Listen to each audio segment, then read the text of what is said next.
Johnny Dollar. This is Mary, the operator at Worldwide Mutual Insurance Company, Mr. Dollar. Yes, Mary. I had a call for you, but now he seems to have picked up his other phone. Oh, Les Walters, no doubt. Oh, excuse me. Worldwide Mutual, Good morning. Yes, he is. I'll ring Mary? for you. I'm sorry, not you, Mr. Dollar. That was another call that came in, and I'd left your line open. Oh, okay. Look, if Les Walters wants to call me back a little later... Oh, here you are. I can ring now. Oh, hello? Hey, you're a bum. I beg your pardon. I said you're... Wait a minute. Who is that? Are you Johnny Dollar? That's right. Good. Dollar, this is Jonathan Harmon of Worldwide Mutual. Mr. Harmon? That's right. You sound surprised. Yes, I am, Mr. Harmon. I was expecting a call from Les Walters there in your office. Oh, I see. And that explains your reference to a big bum, did you say? I thought you two were the best of pals. Oh, we are, sir. But he was supposed to call me early this morning about going down to New York tonight to see a hockey game at the Garden to celebrate my birthday belatedly. Oh, I see. If, that is, he could get away from his wife for the evening. Well, I hope everything's all right there, don't you? What's that, sir? I mean about Walters and his wife. And she's such a charming little lady, too, isn't she? Yes, indeed, very. But he's not here, and what I called you about is... Oh, I'm sorry I interrupted you. No, I guess I interrupted you, Dollar, but what I called you about is this, and I think perhaps you'd better get out there right away. Yes, sir. About an hour ago, shortly after noon, a client of ours, Mr. William Willoughby, insured for some $70,000, was found dead in his apartment over at 19525 East Maple. Oh?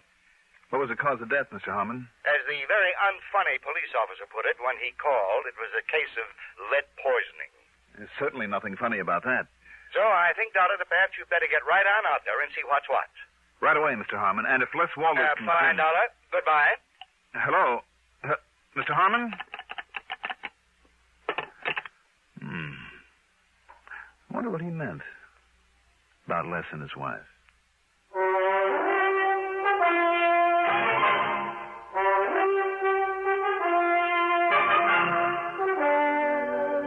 The CBS Radio Network brings you Mandel Kramer in the exciting adventures of the man with the action-packed expense account.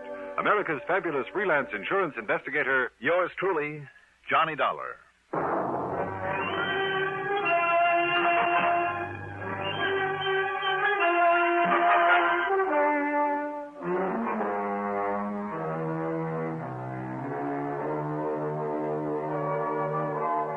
Expense account submitted by Special Investigator Johnny Dollar to the Worldwide Mutual Insurance Company, Home Office, Hartford, Connecticut.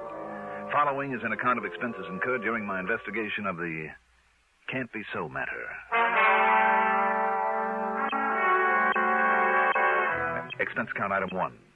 $2.15 for a taxi to 19525 East Maple Street. There was a prowl car out front, a small group of thrill seekers, and a patrolman with his hands full, keeping them from entering the smart new apartment building. When I showed him my credentials, he told me to go up to 5B, where I'd find Sergeant Tommy Bravo in charge, and I did. Sorry, Dollar, but you got here a little too late. The boys just hauled young Willoughby, what was left of him, off to the morgue. Was it you who called the insurance company, Sergeant? Yep. See, I knew he had a policy with him. You did? How come? Oh, we've been kind of keeping an eye on Willoughby ever since he moved back here to Hartford and put up in this fancy place. Why? You, know him when he lived here before? No, I didn't. Well, he wasn't much use to himself or to anybody else. Wanted the best of everything, but wouldn't do an honest day's work to earn it. I know the type. The chief even wondered there at one time if he might have had some connection with a narcotics pusher that we nabbed and set up the line. Narcotics? Well, I couldn't prove it, though. Anyhow, when he left here was to get out from under a lot of bills he owed, that sort of thing. Mm-hmm. And so then when he came rolling back a couple months ago, apparently rolling in dough, well, it just made the chief kind of suspicious is all. So we kind of kept an eye on him. But he stayed clean so far as we could see. Just what happened here, Sergeant? No signs of a fight or anything like that? No. And the lab boys, before they left, well, Dollar, they figure it was somebody he knew pretty well. How come? Because Willoughby himself must have let him in, for one thing. Him? Him, her, what's the difference? But it was probably him. Was it? See those chalk marks on the coffee table? Mm-hmm. Lab crew made them, where a couple of drinks were sitting. Willoughby's next to that chair, and the other guy's next to this one. How'd they figure that? Well, that one had Willoughby's prints on it, and this one didn't. Did it have any prints? They were all smudged pretty badly, except one. Looked like they were deliberately smudged. So they took the glass to the lab for good look. Anyhow, there was no sign of lipstick, so it must have been a man. And he shot Willoughby. With a cannon. They'll find out for sure down there at the lab, of course, but it looked to me like it was a .45 at least. A .45? Yeah. But, Dollar, that's just about all we know so far. No other prints around, no nothing. Nobody was seen entering or leaving. And if the man 3 doors down hadn't stayed home from work with a virus and heard the shot... How did you find out about this? I got a call from Les Walters at the insurance company. Walters? Well, I should have said from Mr. Walters, huh? Yeah, why? Isn't he the one with that tall, good-looking blonde wife? Name of Constance? That's right. Connie. Why? Nothing. Just that I saw her having lunch with him one day last week. Lunch? You know, in one of those intimate little joints out on 44. With Les? Walters? No. What? With our now departed pal here, Willoughby.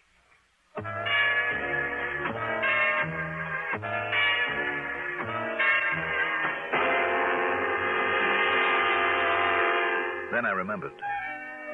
Willoughby's name was familiar. I'd never met him, but he was the one who'd made such a play for Connie before she married Les. But Les do a thing like this? Impossible. Yet Connie had been seen having lunch with Willoughby at a quiet little place out on Route 44 where the chances were they wouldn't be recognized. Had Les found out about that?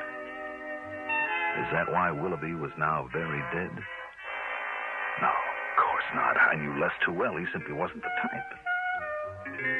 And the police apparently saw no reason for suspecting Les, so why should I? What's more, there wasn't a single solitary clue that might point to him. Not yet, anyway. Item 2, $1.75 for another taxi. This time into the Spear Building and the office of Worldwide Mutual.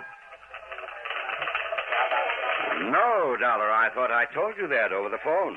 Lester Walters isn't here today. As a matter of fact, that's why I myself called you about the Willoughby matter. Did Les come in at all today, Mr. Harmon? Nay? No, not to my knowledge, but then he pretty much keeps his own hours, you know. Sometimes when he's out selling or calling on some of his clients, he doesn't come in here for 2 or 3 days at a stretch. Well, he hasn't even called in or anything like that? Well, not that I know of. You can check at the switchboard, however, if you like. But now, about this Willoughby thing. Mr. Harmon. Yes. When you talked to me on the phone earlier. Yes, my boy. You said, you indicated, you were a little concerned about Les and his wife, Connie. Well, you know how it is, Dollar. Well, in spite of the size of this organization, I have a real personal interest in all of my people. I'm sure you have, sir. The boys all know it, and they never hesitate to come to me with their problems, and I always try to help them if I can, financially or any other way. I'm sure you do. They always tell me everything. Oh? Except where their wives are concerned. Oh. That's the one thing they like to keep to themselves, so I never meddle. So, well, yes, I can always tell. Yes, I know them better than they think. But you have no real knowledge of anything wrong between Les and Connie? Oh, there's some little worry there. There's no question about it, but... Now, about the... If you'll excuse me, Mr. Harmon, there are a couple of things that I have to do right away. Well, have you found out anything? I'm not sure. But don't worry, I'll give you a full report. Yes, I'm sure you will, my boy.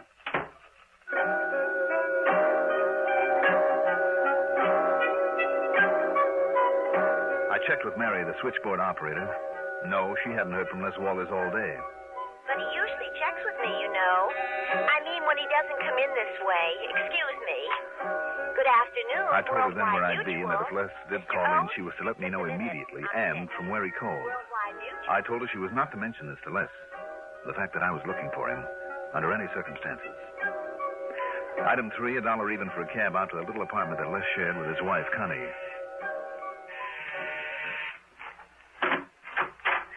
Johnny! Well, happy birthday, whenever it was. Hi, Connie. At least I think I heard Les say you had a birthday not long ago. Mm-hmm. But what in the world are you doing in this part of town, this time of day? Well... Oh, come in, Johnny. I'll put on the percolator and we can have ourselves a coffee club. Well, sure, Connie, thanks. Les around? Oh, no, he isn't. You tried the office? He isn't there. Oh. Well, then he must be out selling people insurance or something. Why, Johnny? It's just that we talked about maybe taking in a hockey game tonight, and I haven't heard from him, that's all. Oh. Connie? Yes? But come in, sit down, make yourself comfortable. Connie, does Les keep any kind of a gun here in the house? Well, now that's a funny question, especially from you. You're the gun collector. Listen, Connie... Have you added any to that beautiful collection of yours lately? No. Oh. Connie, listen to me a minute. Incidentally, you know why he wanted to take you to the game or something, don't you? Why? Well, maybe you don't realize it, but he's been trying for months to find some way of thanking you for solving that embezzlement case that got the promotion for him. When was it? Last fall? Where is he, Connie? But you know something? I'll bet he forgot all about it. I know I haven't seen any tickets around. Where is he? I'll bet he completely forgot to send for them. That's just like him, too. But he'll think up some excuse or something or something. Connie, where is Les? You say he isn't at the office? Well, he did say something about some errands when he left this morning, but I don't... What's the matter, Johnny? You're acting very peculiarly. You know it? Maybe I better lay things right on the line, Connie. What? Do you know a Bill Willoughby? Oh. Well? Yes. Go on. Bill sort of had a crush on me, Johnny, before I married Les. And? That's all. Is it? Have you seen him since he moved back here to Hartford? Now, why should I want... Well, he called me a couple of times. Have you seen him, Connie? Johnny. Please tell me. Yes. Yes, I have. But these questions, Johnny... Tell me. Well, I don't see what... All right. One day last week, Thursday, I guess it was, I was way out on Albany Avenue. That's Route 44. Yes. A seamstress who lives out there did some work on a dress for me. On the way back, I stopped at the gas station and... Johnny, what's all this about? Just go on, Connie. Well, Bill Willoughby was also there getting some gas. He insisted on taking me to lunch in one of those little places way out there, and... Well, that's all. That's all? Oh, well, he talked some nonsense about still being in love with me and wanting to see me again, but... Have you seen him again? Well, I certainly have not. When he started talking like that, I just got up and left him there. After all, I never really cared for him, and... Johnny?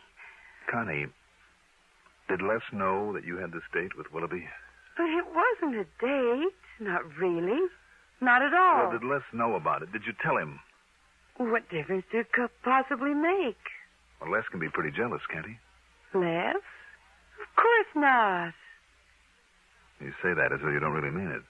Of course I do. Well, where is he, Connie? Where's he been all day? Johnny, how should I know? I think you do.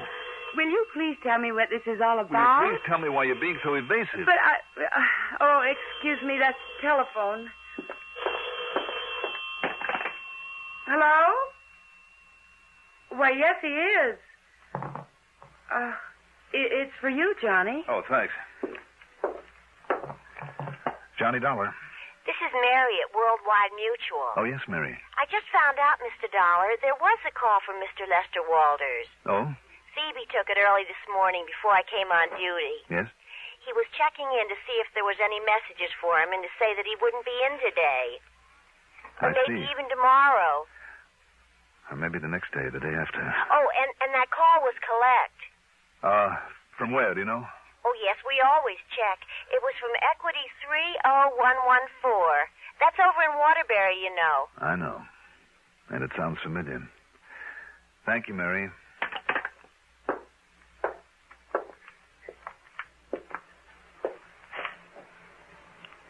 Johnny. Now listen, Johnny, will you please tell me... Later, Connie. Later. I went to a phone booth at the nearest gas station and spent item 4. 40 cents for a call to that equity number that had sounded so familiar. I hoped and prayed that I was wrong about it. That it wasn't. Berkoff's gun shop. Who? Berkoff's gun shop. Gun shop. Can I help you? Did a Mr. Lester Walters buy a gun from you recently? Yes, just this morning, early this morning. What kind? It was a handgun, a 45. 45? Yeah, it was one that we... Oh, now wait. Who are you, if I may ask? Never mind.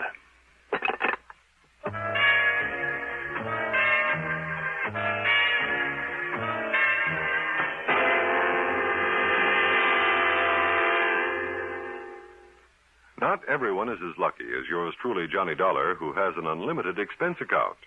In many communities throughout the nation, though, high school youngsters are learning to conduct profitable businesses. They're learning by doing, running their own miniature business firms under the sponsorship and guidance of Junior Achievement Incorporated. To find out more about this unique project and how you may help it expand, write to Junior Achievement Incorporated, 500 Fifth Avenue, New York 36, New York.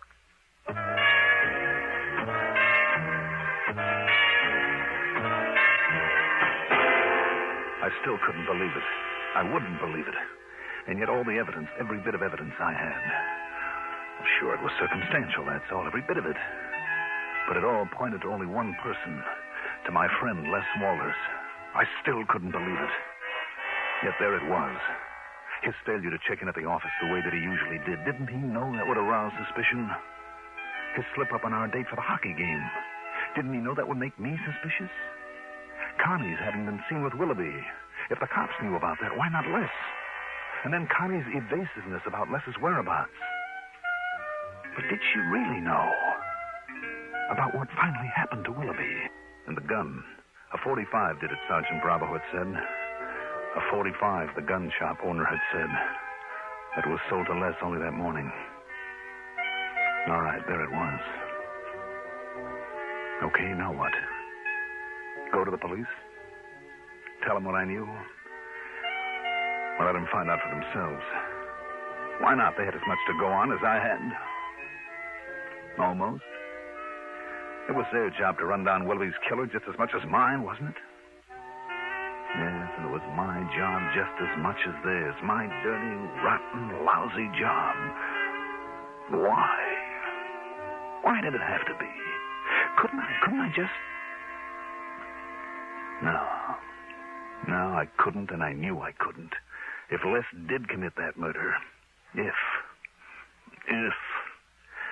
I made another call there in the phone booth.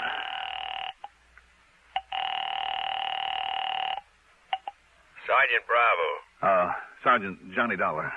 Hey, Dollar, have I got news for you. Real progress.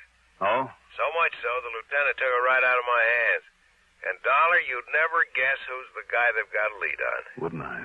Ought to be wrapped up real pronto. And like I promised, I'll call you just the second I've got anything real definite for you. Are you at your apartment? No, you can reach me at Les Walters' place.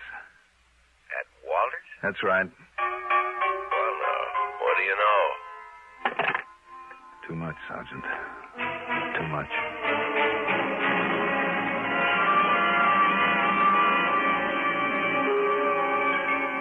No, I don't know. And I don't know when he's coming back. And, Johnny Dollar, you just sit yourself down here in the den and tell me why you're acting so strangely. Now, sit down, Johnny. Please. Sure, Connie. Look, would you like a drink? Maybe that would help whatever it is that's bothering you. Yeah, maybe it would. Well, all right, then. I'll go get you. Oh, now, who could that be? Excuse me.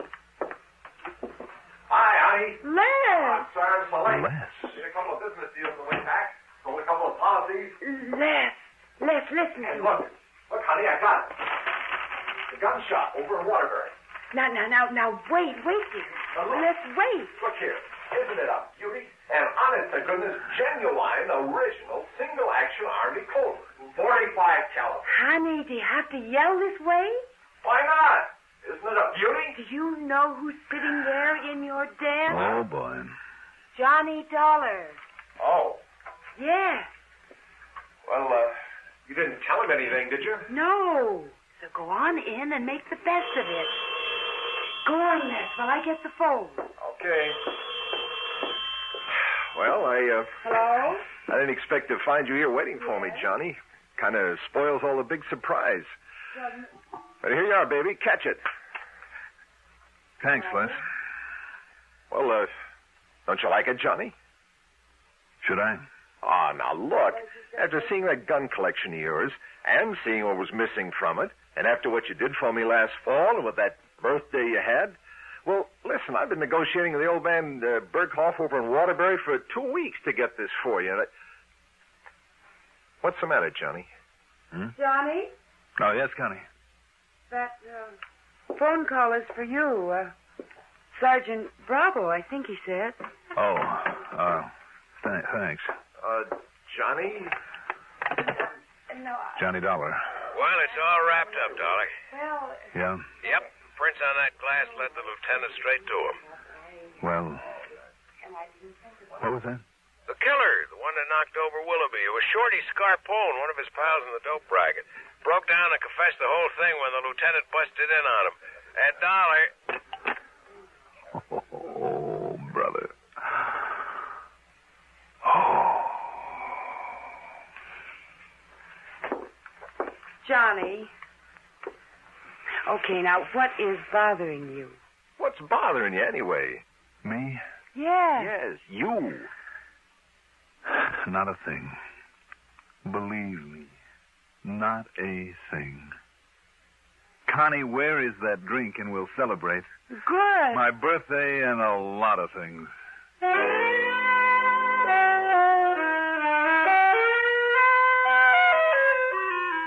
I can only tell you this.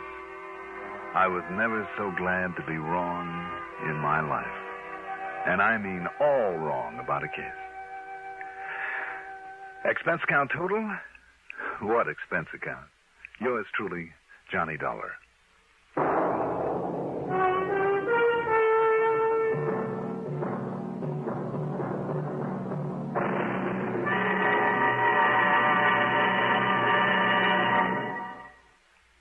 Now, here is our star to tell you about next week's story. Next week, a talisman. A good luck charm that proved to be anything but. Join us, won't you? Yours truly, Johnny Dollar.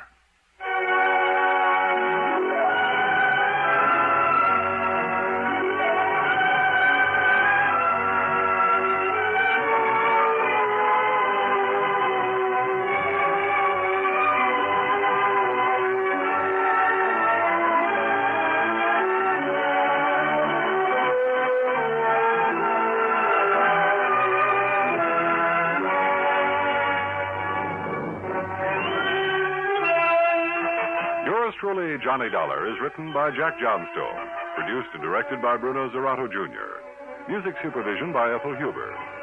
Johnny Dollar is played by Mandel Kramer.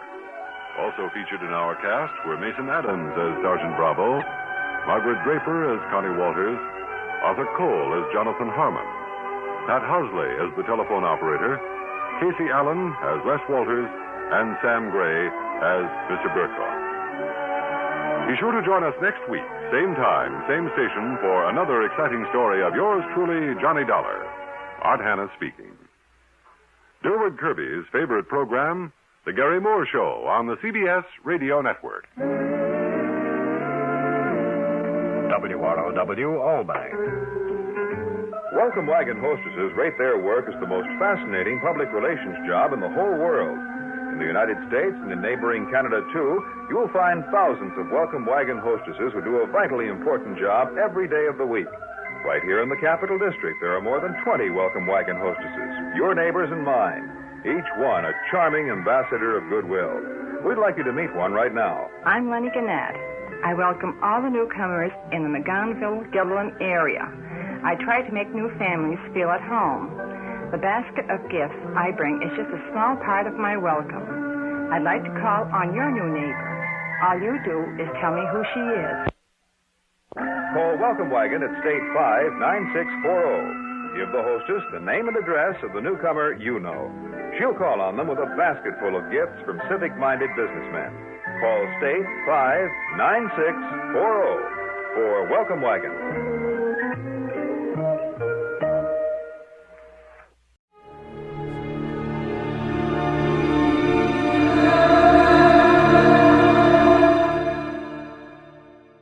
Now, the Roma Wine Company of Fresno, California presents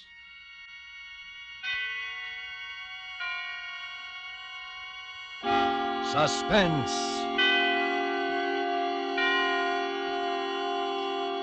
Tonight, Roma Wines bring you A Shroud for Sarah, starring Miss Lucille Ball, soon to be seen in Metro-Goldwyn-Mayer's Technicolor musical Ziegfeld Follies.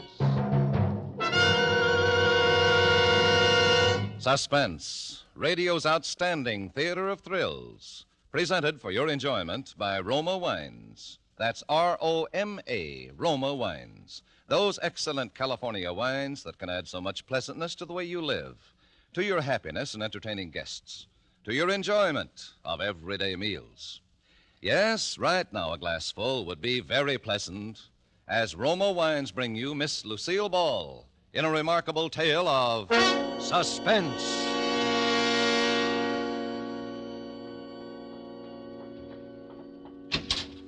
Oh, Sarah? Sarah? Come in, George. How did it go, darling? George, you're trembling. Something went wrong. No, nothing went wrong. You got it then? Yeah, I got it stuffed in all my pockets. Here, I'll dump it on the bed. Here you are, Sarah. 17 grand. 17,000? It's more than we expected. Yeah. George, you're acting queerly. Did everything work out all right? Sure it did. It was duck soup, just like old times, Sarah. Remember how every job clicked? Sure fire when we used to plan them together. George. Yeah? You're lying, aren't you? Sarah, you really love me, don't you? Do you have to ask? Would I have come back otherwise? 10 years is a long time. I thought you'd be changed. I never thought you'd come back like this out of nowhere. I don't even know what you've been doing, where you've been living, what name you're using. You haven't told me a thing about yourself. I will, George. I will, as soon as we get out of this apartment. As soon as we're really together, darling. That's the way you want it, isn't it, Sarah? Of course. Why do you think I never got a divorce? I didn't, you know. I didn't even consider it. No, you didn't. And you could have. You certainly had a right with me up for 5 years on a felony. I'm glad you waited, Sarah. You won't regret it. I'm sure I won't, George. But let's not talk about that now. We have a train to make. You know, Sarah, you're as good to look at as you were 10 years ago. Oh, you're just making talk, George. And you haven't answered my question. I want to know what went wrong. I'd given up hope, Sarah. I didn't expect to see you again. But I came back. I've done 2 stretches, Sarah. 9 years in jail out of 10. I wouldn't have pulled another job if you hadn't shown up. You won't go away again, will you? Only with you, George. Sarah, the scent of your hair. I used to dream of it. Those long nights in jail. Now it's real. Holding you like this. With your hair in my face. George, you're hurting me. Your arms. I'm sorry. It's just that I'm so afraid it isn't true having you again. I want to hold you tight forever. George, what happened? What went wrong? Sarah, I had to kill a man. Well, haven't you got anything to say? Only the obvious. It's murder, then. That changes my plans. Your plans? My plans for us. You're going to stick with me, aren't you? Of course. I didn't come back after 10 years only to run right out again. And we must think this out carefully. Are you sure you left no clues? Only the gun. I wiped it off clean and left it there. It's a gun I picked up years ago. No way to tack it on me. Fingerprints? Gloves. Well, then there's nothing to worry about. Only if they happen to pick me up on suspicion. I see. Are they after you now, George? Of course not. Nobody heard the shot. There was nobody in the building but that bald-headed bookkeeper. He hadn't gone home. Must have stayed to get his books in shape for the morning. My luck. And you weren't followed or chased? You don't think I'd have come here if they were after me? I'm sorry, George. I know you wouldn't. You're not sore at me, then? We can go ahead just as we planned? Our train leaves in an hour. We'll pick up the tickets at the station. Sarah, it's hard to believe in an hour we'll be on the way to Florida, you and I. Yes, George. Just the two of us. in the warm sun. It's a dream I've had for 10 years in and out of jail. I figured it would always be a dream. You know, it's funny. What's funny? There's a bald-headed man lying dead over there at the finance company. He's finished. And we're just beginning. I never killed a man, Sarah. Never before. You'll do all right from now on, George. You'll forget about that thing. I'll help you forget it. Yeah. But we've got to hurry now. Put your hat on. And I'll go over and pick up the tickets. Oh, I thought we'd go to the station together. Well, silly, I've got to dress. Yeah, well, the Sunset Limited leaves at 8 o'clock. There's only an hour. I know. I'll dress and pack and meet you in 30 minutes at the train gate. Have you any money? Here, take some of this. I'll put the rest in the valise and bring it in a cab so it won't be found on you if anything happens. Why didn't you come back before, Sarah? I didn't realize it till this minute. I've been like an orphan for 10 years. Kiss me? Now, that's all, George. You've got to hurry now. Yeah. Remember, the Sunset Limited at the gate. I'll remember. And don't forget to clean out the desk. I'll take care of everything, George. Now, hurry.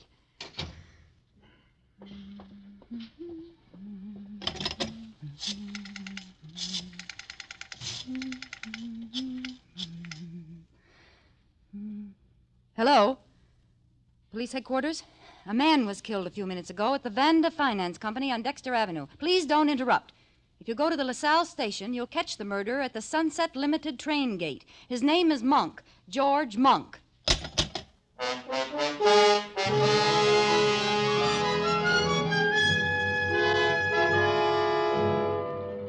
For Suspense, Roma Wines are bringing you as star Miss Lucille Ball in A Shroud for Sarah by Emil C. Tepperman.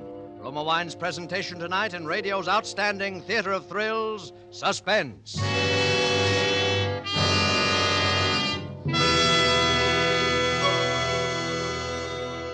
Between the acts of Suspense, this is Truman Bradley for Roma Wines. Saturday is Navy Day. On this day, all America gives honor to the returning veterans of the fleet. To these men, all America lifts its voice to say, well done. This weekend, too, millions of Americans will be entertaining family and friends. To them, here's a hospitality word from famed hostess Elsa Maxwell. My guests compliment me when I make delicious Roma California sherry first call for dinner. It's the perfect appetizer before the meal, served cool.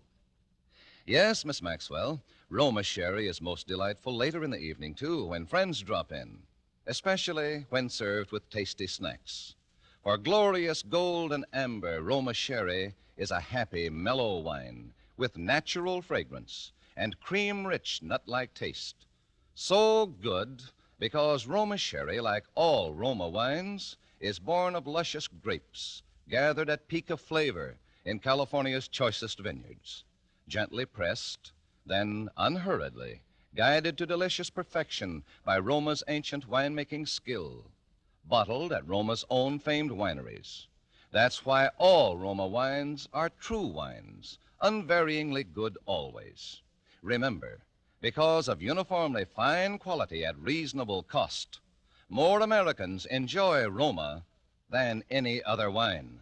Insist on Roma, R-O-M-A, Roma wines. And now, Roma Wines bring back to our Hollywood soundstage Lucille Ball as Sarah Martell in A Shroud for Sarah, a play well calculated to keep you in suspense.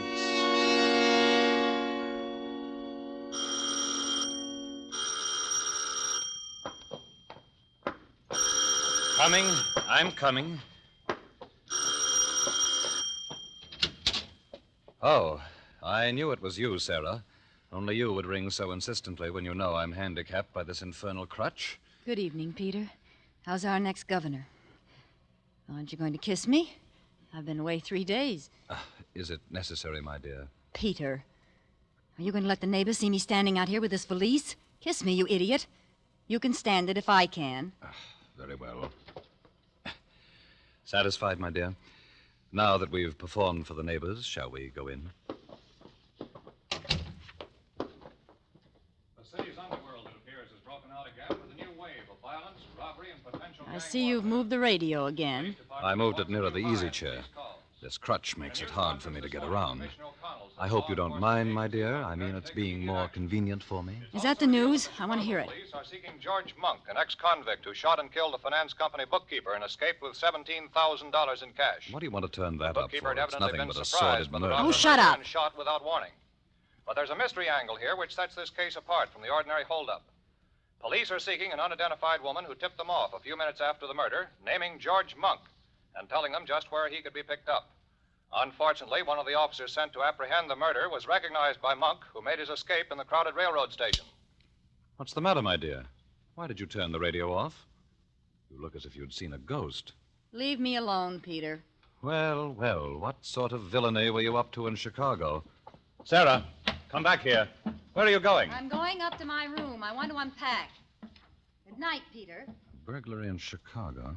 A mysterious woman who tipped off the police. Just a moment, Sarah. I said good night, Peter. $17,000. Sarah, I want to know what's in that valise. Why are you hanging on to it like that? Stay where you are, Peter. Don't come up these stairs. What's wrong? Are you afraid to let me see what's in that valise? No, I'm not afraid. Just don't come up any closer. Well, that same little pistol of yours. Would you shoot me with it again, my dear? If you come a step further. Drop the gun. You're not going to shoot me now, just before election. You want to be the governor's lady, don't you? Stand still, Peter. I'm sorry, Sarah. I've got to know what's in there. If you take another step, I'll shoot. You're a fool, Sarah. Clever and ruthless, yes, but nevertheless a fool. Look at all the terrible things you've done to satisfy your ambition. Even murder now. And it's all been a waste of time. What do you mean? Did you know that the results of the popular poll were published today? Well? It gives Stephen Archer a 15% edge over me. And not only that, but the incumbent governor, the man we're both trying to beat, ran ahead of the two of us in the poll. You're not lying about that? Of course not, my dear. How did you expect to beat Stephen Archer and his money? We're broke. No, Peter, we're not broke. Oh? You mean you have $17,000 in that bag? I'm going to be the governor's wife, I tell you. There's nothing that could stop me. Nothing. I believe you, Sarah. Why, I believe you would even murder Archer if you had to. Let me have that valise. You can't seem to understand, Peter. You're not going to open it. Then shoot me, my dear. You do it so well. It comes so natural to you. Maybe you can shoot me in the other leg this time. Oh, will you never stop throwing it up to me? That was an accident. A very fortunate accident, wasn't it, Sarah? Just when I was ready to accept a commission in the Army. You didn't want to be the wife of an Army captain. Your ambition ran higher than that. You wanted to be the governor's lady. Now, Sarah, I'm going to see what you have there. And you're not going to do anything about it. Get away from me, Peter! No, Sarah, you're going to give them to me. First the gun. And now that black... Sarah, don't! The stairs!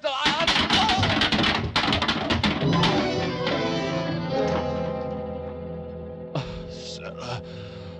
Oh, Sarah.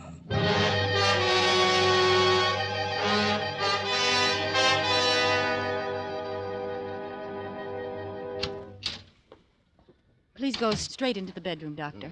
Peter fell again and hurt his leg in the same place. Now, look here, Mrs. Martell. What's the use of keeping up this deception between ourselves? You know and I know that your husband didn't fall the last time. That was a bullet wound in his leg. Dr. Varney, you promised never to mention that bullet wound. And you promised to pay me, remember? $10,000. Where's the money? Don't worry, I have it. Oh, well, that's different.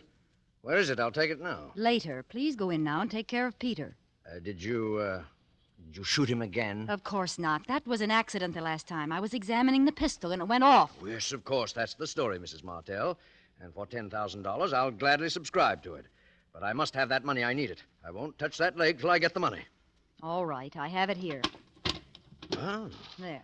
That's $10,000. Now hurry in there and take care of Peter. Afterwards, I'll want to see you in here. There may be another matter that I'll want you to handle for me. Yes, there's $10,000. Another matter? You are also the physician for Stephen Archer, aren't you? Yes. You've been attending him every day during the campaign. I understand his heart needs attention. Look here, Mrs. Martell. Stephen Archer's running against your husband for governor. I wonder when you originally called me in, did you know I was Archer's physician? Could be. Huh.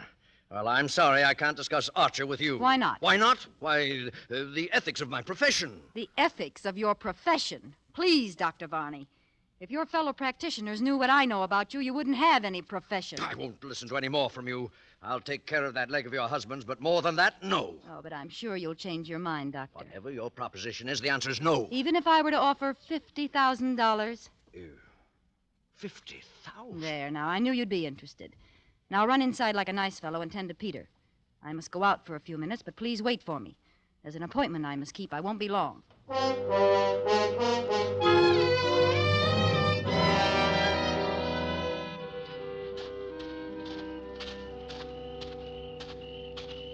Mrs. Martell? Yes?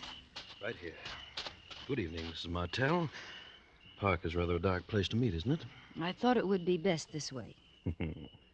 Especially if we're going to discuss the things you hinted at over the phone. Mr. Archer, let's come to the point quickly. Do you want to win the election? Frankly, yes, very much. Would it be worth money to you? A great deal of money? Just what is your proposition? You're a wealthy man. Would $100,000 be too much to pay for the governorship? 100,000. I've spent several times that much on the campaign already, but I don't see how you could deliver the election.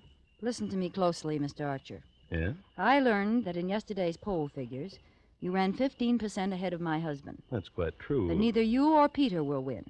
You're both taking strength from each other, and the governor will be reelected. So your solution is for Peter Martell to withdraw at the price of $100,000. Exactly. If one of you withdraws, the other will surely win. That's absolutely true. But I happen to know that Peter Martell would never make such a deal. No, he wouldn't, the fool. But for $100,000, I will put him out of the race. You? Would you believe it if I told you I hated that man's very shadow? I have heard rumors here and there. I want to leave him. I want to be rid of him forever. But where could I go without money? What could I do? He's so disgustingly honest that we're always broke. He couldn't even pay me enough alimony. I've got to think for myself. I begin to see... Now, suppose that tomorrow, 2 days before the election, I were to file suit for divorce. I could leave for Reno tonight. It would be in every newspaper tomorrow. Would certainly eliminate your husband. You'd pick up all the votes Peter would lose, enough to swing the election. And your price is $100,000. You agree? I'd be a fool not to. Of course I agree. The moment you file your divorce papers in Reno, I'll have $100,000 credited to your account wherever you specify. No, I must have it in advance. No, my dear Mrs. Martell. In advance. It's out of the question. How do I know you'll go through with it after I pay you? And how do I know you'll pay me after I go through with it? Don't you trust me? Do I have to answer that? It looks like a deadlock. I'll tell you what I'll do. I'll take half now and the other half in Reno after I've filed the papers. $50,000 tonight, eh? It must be tonight. I'll leave in the midnight plane. Surely you have the cash available in a campaign like this. Yes, of course I have the cash. That seems to be the only solution. It's a deal, Mrs. Martell. You'll get the money now? At once. Wait here. My home is just across the park. I'll be back in 5 minutes.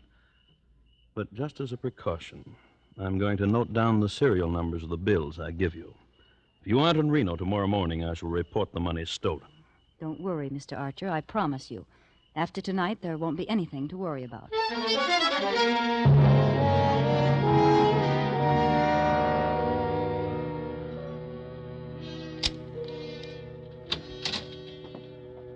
Still waiting for me, I see, Dr. Varney. Well, it took a long time. I was just deciding to leave. You took care of Peter all right? Yes, the wound opened up again. It was painful, but not as bad as it looked. He'll be up again by tomorrow. Thank you, Doctor. Oh, you said you wanted to talk to me. Yes, I have a little proposition for you. You mentioned $50,000. Yes. Yes, I have the money in my handbag. Here. One. Take it. Now count it. Yes. Yes. What do you want me to do? Doctor, have you ever murdered anyone? What? I said, have you ever murdered anyone? Why, you're joking. You'd hardly call murder a joke. What are you suggesting? You are Stephen Archer's physician. You stop at his home every night and check his heart. And you give him a sedative. No. I'm going out of this house, Mrs. Martell, and I'm never coming back. Before you go, Doctor, I'll take that money back. $50,000, Doctor. It's a lot of money. Yes, I know just how deep you are in the red. $50,000 will put you on your feet again. Well, it's... And you'll have the friendship of the wife of the next governor. You want me to give Archer an overdose of sedative, huh? I knew you'd be reasonable, Barney.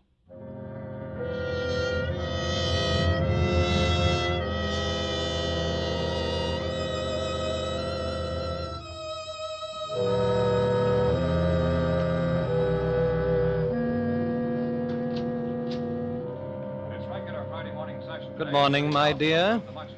I see you're at the radio already. Aren't you up early today? I thought all the Borgias slept late. I wanted to hear the news. Indeed. Could it be a person by the name of George Monk that you're so anxious to hear about? What do you mean? Why do you mention that name? The black valise, my dear. Remember, I'm still anxious to know if it contains $17,000. Have you taken the newspaper in yet? No? No, I'll get it. There'll be something in this morning's paper that I'd like you to see, my dear. Stephen Archer, candidate in the three-cornered race for governor, was found dead in his bed, apparently from an overdose of sedative. All indications point to accidental death. Except for the fact that a large sum of money was missing from the safe. However, if the money was stolen, it'll do the thief no good, for the serial numbers were carefully noted down on the desk pad on Mr. Archer's desk. What was that? Archer dead? Yes. Sarah, I read the signs of your fine Italian hand. Did you have a hand in it? Peter. So now Archer's votes will drop in my lap, huh? You'll be governor, Peter. Sarah, I think I'm going to kill you. Put that crutch down! No, my dear. You needn't run away. I was just rehearsing. I'm not ready to kill you yet. Perhaps someone else will do it first. I'm going to wait for the result of my experiment. Experiment? What do you mean? See, here. What? What is it, Peter? Just an ad in the personal column. I had it inserted in every newspaper between here and Chicago. Let me see that.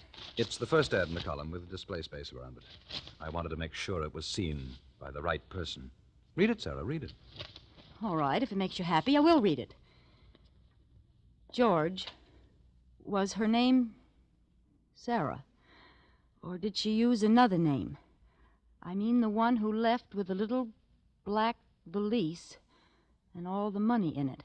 If you have at least 17,000 reasons to find her, and if the traveling isn't too difficult under the circumstances, I suggest you come to Capital City. The address is... Peter, you didn't! Isn't it cleverly worded, my dear? I had to phrase it so that only George Monk and no one else would catch its meaning. You put this ad in all the papers? Exactly. You see, my dear, if that little black valise did not contain $17,000, you have nothing to fear. But if it did, well, then I may be spared the chore of killing you. I'll let George do it.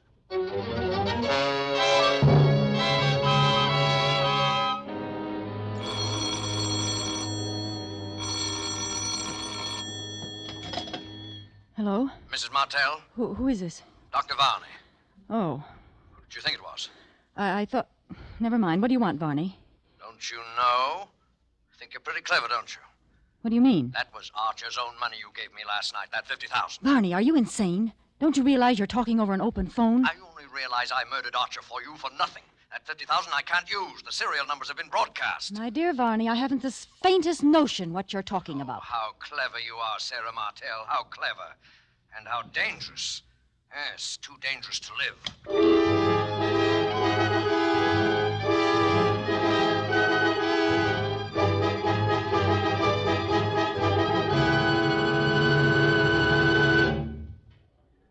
The medical examiner's all through with the body, Inspector. All right, O'Connor, all right. Then I guess we're finished, too. Tell Mike to be careful with the body. And put down in your report, dead on arrival, murdered by person or persons unknown.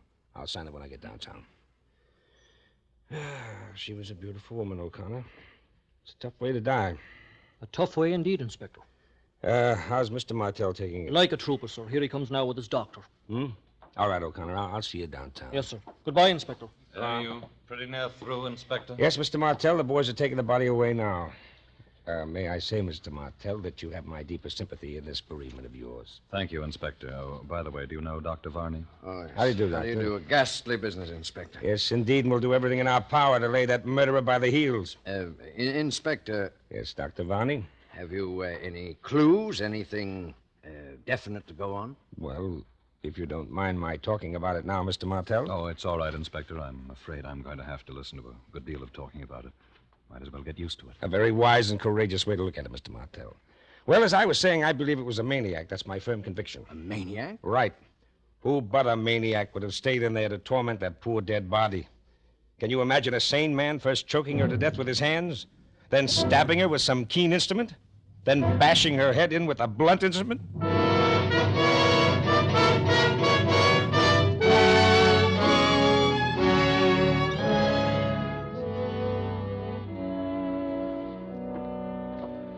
Varney. That was quite an ordeal. It was terrible.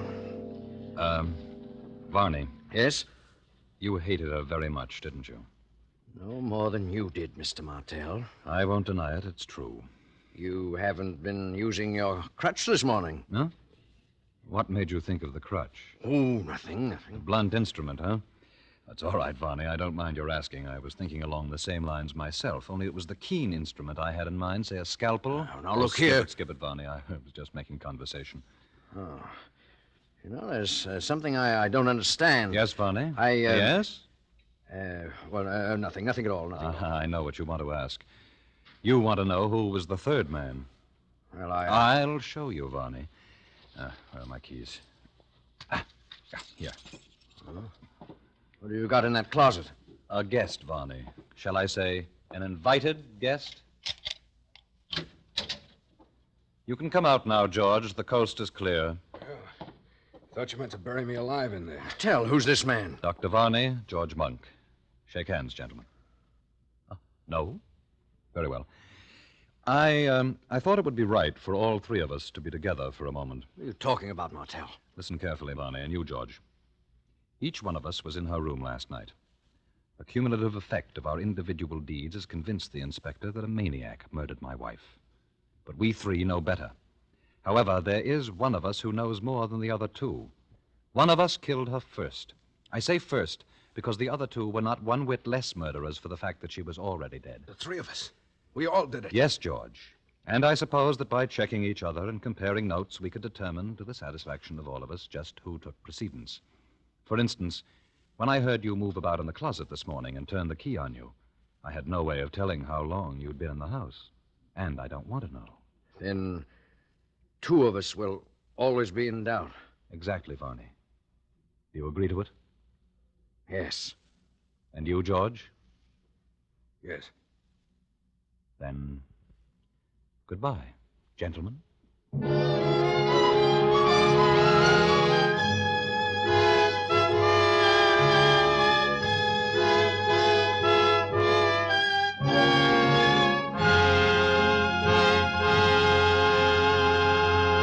Roma Wines have brought you Lucille Ball, a star of A Shroud for Sarah. Tonight's study in Suspense.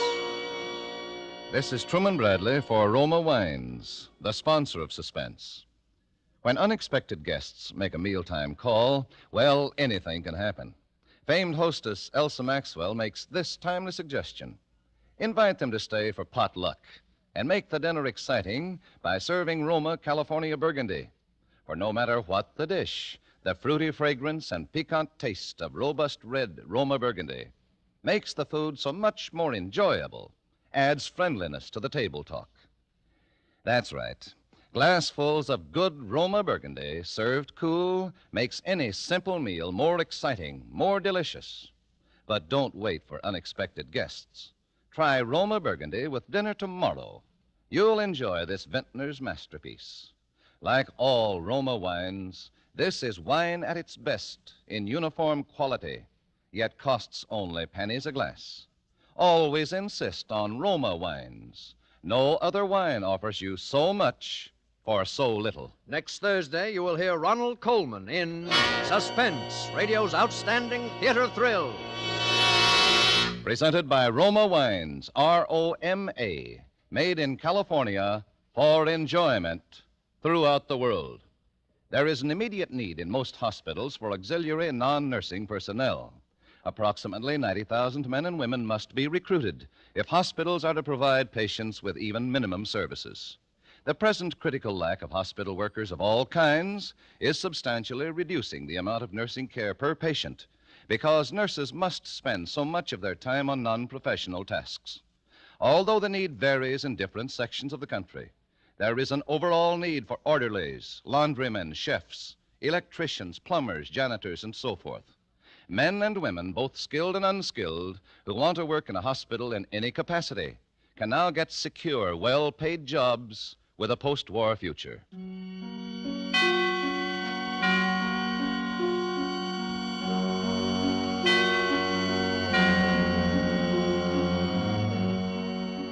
This is CBS, the Columbia Broadcasting System.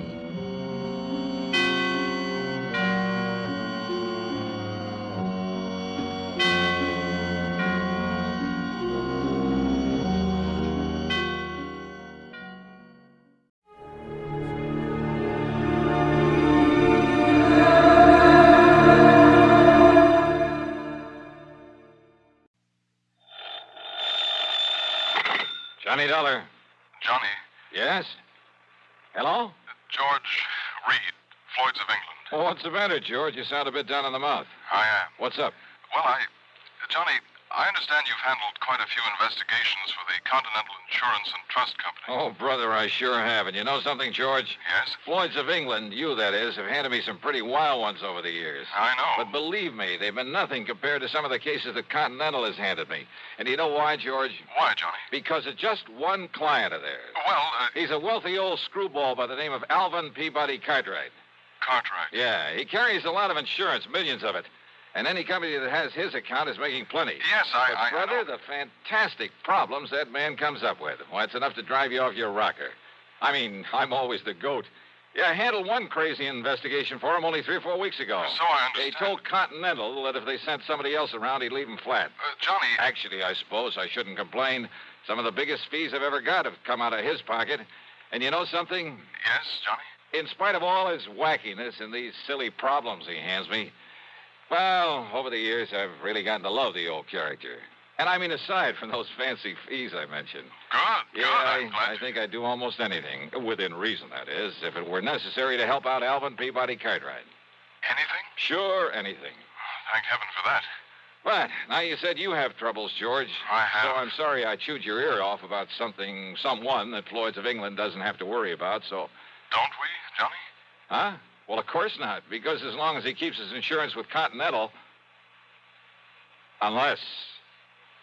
George. Unless... what, Johnny? Well, I mean, if he were to change companies for some... Oh, now, wait. Yes? George. I'm still here. Just who is your problem? I'm afraid you've guessed it. Oh, no. Yes, Johnny. Alvin Peabody Cartwright.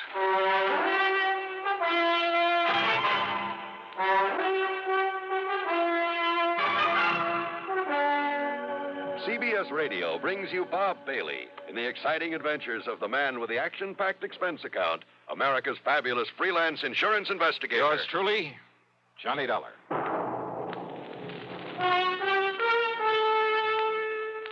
Pepsi-Cola refreshes without filling. Why? Because it's truly light. Charlie, you're forgetting something. Wait, Kay, there's more. Yes, ice-cold Pepsi is the delicious refreshment that goes great at a picnic or a party. But, Charlie... And Pepsi goes fast. People like it, so keep plenty handy. There. Oh, you did fine, except for one thing. Well, I mentioned lightness and how Pepsi refreshes and how fast it goes. You left out Pepsi sociability. You know the Be Sociable song. But, Kay, I can't sing. I can. Listen. Be sociable, look smart, keep up to date with Pepsi. Drink light, refreshing Pepsi. Stay young and fair and debonair. Be sociable, have a Pepsi. Well, at least I can say this. Pick up an extra carton of Pepsi today. Please do. And now, Act One of yours truly, Johnny Dollar.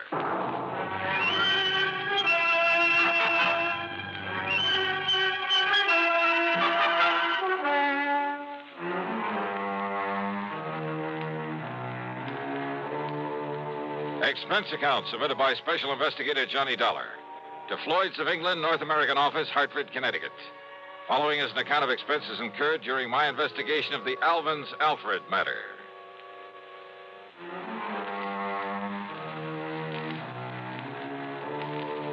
The assignments George Reed usually handed to me were usually bad enough. But a combination of both George and Alvin Peabody Cartwright could be just a little too thick. Anyhow, expense account item one, $1 for a cab to his office.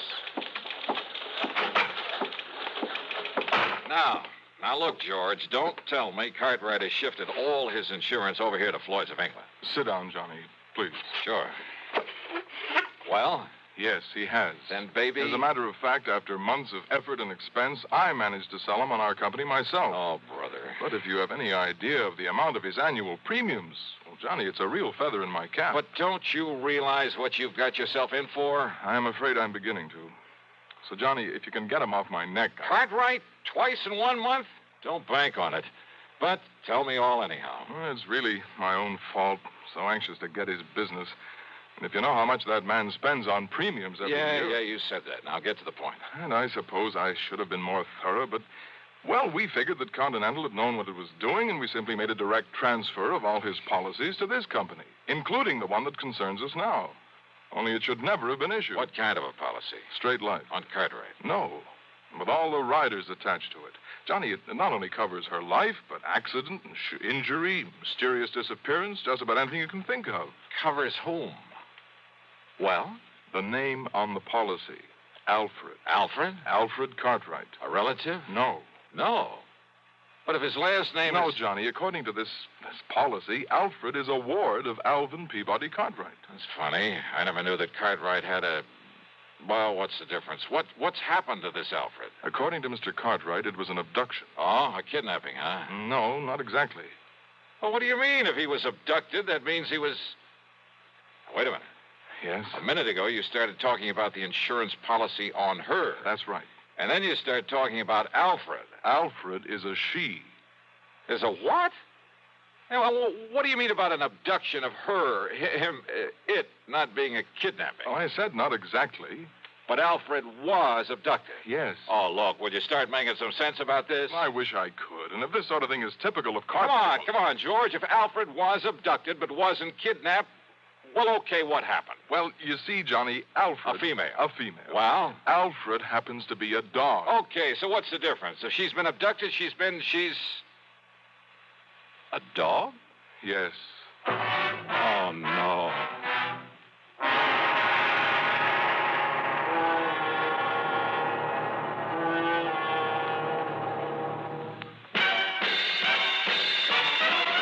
Are you smoking more now, but enjoying it less? Have a real cigarette, have a Camel. The best tobacco makes the very best smoke. Have a real cigarette, have a Camel. Are you looking for flavor and mildness? Have a real cigarette, have a Camel. The best tobacco makes the very best smoke. Have a real cigarette, a real cigarette, a real cigarette, have a Camel.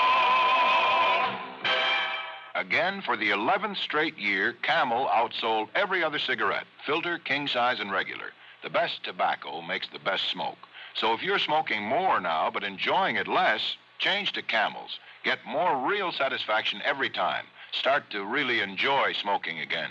Have a real cigarette, a real cigarette, a real cigarette, have a Camel. And now, Act Two of yours truly, Johnny Dollar, and the Alvin's Alfred matter.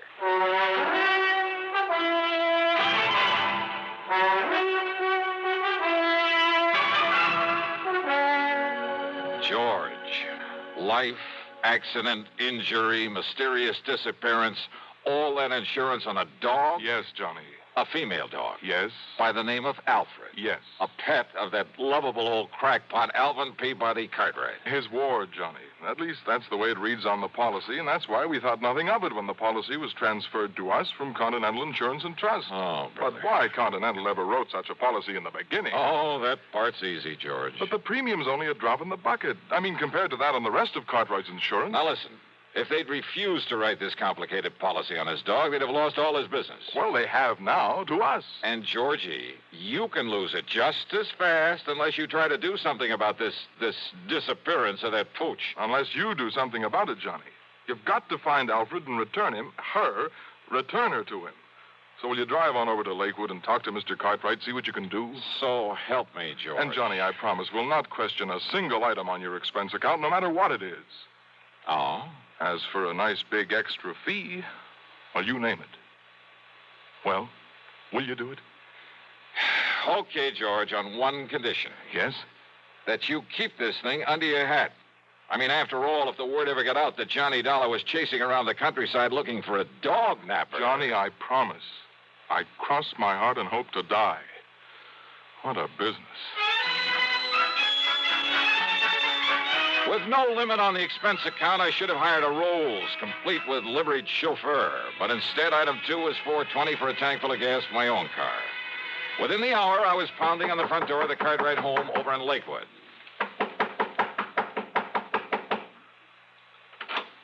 Hi, Mr. Cartwright.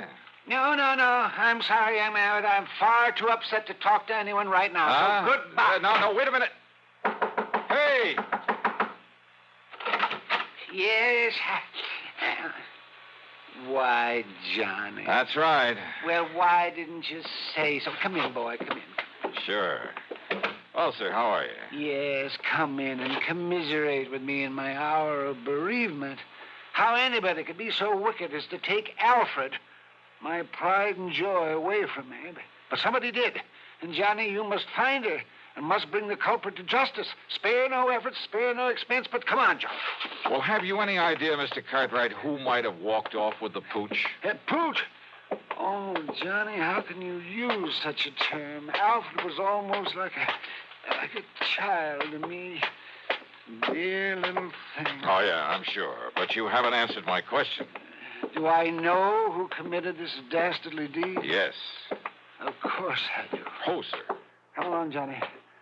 I'll show you Alfred's picture so you'll know her when you see her. All right. But now, why send for me, Mr. Cartwright? What? Well, I mean, if you know who did this. I certainly do. And, Johnny, he must be made to pay the penalty for this nefarious deed. Now, look. Here's dear little Alfred's room. Huh? Well, do you like it? Isn't it nice? I could hardly believe my eyes. It was more like the playroom for some much too wealthy child.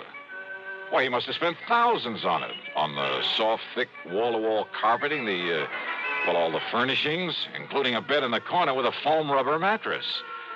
There was a growing tree in the middle of the floor and a half-dozen miniature fire plugs scattered about. There were rubber bones and balls and toys of all sorts and sizes Toys.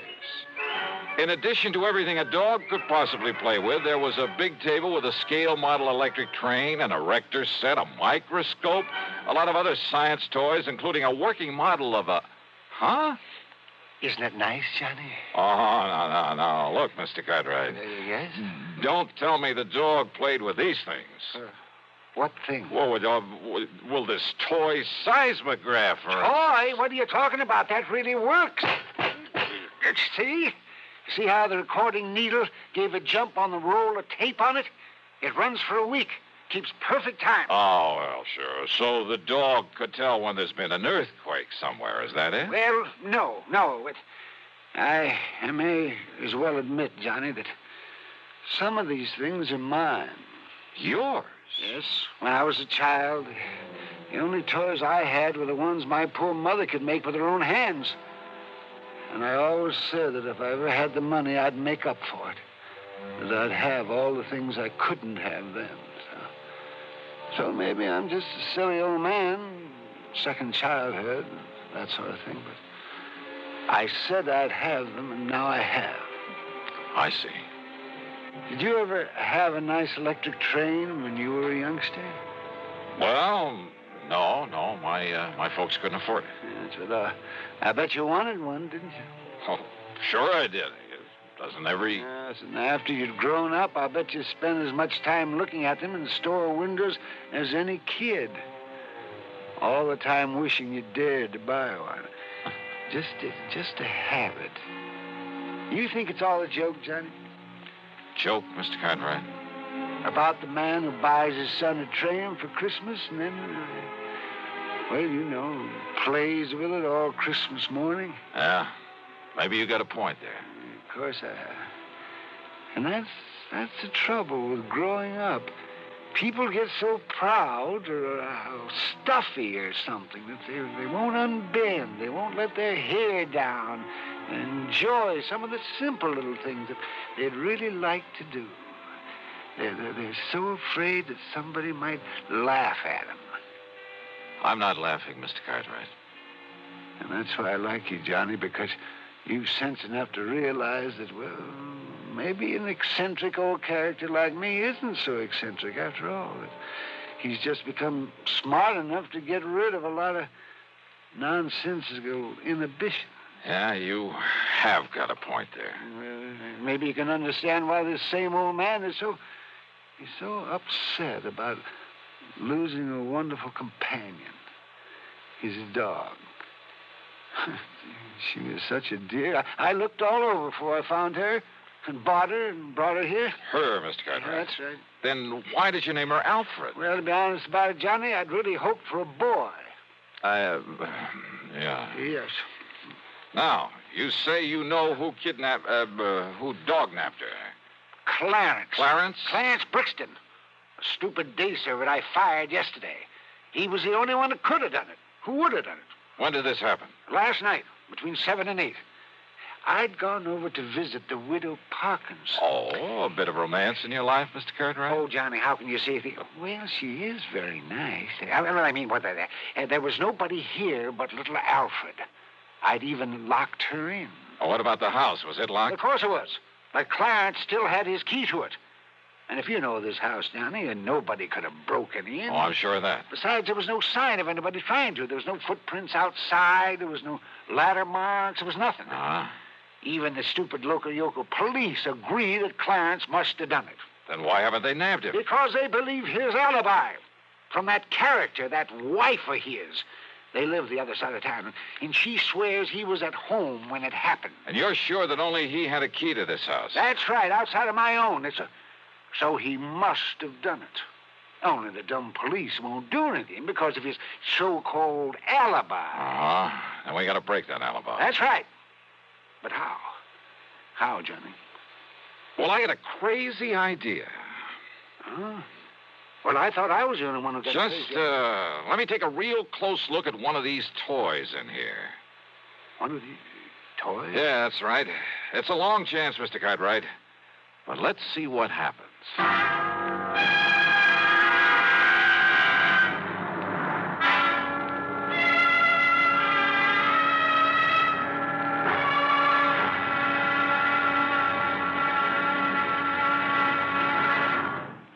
Act 3 of yours truly, Johnny Dollar, in a moment. Welcome, recording star Mel Torme. It's terrible trying to sing with a bad cold. So I always take 4-way cold tablets to relieve cold miseries fast. Good idea. Tests of all the leading cold tablets proved 4-way fastest acting. 4-way starts in minutes to relieve muscular pains, headache, reduce fever, calm upset stomach, also overcomes irregularity. When you catch cold, try my way. Take 4-way cold tablets. The fast way to relieve cold distress and feel better quickly. 4-way, only 29 cents. Now here's a word about another fine product of Grove Laboratories. Had dandruff for years? Now get rid of it in 3 minutes with Fitch Dandruff Remover Shampoo. 3 minutes with Fitch regularly is guaranteed to keep unsightly dandruff away forever. Apply Fitch before wetting hair. Rub in 1 minute. Add water, lather 1 minute. Then rinse 1 minute. Every trace of dandruff goes down the drain. 3 minutes with Fitch. Embarrassing dandruff's gone. Fitch can also leave hair up to 35% brighter. Get Fitch Dandruff Remover Shampoo today. And now, Act 3 of yours truly, Johnny Dollar.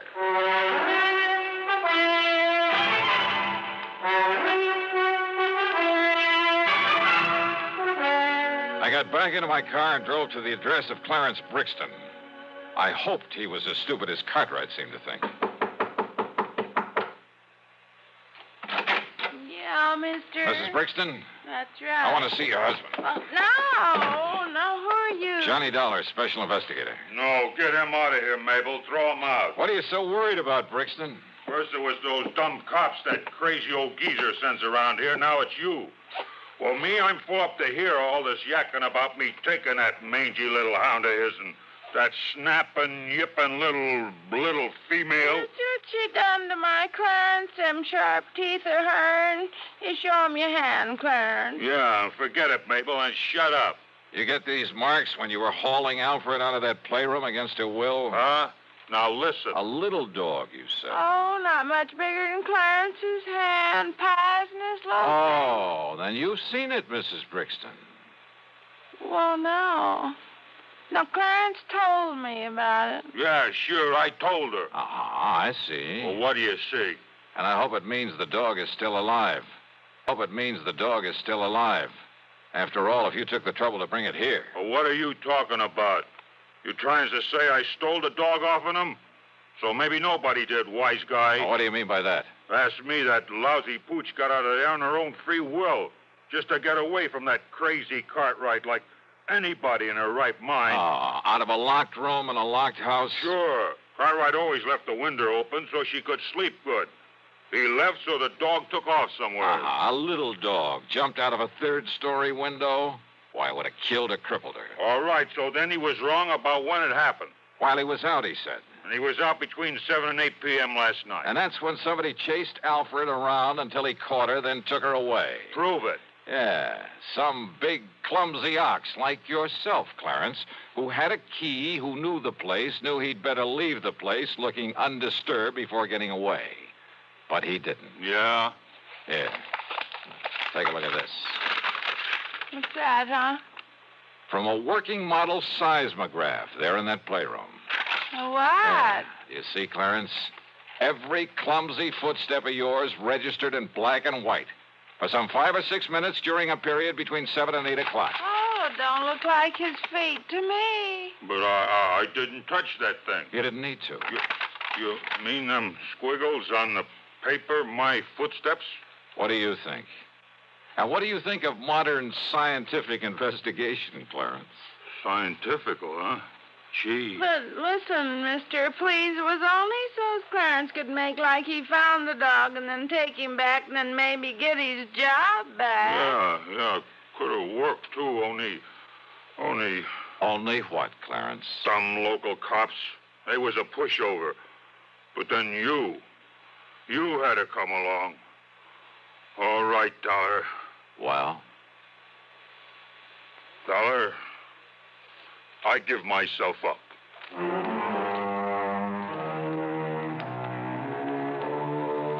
Oh, sure. Modern scientific investigation. But he fell for it. And Mabel brought the dog up from the cellar, and she was kind of a mangy little pooch. The dog, I mean. But she meant the difference between keeping or losing Cartwright's insurance account. Which reminds me, you can forget the expense account. Cartwright did well by me, as usual. And he'll probably break down and take Clarence back. Oh, well. Yours truly, Johnny Dollar.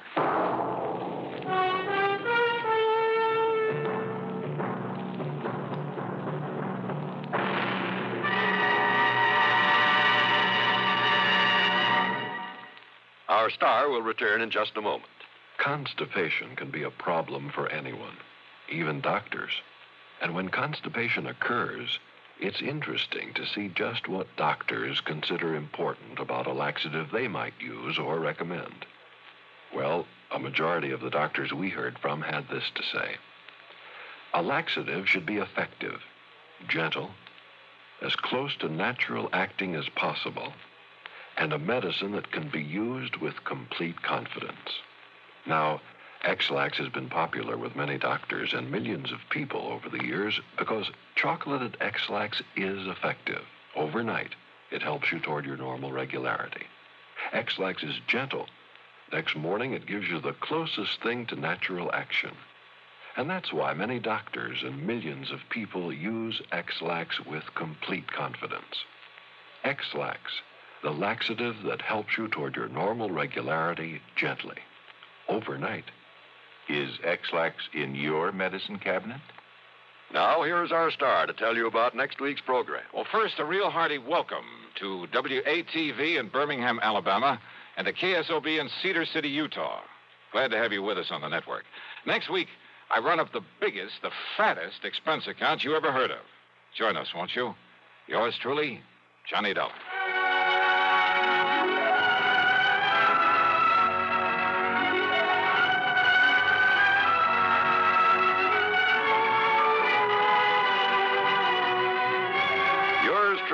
Johnny Dollar, starring Bob Bailey, originates in Hollywood and is written, produced, and directed by Jack Johnstone. Heard in our cast were Virginia Gregg, G. Stanley Jones, Howard McNear, and Frank Gerstle. Be sure to join us next week, same time and station, for another exciting story of yours truly, Johnny Dollar.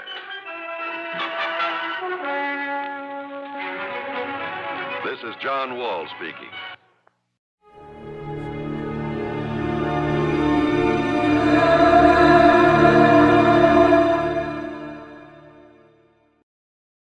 From Hollywood, it's time now for...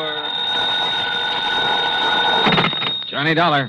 Fred Wills, Surety Mutual Limited, Johnny. Oh, hi, Fred. What's on your mind? At the moment, San Francisco. Oh, nice town to have on your mind. What's new out there? That's what I hope you're going to tell me. What do you mean? Johnny, there's an importer out there named Andrew Foreman. We're carrying a $50,000 policy on his life. So? So have you ever heard of an importer getting exported? I don't get you, Fred. I'm afraid that's what's happened to Foreman. Last night he disappeared. I'm on my way.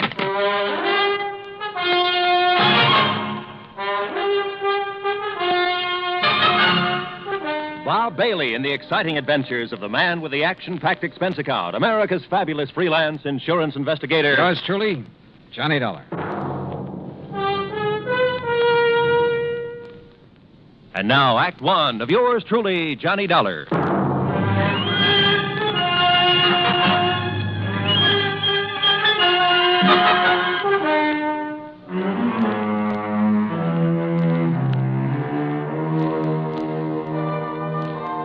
Expense account submitted by Special Investigator Johnny Dollar to the Home Office, Surety Mutual Limited, Hartford, Connecticut. Following is an account of expenses incurred during my investigation of the Blinker matter.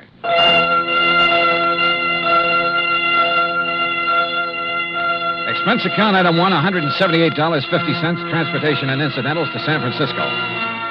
On the flight out, I studied the dope Fred Wills had sent me. Andrew Foreman, age 51. Occupation, importer. Health, good. Judging from the hefty premium he had to pay, his importing business must be okay.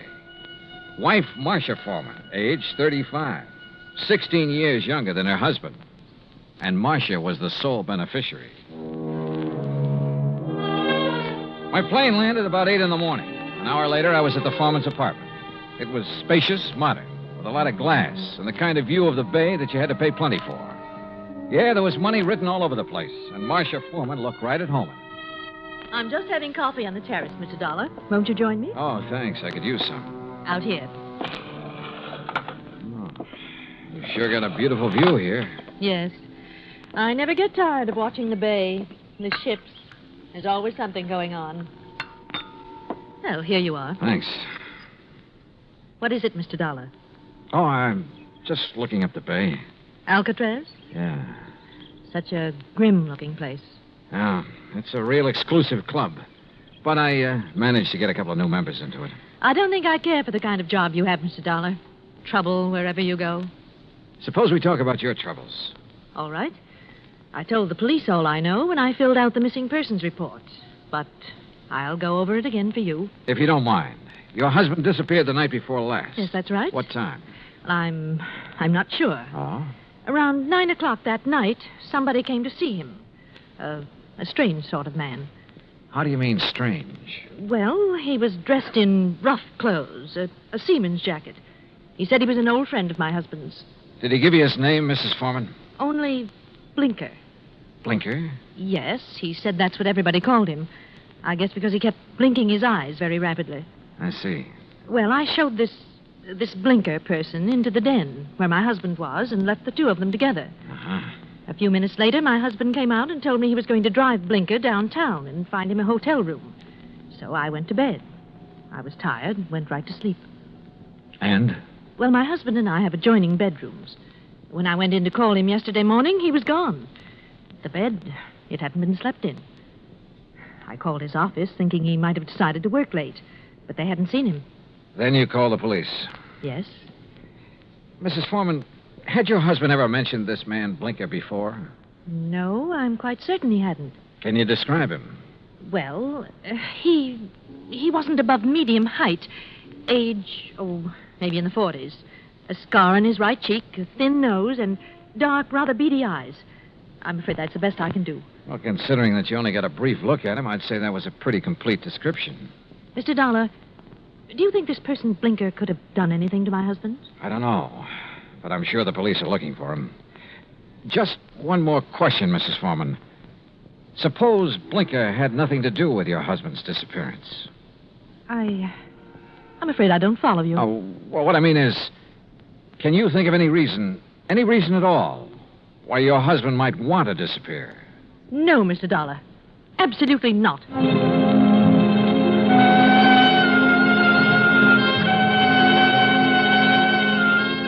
Marcia Foreman sounded pretty certain of that last answer. Maybe just a little bit too certain. Expense account item 2, $1.80 cab fare to the office of an old friend of mine, Detective Lieutenant Scapella. Jono, if Foreman took this character Blinker to a hotel, it's no hotel we ever heard of. We've covered them all. You think Blinker could have killed Foreman? It's a possibility. What's another? Maybe there is no Blinker. Yeah, Scapella, I thought about that, too. Jono, didn't it hit you there was something strange about Mrs. Foreman's story? She said she let Blinker in the apartment. She showed him to the den. Now, she could have only seen him a couple of minutes. Yet she rattled off a complete description of him. Yep. Sure is to me, Scapella, right between the eyes. And the way she described it. Yeah, I know. Seaman's jacket, beady, blinking eyes, scar on the right cheek. Oh, he sounds real distinctive. Real distinctive. Or real faked. Well, the trouble is, smelling a fake's one thing. Proving it's another. What have we got for a motive? For one thing, $50,000. She was Foreman's sole beneficiary. It's interesting. That's real interesting. Excuse me, Jim. Capella. Oh? Oh, yes. What? I see. Yes, okay. Yes. All right, thanks, Mr. Arnold. John, it looks like we better back up and start all over. What do you mean? That was Wayne Arnold. That's Foreman's attorney. He had a telephone call this morning. From Foreman? No, but from somebody just as interesting. Blinker. Yeah, Blinker.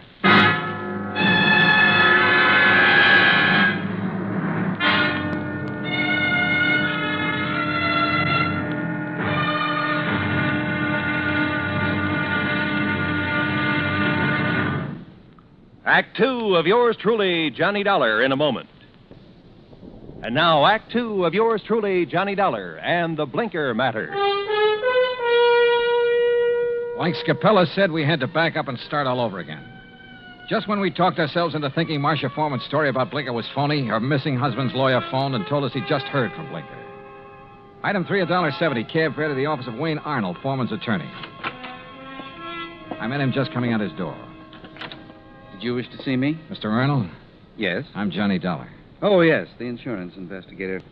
Mrs. Foreman told me you'd been questioning her. Look, I'm sorry, but I'm in rather a hurry. I have an appointment, and I'm late for it. Sorry, but this will only take a minute or two. I was in Lieutenant Scapella's office when you phoned a while ago about this man Blinker, Mr. Arnold. Oh, yes. When did you hear from him? Just a little while ago. I called Marcia Foreman right away, and she thought I ought to call Scapella. What did Blinker say on the phone? It was a strange conversation. He sounded nervous, excited, almost out of breath. Said he wanted money, $10,000. If he didn't get it, he'd... And that's as far as he got. He stopped suddenly, said he'd contact me later, then hung up. What do you make of it, Mr. Dollar? I don't know. Could be he's holding Foreman for ransom. That's what it sounded like to me. I take it you don't know this Blinker. I never heard of him until Marcia told me about him showing up night before last. Okay. Just one more thing, Mr. Arnold. How long have you been Foreman's attorney? 3, 4 years. Why?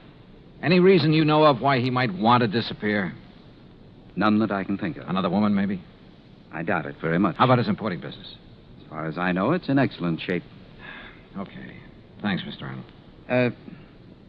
Mr. Dollar. Yeah? This man Blinker, why would he have it in for Andrew Foreman? Good question, Arnold. Sorry I don't have an answer to it. I went down the elevator and outside. I stopped at the corner to get some cigarettes, and that was my first lucky break. Because just as I was leaving the counter, I saw Arnold come outside. And the way he looked up and down the street made it plain he wanted to see if anybody was watching him. He got into his car and drove off. I grabbed a taxi, that's item 4, and trailed him. He drove into Golden Gate Park and stopped. I got out down the road and worked my way toward him behind some bushes.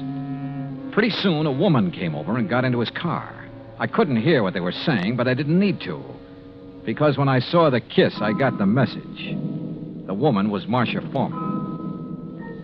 I went back into town and waited for Marcia outside her apartment door. She showed up about half an hour later. What? Why, Mr. Dollar. What is it? Is something wrong? Yeah, something's real wrong, Mrs. Foreman. I want to talk to you. All right. Come in.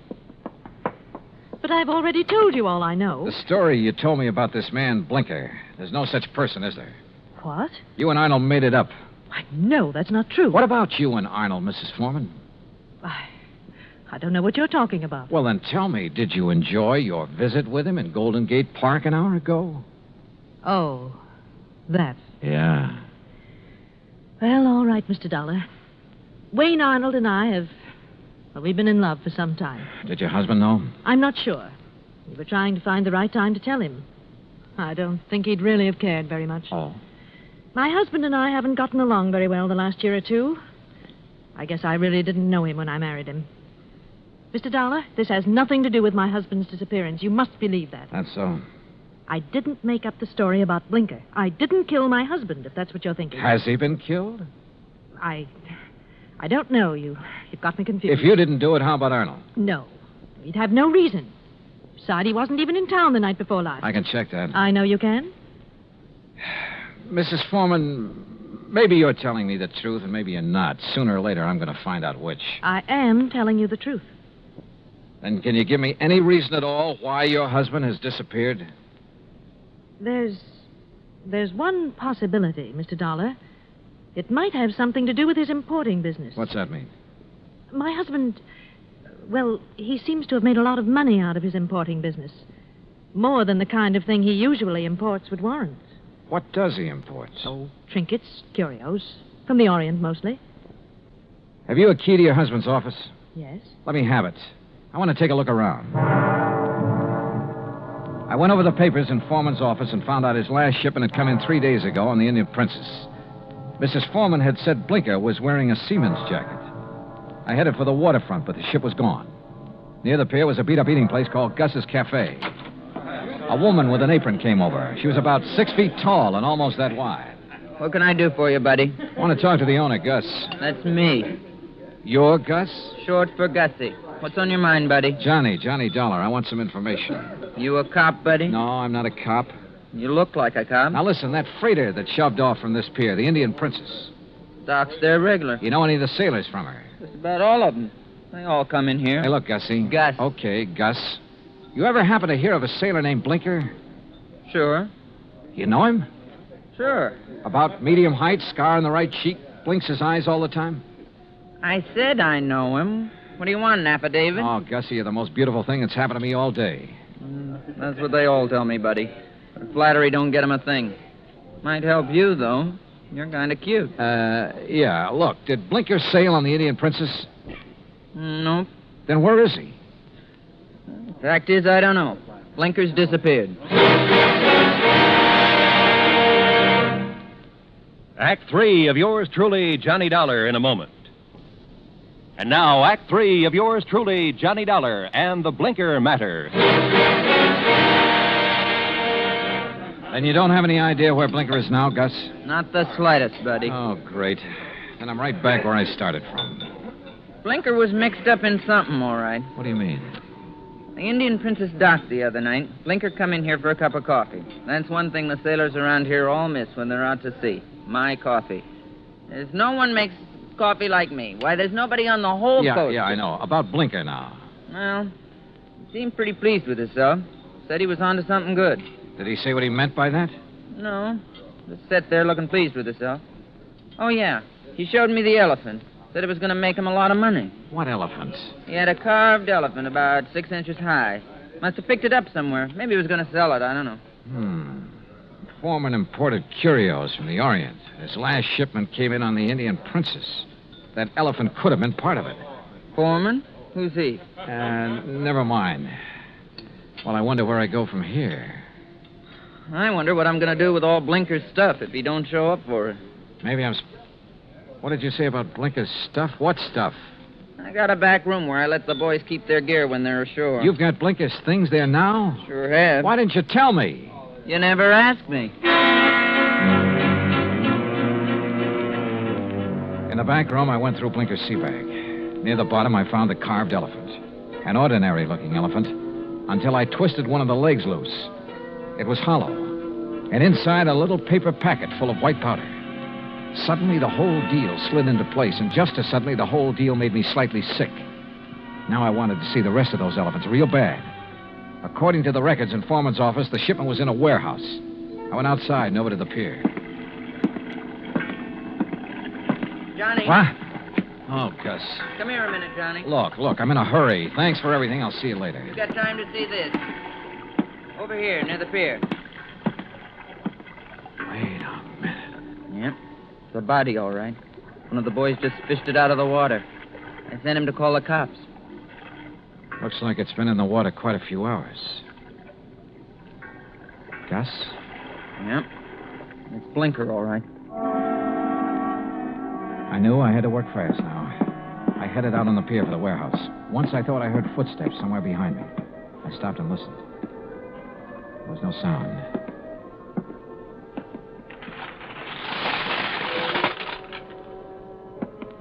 It was dark inside the warehouse, but with the help of matches, I located Foreman's shipment.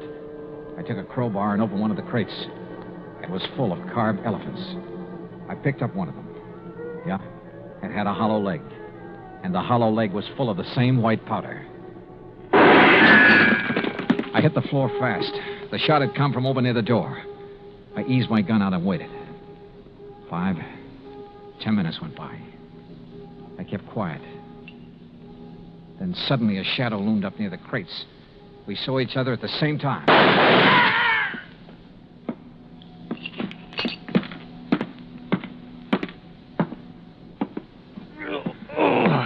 My shoulder. Well. The missing man himself, Andrew Foreman. Look, Blinker found out what you were importing in those carved elephants. He tried to blackmail you. I don't know what you're talking about. Oh, sure. You probably told him you'd pay off. That's when you drove him downtown night before last. Then you tried to kill him, but he must have got away. I tell you... You called your lawyer, tried to put the squeeze on through him. But he had to hang up in a hurry. You were probably getting close. You finally caught up with him, didn't you, Foreman? Look, you've got no proof of anything. Why should Blinker try to blackmail me? Like I say, he found out about the narcotics in those hollow elephants. It was put there without my knowledge. You have no proof I was involved. You know, Foreman, it doesn't much matter. You've got even bigger troubles than that staring you in the face. I don't understand. Blinker's body has been recovered from the bay. I wouldn't know anything about that. You've got no proof of that either. No. There were 2 bullet holes in Blinker. 5 will get you 10. The slugs in him came from this gun of yours. The gun? Yeah. This is something that can be proved. Well? All right. I just didn't have any choice.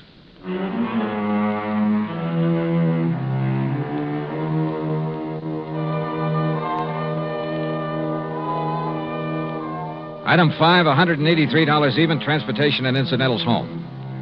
Expense account total, $434.50. Remarks? Andrew Foreman made a complete statement to the police. The murder case against him is open and shut. So, it looks like he's going to beat the narcotics rap after all.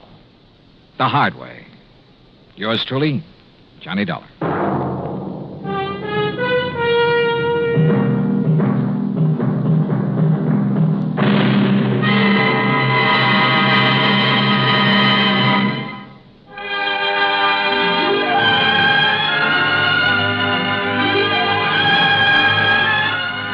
Truly, Johnny Dollar, starring Bob Bailey, originates in Hollywood and is produced and directed by Jack Johnstone. Today's story was written by Robert Stanley. Heard in our cast were Paula Winslow, D.J. Thompson, Harry Bartell, Stacey Harris, Vic Perrin, and Bob Bruce. Be sure to join us next week, same time and station, for another exciting story of yours truly, Johnny Dollar. This is Roy Rowan speaking.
Johnny Dollar has come to you through the worldwide facilities of the United States Armed Forces Radio and Television Service.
Johnny Dollar.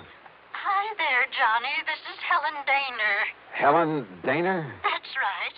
I live out here in Morro Bay, California. I see.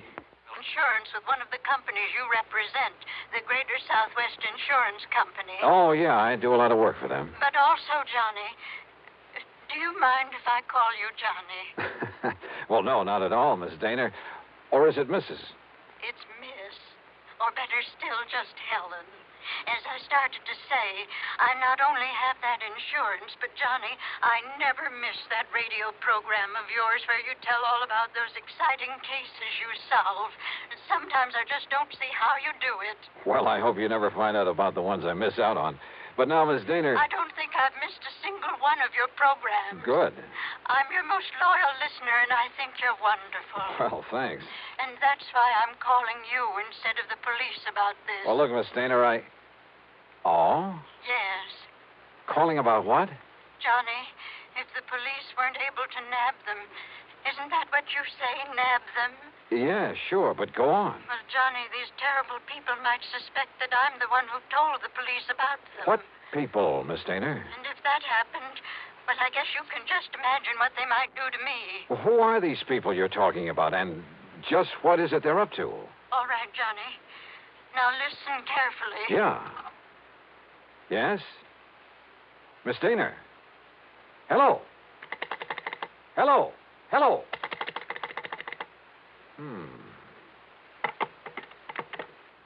Oh, come on now, Dollar. Don't be a sucker for a... And yet... I wonder...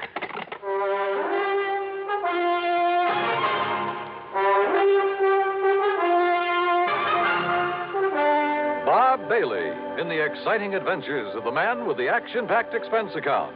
America's fabulous freelance insurance investigator. Yours truly, Johnny Dollar.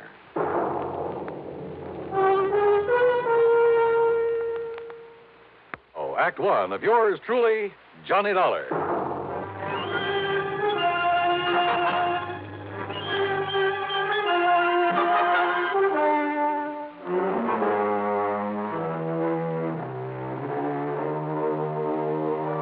Expense account submitted by Special Investigator Johnny Dollar to the Greater Southwest Insurance Company, Home Office, Los Angeles, California.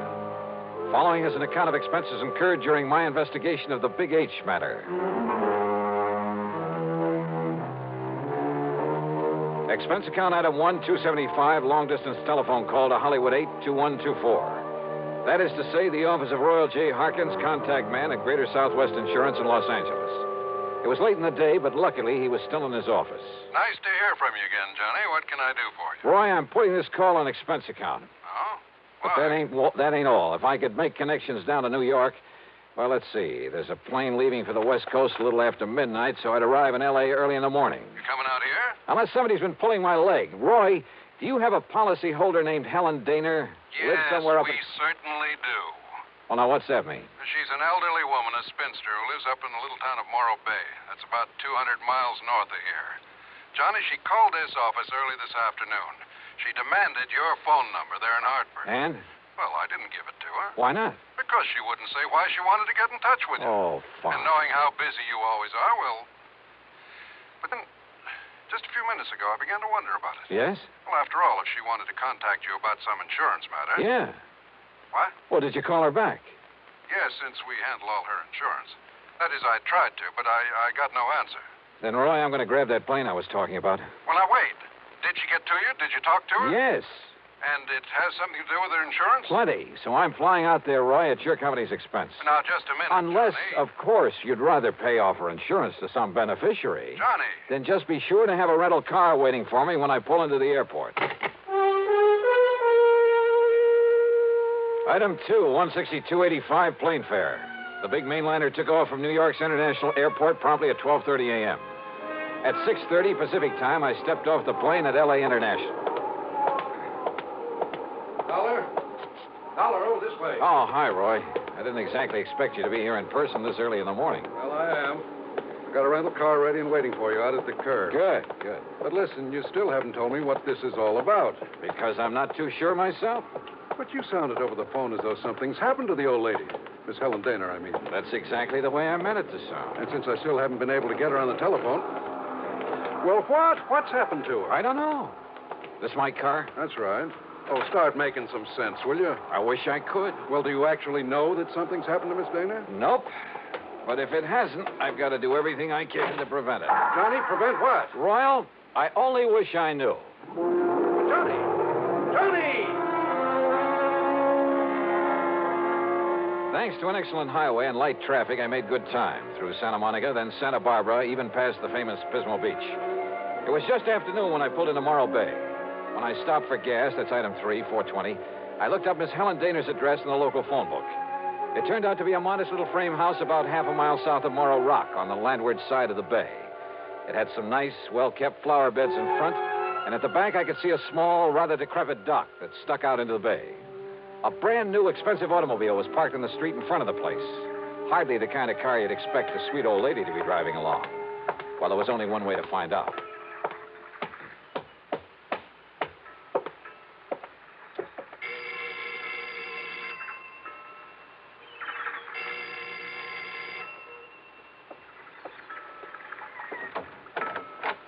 Yes? Miss Helen Daner? No, I'm Bessie Daner, Helen's sister. And who are you, young man? Johnny Dollar. I'm from Hartford, Connecticut. Is your sister? Oh, yes. I've heard Helen speak of you. You're an old friend of hers, aren't you? Well, yes, I guess. Won't you come in? Well, is she here, Miss Daner? Well, she ought to be back from the market any minute. The market? But she hasn't been at all well, you know. That's why I've come to live with her, sort of take care of her. I see. But I did think it was all right to let her walk down to the market this morning. Would you like to come in and wait for her? Which market, Miss Daner?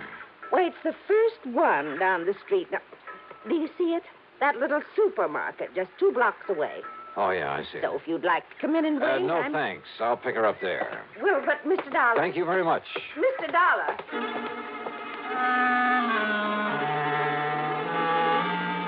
There was something very funny here, but I wasn't sure just what.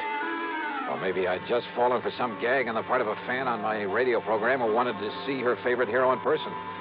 In any event, there was one sure way to find out, from Miss Helen Daner herself. And if she was still at the market. But as it turned out, I got that well-known kick in the face. Why, of course I know Miss Helen Noir well, sir. Then would you please point her out to me? Miss Helen Daner? That's right. Oh, but she isn't here, sir. Oh. Then perhaps she went to some other store. Most certainly not, sir. What? We deliver everything that she orders to her little house up the street. Well, that still doesn't prove You anything. see, Miss Helen hasn't been out of that house for weeks, hasn't budged. You're sure of that? Why, of course I'm... Why, what's the matter, sir?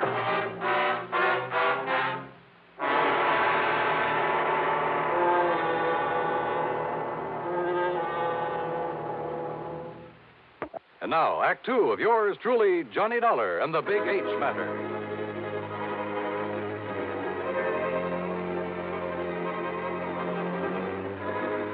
If old Miss Helen Daner, who telephoned me in Hartford, asked me to come out here to Morro Bay in California, if Miss Daner hadn't budged from her little house in weeks, why had her sister told me she was at the market? Could all this somehow tie in with the terrible people she tried to tell me about on the telephone? I jumped into my car and drove back to the little home on the bay.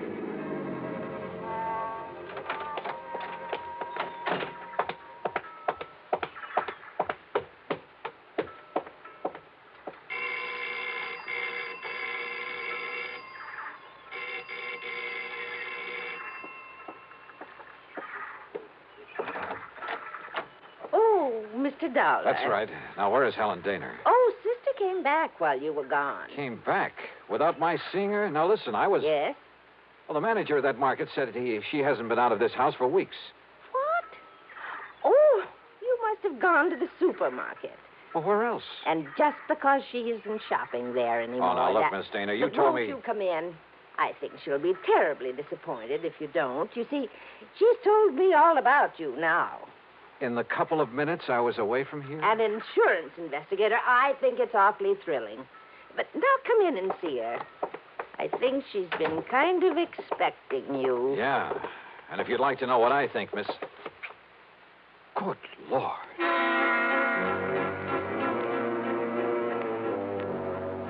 In the middle of the tiny living room was a heavy oaken armchair. Sitting in it, tied down to it, was a sweet-looking gray-haired lady of maybe 70 or 75. A handkerchief was lashed tightly across her mouth, and the eyes behind her old-fashioned steel-rimmed glasses were filled with tears and a look of utter despair. I swung around to her so-called sister and was struck by two things. She seemed to have suddenly lost about 20 years. Her face wore an unpleasant smirk, and in her right hand was a .38 aimed at me. Don't move, Mr. Dollar. This gun is not only loaded, but cocked, and it has a hair trigger. Stand perfectly still, because it'll be right in the middle of your back. So, while I take away your gun... All right. Now, sit over there in that chair against the wall. You'd better do as I say, Mr. Dollar.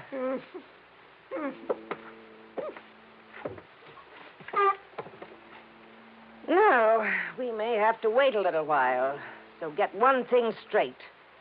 Any move, any tricks, and I pull this trigger. Mind telling me what we're waiting for? You'll see. And why you've tied her up that way? That is Helen Daner, isn't it? Why, what's the matter, honey? Getting a little short of breath with that gag in your mouth? Well, then why don't I take it out for you? No, Dollar. Not a single move. Just crossing my legs. Sure. Here now, honey. Don't want you to conk out on it. After all, you may be of some use before we're through with this caper. There you are. Johnny, I don't know what... These terrible people, they sneaked in while I was phoning you. Yeah, Helen, I guessed that. If only you hadn't come, but I thought maybe... They're smugglers, Johnny, of the worst possible kind. You tell them, honey. It'll help to kill time while we're waiting for Pete and Dollar. Okay.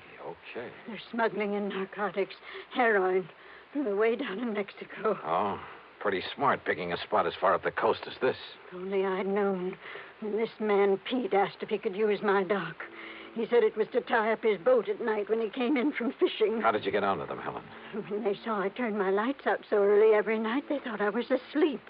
That I wouldn't notice he wasn't taking fish off his boat, but little cans of heroin. Heroin? Then Bessie here, who can look so sweet when she wants to. Why, Helen, I thought I was pretty sweet. Then Bessie would meet him with her car. How did you know it's heroin? Because they told me they'd use it on me if I don't behave myself. Which is a lot better than you'll get, Dollar. And besides, Johnny... Yeah? I found a little of it that was spilled on the dock. And I remembered how you described it once when you caught a man bringing in the terrible stuff. Yeah, she's a real smart old biddy. Except when she phoned to you, Dollar, and we caught her at it. We can handle her all right. With a little H in her veins, we can even let the neighbors see her now and then. And with me acting as her sister, taking care of her. Oh, listen, here he comes now from the dock. Just relax, Dollar.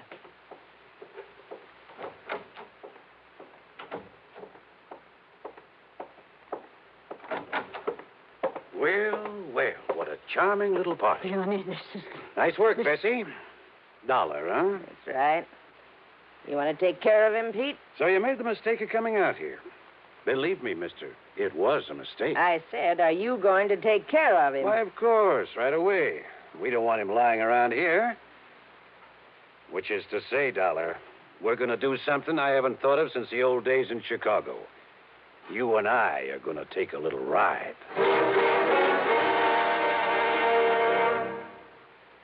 Act 3 of yours truly, Johnny Dollar. Take a little ride, huh? That's right. Chicago style. Exactly, Dollar. Oh, no, Johnny, don't you see what that means? He's going to take All me right, out. all right, honey. Just keep out of this. No, I won't. Pete's going to kill him. That's right. Now, shut up. Oh, now, just a Dollar. minute. You. Sit down. Bessie, be sure you keep the gun on him. Oh, don't worry, Pete. If I had a silencer, though, I'd get rid of him here and now. Has it occurred to you, Pete, that I may have left word with them that if I'm not heard from... Now, don't try to be cute, Dollar. Sure, it occurred to me. I dismissed it. For the simple reason that you couldn't possibly have had any reason to know what you were getting into out here. So forget it. What are you going to do with him, Pete? Well, whatever it is, it'll have to wait till after dark, when this one-horse town closes up for the night.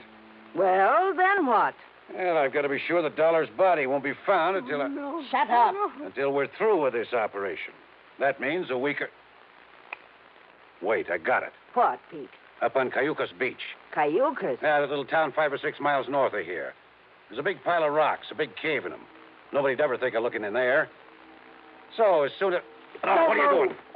Just digging out a cigarette, if you don't mind. No, sure, go ahead. But this is one time the condemned man won't enjoy a hearty meal. Johnny, isn't there anything? To think I got you into this. I told you to shut up. Listen, I told you. Oh, no, you don't.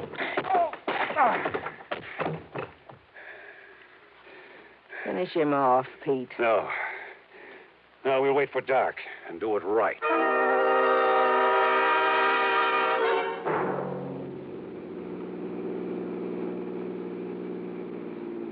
I guess he had really slugged me, because by the time I fully came to, it was night. I was in the back seat of a car driving along the highway beside the ocean. Pete was at the wheel. Beside him, leaning over the back of the seat watching me, was Bessie. And the .38 in her hand was aimed straight at my head.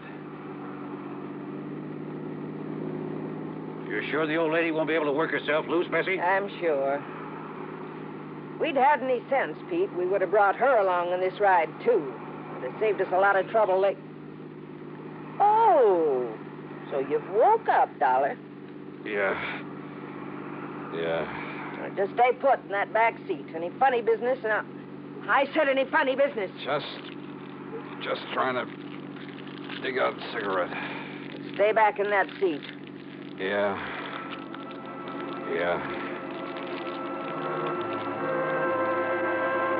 She didn't take her eyes off me for a second, or the gun either.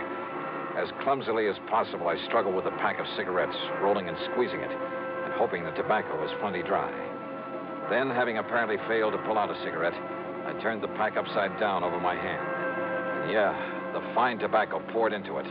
I took a deep breath. What's the matter, Dollar? You need some help with that. Oh, no! No, my eyes! My eyes! Oh! Instinctively, she dropped the gun, put her hands to her eyes, now filled with tobacco dust. With what little strength I had, I picked up the gun and slammed it against the side of Pete's head.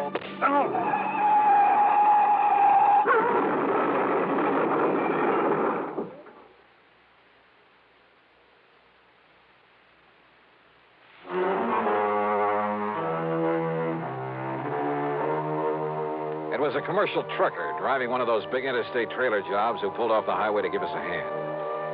Yes, somehow those boys are always around when you need them. And he used his head. When he found my credentials in my pocket, he saw the whole picture in a flash.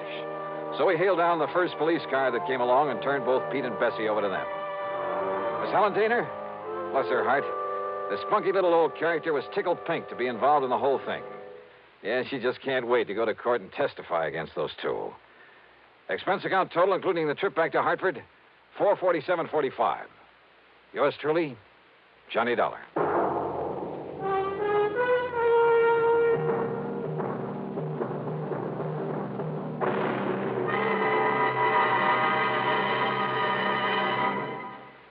Now, here is our star to tell you about next week's story. Next week, well, so help me, it's the wildest case I ever got messed up with. Join us, won't you? Yours truly, Johnny Dollar.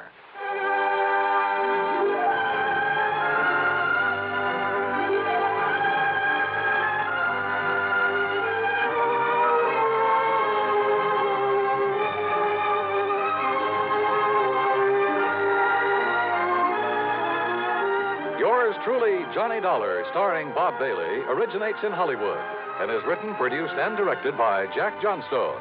Heard in our cast were Peggy Weber, Virginia Gregg, Bartlett Robinson, Joseph Kearns, and Russell Thorson. Be sure to join us next week, same time and station, for another exciting story of yours truly, Johnny Dollar.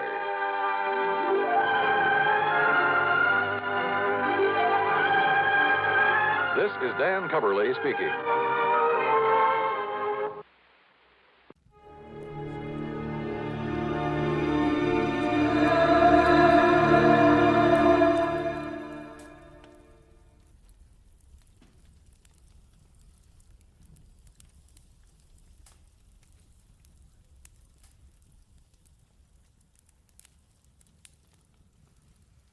Get this and get it straight. Crime is a sucker's road, and those who travel it wind up in the gut of the prison of the grave. There's no other end, but they never learn.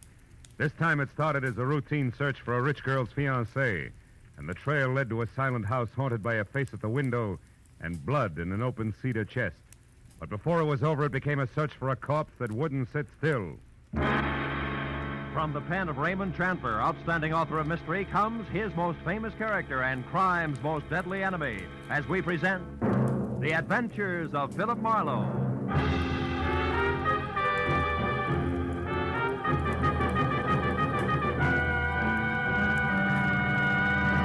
Now, with Gerald Moore, starred as Philip Marlowe, we bring you tonight's exciting story, The Busy Body.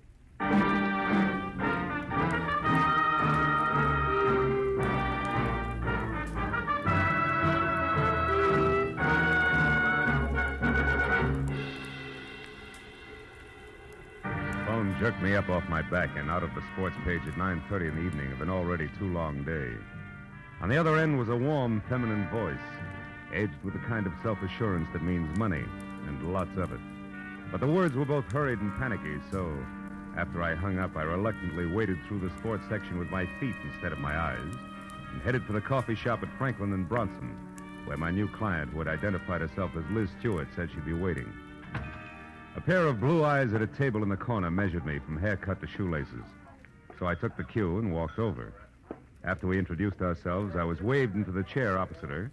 She leaned toward me and started with a rush. Mr. Marlowe, I've got to find a man named Dean Howard as soon as possible. Not exactly a new switch. He's my fiancé. We plan to notify my Uncle Hanley of our engagement tonight. Who is Uncle Hanley? Uncle Hanley Stewart of Stewart Aluminum. Okay, go ahead. Dean Howard was to meet me at 7, but he didn't show up. Mm-hmm. And then about 7:45 he called. He started to tell me something that he referred to as a horrible mistake, but before he could get it out, we were cut off. Well, I tried to Want call some him back. coffee? Hmm? Coffee. No. Okay. I tried to call him back, but there was no answer. So I went to his house, but it was locked and dark. And yet his car was still parked outside. Uh-huh. Well, look, Miss Stewart, why don't you save yourself $50, go home and wait for an apologetic phone call, huh? What do you mean? Well, this stacks up as being a case of cold feet or a little celebration that got out of hand. Either way, there's nothing to worry about. I've come to you for help, Marlowe, not a pat on the head. Okay. I'll assume it's my error for the moment. How long have you known this Dean Howard? Well, I met him at a party about 3 months ago. Mm-hmm. Uncle Hanley and I both liked him tremendously right from the first. I suppose you've considered the possibility of another woman? Well, of course, I'm not a child. I can see that. Well, Dean has been deeply troubled for the past week.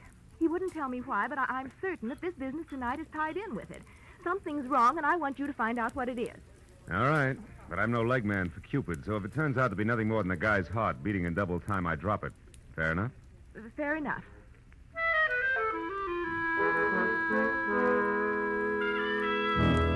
She gave me a short list of posh joints she and Dean Howard sometimes visited, and his address, which was 312 Normandy. She said I could reach her at home, which was 28 Roxbury Drive in Beverly Hills. Well, $50 is $50, so after she left, I spent a handful of nickels checking the list by phone and drew a complete blank.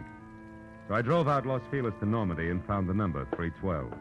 As I walked up to the door and leaned on the bell, I got the feeling that I was being watched. There was no answer, so I tried the door. It was locked. I threw a look over my shoulder as I walked around the side of the house and caught a glimpse of a face in a window next door, just before the curtain was dropped back into place. The back door of 312 was locked, too, I found out, as did the face next door, which was watching me again from one of the rear windows.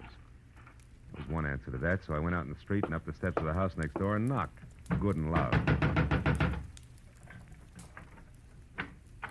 What do you want? My name's Marlowe, lady. I'm a detective. You may be able to help me. A detective? Mm-hmm. Well, come right in, Mr. Marlowe. It's about time's all I have to say. I'm Agatha Lambrigger. What's he been up to? Who? Well, you're investigating that bachelor next door, aren't you? Yes. Oh, how'd you know? Stands to reason. I've known all along he's a suspicious character. Yes? Lived there a year now. Comes and goes at all hours. Drives that fancy car out there. Wears fine clothes, but nobody seems to know what he does or where he gets all his money. Well, look, Mrs. And girls. Oh. Well, believe you me, they don't come to clean his house. Never gets cleaned. But they come just the same. Why, only tonight there was one. Some blonde in a white dress. I tell you, I've never Mrs. seen Lambrigger, did the girl go inside? Well, no. But she tried to. The door was locked. And it's Miss Lambrigger. Oh, how stupid of me. Yes. Well, tell me, did you notice Mr. Howard come home tonight? Well, I didn't exactly see him come home. But he was over there all right. And not alone either. Is that so? Another girl? No, it was only some man. Oh. But it still bears out what I've been saying. Because I just happened to glance out of my window at this one here across from that one of his, you see. Yes, sir. Well, a light was on over there. And I could look straight down a hallway. And do you know what? What? Those two grown men were roughhousing like a pair of hoodlums in that hall. Wrestling they were, like ordinary ruffians. I tell you, I never saw the like. I got a good look at him, and I'd certainly know him if I saw him again. Well, how'd the fight come out? Fight? Yeah. What the... Oh, the fight. Well, I can't say about that. My phone rang. It was Lenore Crowley. She simply talks her ear off you when she gets does. started. So when I finally got back to the window, when I happened to look out again, it was dark over there. So I never did find out what actually happened. But Yes, I well, think thanks that he... very much for your help. I really must run. Oh, and another thing. The noise and the drinking that's gone on in that house. Why, you wouldn't believe it. Oh, you're leaving? As soon as possible, yeah. But you still haven't told me what he's up to. Well, I'm not at liberty to do that. Oh, that's a shame. Yeah. Well, I'll be here all the time, you know, and I'll certainly keep an eye on that house. Oh, I can't tell you how much I appreciate you're going to all this trouble just for me. Bonsoir, Miss Lambrigger.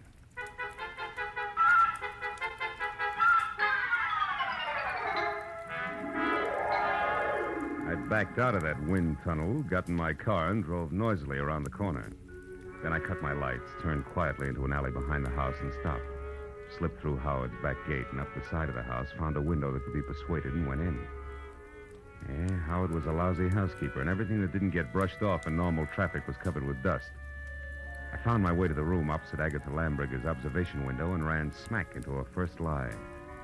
Where she said there was a hallway, there was a solid wall, papered with purple roses and hung with 4 dingy pictures in bronze frames, 2 on each side of a big, ugly mirror. There were 2 hallways, but no angle at which either could be seen from her window. Furthermore, there was no sign of a struggle. One hall led to the study, the other to the bedroom, and I checked both. But still, there was no indication of a fight. On my way out, I barked my shin on the nose of a lion carved on the corner of an oversized cedar chest, just as the abrupt sound of someone at the door brought me to a rigid halt. Whoever it was had the patience of an 8-year-old on circus day. So I set myself up as the type who might live in a joint like this and answered. What's the matter with the lights, Howard? Blow a fuse? Or could this be some new economy measure? I like it this way.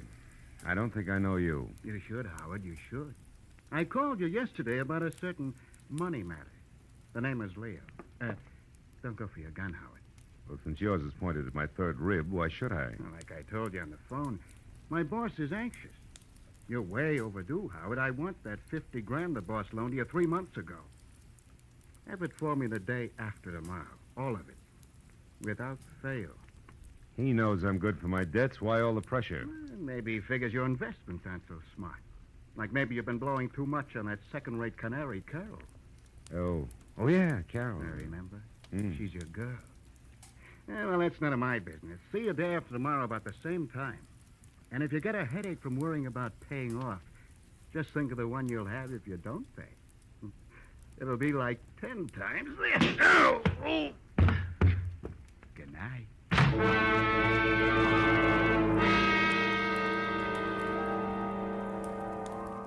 The .45 in his hand caught the side of my head, and I went out cold.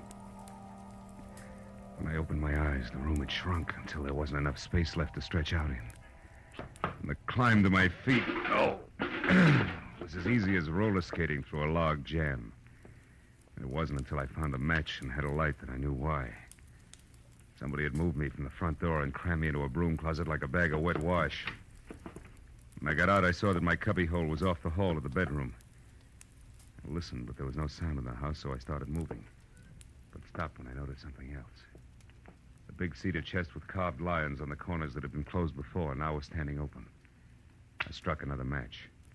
Inside on the bottom was a thick red puddle of blood. Blew out the match and was in the middle of a mental apology to Liz Stewart when it came.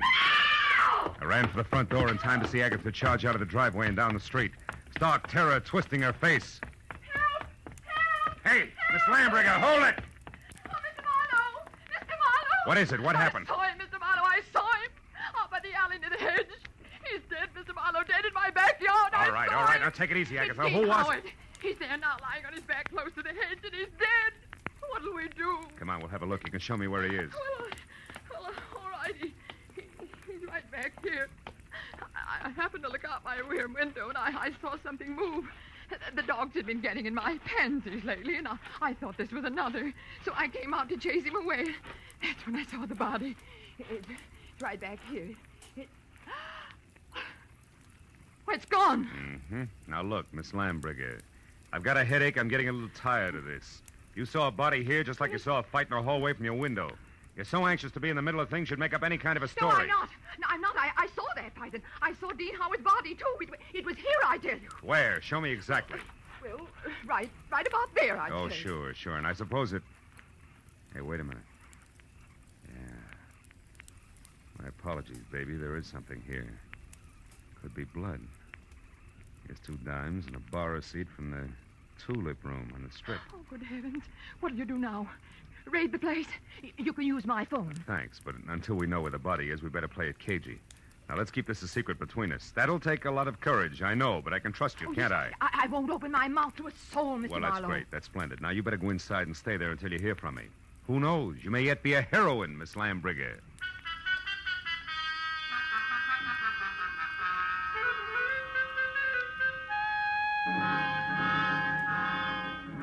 The bar receipt was a long shot.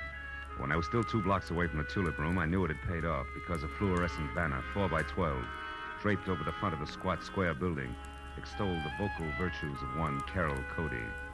I parked across the street, went in and found a dressing room door and knocked. She distinctly said, "Come in," but when I did, I thought the room was empty, until a small handful of spangled satin costume hopped up from behind a screen in the corner. I made a sight-unseen introduction. It was only a moment later that a tall brunette, filling a white silk blouse and snug, dark slacks, stepped out, tossed a few pounds of glossy black hair away from her face, and gestured me into a chair. Which paper did you say you were from, Marlowe? I didn't, honey. I'm a private detective. I can't use it. Don't give odds on it, baby. Not yet, anyway, huh? Let's talk first. For instance, what's with you and Dean Howard? Dean Howard is a low-crawling thing. That's strange. Had it you loved him? I did until tonight when I found out that he has 2 heads. That's so he can lie and keep a straight face with one while he laughs up his sleeve with the other. Nuts to him. Nuts to Liz Stewart and her money, and nuts to you. I hate Dean Howard enough to kill him, and I might just do that. I don't think you will, no, because somebody beat you to it. You mean Howard's dead? Looks that way, yeah. I'm not sure because he won't stay in one place long enough. If you're trying to shock me, you're wasting your time. I'm not sorry. I think we've got company. Keep talking, I'll get him. As you say, my friend, the music business is just as lousy as any other Dodge, and I can prove it. Come here. You're a good listener, Bud, so join the party. Who are you? Why are you listening out there? Come on. No. Just a minute. I wasn't listening. I was looking for you, Marlowe. I'm Ward Odom, Mr. Hanley Stewart's assistant. You're doing fine. Don't stop now. Well, ever since I learned that Miss Stewart hired you, Marlowe, I've been trying to talk to you. I followed you here from that place on Normandy because I must know what you found out so far. Why? What business is it of yours? Because, Mr. Marlowe, I doubt very much that you even know of the robbery. Robbery? What robbery? More than $40,000 worth of negotiable securities was stolen from Mr. Stewart's safe this evening. You get all your information at keyholes? And I have reason to believe that the man you're looking for took them. Of course, I don't dare accuse him without proof of his relationship with Liz, Mr. Stewart's niece. If I were wrong, it would cost me my job. Odom, did Liz know about the robbery when she hired me? Why, of course. Oh, brother. Look, see this? Her name is Carol. She's involved right up to her mascara in the whole mess. Don't let her out of your sight till I get back. Me? Why, you cheap shot. Shut up. And as for being cheap, I'll take care of you when I get back.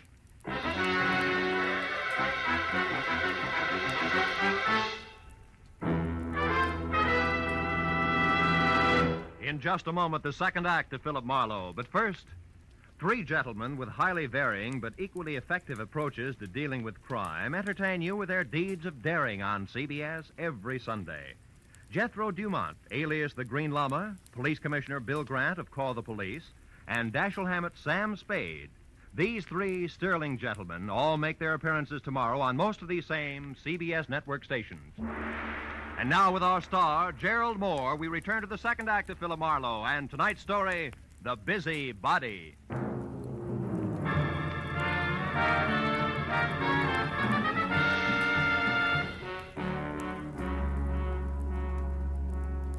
After convincing Ward Odom that his greatest contribution to the cause would be staying close, but not too close to the violent lady in slacks, I piled into my car and started for Beverly Hills in a beautiful liar named Liz. I didn't stop until I was at number 28 Roxbury Drive, out of my car and walking fast up the semicircle of gravel driveway that led to the carefully antique front door. But then, for two good reasons, I stopped again. The first, a squad car parked ahead of me that said everybody except Marlowe knew all about the bonds Mr. Hanley Stewart could no longer call his own. The second reason, and more important, was my client, Liz Stewart, sneaking out of a side door and hurrying toward a gray coupe. I stepped back into the shadow of a squat palm and waited for her to come abreast of me. Late date, Miss Stewart? What? Marlowe, why, you startled me. Considering everything, it's the least I can do. What do you mean? I don't like clients who lie to me. So if you don't mind, I'll just stroll along with you while you assure me you can explain everything. But I can, Marlowe. Just give me a chance, please. All right. Why didn't you tell me that 40 grand worth of negotiable bonds disappeared from your uncle's safe at the same time as Howard? Oh, because I didn't want you to be prejudiced, to be looking for a thief from the start. If Dean did take those bonds, he had a reason. Like being fond of money? No, like being forced to do what he did. All right, let's say he was forced. What then? Well, then I wanted to help him, to get to him before the police. They'd arrest him in a minute. And you, on the other hand, would get the bonds back to your uncle, convince him it was all a mistake, and talk him out of telling the law, huh? And with your own dough, you would help Howard out of the spot he was in. Is that it? Yes. But you haven't proved the Dean took the bonds. No, I haven't. Could have been anyone who knew the combination of the library safe. Which includes how many? Aside from Uncle Han and myself, just the family lawyer and Mr. Odom. Yeah, what about Odom? Could he have done it, Liz? No, I don't think so, as much as I dislike him. You see, Marlowe, for years, Odom's been very close to Uncle Han. He's had 1,000 opportunities to steal if he wanted to. Well, like this afternoon, for instance. He had $10,000 worth of the bonds with him today. What was he doing with all that dough? Paying gas bills? He was going to sell them for my uncle. But the transaction fell through, so he brought them back to the house and put them back in the safe. Anyway, Marlowe, I don't think he'd have the courage to steal. I know what you mean. I've already met Mr. Odom. When? Oh, about a half hour ago. In a nightclub called the Tulip Room. Odom thinks Dean is guilty, Liz, but he's afraid to mention it publicly till he knows a little more. What's a nightclub got to do with Dean? Carol Cody. Who? She's Dean's girlfriend. Marlowe, you're crazy. I talked to her, honey. She's a singer there. Told me that she and Howard were more than chummy, but that she gave him the air tonight when she found out about you. And you believe that? Mm-hmm. Now that I've had a little time, I believe even more.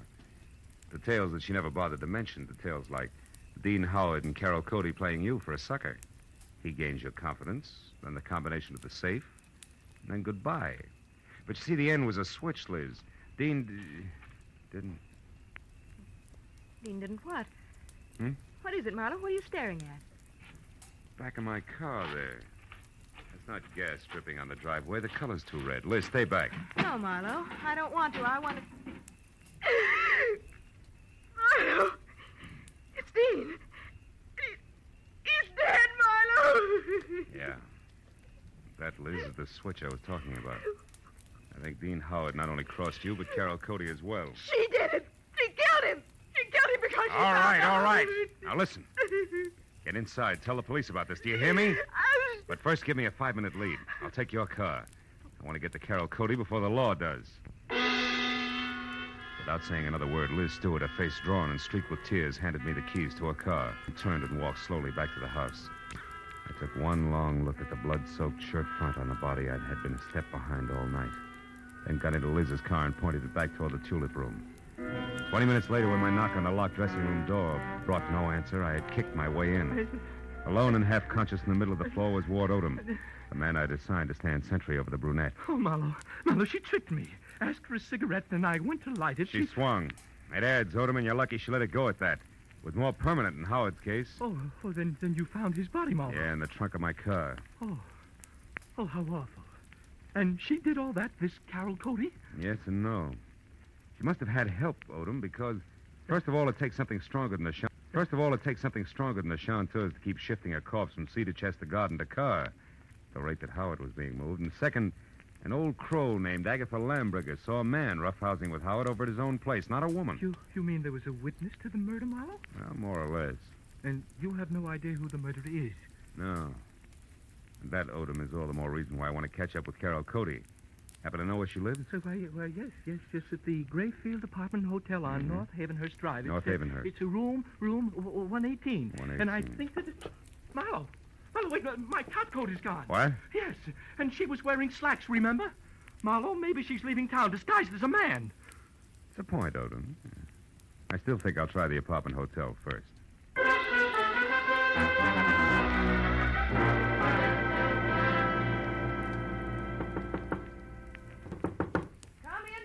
Open. The bag's over there, boy. Did you get the Marlowe, what are you doing here? Not doubling for a bellhop, so get over there, sit down, and keep your hands in your lap, because if I have to, I'll shoot. What? I don't understand. I'll make it real plain. I think you murdered Dean Howard because he double-crossed you after he emptied Hanley Stewart's safe. And I think you're out of your mind. Which brings us to a position called stalemate, and that in turn makes this a good time to call the cops. I didn't kill Dean. I swear I didn't. Oh, listen to me. What you said about Dean double-crossing me after he stole the bonds is true, but not the way you think it is. Second verse. He didn't want to just cut me out of my share, Marlowe. He wanted to return all the bonds intact. He really fell in love with Liz Stewart and decided to play all-American boy. You mean he decided to call it all off after he'd stolen the bonds? Yes, Marlowe. That was the reason we argued tonight. No, it's a stronger reason than the one I already had for your committing murder. Baby, you wanted that money bad. No, you're wrong. Come back here. Why did you belt Odom and run? And don't bother denying that you did, because I just left him. And he's minus good health and that top coat over there. So if you think I can explain that. I was scared that a confession out of Dean would get me into hot water. And when you showed and then Odom, Just a minute, But Carol. Marlowe, Just a minute, will you? I think I've got the answer. What answer? It's dust, Carol. Dust and what an old gossip swears she saw from her window. Right now, I've got to get over to her place before she ends up looking like the late Mr. Howard. Well, then you believe me, Marlowe, about not killing Dean. I don't know. But since you've been in this cheap swindle from the start, we'll just tuck you into an old-fashioned wardrobe. Just for safekeeping, baby.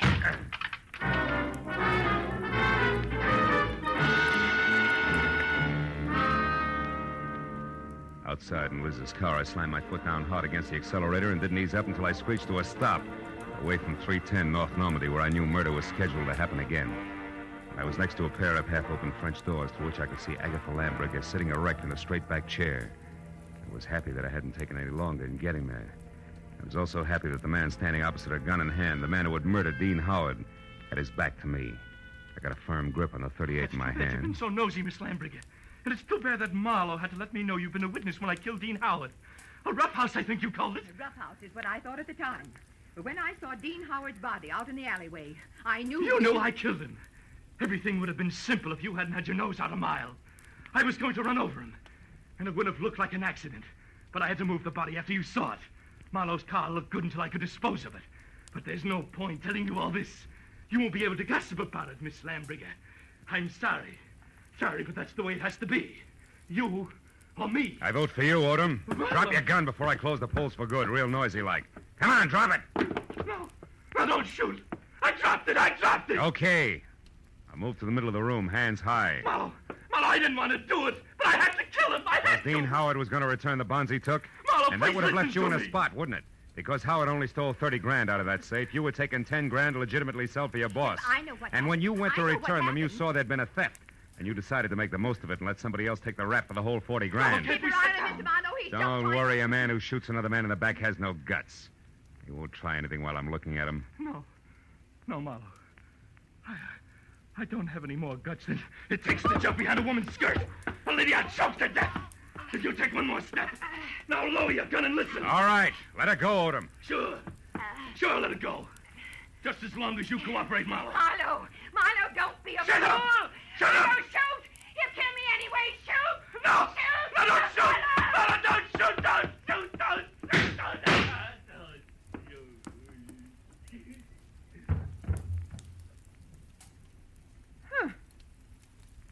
You were right, Marlowe. No guts.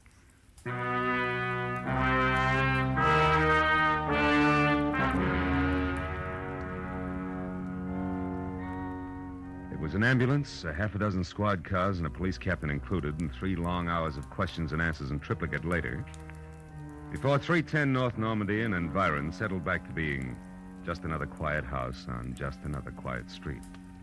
With, of course, the exception of Miss Agatha Lambriger, who now would never return to normalcy. And as we sipped hot tea together, and a clock someplace deep in another room struck twice, Now, Philip, so I'm sure I had this she was right. still going strong. Dean Howard owed money, so he and that worthless singer decided that he should get friendly with your wealthy client and then at the propitious moment rob her uncle, correct? Correct, yeah. But what I don't understand is how you knew it was that awful man Odom. Well, there were 2 things, honey. His anxiety to get me to Carol, together with a streak of dust the length of Odom's topcoat sleeve, all added up to a hunch. That, Philip, I don't understand. Well, you got to take them in reverse order. I saw dust on Odom's topcoat sleeve when I was in Carol Cody's apartment. That reminded me of the dust all over Howard's place. Oh, a mess, that house. Yeah, luckily. And the dust was the length of the sleeve, as though somebody had brushed against a wall coated thick with it. As one would in searching for something, hmm? That's right. Now, there's another thing. You saw Howard and another man roughhousing in a hall by looking out of that window there. Mm-hmm. Where, Miss Lambriger, no hall is visible, but where there is a mirror. Oh, then you mean I actually saw a reflection. Yes, darling, you did. Dean Howard hid the bonds behind the mirror. Which tilted so that I saw the reflection of a side hall. That's right. Well, now, Philip, one last question. Why did Odom move the body? Well, if it's the last, I'll answer it. Because he didn't want Howard's death to appear a murder on the night the bonds were stolen. It was better if he died accidentally and wasn't connected with a theft. Oh, I see. Yeah, well, now look, Miss Lam... Excuse me, I'll only be a minute. Yeah, but Miss Lambriger... Hello? Oh, hello, Judith. Yes, wasn't it thrilling? Miss Lambriger, really, Darling, it all started so innocently. My part, I mean. Well, it was about 7 Miss Lambriger, I have... Philip, I'll be with you in a minute. Oh, Philip, who? Why, the detective, the one I mentioned earlier. a long minute, I'm sure.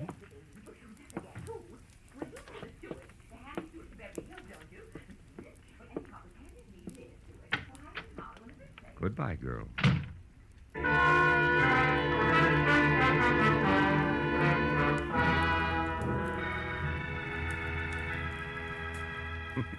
When I got outside, the silence was deafening. And then I remembered that I still had a client up on Roxbury Drive who I had to see. And that there were automobiles to be exchanged, and maybe, if I could find them, some right words to say to a girl who had a very rough night. So I started driving that way, slowly. But 10 minutes later, when I was halfway there, I stopped, turned around, and headed back for 310 North Normandy, and my 38 that I'd forgotten after a handful of policemen had finished examining it. It wasn't until I was at Agatha Lambriger's front door again that I realized something more important. Well, then this Odom, this killer, grabbed me as a shield, Judith, and told Marlowe he had guts enough. Guts was his word, my dear. Yes, well, I could get my gun another day.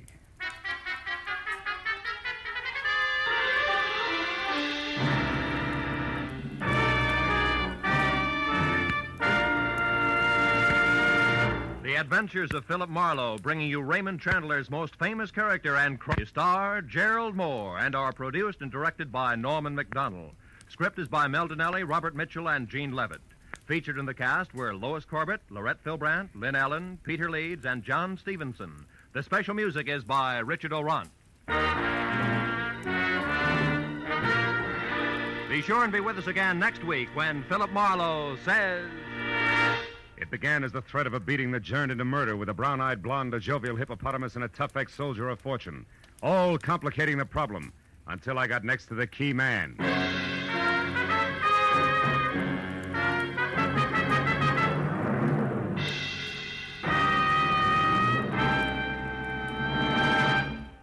Will you be listening when $51,000 go on the block during Sing It Again tonight? $26,000 in fabulous prizes for solving the mystery of the Phantom Voice, and additional $25,000 in cold, hard cash for answering only one more question about the Phantom. There's many another prize, too, for unriddling the smart, tuneful little riddle songs that keep Sing It Again moving at a terrific clip for the hour that it's on the air. It'll be here a little later on most of these same CBS network stations. This is Roy Rowan speaking. Stay tuned now for Gangbusters, which follows immediately over most of these same CBS stations. This is CBS, the Columbia Broadcasting System.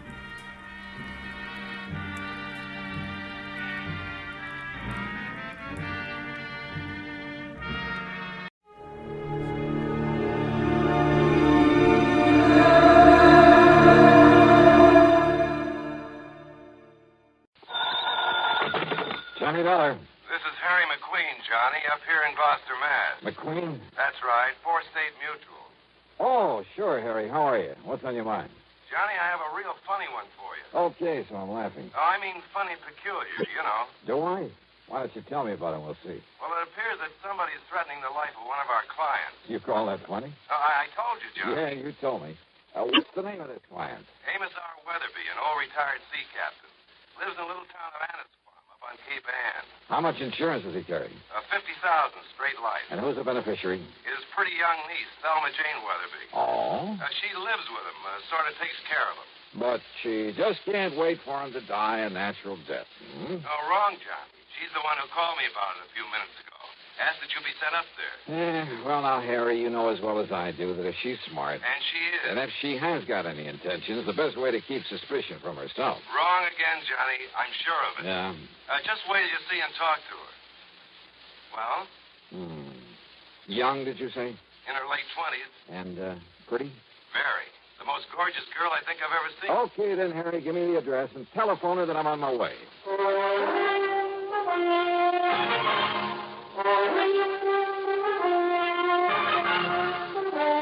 CBS Radio brings you Bob Bailey in the exciting adventures of the man with the action-packed expense account. America's fabulous freelance insurance investigator. Yours truly, Johnny Dollar.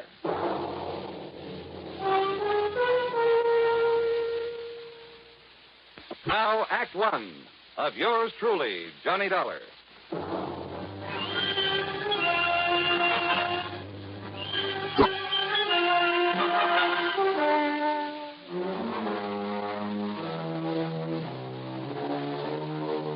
Expense account submitted by Special Investigator Johnny Dollar to the 4-State Mutual Insurance Company, Gloucester, Massachusetts office.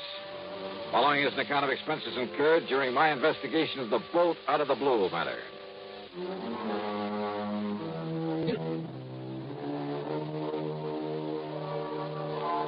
Knowing the Cape Ann country pretty well, I decided to use my own car on this one.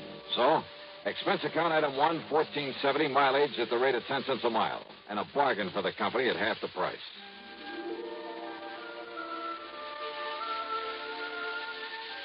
Annisquam, on the northwestern end of the Cape, is a pleasant little settlement, unspoiled by the vacation crowds. A kind of quiet summer haven for writers, poets, and painters, with a few large and very old homes. The address that Harry McQueen gave me turned out to be one of them. Set on a high, sandy knoll, it was a big frame house with hip roof, shingled turrets, and cupolas, half a dozen gables and dormer windows, all of it dripping with gingerbread and covered with Boston ivy. It looked out over the sparkling blue waters of Annisquam Bay. On one corner was a big tower with a platform on top surrounded by a heavy, well-polished brass railing.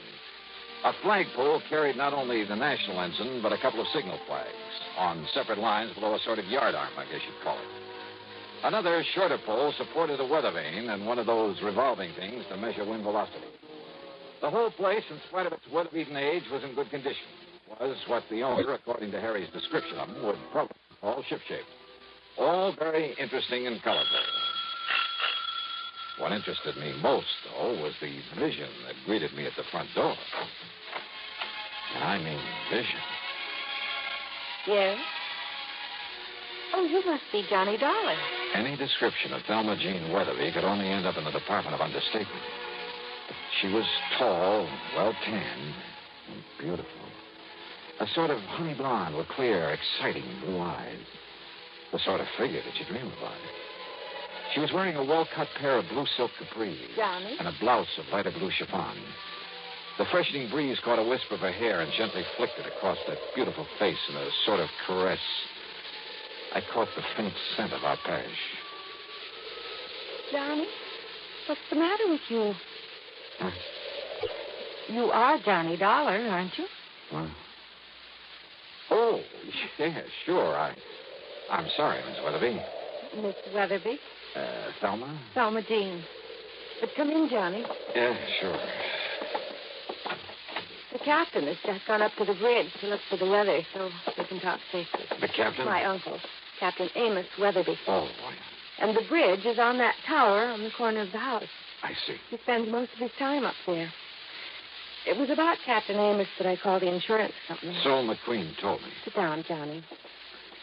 And would you like a nice cool drink or something after your long drive? Well, I take it you'd like to tell me what this is all about while the captain isn't here, so why don't we save the amenities for later, huh? All right.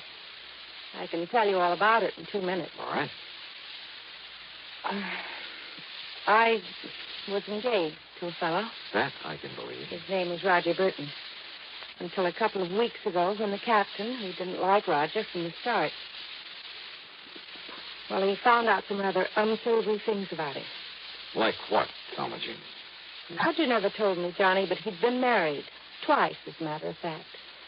And both of his wives died under very funny circumstances. I see. Also, they both had considerable money. Which I will if anything ever happens to Captain Amos. So I understand. His insurance. So I not only broke off with him, but Captain Amos literally threw him out of the house. And believe me, in spite of his age, he could do it. And now? Well, before he left, Roger told Captain Amos he'd get even with him. He said that he'd kill him. You mean just like that? Yes. He even boasted that he could do it and get away with it. The same as he did with a couple of nosy wives. Those were his very words. Oh, you have no idea what a horrible person he became after the captain showed him up. It was like a maniac. Well, then you're lucky to be free of him. You bet I am. It'll be a long time before I fall for any sweet talk again. Oh, it'd be a terrible waste, Thelma Jean. What? Yeah, like you. Oh, Johnny, not you. No, I'm just kidding. Or am I? You better be. And yet, if all the stories I've heard about I you don't are believe true... one of them. And to prove that I didn't come up here just because Harry McQueen said you're the most beautiful, the most gorgeous gal. McQueen told you that? Yeah, sure, right, 1,000%. But Then now... if I'd known that, and if you hadn't come, I'd never have forgiven you. Yeah, but now let's get down to what... Especially after what he said over the phone about you. Like what? Oh, that, you're an old, dull, stodgy, pedantic, Well, I'll bumbling... sue him. And I'll certainly try to prove otherwise. But right now... Now, Johnny. Now, let's get down to business. Well? Well, after the captain threw him out, we thought that was the last we'd see of Roger, in spite of what he'd said, in spite of his threats. But? Johnny, somebody has been prowling around outside this house at night. I've only caught glimpses of him, of his shadow, really, but I'm sure it's Roger Burton. It can only mean one thing, Johnny. He's here to carry out his threat against Captain Amos.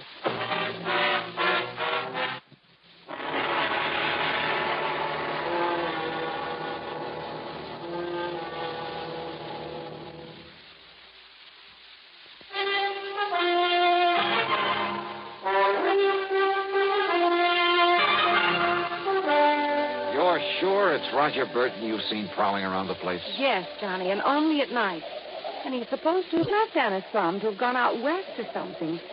Now, don't you see what that means? So he's going to carry out his threat to kill Captain Amos. And we've got to stop him somehow. If you're right about all this. Oh, if only you knew what a terrible person he is. And yet you were engaged to be married to him. That was before the captain showed him up for what he really is, a wife killer. Well, you admit yourself it's never been pinned on him. Because he's clever. That's why he boasted that he could kill my uncle and get away with it. And now that I've seen him here... Johnny? He hasn't made his presence around here known to anyone else, Thelma Jean? I'm sure he doesn't know that I've seen him. But now listen... Just what has he done? All I know is that I've seen him, or his shadow, poking around outside in the yard between here and the cell. Then last The cell? night... What's that? Look, you can see it from this window. There. That concrete building, whatever it is, at the edge of the property? It used to be a kind of jail back in the days of the sailing ships.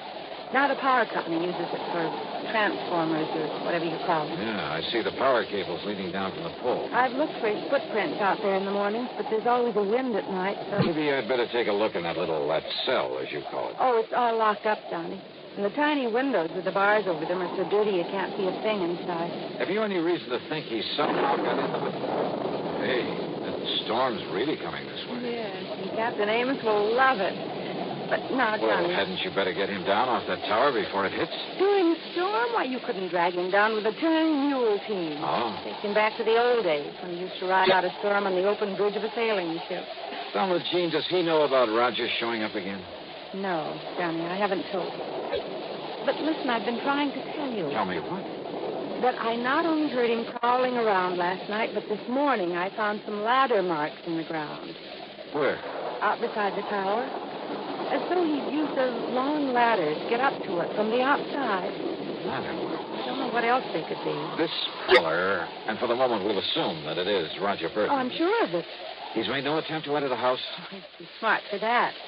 And don't forget, Johnny, he doesn't know that I've seen him around again. Well, before this storm really breaks, Thelma Jean, I'm going to take a look at that transformer building out there and see if... And you better hurry, Johnny, before... Thelma Jean! Thelma Jean! Yeah, Captain? Where are you? In here. Where in tarnation did you put my sou'wester? It's up in the cabin just below the bridge where it always is. I told you a storm was making up. It's going to be a big one. Now you got to get me back on the bridge, so... Well, now who's this, Thelma Jean? Captain, this is Johnny Dollar. Dollar, huh? Hiya, Captain Amos. Another crooked landlubber come here to trouble you? Oh, no, Captain. Johnny's just an old friend who dropped in. Yeah? With the storm coming up, Big one, I tell you. Been in all the papers. But me, I told you it was on the way 5-6 days ago. The way the barometer on the bridge has been behaving. Yes, I know. So I've asked Johnny to stay for the night. Oh? Well, whatever me little girl wants, Thelma Jean, you know that. But, Johnny? Yes, sir? You do anything to hurt me little girl, and by Jupiter, I'll keel haul you. Don't worry, Captain. All right. Sou'westers in the cabin up there? Aye, sir. Then I'll see you below here when the storm's over. I'll bring your dinner up to you. Oh, when I'm riding on the salt? Don't be silly, woman. Aye, sir. Johnny, if you're going out to look at that cell... First, I want you to show me where you found the ladder marks, okay? Aye, sir.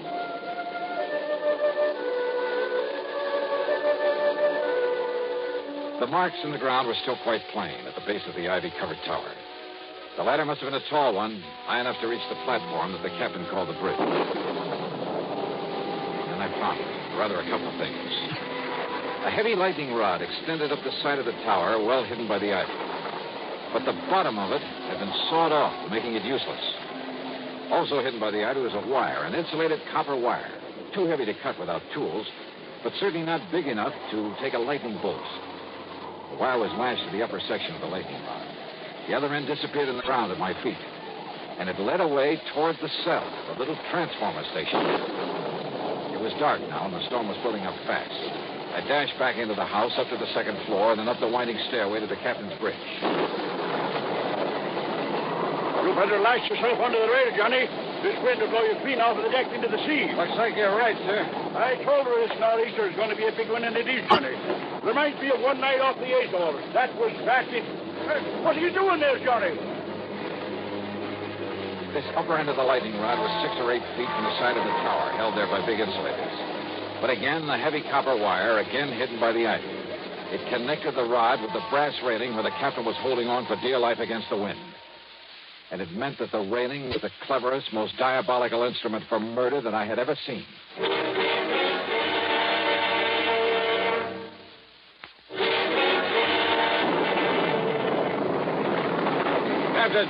Captain Amos. Listen to her blow, Johnny. Listen, we've got to go below. Below, and Mr. Storm like this? Come on, it'll thunder like hysteria. Listen to me. Keep away from that rail. Let go of this rail, it'll blow us into the sea. I tell you, get away from that rail. Keep your hands off me, you blubber and young. Sorry.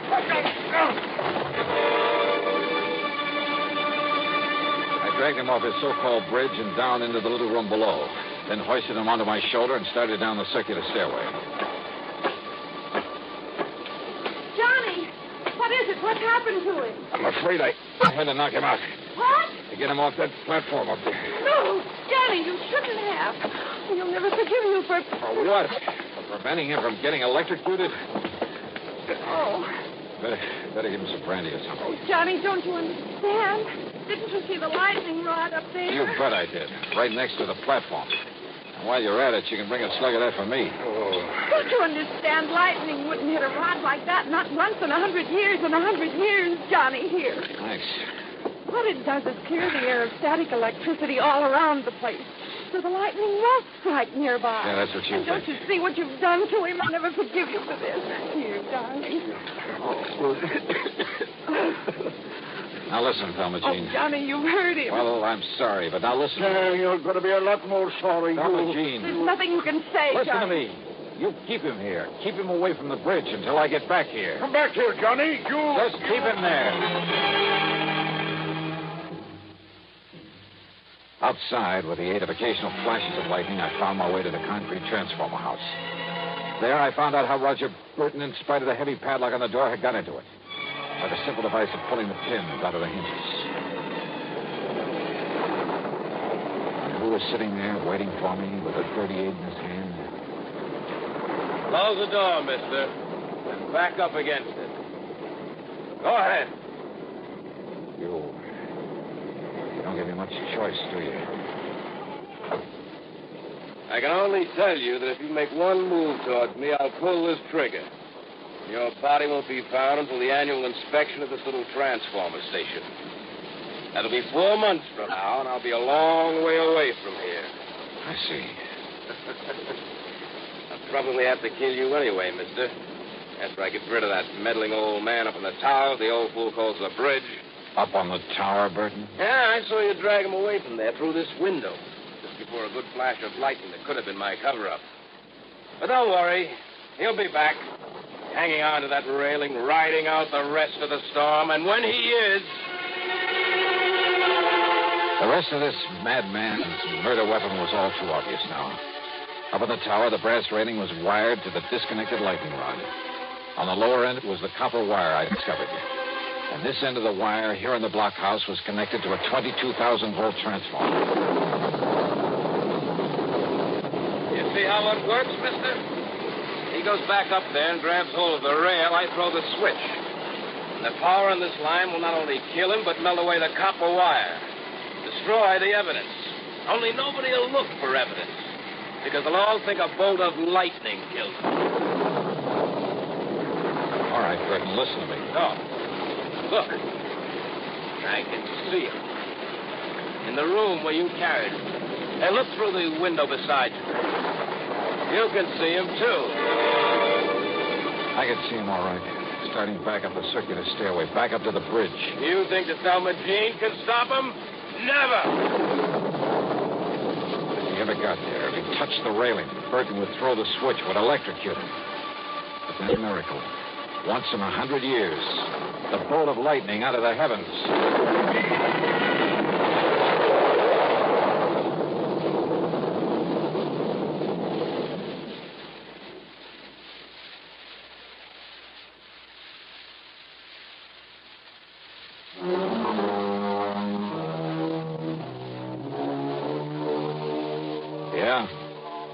The bolt of lightning had struck the rod high up on the tower, had streaked down the wire into the blockhouse. It fairly exploded inside of it.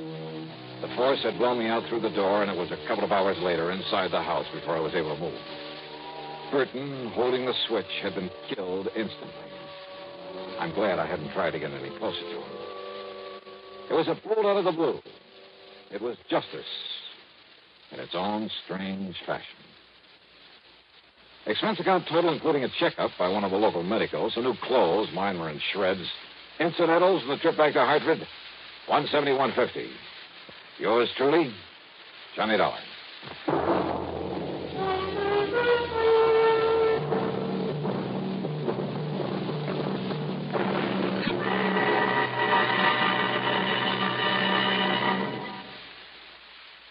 Star, to tell you about next week's story. Next week, a vicious racket that a lot of respectable people fall for, that you ought to know about.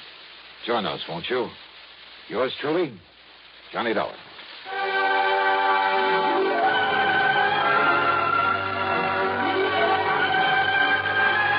Yours truly, Johnny Dollar, starring Bob Bailey, originates in Hollywood and is written, produced, and directed by Jack Johnstone. Heard in our cast were Virginia Gregg, Carlton G. Young, Ralph Moody, and James McCallion. Be sure to join us next week, same time and station, for another exciting story of Yours truly, Johnny Dollar. This is Jim Matthews speaking.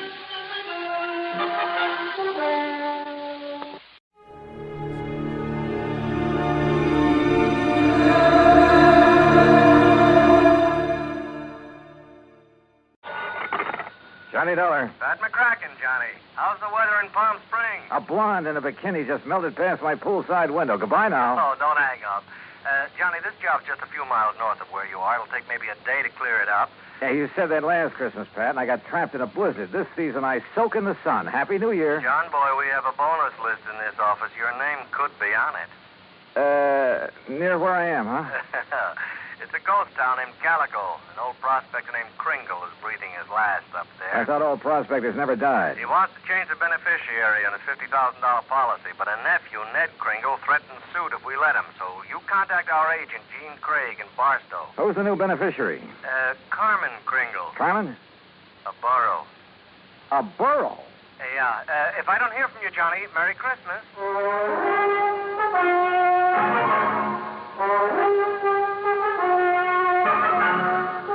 Bob Bailey in the exciting adventures of the man with the action-packed expense account, America's fabulous freelance insurance investigator. Yours truly, Johnny Dollar. And now, Act One of Yours truly, Johnny Dollar.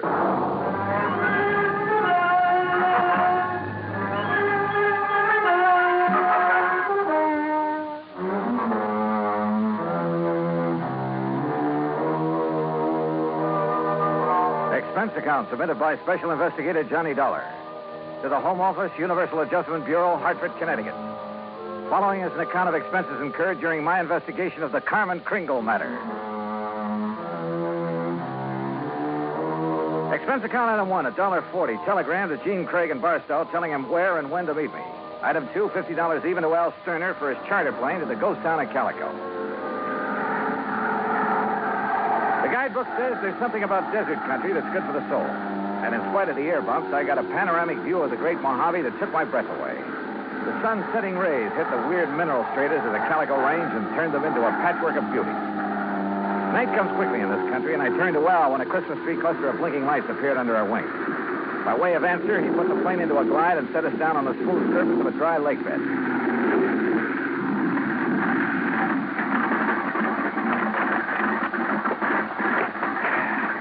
You want me to wait around till your friend shows up? No, thanks. Well, there seems to be plenty of company. That's just an old coyote. Don't stand too long or you'll freeze to the spot. Okay. Good luck. Call me when you want to be picked up.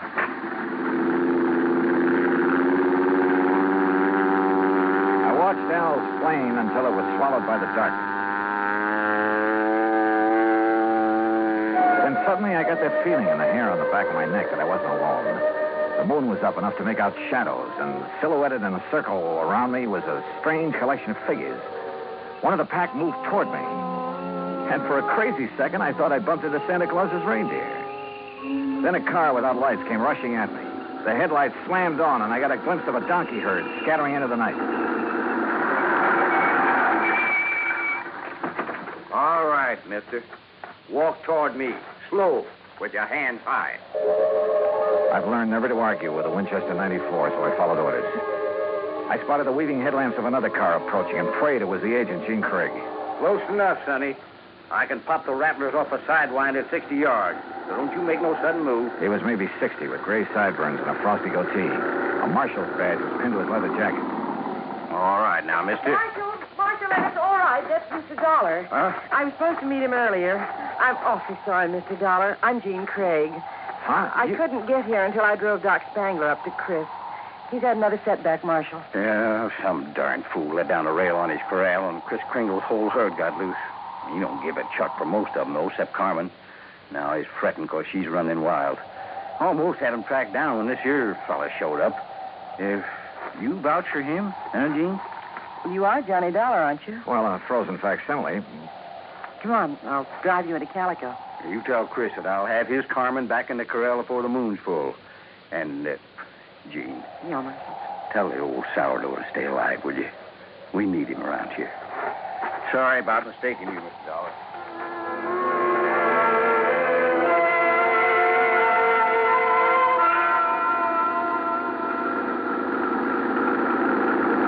Jean Craig, with a J, knew her way around. She was strictly business and filled me in fast on the old prospector with the odd name and his desire to change the beneficiary of his policy. Everybody calls him Chris because every year he loads up his burros with toys and presents for the miners and their families back in the hills. The kids really think he is Santa Claus. I'm afraid it won't be a very merry one for them this year. Well, what makes everyone so sure Chris Kringle is giving up the ghost? Doc Spangler says there's nothing apparently wrong with him. It's more like he's given up. Oh, what's with this Scrooge character, the nephew? Ned Kringle seems all right. It's the man with him, Willie D'Agostino. He does the talking for Ned. You'd think he was going to inherit the money. Well, maybe he's expecting to. You know, you're making a good case for Carmen. Hannah Burr will be a beneficiary, Johnny. Chris can leave it to a three-masted schooner if he wants, providing a trust is set up. Could the people of Calico be that trust if they promise to take care of Carmen? Yeah, I guess so. Why? That's the way Chris wants it. That way there'll always be a Christmas in Calico. What happens when Carmen goes to donkey heaven? Or is it burros that never die? There'll always be burros in Calico, Johnny. And one of them could always be named Carmen.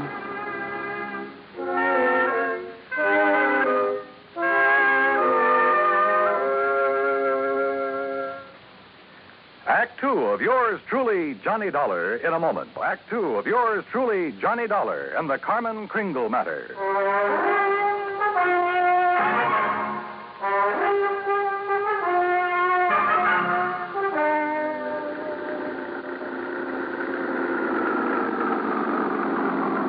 Well, here we are, Johnny. Calico, once the richest silver city in the West. It was unbelievable. Like seeing a page from the past. Walter Knott, famed creator of Knott's Berry Farm and Western historian, had bought the old ghost town's battered remnants and restored it to the way it must have appeared in the wild and fevered days of the Silver Lode. I could make out signs nailed to weathered batten boards that told of a flourishing and colorful past. Joe's Saloon, The Last Chance, Hyena House Hotel, Lane's Mercantile, the Calico Prince. High on a hill at the edge of town, people were gathered at the entrance to a cave that was illuminated by hundreds of miners' lamps. Kind of gets you, huh? Almost like it was planned. They're rehearsing for the Christmas Eve pageant. Maybe you can spend Christmas Eve with us, Johnny. If you don't have other plans. I have a day with a steam-heated swimming pool. What? Come on. Let's meet the old man. Expense account item 3, $100 for a quart of perfume or a mink scarf, anything to wipe the hurt look off of Jean Craig's face. She led me up the steps to the rickety porch of Chris Kringle's wooden shack. A tall figure carrying a black bag stepped toward us out of the shadows. Jeannie, I'm glad to see you. Will you drive me back to town? Why, certainly, Doc. Oh, this is Mr. Dollar. Hi, son. Hi. Chris, is he still all right? I couldn't say. Been sitting out here waiting for you. You haven't seen the patients? The medical man knows the duty and all that, but I'm too old to talk back to a gun. They wouldn't let you in? Tired of it. Well, I'm not a medical man. Well, please be careful, Johnny. I told you, Stallbone, stay away and leave the old man Well, if it ain't little Jeannie, the policy fixer. And who are you, mister? Willie D'Agostino. This is Johnny Dollar. He's from the insurance company to see about changing the policy. Who is it, Wooly? Who are you talking Relax, will you, and let him give us some tourist directions back to Barstow. There'll be no policy changing at this late date, mister. Ned Kringle is very bereaved at the imminence of his uncle's demise. Just family admitted at this sad hour, so mosey along, folks. I'll leave the young man to his grief. Your foot is in the door, mister. I don't like your foot, and I don't like you. His hand moved to his shoulder holster, but Jean was standing right beside me. It was Doc who suddenly shouldered past D'Agostino and fled up the stairs that gave him my chance. I kicked the door wide. Threw him off balance. I shoved Jeannie aside, and that was a mistake because a million Christmas tree lights blazed up in my skull.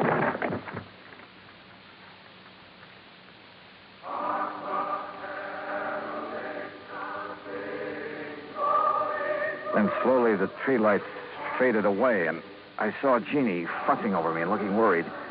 A young, nice-looking fellow was seated next to a marble-top table. D'Agostino leaned against the stone fireplace and dangled his gun, smiling like he had a stacked deck.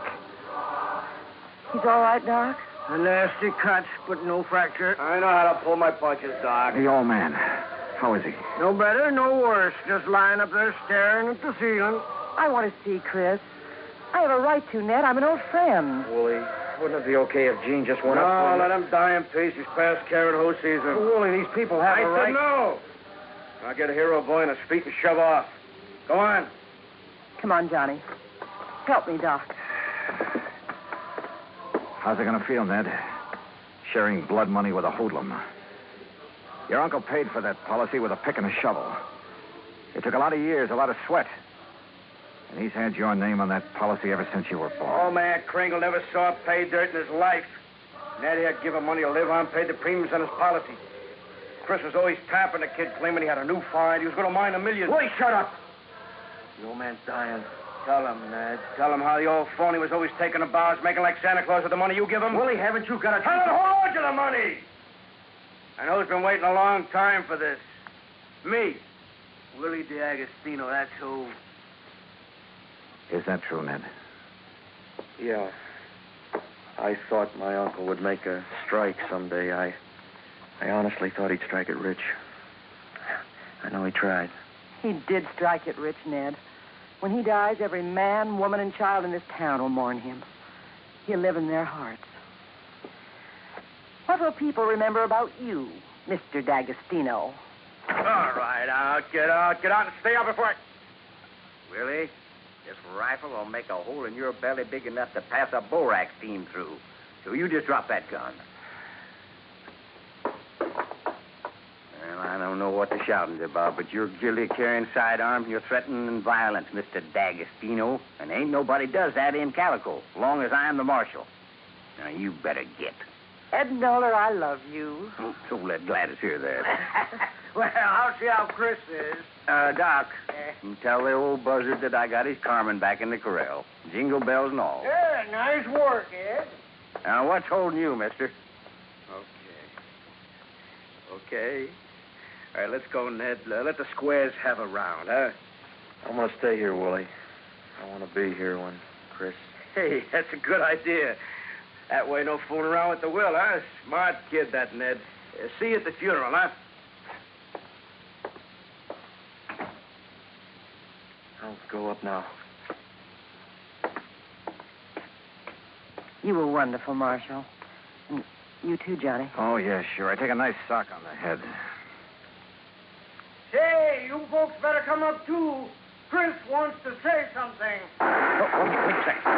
I figured on this. The corral. Come on.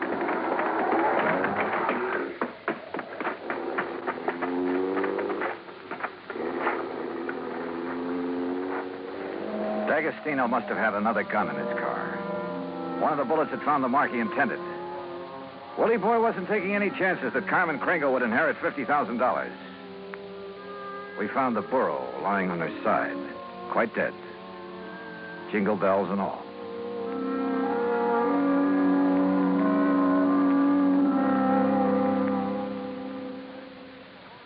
Act 3 of yours truly, Johnny Dollar, in a moment. Oh, Act 3 of yours truly, Johnny Dollar, and the Carmen Kringle matter.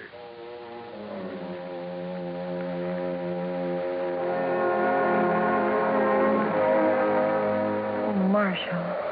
Johnny, how could he have been so cruel? Carmen dead. It's just not right. Yeah, I figured D'Agostino might be mean enough to try killing Chris's pet bull. We can't tell him about it. It would kill him for sure. You'll have to know the truth, Gene. You'll have to decide about the will. Yeah, truth is always the best. And easy this time. Easy? Huh? Yeah. I'll just take these bells off of this poor little feller, and I'll put them where they belong. Carmen? What? Carmen? Oh. Mosey over here now. Well, you pulled a switch. You put these bells on another book. Yeah. I didn't trust that greasy character, and I was right. And nice girl, Carmen. I'll be. Now, you folks going up and see old Chris. I'll keep an eye on this here $50,000 jackass. That's the way it's going to be, ain't it, Johnny? Yes, sir. That's the way it's going to be. But I was wrong. The roly-poly little old man on the four-poster bed with his white whiskers resting on the quilt changed his mind again. Even after hearing about how the marshal saved Carmen. I wasn't going to scratch Ned's name off of that insurance, Mr. Dollar. I tried to shake that D'Agostino, figuring he'd take his hooks off of Ned if he thought my Carmen was going to get the money. Oh, I was scared for a while that I just might have to up and die to square my nephew's gambling debts. I'm sorry, Chris. I'll work my fingers raw paying every cent I owe, but I'll pay him back with interest. I want you around. Hey, Mr. Dollar. Yeah, Chris. Lift the lid on that footlocker and fetch me one of them bags in there. They're pretty heavy, but you look strong. Well, they're sure heavy enough. You got them stuffed with silver? It's better than silver. Open it up there. Yeah, that's it there. Yes, you recognize the dot? Yeah. Maybe you'd better have a good sleep, Chris. This here's plain old gravel. Oh, plain gravel. It's uranium, Doc. Huh? The last batch assayed at $900 a ton. And I got a mountain of it staked out. In both our names, Ned. You don't say. Why, Chris? Mr. Dollar, if you and Jeannie check with the Barstow Bank, you'll find that they'll extend credit on the strength of that assay. You reckon you can spend 2 days buying enough presents so as we won't disappoint the folks hereabouts?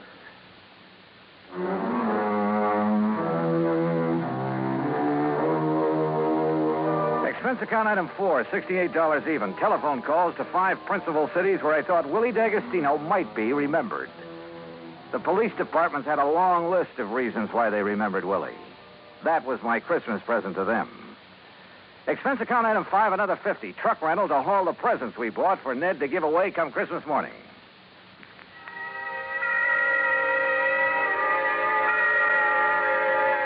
And then it was Christmas Eve. We sat on the Kringle's porch and watched the procession up to the Maggie mine. The flickering lights from the miners' lamps reflecting on the faces of the happy children. Old Chris was bundled up in blankets, his little eyes twinkling, chuckling to himself like he knew all the answers to the universe. Jean was there, too. Kind of nice. Isn't it, Johnny? Kind of nice. Marshal Ed Nolar was one of the wise men in the procession. I recognized the sideburns. And Doc Spangler couldn't hide his height. Oh, he wore an awful beard. Ned Kringle led the burro that carried the Blessed Mother. Yeah, you guessed it. The burro was Carmen Kringle. Expense account total, including return to Palm Springs and incidentals, $229.75. But forget it, Pat. This is the best holiday I ever had. And I was only cold at the start. From all of us to all of you, may this be your very merriest Christmas ever. Yours truly, Johnny Dollar.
Get this and get it straight. Crime is a sucker's road, and those who travel it wind up in the gut of the prison of the grave. There's no other end. But they never learn. Let me give you an example. I was hired to find a thief, and I did, 1,000 miles from home. But first I found a lush with a Luger, a fresh corpse in the closet, and all because the only woman in sight wouldn't play fair. From the pen of Raymond Chandler, outstanding author of mystery, comes his most famous character and crime's most deadly enemy, as we present The Adventures of Philip Marlowe.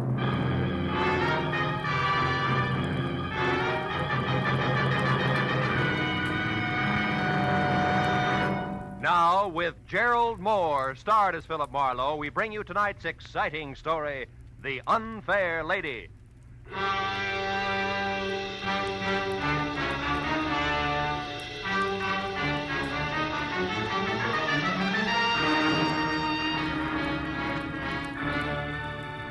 The knock on my office door was soft, almost apologetic. So when I mumbled, "Come in," I was ready for something delicate and about as self-effacing as Uriah Heep. But when the door swung open, I knew exactly how wrong I could be. The gentleman was maybe 40, gray at the temples with shaggy eyebrows and a military mustache, and built like a heavy cruiser with a pair of catcher's mitts for hands. I'm Elliot Flory, Mr. Marlowe. Mr. Ira Bjornson's secretary. Are your services available, sir? That all depends on what you and Mr. Bjornson want me to do, Flory. What's the job? Well, specifically, sir, to catch a thief. May I sit down, please? Oh, of course. Thank you. Mr. Bjornson is being robbed systematically of diamonds. Are they disappearing from a store he owns, or is somebody robbing his wife? No, Mr. Marlowe. You see, sir, Mr. Bjornson owns and operates the Bjornson Mines, the relatively new but important deposit of kimberlite pipe. Kimberlite which? Kimberlite pipe, Mr. Marlowe. Oh. The geological term of the diamantiferous blue ground which yields the minerals. Oh, of course, diamantiferous.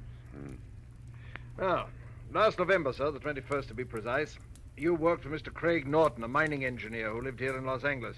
He recommended you to my employer. Now, Mr. Marlowe, will you take the job? I don't know. You still haven't said anything about the stealing itself. Is it a Bjornson representative here in Los Angeles who's coming up minus? It's Mr. Bjornson himself who's being robbed, Mr. Marlowe, at the mine proper. Oh, I see. And he wants me to, wait a minute. This diamond mine wouldn't be in South Africa.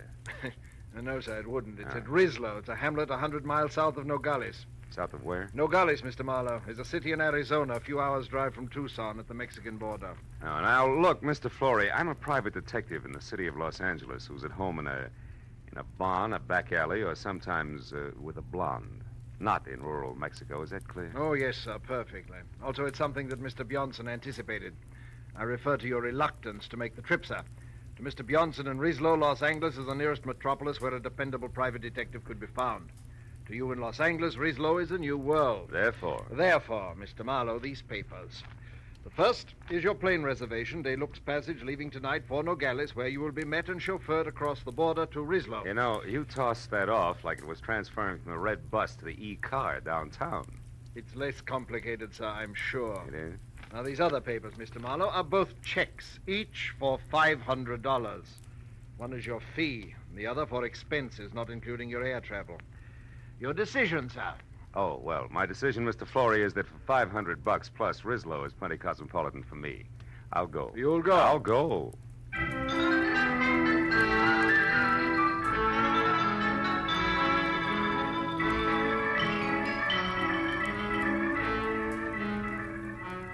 At 8 the next morning, we dropped gently out of the clear sky over Nogales, where I was met by a short, round Mexican who ushered me into a car labeled Bjornson Mines, and suggested that I sleep for the next 3 hours, which was the travel time to Rislo, 100 miles south. So after 30 minutes of panoramic, dry, sandy hills and occasional cactus, I did. When I woke up again, it was better than noon, hotter than Hades, and we were parked at a filling station in Rislo itself, which could have passed for home if you happened to be a prairie dog. It wasn't until I had my eyes wide open that I realized that the man leaning on the running board inches away and staring at me like my eyebrows were on upside down was not my driver. He was shaggy hair all around an unshaven, unpleasant face that was home to a pair of watered eyes that said he was drinking himself to death. And when he talked, I knew it was on cheap rum. You're the new mining engineer, maybe? Yeah, I didn't know it showed. Since you're an American, that means you gotta be an engineer. Oh. No other Americans come out this way. I'm an American myself, you know, from Philly. Good old Philly. Yeah, it's a great town. What's for sale? Hot transits? No, just being friendly. Name's Calder, M.J. Calder. I'm staying over at the Granada Hotel for a while, first floor rear. Why don't you look me up some night, any night along about 8? I used to be an engineer myself. Might chew fat a while. Yeah, we might do that. So, well, I'll look forward to it. So long, pal.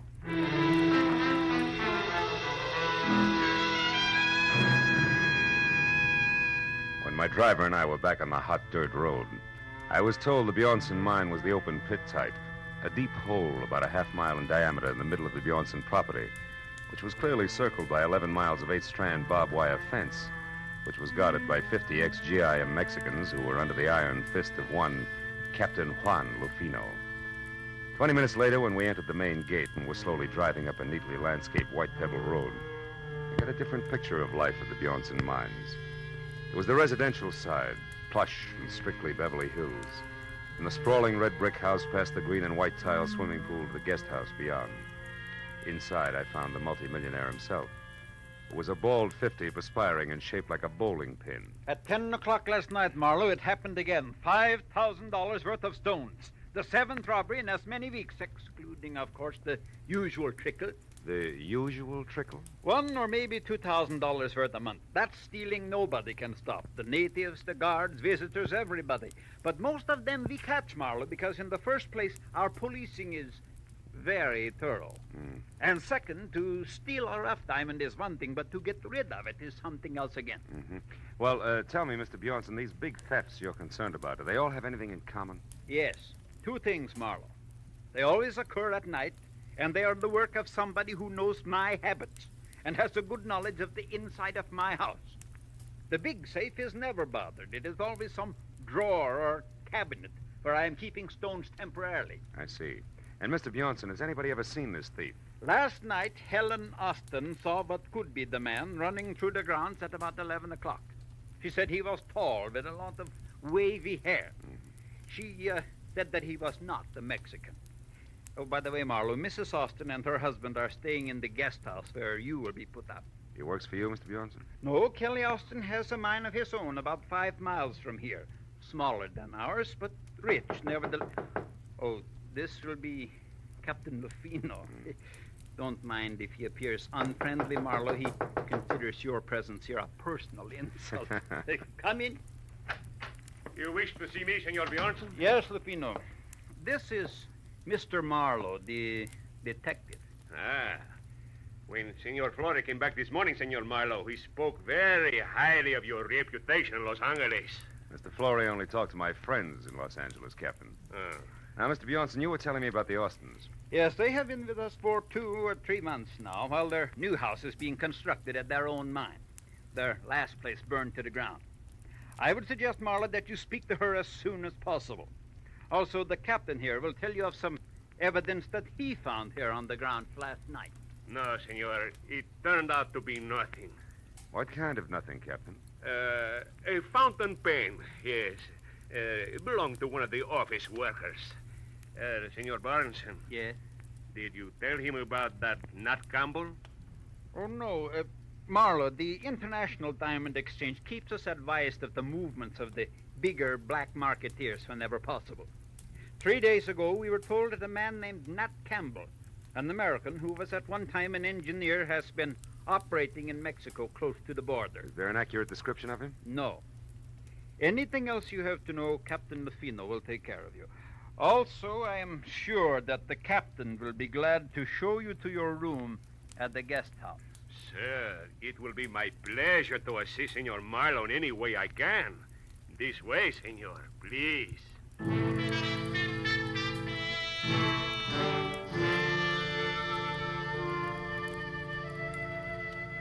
Captain Lufino's interpretation of assist was to hand my suitcase to a boy, point a thick thumb in the general direction of the guest house, and disappear. So after thanking him for his trouble, I went to my room, unpacked, changed into a dry shirt, which was damp again in 3 minutes, and then started for the suite on the opposite side of the building, where I'd been told I could find Helen Austin. But when I was halfway to a screen door, I stopped at the sound of a raised voice that I'd heard before. It was Mr. Elliot Flory, who was about to leave and unhappy about the whole thing. When I was close enough to see Mrs. Austin, I could also see why. The lady was blonde, deeply tanned, just a shade off beautiful and almost dressed in a white linen shorts with halter to match. I told you Elliot, last stop night. it. Why You're do you... behaving like a fool. Oh, am I? Well, you just wait a bit, my dear. We'll see who the fool is around here. Oh, yes. Marlowe, what are you doing out there? Calling on Mrs. Austin. Why? Do I need a visa, Flory? No. No, Mr. Marlowe. You don't need a visa. You don't need anything. Well, come in, won't you? Elliot was just leaving. Yes, I have to be running along. I'll see you later, Helen. I can't wait. I'll sit here, Mr. It's Phil, isn't it? Phil Marlowe? Mm-hmm. Nice name. You know, Phil, I don't often get to see a new face around here, so anything I can do for you will be a pleasure. I'm sure the pleasure will be all mine. But aren't you afraid you'll catch cold? Why? Don't you like it? Ah. I made it myself. I do most of my things, you know. Regional styles are too far behind New York to suit me. My husband, Kelly, says I'm clever. Better than that, Helen. Kelly, what? You're resourceful. You startled me. Darling, this is Philip Marlowe. I know. Ira told me you were with us, Mr. Marlowe. Can I be of some help, possibly? No, not at the moment, Mr. Austin. Right now, I'm only interested in knowing if your wife here can add anything to a description of last night's stranger. Can you, Mrs. Austin? Why, no. If there were anything else outstanding about the man, I certainly would have told Ira. No doubt. But what about the run-of-the-mill things? His dress, the way he walked. Like most men, Marlowe, he wore one pair of pants, one shirt. He had only one head. Also, like most men, he smelled of liquor. Rum, maybe? We all drink rum here. How about joining us in some after dinner? Long about 8? Thanks, but long about 8, I've got to be back in Rislow to see Mr. Calder. Ever hear of him, Austin? Why, no. Should I have? I don't think so, no. He'd have very little in common with you people, with one exception. Which is what, Phil? Rum, Mrs. Austin. He's crazy about it.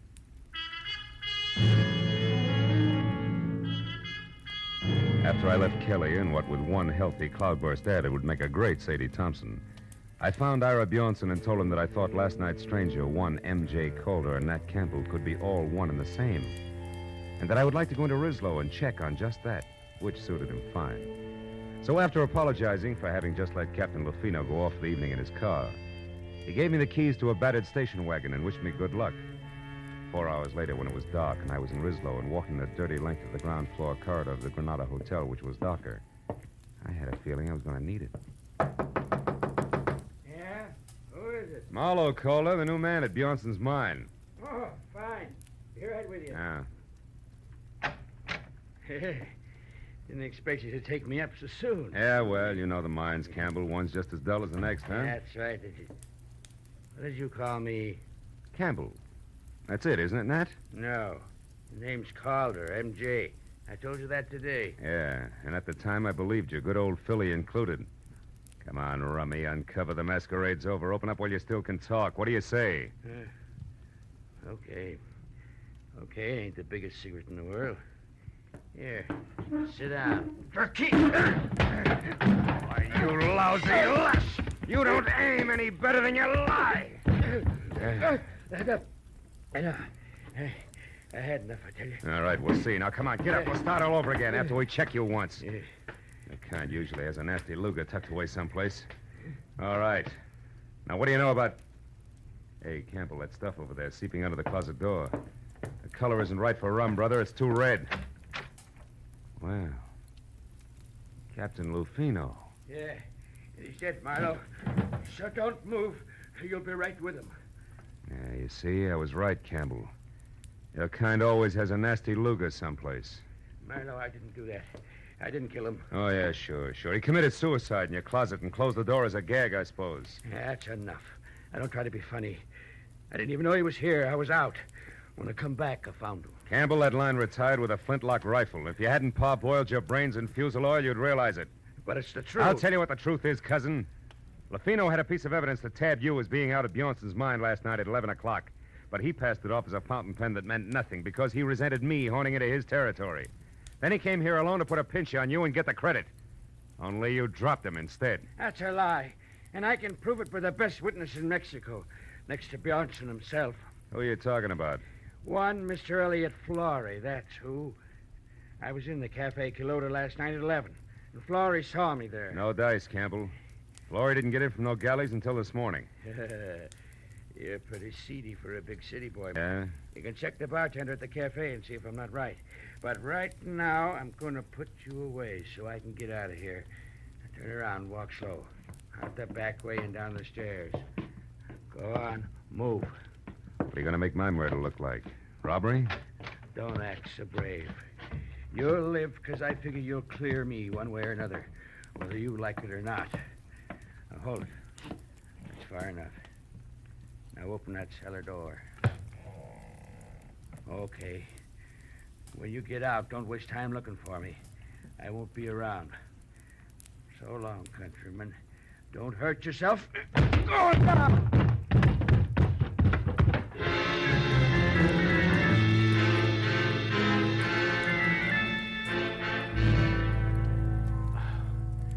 The cellar was as light and wholesome as a Parisian sewer.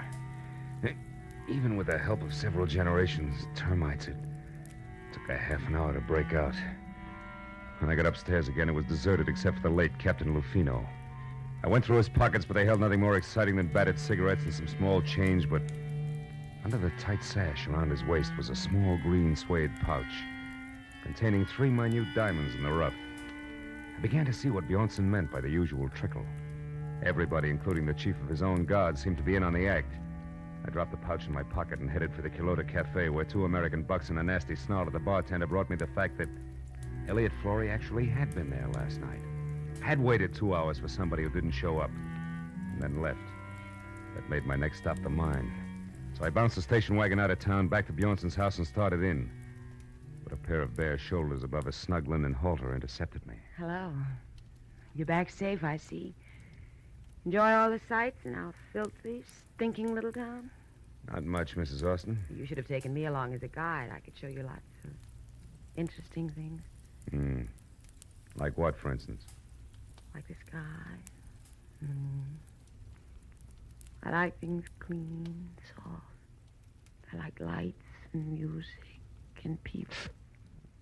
I like you, Mama. Save it. That buttons and bows routine is strictly your own problem. I've got work, and it starts with Elliot Flory. Where is he? What makes you think I'd know that? Because you two have been keeping close track of each other for some time. You're anxious to drop it, but Flory isn't. And now he's got a hold over you, and you're worried silly. Well, and you skip did- that, too. From what I know, I can fill in a very unpleasant yarn, and I will if I have to. So come on, baby, no dramatics. Let's have it. Where's Flory? Marlowe, you're a louse. But at that, you're better than he is.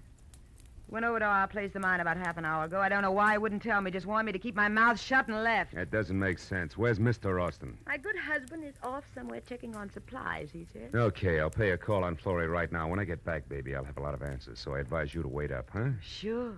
When you're all through with him, do me a favor, will you, Mr. Tough Detective? What, throw him back? No, kill him. After she said it, she stared at me for a moment and then turned and walked away, and from the bitterness in her face, I figured she had more on her mind than she told me about. But as I beat it around to the driveway where I'd left the station wagon, climbed in and wheeled out the gate, I forgot about theories and headed for the Kelly Austin mine and a big-scale diamond thief as fast as the rutted road and loose body bolts would permit. I'd barely gotten out of sight of Bjornson's house, where from somewhere out of the truckload of shadows I was hauling in the rear end of the station wagon, the muzzle of a gun was shoved hard against the back of my neck and held there. Pull over and stop, Mr. Marlowe, but don't take your hands off the wheel. Austin, you're off your rocker. You've been working too hard. Not so hard that I didn't get back in time to see you kissing my wife. You don't deny it, do you? Well, for what it's worth, you got your subject backward, but never mind Don't that. turn around, Marlowe. I'm sorry about this. I liked you when we met today. Now, listen. We'll take this up later in detail. Right now, I'm after a guy who's been biting into Bjornson's diamonds, and I'm sure it's his own secretary, Elliot Flory. Flory? Why, that's absurd. Yeah? And what's more, he's currently up to something cute at your mine. He's at my mine, Flory? That's what I said. Now, after I've seen him, Buster, I'll be indignant with you all night if you like. You're a clever liar, Marlowe, but it won't work. You're not getting out of this that easily. I'm going to getting out of this that easily. I'm going to tell Bjornson what you've done, but first, you cheap masher, I'm going to get some satisfaction out of you personally like this. Oh!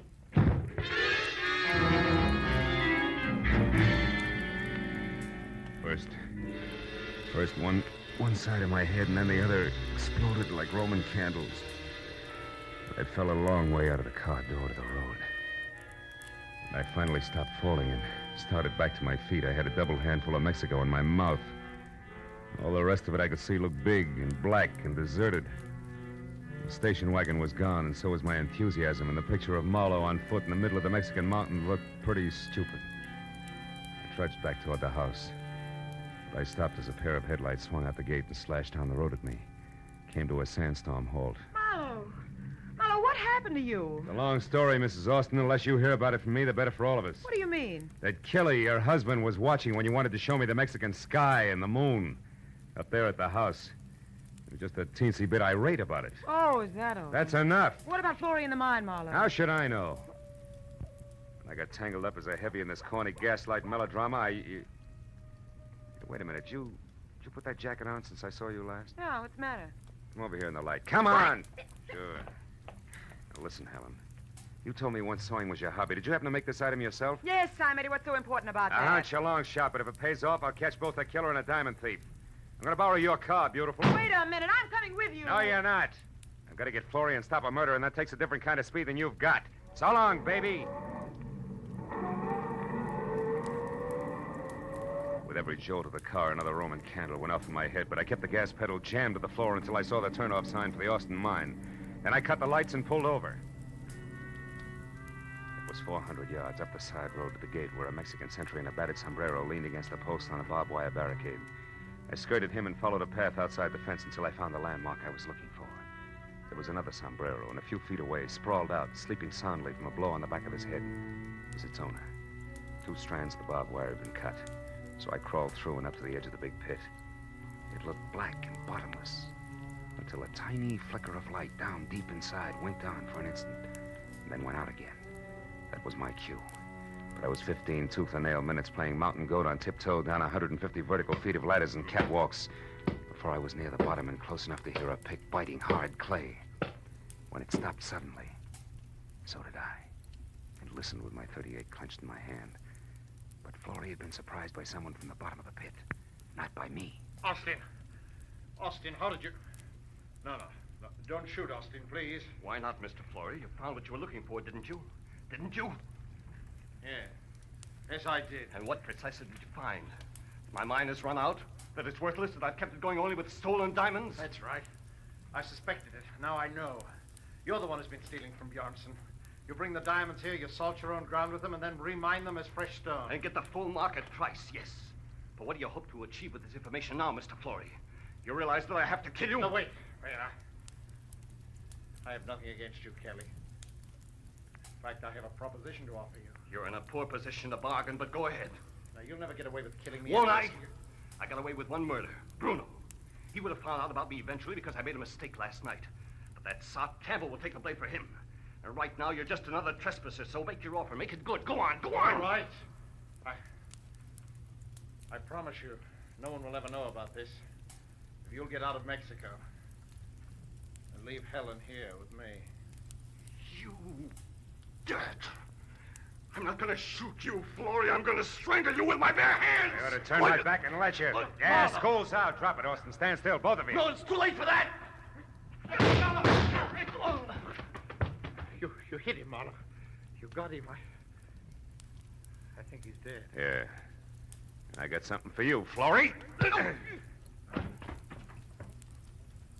hope I can get the slime off my fist.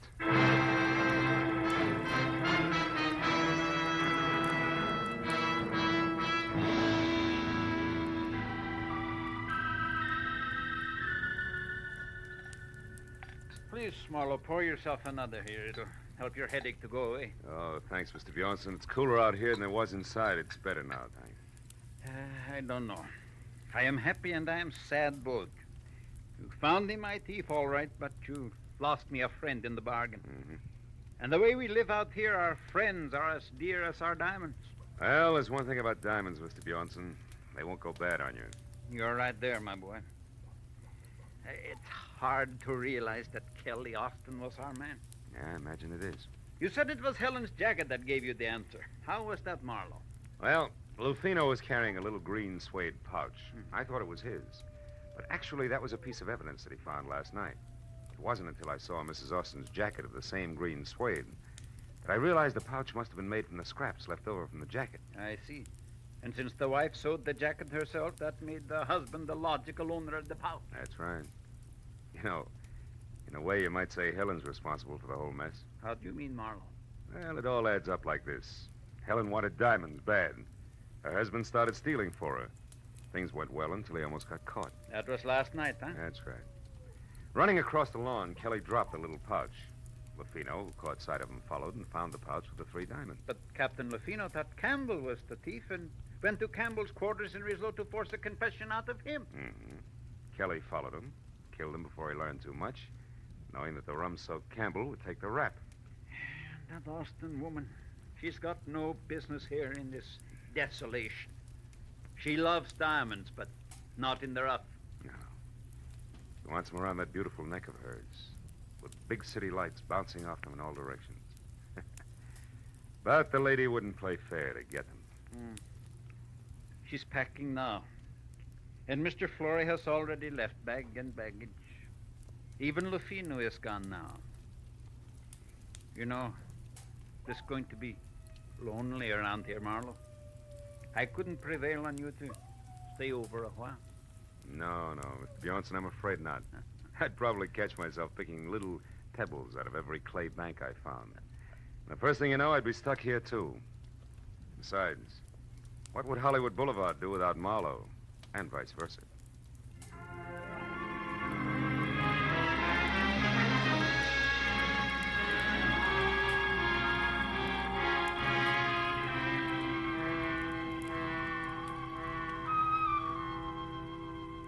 When the driver who was taking me back to Nogales was finally ready, and we started out of the mines, I took a long last look down into the gaping, dirty, lonely pit that was the Bjornson diamond field.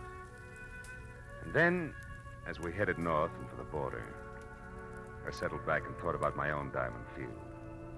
The one that stretched out for 50 miles from the San Fernando Valley to Long Beach in blazing brilliance.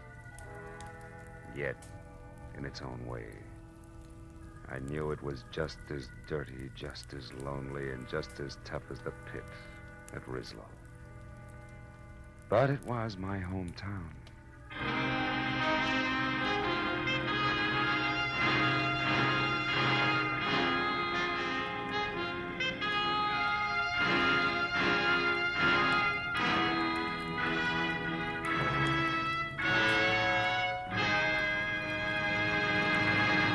The Adventures of Philip Marlowe, created by Raymond Chandler, star Gerald Moore, and are produced and directed by Norman MacDonald. Script is by Mel Donnelly, Robert Mitchell, and Gene Levitt. Featured in the cast were Parley Bear, Betty Lou Gerson, Hans Conried, Paul Dubov, Wilms Herbert, and Nestor Paiva. The special music is by Richard O'Runt. Be sure and be with us again next week when Philip Marlowe says... She had soft brown eyes and an accent, and she came to town with a job to do. But before it was done, death had struck 3 times. Then she was gone. And all because of 30 drops of pigeon's blood worth $50,000.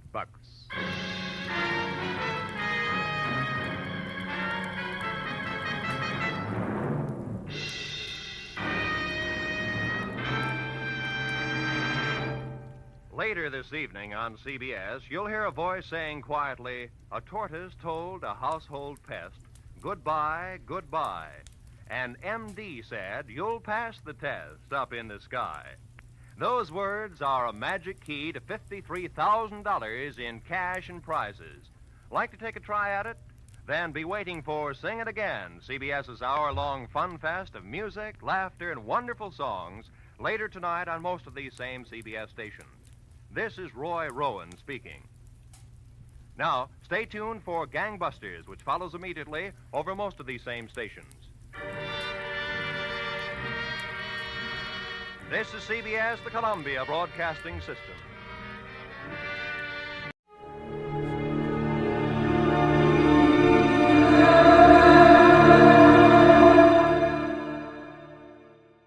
From Hollywood, it's time now for... Johnny Dollar. Joe McNabb, Northeast Indemnity, Johnny. Oh, hi, Joe. What's up? At the moment, my blood pressure. Too much work? No. Prospect of having to pay off on a $100,000 life insurance policy. Uh-oh. Fella I think you know, Johnny. Art Wesley. Oh, sure. Been a pal of mine for years. Reporter. Yeah. Apparently he's working on a story right now that somebody doesn't want him to report. What do you mean? Night before last, he got beat up in an alley. Yesterday, a car made a pass at him at high speed. What about today? It's early yet, Johnny. Oh, yeah, sure. But let's hope it's not too late.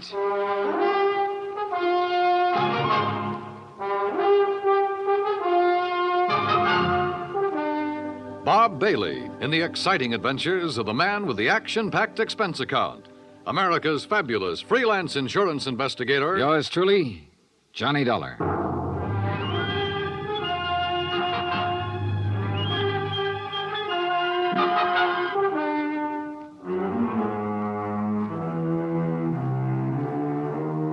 From Special Investigator Johnny Dollar to the Home Office, Northeast Indemnity Affiliates, Hartford, Connecticut. The following is an accounting of expenditures during my investigation of the Big Scoop matter. Expense account item 1, $18.40, transportation and incidentals to New York City. I called Art Wesley's paper. He wasn't in, and nobody seemed to know where he was.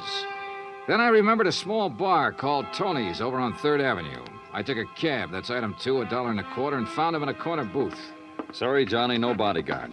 The informants I'm working with will take off fast till they spotted one. No informants, no story.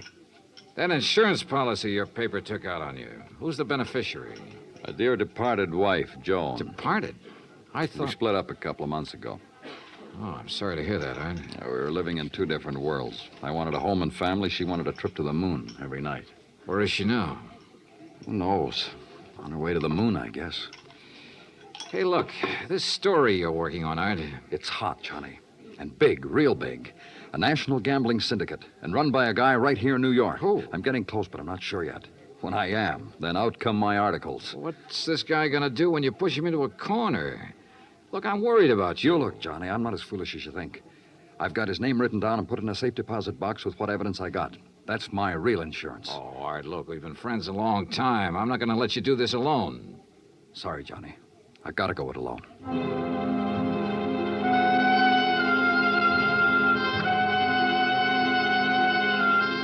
Since I'd gotten nowhere with Art, I decided to try his wife, Joan, even though they were separated. I found her in an apartment on East 68th, but she was hardly what you'd call cooperative. Look, Mr. Dollar, so you're a friend of Art's. At the moment, I'm not. Mrs. Wesley, your marriage with Art is none of my business. But that insurance policy his paper took out on him is. And incidentally, you're still the beneficiary. So? So he could be in danger, those articles he's writing. Why doesn't he drop it? Oh, look, you know Art better than that. Then what am I supposed to do about it? That story is his business. How I feel about things is my business. And come to think of it, I can't see that either of those things is your business. Item 3, $1.80 cab fare to police headquarters in the office of my old friend, Detective Lieutenant Rostelli. Sure. I know about those attempts on Art's life. So I talked to him and got nowhere. He told me the stories about a national gambling syndicate. It's more than he told me. Supposedly the big boss is here in New York. Now, what are you going to do about it? Look, the minute Art quits thinking he's got to hit the jackpot all by himself and lets us in on it, we'll give him all the protection he...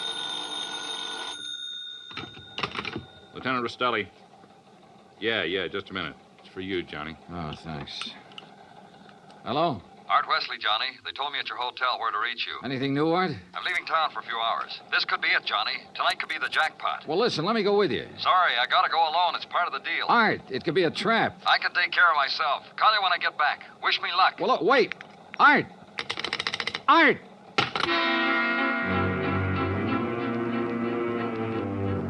Item 4, $1.80 cab to Art's apartment, where I persuaded the manager to let me in. I was looking for anything that would give me a lead. Then, near the phone on a scratch pad, I found where he'd written the word Watika several times. Sure, Lake Watika, upstate. Art had a lodge there. Item 5, $25 even for a rented car. It was a 3-hour drive to Lake Watika, which was bad enough. But to top it off, it started to rain, and rain hard.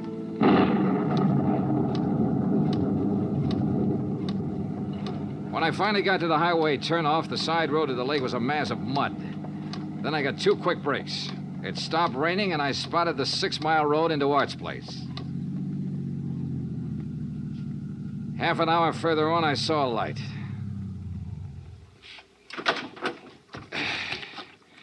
Art's car was parked at one side, and the front door of the lodge was wide open.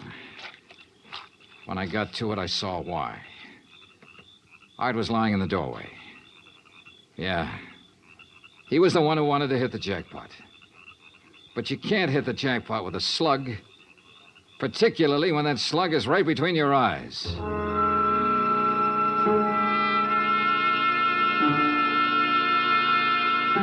I drove to the sheriff's office and reported it.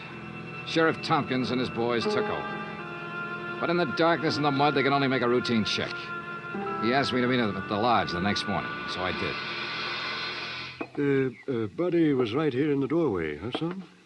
Yeah, Sheriff, I didn't move it. And Wesley probably got shot when he answered the door by somebody standing out there on the ground. Because of that bullet hole in the roof? Yeah. Right over that shelf that's stocked with canned goods, sugar, salt, and the like. Apparently, he used this place regular. Yeah, he used to do some of his writing here. Were you able to determine time of death? Coroner says between 10:30 and 11 last night. What time did you arrive? About half an hour after the rain stopped. I'd say 11:45. Means it was still raining a good half hour after the killing. No wonder we found no tracks. Hey, look, Sheriff. Art was working on a hot story about a national gambling syndicate. Could be that he found out who the boss was last night, the hard way. Oh? Then you think the killer was from out of town? Maybe New York? Yeah. Now, where would he stay? Is there a hotel around here? Lake Watika Inn, just outside the village, about 6 miles from here. Sheriff, I'll check it out. Guests here at the inn, Mr. Dollar? Well, we have only 2 who checked in yesterday. It's the off-season, of course. Yeah, clerk, who are they? Well, Mr. Cooper yesterday afternoon and Mr. Buckley around dark. Uh-huh. They still here? Mr. Cooper is sitting right out there on the terrace, but Mr. Buckley paid in advance and left quite early this morning. I see. Did Buckley give any reason for stopping here? He said he was a traveling man and didn't like to drive in the rain. Okay. I'd like you to write down a description of him. I'll pick it up on the way out. Oh, I'll be glad to, sir.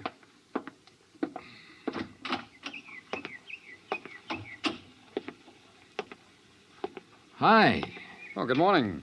Enjoying the scenery? Yes, immensely. Oh, sit down, won't you? Sure, thanks. My name's Dollar. Mine's Cooper. You just check in? I'll just drop by. I came yesterday. Uh-huh. Pretty up here this time of year. Yes, certainly is. I really enjoy places like this in the off-season. It's a nice change. Too bad the weather hasn't been better, huh? Well, the rainstorm last night? Oh, I enjoyed that, too.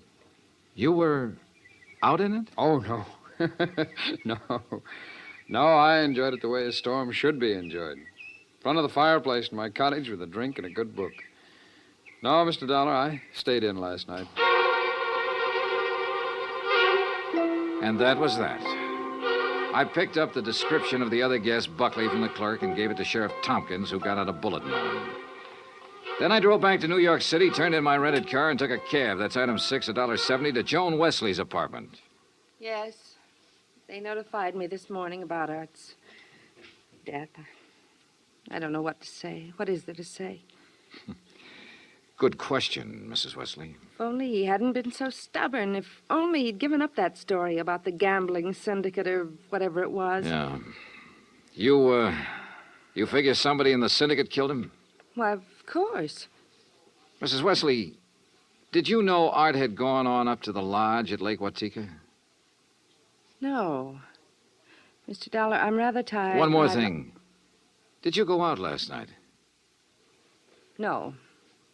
It was raining. I stayed here in the apartment. All evening? All evening. I see. Well, thanks, Mrs. Wesley. Maybe I was imagining, but it seemed to me Joan Wesley hesitated just a little before telling me she hadn't been out of her apartment last night. And if she had gone to Lake Watika, I checked the basement garage. Her car was clean. Too clean. Item 7, $5 to the garage attendant for some very interesting information. Joan Wesley had ordered her car washed first thing this morning. Why? Because the wheels were covered with mud from last night.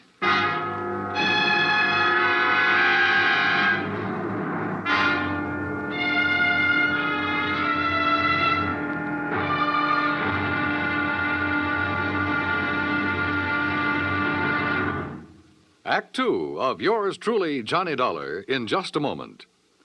Better schools mean better citizens, better neighbors, better families.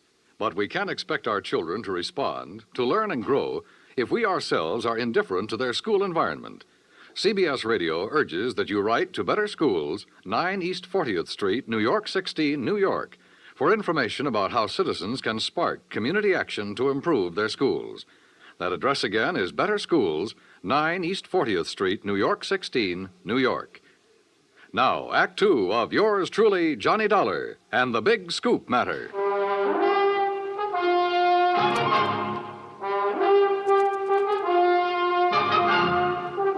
I tell you, I didn't leave this apartment last night. Your car says differently, Joan. Car? You had it washed today because it was all muddy. And the reason it was muddy was because you had it out in the rain last night. Look, Another thing. You told me you didn't know Art had gone to the lodge. You hadn't heard from him. But the switchboard operator told me you had a call from him yesterday. Now, why else would he call you except to tell you where he was going? Well, how about it, Joan? All right. Art did call me yesterday and told me he was going to Lake Watika. And how about last night? Yes. I went out, but not to Lake Watika. Art wouldn't give you a divorce. By killing him, you get your freedom and $100,000. I didn't kill Art. I didn't go up there last night. Then where did you go? Might as well know. The reason I wanted a divorce from Art was because I'd found someone else. Oh? That's where I went for a few minutes last evening. Why did you lie about the phone call from Art yesterday? I don't know. I was confused. I was afraid it would look bad for me if it came out that I knew Art had gone up there. It doesn't look good for you this way, believe me. Oh, Johnny, I'm telling the truth. Who is this fella you're interested in? I don't see why he Who has is to... he? His name is Ted Nash. Will you have to talk to him? I sure will. And right now.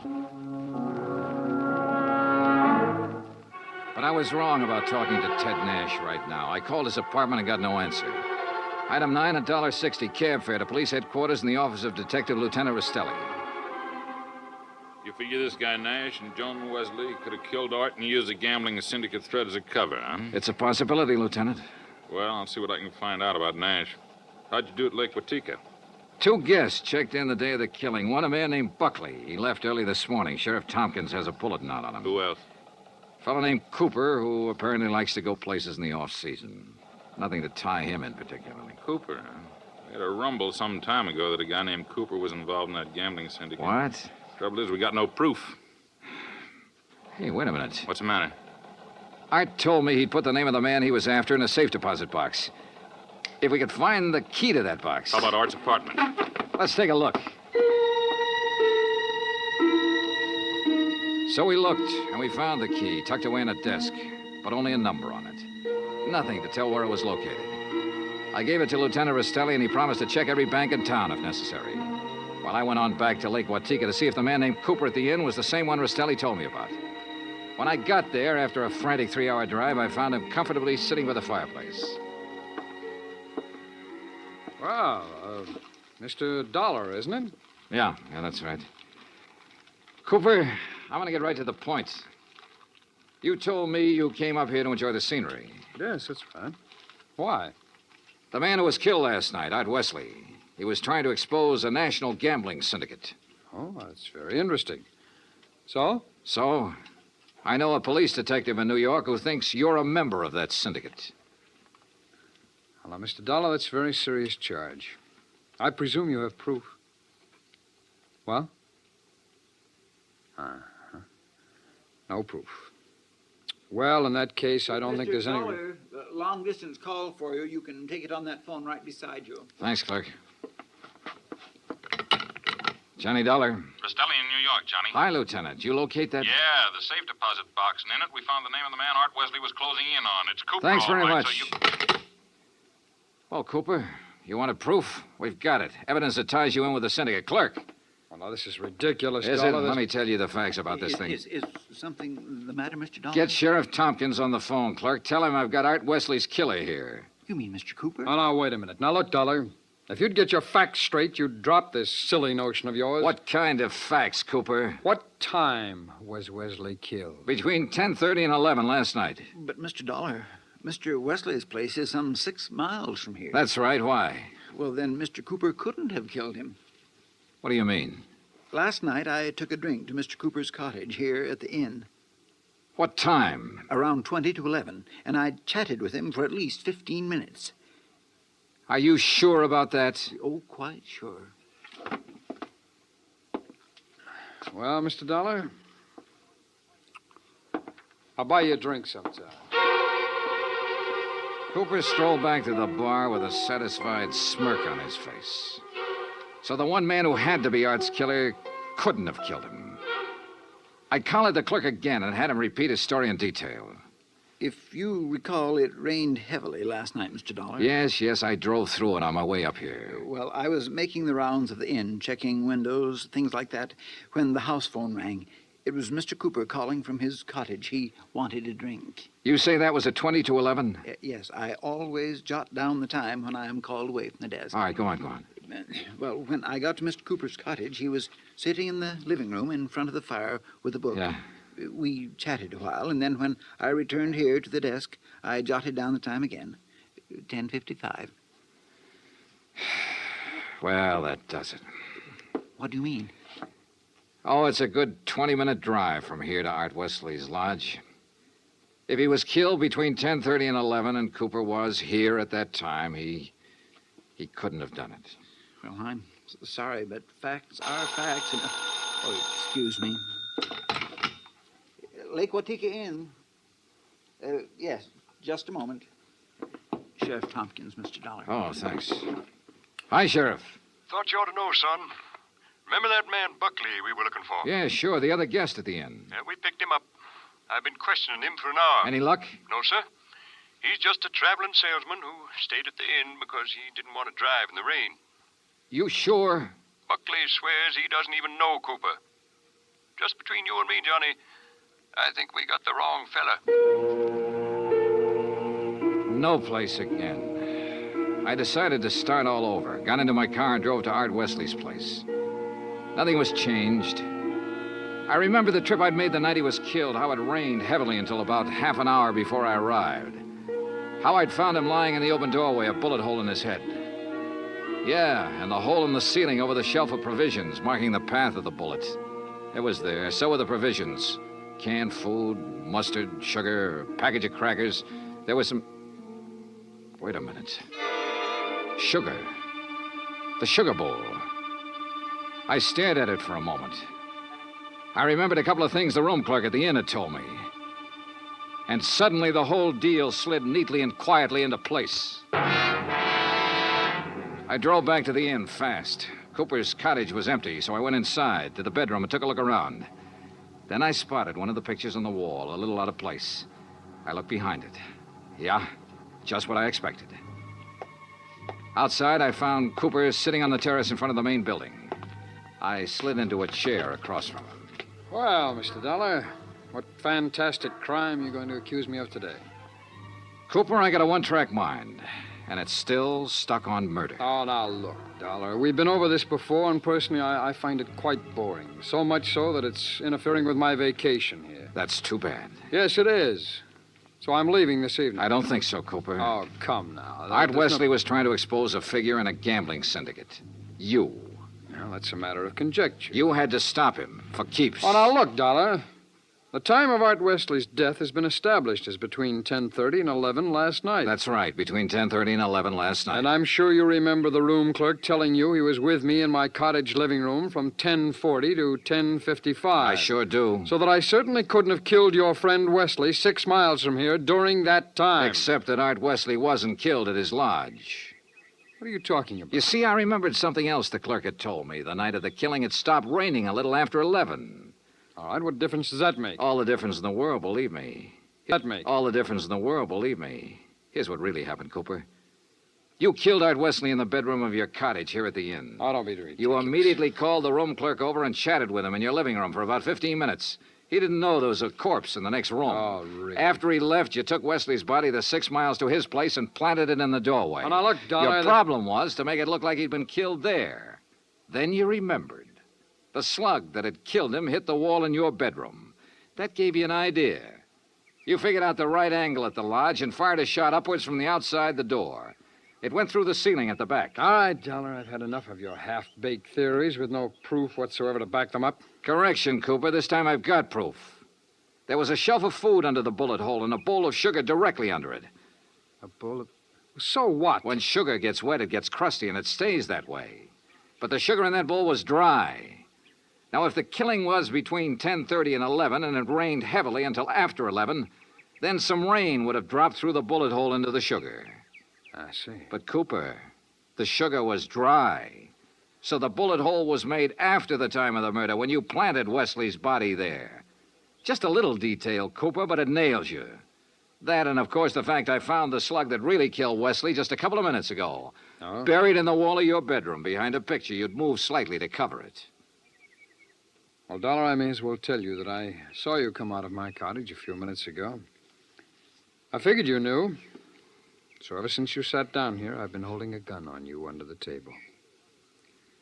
You know, Cooper, I may as well tell you. Ever since I sat down here, I've been holding a gun on you, too. Well, you... Let's have it. Well, you didn't have any gun. A big-time gambler, bluffed right out of the game. Cooper, you're slipping.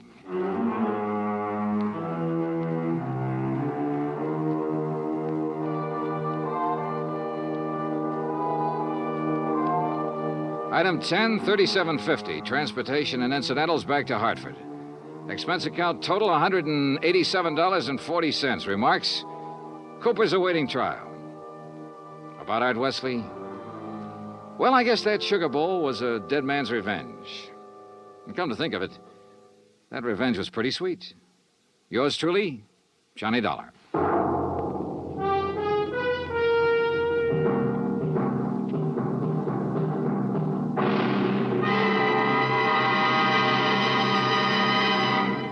Our star will return in just a moment. In days long since gone by, one had to go out in search of daring do. But in a fast-moving world, exciting things are happening right around the clock. Things you can be in on no matter what else you're doing, as long as your radio is nearby. With CBS newsmen on the job, you can make CBS Radio your listening post for world events.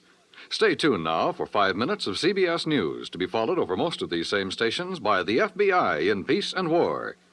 Now, here is our star to tell you about next week's story. Next week, colorful New Orleans, from nightlife in the Latin Quarter to the dismal, deadly swamps.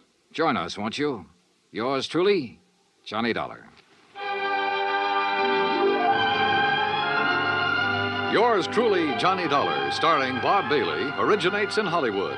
Written by Robert Reif, it is produced and directed by Jack Johnstone. Heard in tonight's cast were Virginia Gregg, Russell Thorson, Barney Phillips, Stacey Harris, Larry Thor, Parley Bear, and Les Tremaine. Musical supervision is by Amerigo Marino. Be sure to join us next week, same time and station, for another exciting story of yours truly, Johnny Dollar. Dan Cumberly speaking.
Get this and get it straight. Crime is a sucker's road, and those who travel it wind up in the gut of the prison or the grave. This time, everything that happened from the orange-haired man with a map past the oaf with a pitchfork to the body at the covered bridge was wrong. Dead wrong. From the pen of Raymond Chandler, outstanding author of crime fiction, comes his most famous character in The Adventures of Philip Marlowe.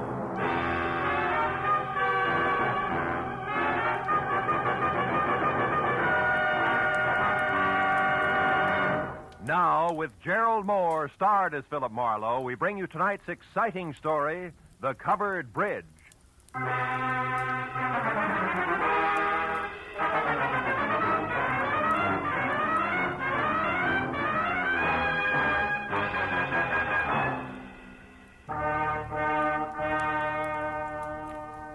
You know, every once in a while, into the life of one Philip Marlowe, a little peace and quiet must fall. A day marked by neither murder nor mayhem. No phone calls. Just nothing. I was just beginning to like it, too, when the door opened and a head full of slick orange hair walked in. It was on a man wearing a new flannel suit, a hand-painted tie, and a reckless grin. He shoved the telephone out of his way, sat down on the corner of my desk, and sized me up with a pair of careful gray eyes. Got a proposition for you, laddie. Tell me about it. Let you know if I'm interested. You should be. There's good money in it. It's not always the answer. Go ahead.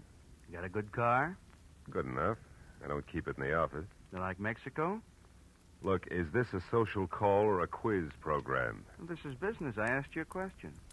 Yeah, I like Mexico. I don't like you. Oh, that's good, because you're going to drive a couple of friends of me down there. Name your price. Not interested.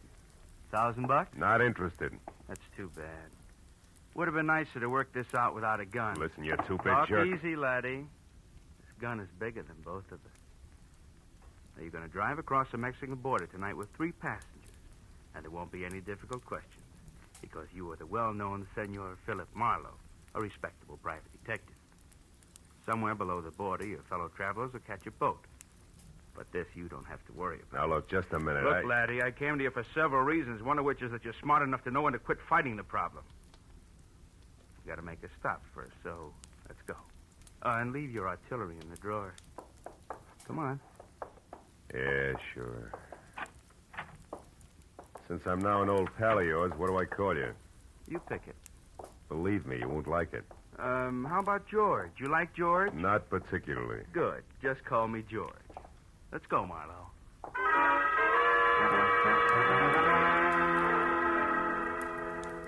We nodded at the elevator girl, waved goodbye to the kid in the parking lot, and headed south on Highway 101. All with the front of that Mauser nudging my kidney.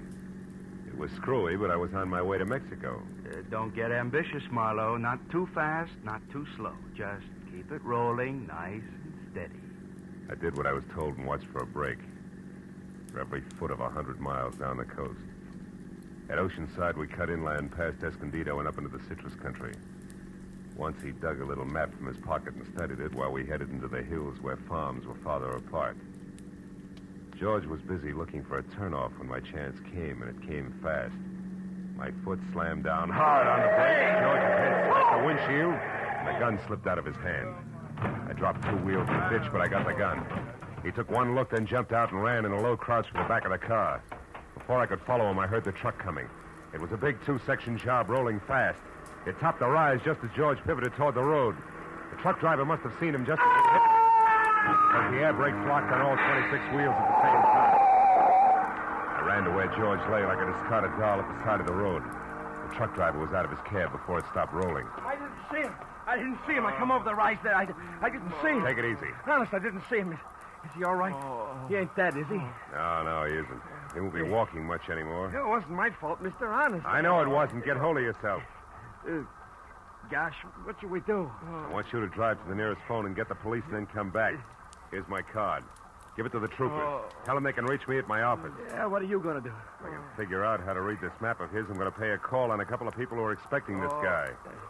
Maybe it's just a stubborn streak, but when I'm being used as a patsy, I like to meet the people involved.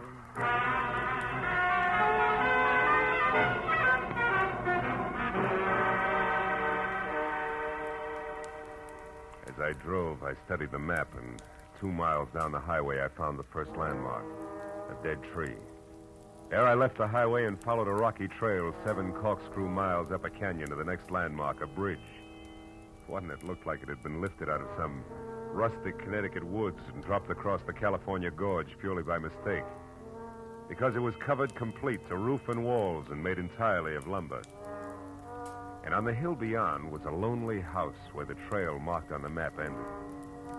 I drove slowly through the sagging wood tunnel and at the other end deliberately killed my motor. And I got out, raised the hood, and went to work on the distributor. I don't know where he came from, but when I glanced up, he was standing there watching me. A bull in overalls with a pitchfork clenched in a pair of hands as thick as $4 steaks. We didn't like each other's looks. You picked a bad place for trouble, mister. That's so. Why?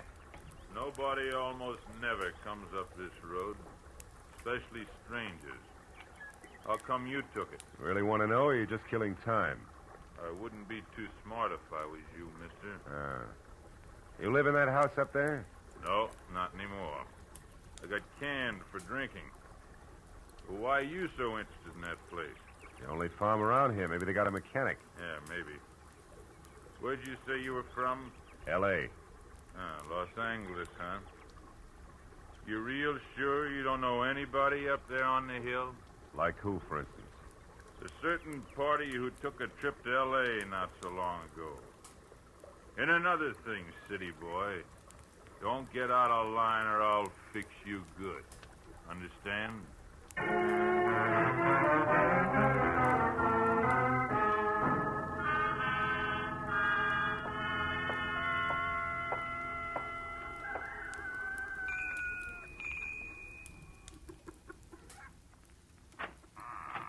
Yes? Oh, yes. Now, I mean, how do you do? You want something? Yes, my car stalled at the bottom of the hill. Dolly, who is it? Who's there? A man, Uncle Walter. He says his car broke down. What's that? Your car broke down, you say? Yeah, I don't know what went wrong, Mr. My name is Brule, Walter Brule. Oh, I'm glad to know you. I'm Philip Marlowe. What are you doing on this road, Mr. Marlowe? I thought it was a shortcut. Did you? Well, you were wrong. It's a dead end. Oh. Come inside. Thanks. Look, Mr. Brule, I'd like to have somebody who knows motors come down and look at my car, huh? Mm-hmm. All right, when Ed comes in, I guess he could go down with you. Oh, That's my new hired hand, Ed Fry. Oh. I don't know, Uncle Walter. It's getting pretty dark. Yeah, I was thinking the same thing myself. As a matter of fact, if you can accommodate me, Mr. Brule, I'd just as soon rest up a while and shove off in the morning. I want to pay you for everything, of course. Stay overnight? Oh, I'm afraid that's impossible. Impossible? Why? What's the matter with you, Dolly? If necessary, I'm sure we can arrange to take care of Mr. Marlowe some way. Well, okay. Yeah, that's better. Now, if you want me, Dolly, I'll be out in the barn. Make yourself comfortable, Mr. Marlowe. Your uncle, huh? He owns this place? That's right. My mother was his favorite sister. Oh. You want a cup of coffee? Oh, I'd love it. Haven't had any farm kitchen coffee in ages. You don't seem to have many visitors up this way, Dolly, huh? No, not many. Nice farm, though. Stinks. That why you run off to L.A. now and then? How did you know about that? I guess. I ran into a friend of yours at the bottom of the hill. A pair of overgrown shoulders with a pitchfork.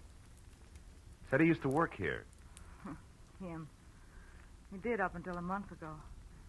That's Noah Bickman. Big dumb goof. Here's your cup. Oh, thanks. By the way, Mr. Marlowe, where are you heading? Oh, Mexico, maybe. Mexico? Yeah.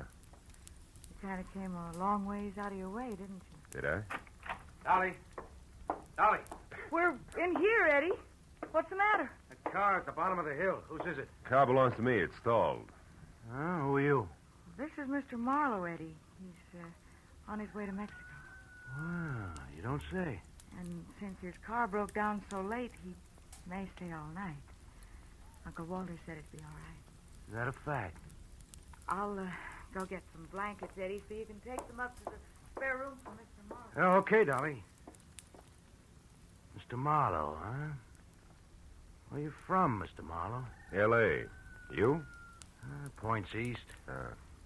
You know, this road don't go to Mexico, Marlowe. In fact, it stops about a mile up the draw here. And it's funny that you wound up on it, isn't it? I don't see you breaking up over it, Eddie. Don't let my poker face throw you, pal. Traveling alone, are you? I am now. Meaning what? That there's nobody with me. That's simple, isn't it? Not in my book, pal. I might even want you to draw me a picture of that one. Here's the blankets, Eddie. Sheet and pillowcase. Oh, okay, it's fine. Come on upstairs, Marlowe. I'll show you the room. You want me to go with you and make the bed? No, you stay here and put up some more coffee, Dolly. All right. Got a hunch I may want lots of it tonight. Let's go, Marlowe. Right behind you, Eddie. How's the weather been in L.A.? Some might call it hot. Uh-huh. Get the door, will you? Sure.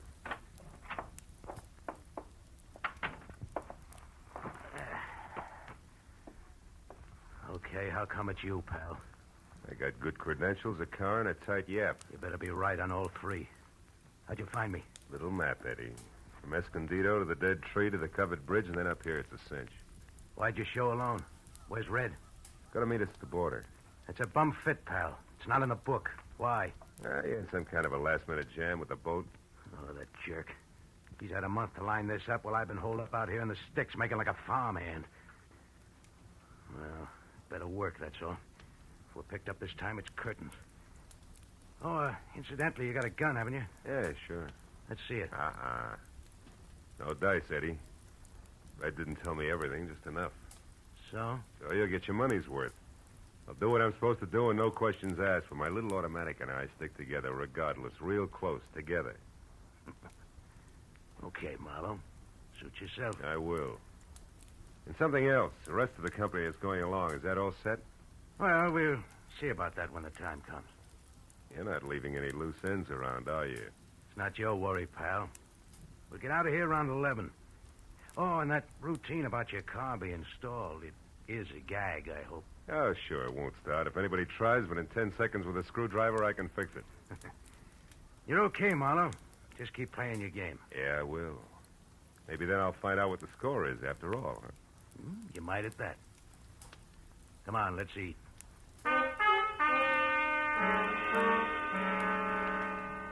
Dinner at the Brule farm was as loaded with gay chatter as a bad case of lockjaw. And when it was over, the participants scattered like everybody else was contagious. I wound up alone in a dark spare room on the second floor, which had one advantage. Windows that viewed both the front and the rear. The moon was bright, so I didn't bother with a lamp. I listened to Dolly rattle dishes in the kitchen until that stopped, and then I watched old man Brule pace his front yard. Once Ed Fry went out and talked to him briefly, and then headed for the front door again. For a long hour after that, the big house was silent until from somewhere out in the back, there was a soft metallic tapping. Eventually, I spotted a heavy figure outside tossing pebbles against a window pane downstairs. And he edged back through the shadows to the barn. A moment later, I saw the girl slip out a rear door and run across the backyard to join him. I went down the back stairs and out along the house to a hedge, and I followed that until I was close enough to hear. True, I tell you. He's an escaped convict, a killer. He's been hiding out here on your place. Can't believe it, no. I just can't. Are you sure? Of course I am. I read it by accident just tonight in an old newspaper from Denver. The whole story with pictures. There's no doubt about it. Ed Fry is really Eddie Fillmore. He's a murderer plenty of times over. What do we do? Should we call the police? No. Not on your life. Listen, you want to get off this farm, don't you? More than anything in the world. Okay. Then we'll do it. Together, Dolly. I didn't tell another soul about this. You know why?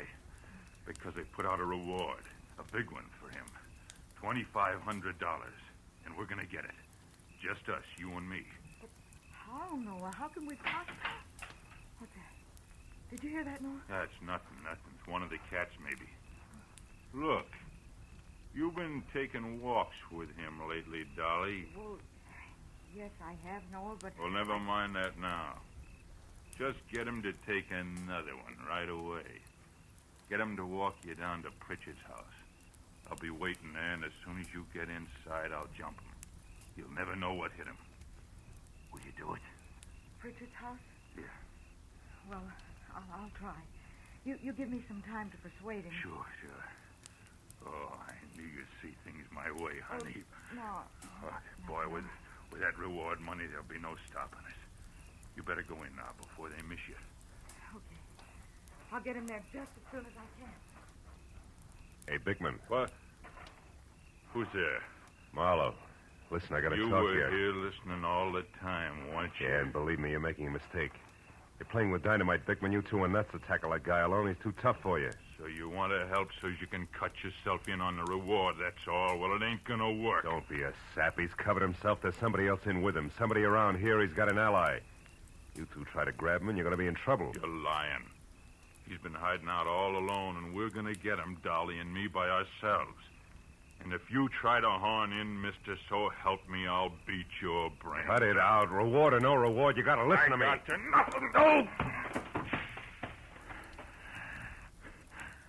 Maybe that'll teach you not to stick your nose in, city boy.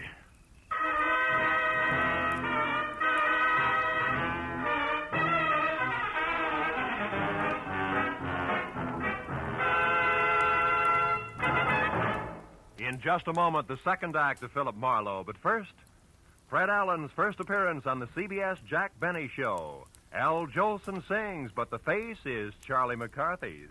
Andy of Amos and Andy goes on trial for deserting his bride by mistake.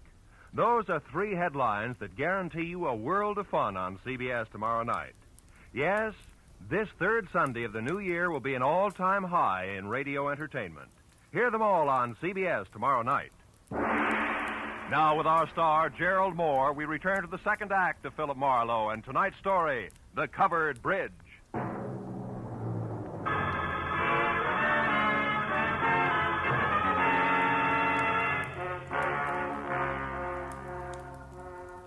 I didn't pass out. But my jaw hurt and my legs moved like they were rubber. Now I had to find the roving Walter Brule because he should know where Pritchard's house was, where the ambitious team of Dolly and Noir might be biting off a lot more than they could chew, healthy 4H teeth notwithstanding. Mr. Brule! Mr. Brule! Yeah? Hello? Who is it? Marlowe! Come here a minute, will you? It's important. Yeah, it's important. Now, what is it, Mr. Marlowe? Sure. Face. What's this? It's your friend Noah. We had a few words. Noah Bickman? He was no friend of mine. Yeah, he's no friend of mine either. Look, Brule, I'm going to have to trust you. I've got no choice. Bickman found out Ed Fry is really an undesirable named Eddie Fillmore is wanted for the police by murder. Murder? And he wants to trap him for a $2,500 reward that's been posted and didn't want me in the way. No. Now, look. I'm not a passing tourist with motor trouble, but a private detective. Tell me, who is Pritchard and where does he live? Pritchard? Where does he live? Mr. Marlowe, somebody has been making a joke on you. Elihu Pritchard died 20 years ago. He lived right in this house where I do today. This is Pritchard's house here? Oh, Pritchard's house? No. That is down the road near your car. The covered bridge. That is Pritchard's house. The bridge? Yeah, you see, Elihu Pritchard was from New England, and he had a covered bridge on his farm there, so he wanted one here. He built it himself day by day, a board here, a nail there. Oh, and since he spent so much time at it, people call the bridge his house. Is that it? Yeah, exactly. But then, why is it important? Because of a meeting, Mr. Brule, a get-together that I don't think is going to be on the quiet side. Let me borrow your flashlight, will you? Sure. Now get back inside and call the police. But what are you going to do? Reinforce the reward, Happy Sweethearts, and keep an eye out for someone I haven't met yet. A third party Eddie Fillmore plans to tour Mexico with.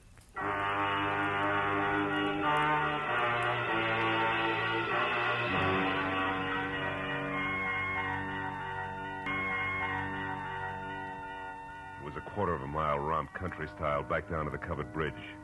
When I was there, the Mauser I'd recovered from George in one hand, flashlight in the other. I found only the moon-washed, gray-covered bridge itself, trying to stand erect like an old soldier who has more pride than posture.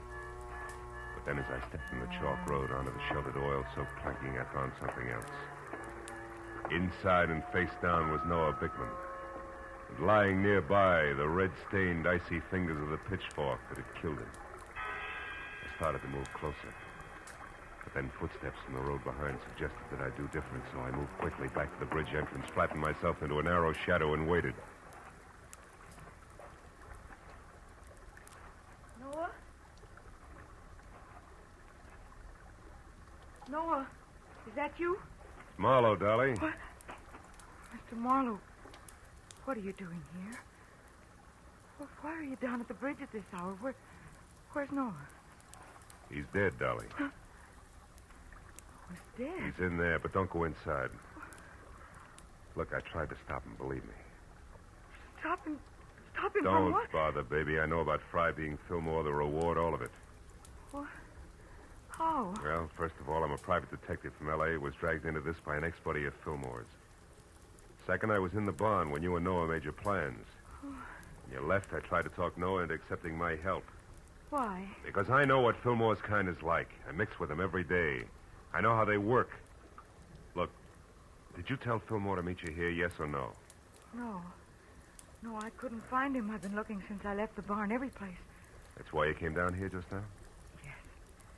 I wanted to tell Noah that our plan would have to be postponed. But what difference does all this make? I don't know. Maybe a little, maybe a lot. If Fillmore had known about this rendezvous you two planned, it'd be 20 to 1 that he got here ahead of schedule and took care of Noah. But since he didn't. Well, since he didn't, I'm betting on a third party, someone we haven't met yet. A third party? Yeah, now listen to me and do just as I say. Turn around and walk straight back up to the house, and when you get there, get inside and stay put. But, Marlowe, what if... Go on, fast. All right. But be careful, Marlowe. Whoever killed Noah won't hesitate to kill you, too. When she started back up the road, I turned toward the bridge again. My flashlight following the dusty white footprints on the freshly oiled planking leading to the dead man. I stood over him, the circle of light sweeping the area around him. There was just one thing I had to know. Marlowe! Marlowe! It's me, Walter Bull. What are you doing down here? Well, I thought you might need help, so after I called the police, I got my rifle and came down here, and I... Yeah, he's dead. The prongs on that fork went right through him. How terrible. Yeah. Look, Brule, was this planking freshly oiled today? Yeah? Why? I just wanted to make sure those chalk footprints were made today. But what do Brule, footprints... you stay here and see that no one enters the bridge. But where are you going? Up to your house in a hurry, because I think I know who the killer and the third party is.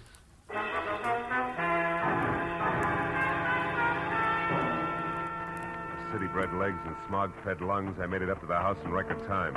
But as I reached for the front door, I knew that time hadn't been quite good enough. The shot had come from somewhere in the house, and by the time I reached the living room, I knew I was too late to do any good. In a chair at the far side of the room, Dolly was slouched down, a surprised expression on her face, while her hands tried to hold back a small stain of blood oozing through her blouse. Little frightened words whispered out of her mouth. You shouldn't have done it, Eddie. Stand where you are, Marlowe. She had it coming to her, the two-timing louse. Eddie, I'm trying to tell you. You don't understand. I understand plenty, you no good little... Eddie. I was in the barn, heard the whole thing. You and that Bickman planning a switch with me out. No, you're wrong, Eddie.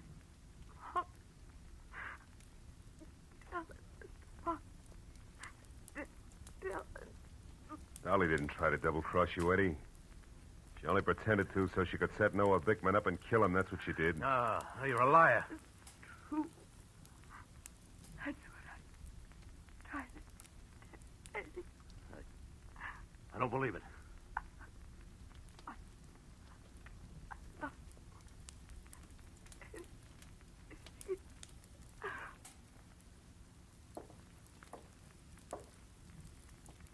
Dolly.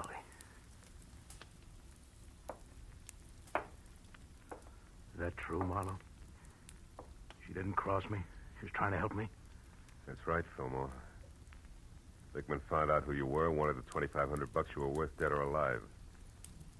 Dolly had to play him along for your sake. Should have listened to her. I should have listened. How'd you know all this, Marlowe? Found Dolly's footprints inside the covered bridge. Proof she'd been there before I found Bickman's body. Yeah. And you know who I was, so you put it all together. Well, you're holding the gun, kid. What's the next move? Doesn't matter much anymore.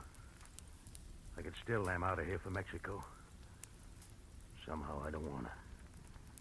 Not without Dolly. Phone the police, Marlowe. I'm not going anywhere.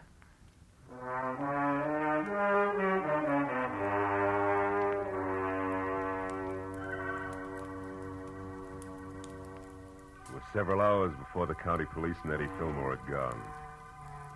Walter Brule and I sat at the long wooden table watching the light from the fire dance across the hanging skillets and pans by the grate. And nobody said anything for a long time.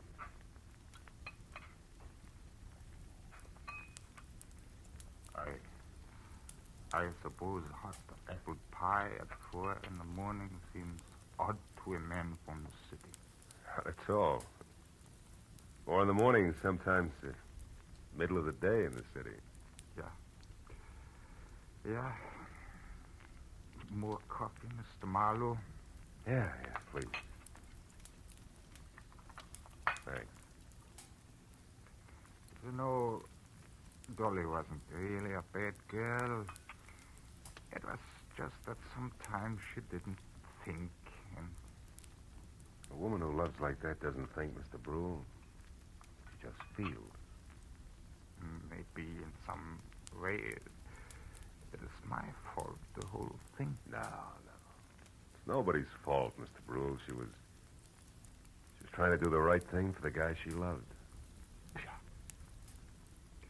Yeah.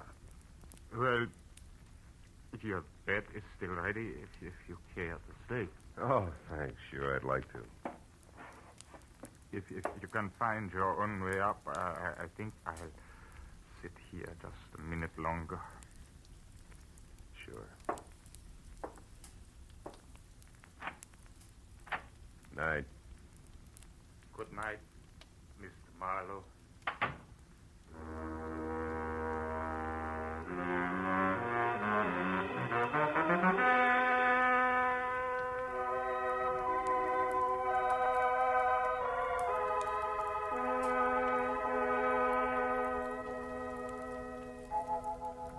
As I sat looking out over the starlit countryside, I thought of all the great love stories written about the good people who love, live, and suffer. And then the pathetic face of Dolly and the pain-racked face of Eddie said, what about us? And I had no answer. Yeah, chalk up another one, Marlowe. Another one of those things for which there is no answer.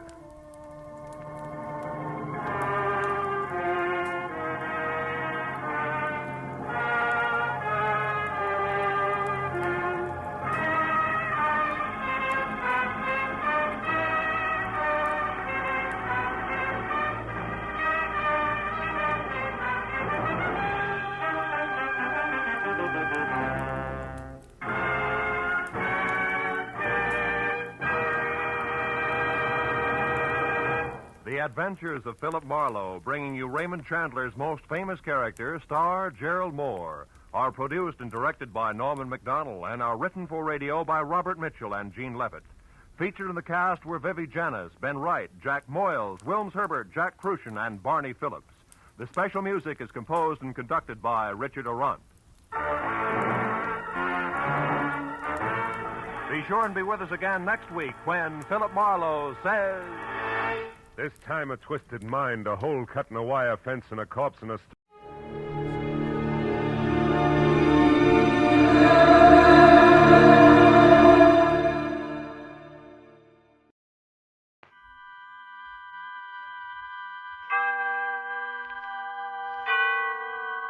Autolite and its 96,000 dealers present Suspense.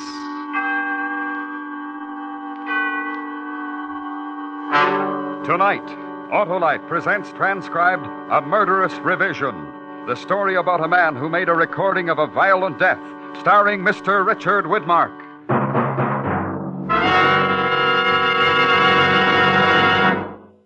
Hi, Hap. Meet the team.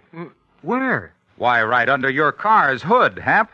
The Autolite Electrical System, the family team of precision-made units, including the coil, distributor, starting motor, and the other parts that make up the complete Autolite Electrical System, used as original factory equipment on many leading makes of our finest cars, trucks, and tractors. Well, what does this team do, Harlow? Why, Hap, it goes to work for you every time you press the starting switch, sound your horn, or play your radio.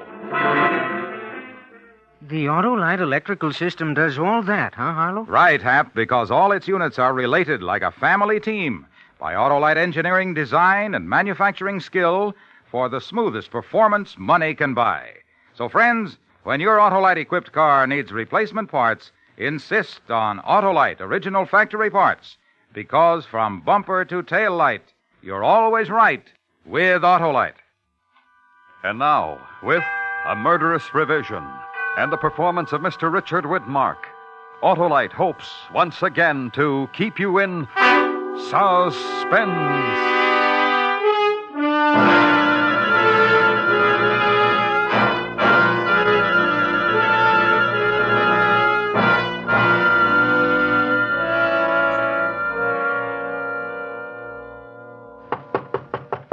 Yeah? What did you want to see me for? Oh, Chris. Come in. Sit down.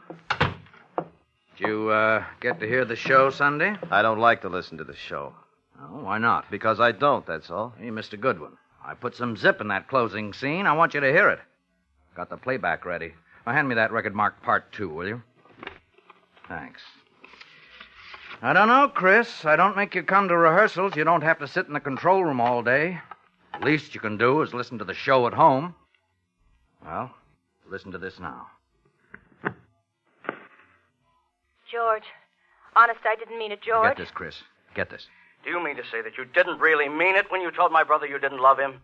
You forget, Doris, that I heard you every word while I was hiding behind the Davenport the night my mother was here. George, I beg you, don't do this thing. Put down the gun, George. Now, this is only what you deserve. You tricked me for the last time, Doris. You tricked me for the last time.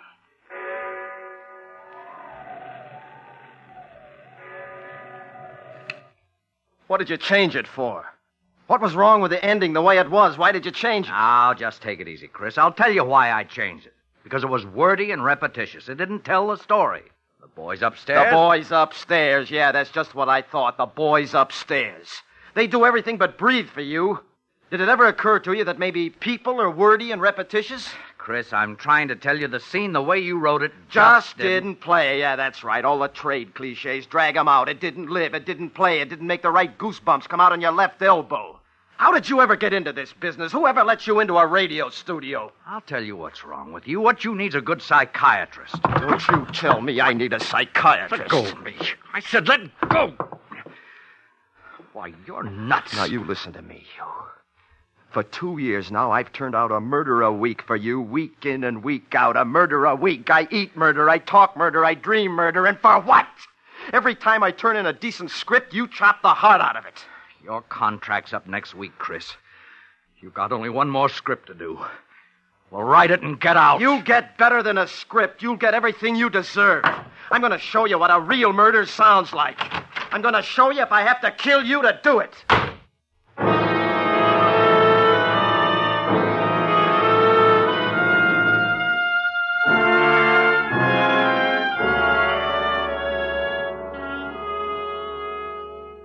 Good evening. This is a recording of an actual murder. The first, as far as I know. Not written, not rehearsed, but well planned.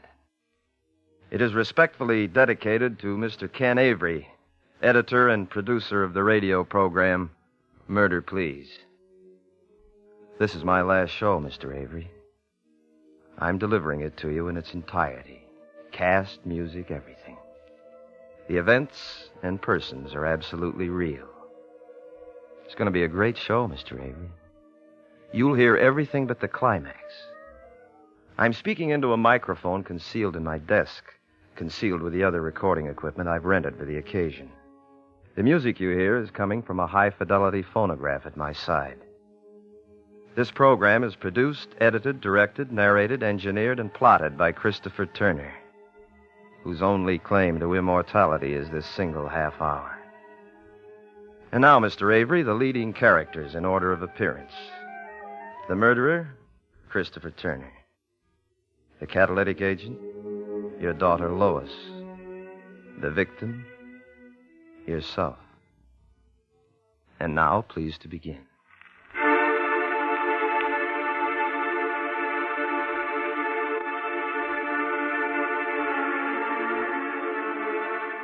Murder, please.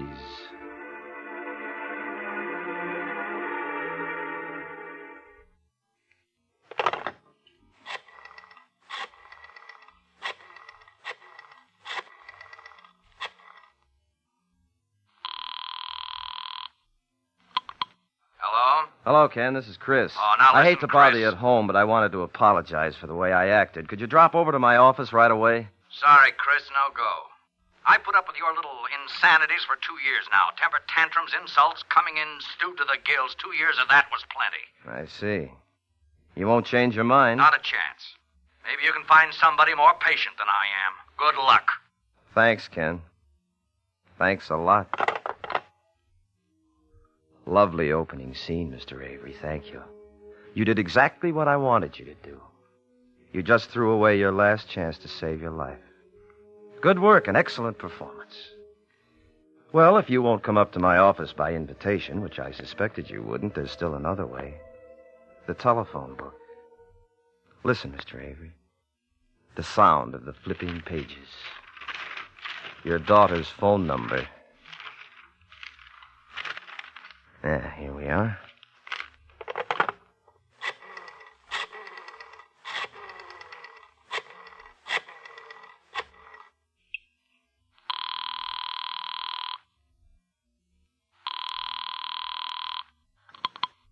Hello? Hello, Lois.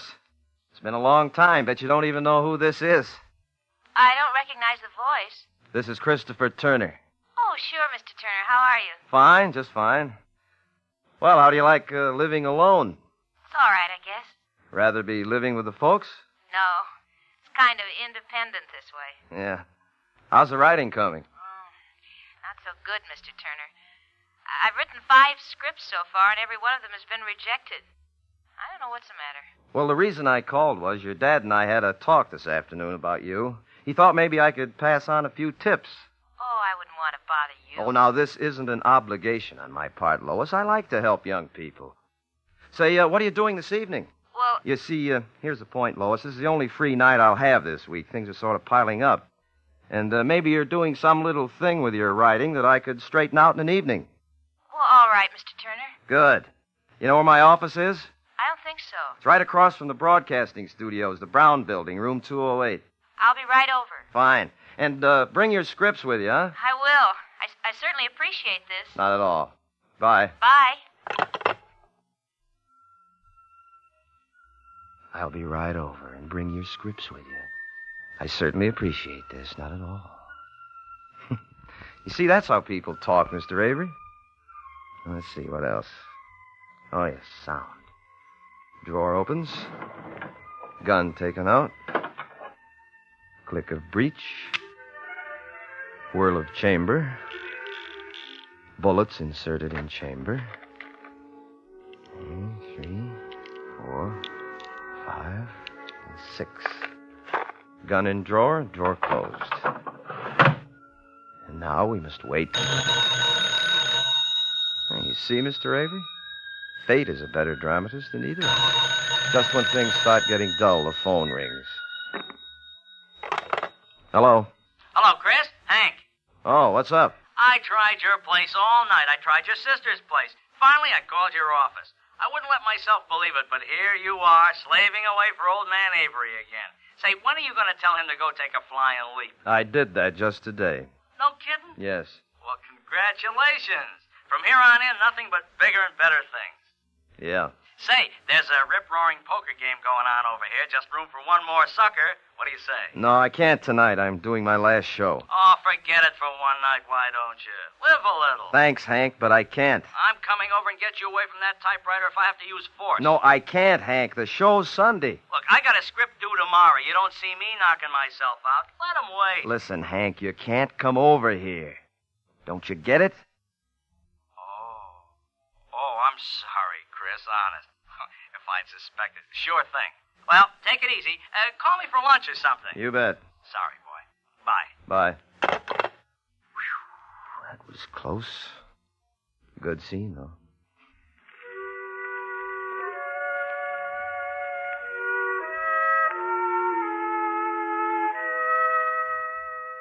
Lois Avery has just driven up in front of the building. She's getting out of the car, carrying her scripts. She wears a cardigan sweater, tweed skirt, flat shoes. She's young, she's very pretty. A girl with everything to live for. Now she's disappeared into the building. In a moment, she'll knock on my door. And then you'll see for yourself how youth resists the threat of death. And this, Mr. Avery, would be the proper dramatic moment to end Act One.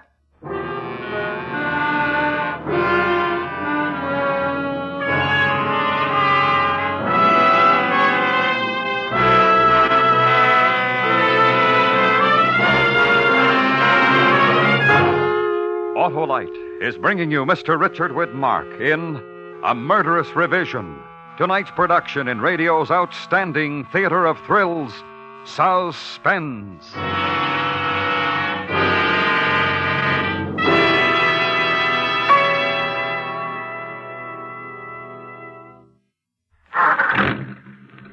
Hey, Hap, better turn on your lights. Pressed on, they're on. Thank you. And thank Autolite. Why, Harlow? Because in your Autolite-equipped car, the lights, as well as the power for your radio and power to crank your motor, are all provided by the Autolite electrical system. It has to be good, huh, Harlow? You bet, Hap. And that's why complete Autolite electrical systems are used as original factory equipment on many leading makes of our finest cars, trucks, and tractors. And that's good enough for me, Harlow. You bet it's good, Hap.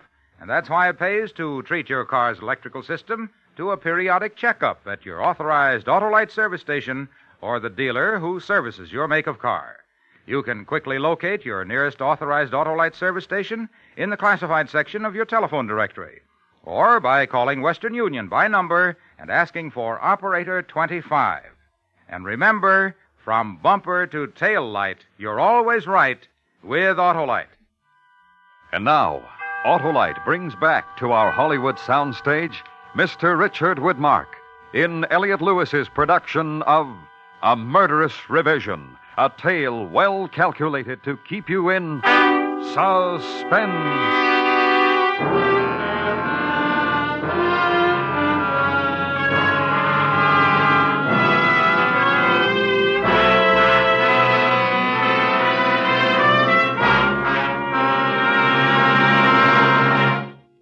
Act Two. This is Christopher Turner once again, Mr. Avery, bringing you by transcription the first recording of an actual murder ever made specifically for broadcast. The setting, my office. The music, recorded. The time, night. The victim, yourself. Your daughter has just entered the building. And so concludes the usual resume with which we begin the second act of every Murder Please program. I hear her footsteps in the hall. Your cue, Lois. Sound, knock on door. Come in.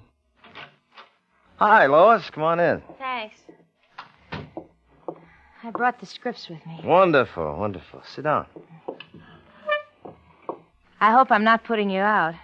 I always tell Dad to stop imposing on my behalf, but I guess he'll never learn. Now, look, you're here because I want you here, and for no other reason. Cigarette? No, thanks. This is a nice office. It serves. Just a hole in the wall, but quiet, nothing fancy. I like it. Well, how long have you been scribbling? 6 months, Mr. Turner. Let's just make it Chris. Huh? What sort of things? Murder, mostly. Somebody told me that's what sells best. True. Well, let's just start talking about murder. Maybe something interesting will come out. Question number 1. Why do you think people kill? Lots of reasons, I guess. Money, love, revenge.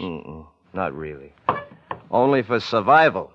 They kill for money only when money means life, their idea of life. They only kill for love when life depends upon that love. They only kill for revenge when life is intolerable without it. You see? That's very interesting. Could you kill? I don't think so. Well, maybe you could. Here. See? A gun. And loaded. Please put it away. Take it. No, I'd rather not. It's very obedient. It won't fire unless you press the trigger. Take it. That's it. Now point it at me. Please, Think now, think. One touch of your finger and you kill me. One little touch. A very delicate instrument to trigger. There's a sense of power there. You feel it? I'm afraid. Fear, yes, but exhilaration, too.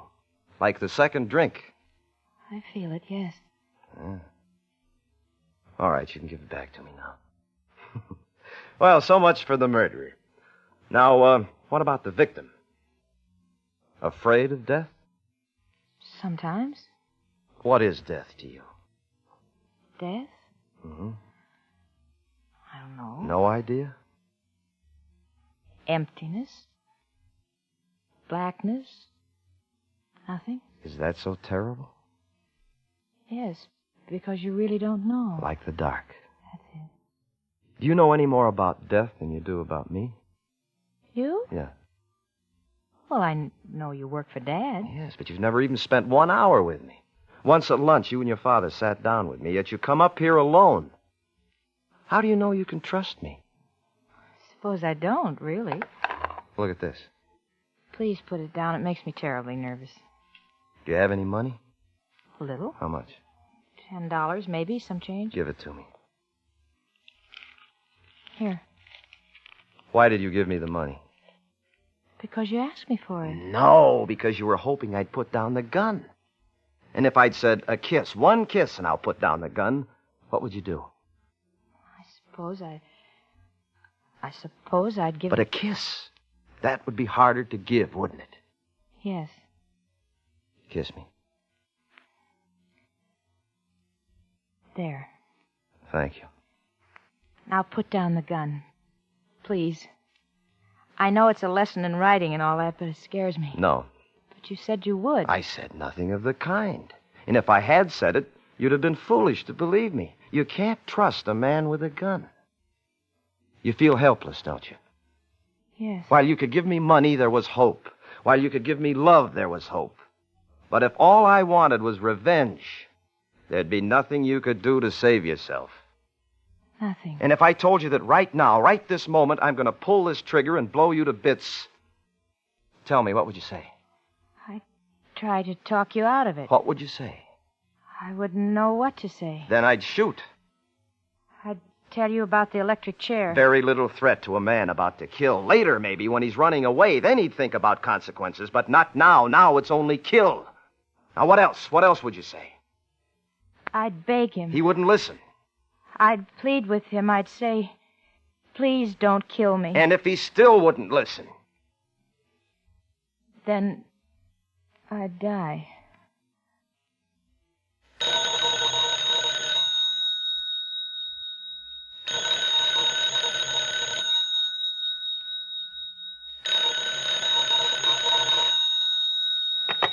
Hello. Bet you don't know who this is. I can't place the voice. Try. I haven't the slightest idea. Remember San Francisco and the Italian pizza and the cigarette holder? Vaguely. Who is this? I hate guessing games. Harriet. I know at least 18 Harriets. Harriet who? Crawford. Oh. I just came in. I thought maybe you could meet me for a drink. I don't know a single solitary soul in town. How did you happen to call here? Well, I shouldn't tell, I suppose, but Hank said you were working late at the office. Hank, huh? He gave me the number and said to be sure to call. Bless his heart. What was that? I said bless his heart. Yeah. Well, I'll call you tomorrow. Yeah, you do that. Well, bye. Guess I'd better get going. Why? We're not even started yet. Well, if you don't put down that gun, I'm going. I don't like it. Sit down. I want to tell you a story. Now listen. Please. Please sit down. Now, this is just a sample plot. You can have it if you want it. It's about a writer who had great novels in him, great plays. But he was broke. So, for the sake of a place to stay and a meal to eat, he started turning out radio mysteries. He turned them out until every drop of originality was squeezed out of him. And all the greatness he might have been ate into him because he'd leave nothing to the world, nothing but scripts to be swept up by studio janitors after the broadcast. Well, the writer made his decision one day. He'd do a last radio play, a radio play with an actual murder, the only chance he had for permanent survival. And he selected as his victim the man who had ground him into the dust. He selected his editor and producer, Ken Avery. Please. I like you. I like you very much. I wish this could be happening to almost anyone but you. Get to the phone. What? The telephone. What for? You're going to call your father. No. No, I won't do it. You'll call your father and you'll tell him to come up to my office. Now pick up the receiver. No, wait. I'll do it.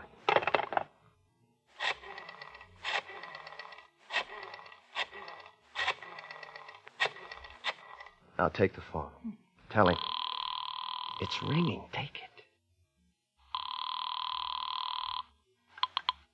Hello? Hello? Dad? Lois?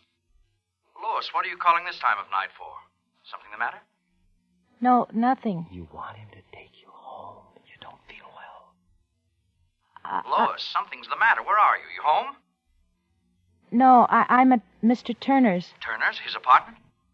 His office. I don't feel very well. Come and take me home. Come and take me home. I don't feel well. Here, give me the phone. Hello, Ken. Yes, Chris? Yeah, Lois came up tonight to discuss some script she wrote, but she doesn't feel very well. You better come and get her. I'll be right over. Sit down. We haven't got very long to wait.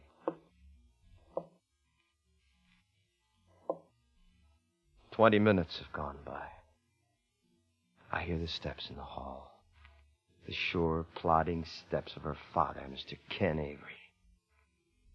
The climax, ladies and gentlemen of the listening audience, I address to you.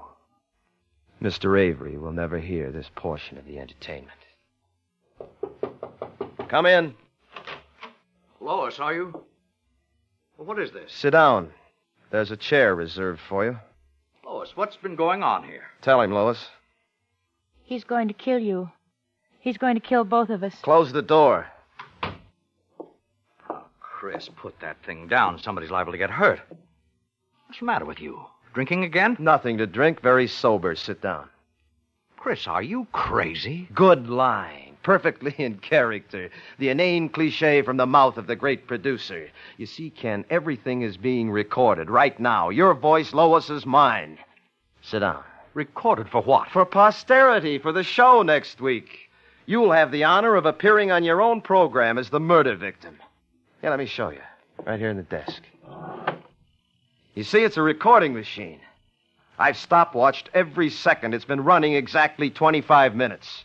You always made it a rule to plan the climax for 26:30 so you could have room for a final commercial. Well, that's just what I'm doing. According to my timing, you have about 1 minute and 30 seconds to live. All right, Chris, that's enough of the phony dramatics.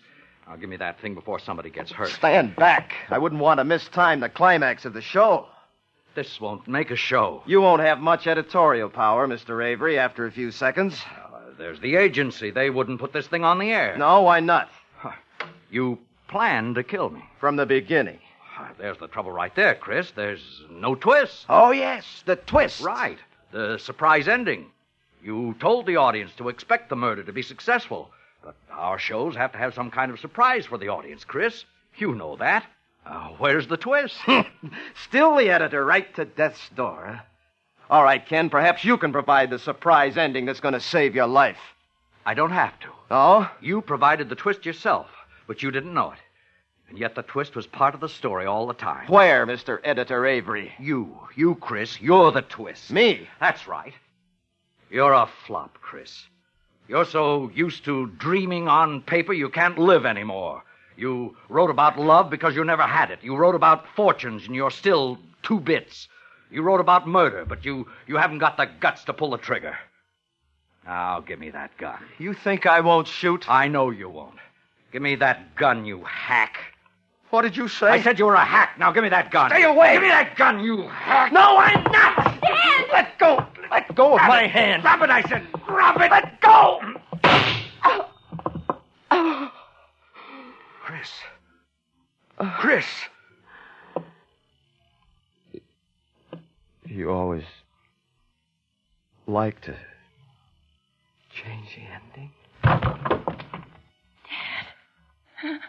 It's all right, Lois. Dad, take me home. The records. They're all we have to clear us. Take me home, please. As soon as I see what's on those records. Oh, this must be part 1. Let's see.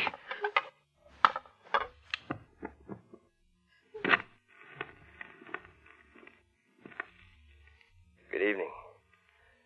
This is a recording of an actual murder. The first, as far as I know. Not written, not rehearsed.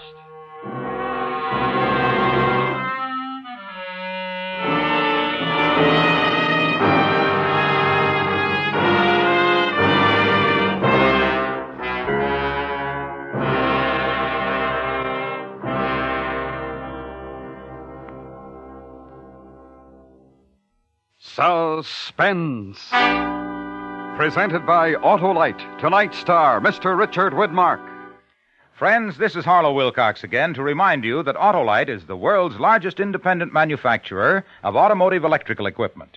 In 28 plants from coast to coast, Autolite makes over 400 products for cars, trucks, tractors, planes, and boats. These include complete electrical systems, a complete line of ignition-engineered Autolite spark plugs, both standard and resistor types, Autolite batteries, including the famous Autolite Stay Full.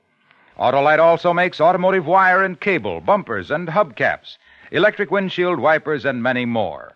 All are backed by constant Autolite research and are precision-built to highest standards of quality and performance.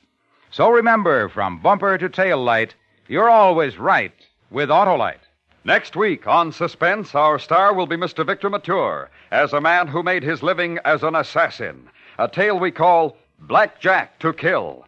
In weeks to come, we shall also present Mr. John Hodiak and Mr. Herbert Marshall, all on Suspense. Suspense is produced and transcribed by Elliot Lewis, with music composed by Lucian Morowick and conducted by Lud Gluskin. A Murderous revision was adapted for Suspense by David Ellis from a story of S. Lee Pagostin. In tonight's story, Kathy Lewis was heard as Lois, Joseph Kearns as Ken, Charlotte Lawrence as Harriet, and Jerry Hausner as Hank. Tonight's appearance of Richard Widmark was made possible through the kind permission of 20th Century Fox Studios. Mr. Widmark may soon be seen in the Technicolor production Red Skies of Montana. For the location of your nearest Autolite service station or your nearest Autolite spark plug or battery dealer, phone Western Union by number and ask for operator 25. Switch to Autolite. Good night. This is the CBS Radio Network.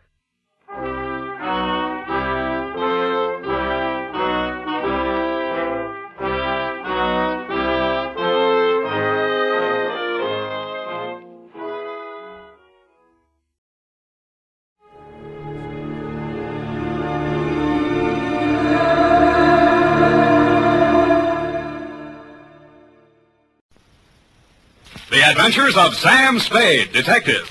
Brought to you by Wild Root Cream Oil Hair Tonic, the non-alcoholic hair tonic that contains lanolin. Wild Root Cream Oil, again and again, the choice of men who put good grooming first. Sam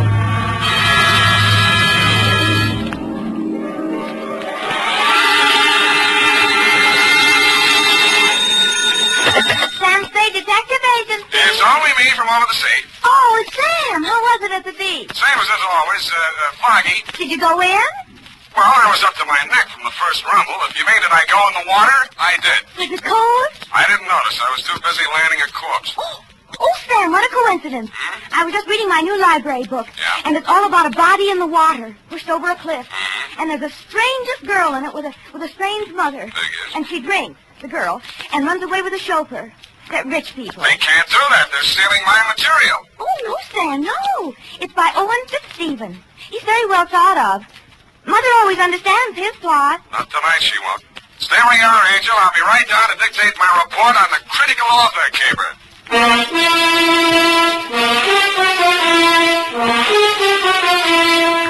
Dashiell Hammett, America's leading detective fiction writer and creator of Sam Spade, the hard-boiled private eye, and William Spear, radio's outstanding producer-director of mystery and crime drama, join their talents to make your hair stand on end with the adventures of Sam Spade.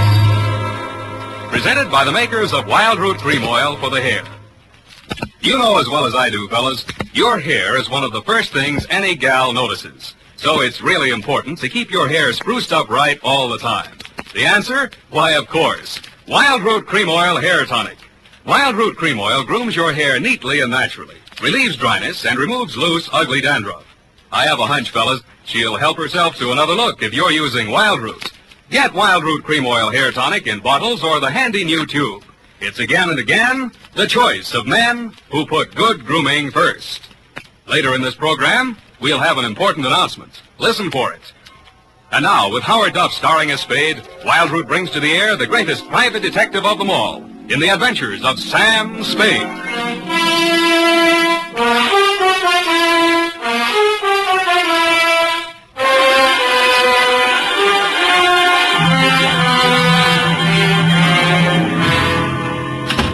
I'm looking over the phone. Oh, Sam. Now, come on in. Let's get this over. Can you wait till I finish this chapter? Hmm? The page to go. The detective had just found this girl in the sordid rooming house. Mm-hmm. He had this fight with her boyfriend and boinged him. And now butter wouldn't melt in her mouth. But I don't trust her. What's the name of the book? Morgue Fruit. Morgue Fruit. His last was a spindly stiff. That was about this neurotic nurse who was in love with her employer. Effie, how long have you been reading this kind of trash? What's not trash, Sam? Well, he really makes his characters live. And I love his detective. He's real hard-boiled like in Dashiell Hammett. Dashiell Hammett? Mark your place and come in. All right, Sam. Ready? Yes, Sam. Oh, I can hardly wait. That's the way I like you, eager. To finish the chapter, I mean. Please. I wonder what she's up to. She's guilty, of course. Of course, but what of? You can read it when I'm finished. Oh, my goodness, we've got a report to get out, and here we are chattering about books. Date, August? I will give the date. Yes, Sam. Date? Philadelphia. To Missing Persons Bureau, San Francisco Police. Attention, Sergeant Schwartz from Samuel Spade, license number 127596. Subject, Gabriel Leggett. Dear Dave, I should have handed it over to you at the start, but you know me, I'm greedy. I cashed the check she'd sent me as a retainer without consulting my better judgment. Gave the money to Effie to pay bills without batting an eye. Borrowed a dime car fare from the corner newsboy without collateral. And arrived in front of the Leggett Mansion on Nob Hill without the foggiest notion of what I had been retained for. I'm Gertrude Leggett, Mr. Spade. It's about my stepdaughter, Gabrielle. She's been missing since the funeral. Whose funeral was that, Mrs. Leggett? My husband, Gabrielle's father. That was nearly 3 weeks ago. She came to me afterwards and said she was going down to Quesada, to our country place, for a few days. That she wanted to be alone with her grief. But I discovered that she never arrived at Quesada. Do I make myself clear, Mr. Spade? Yeah, except for one thing. Why do you want her back? First, she may do something to disgrace me. She'll undoubtedly try her best to do so. Secondly, unless I get her signature to some papers, in accordance with her father's will, I can't go on living in this house. Furthermore... That's okay. You've convinced me. Now, when she left, what did she take with her? Just one piece of light luggage, and her liquor case, of course. She drinks, you know. Well, it's not my place to disapprove. I merely thought it might help you to know. Well, we could case all the bars in town, but it'd take a lot of time and a lot of money. Besides, I'm on the wagon. Well, you might talk to Eric, my chauffeur. He drove her to the station, or says he did. Where do I find him?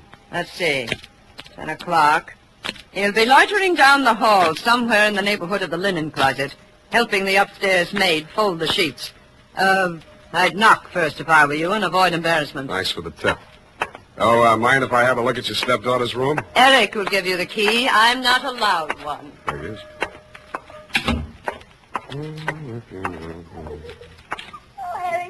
Oh, baby.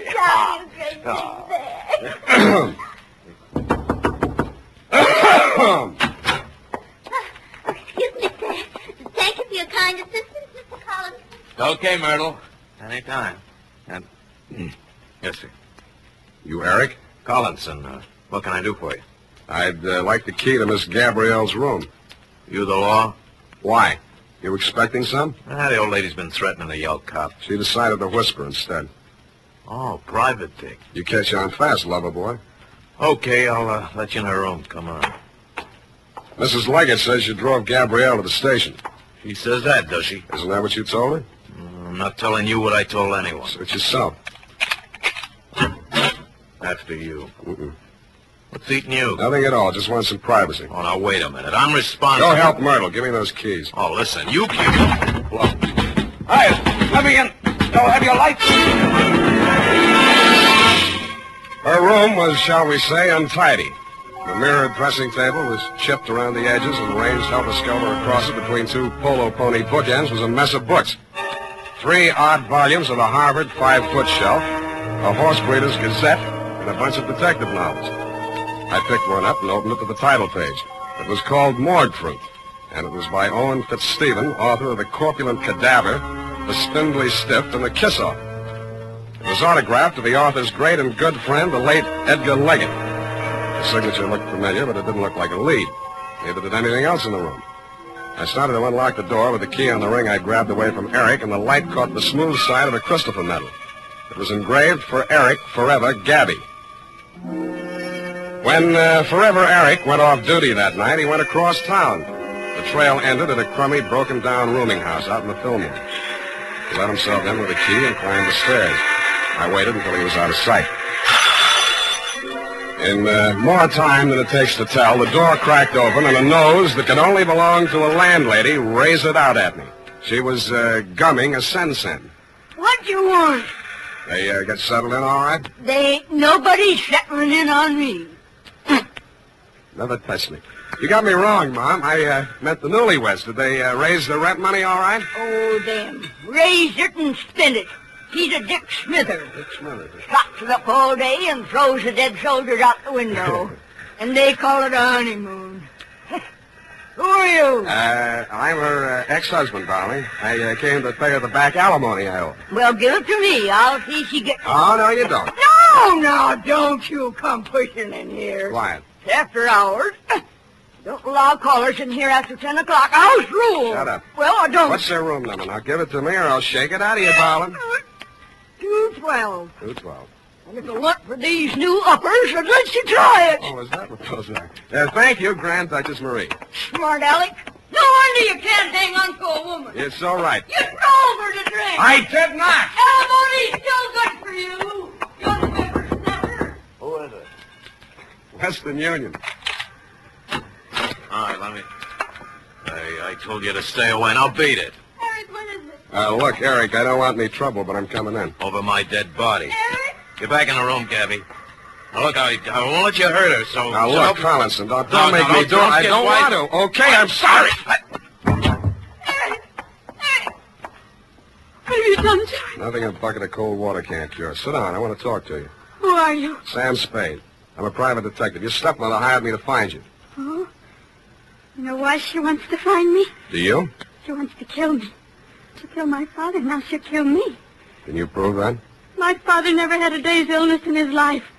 He could drink 3 quarts of brandy in any evening. You believe a man like that could die of heart failure? Frankly, I could. Now she's starting the same kind of talk about me. She wants to railroad me to the insane asylum. Do I seem crazy to you? No. A little nervous, maybe. This idea you have about your father's death. Talk some more, will you? All right. I'll tell you the whole thing. But I gotta have a drink first. Hey, I can't get the top off. Give me a hand, will you? Sure. You need a corkscrew for this one. Yeah, I think there's one down there in the cupboard. I don't see one.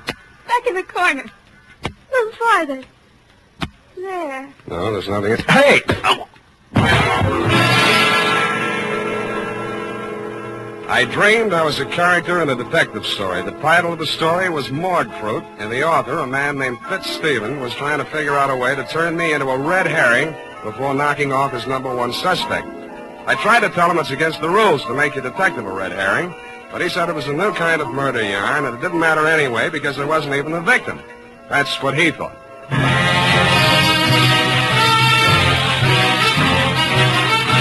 The makers of Wild Root Cream Oil are presenting the weekly Sunday adventure of Dashiell Hammett's famous private detective, Sam Spade.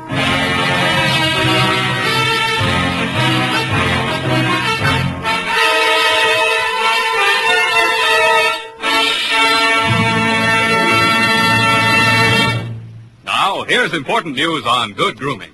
If you want the well-groomed look that helps you get ahead socially and on the job, listen. Recently, thousands of people from coast to coast who bought Wild Root Cream Oil for the first time were asked, how does Wild Root Cream Oil compare with the hair tonic you previously used? The results were amazing. Better than 4 out of 5 who replied said they preferred Wild Root Cream Oil. Remember, non-alcoholic Wild Root Cream Oil contains lanolin. And here's the announcement we promised you. Now you can get Wild Root Cream Oil, America's leading hair tonic, in a generous new 25-cent size, on sale at all drug and toilet goods counters. It's also available in larger economy bottles and the handy new tube. Get Wild Root Cream Oil again and again, the choice of men who put good grooming first. By the way, smart girls use Wild Root Cream Oil too, and mothers say it's grand for training children's hair.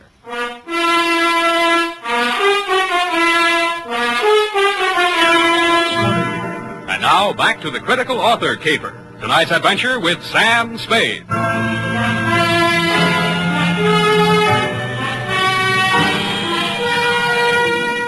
When I came to, it had came the dawn, and I was still a character in a detective story, and I felt more like a red herring than I had in my dream. I had dragged myself across my own trail and wound up no place. My quarry had fled, leaving nothing behind but empty bottles with fingerprints on them. I lifted the few and hustled over to the Bureau of Identification. Half an hour later, I got the report. They were mine, all mine. I wondered what a detective novelist would make of that. I decided to find out. I had met Owen Fitzstephen several years back in Seattle when I was digging dirt on a chain of fake mediums. He was plowing the same field for literary material, and we pooled forces. I got more out of the combination than he did since he knew the spook racket inside out. I cleaned up my job in a couple of weeks, and we parted friends. His San Francisco apartment was on the 6th floor of the St. Mark. He was standing at its door, holding out a lean hand to greet me when I got there. Well, you're looking fit, Sam. Little red in the face. That's the red herring I ate last night. How's the literary grip go?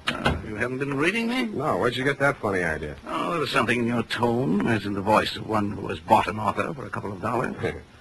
I suppose you're still hounding the unfortunate evildoer? Yeah, that's how I happened to look you up.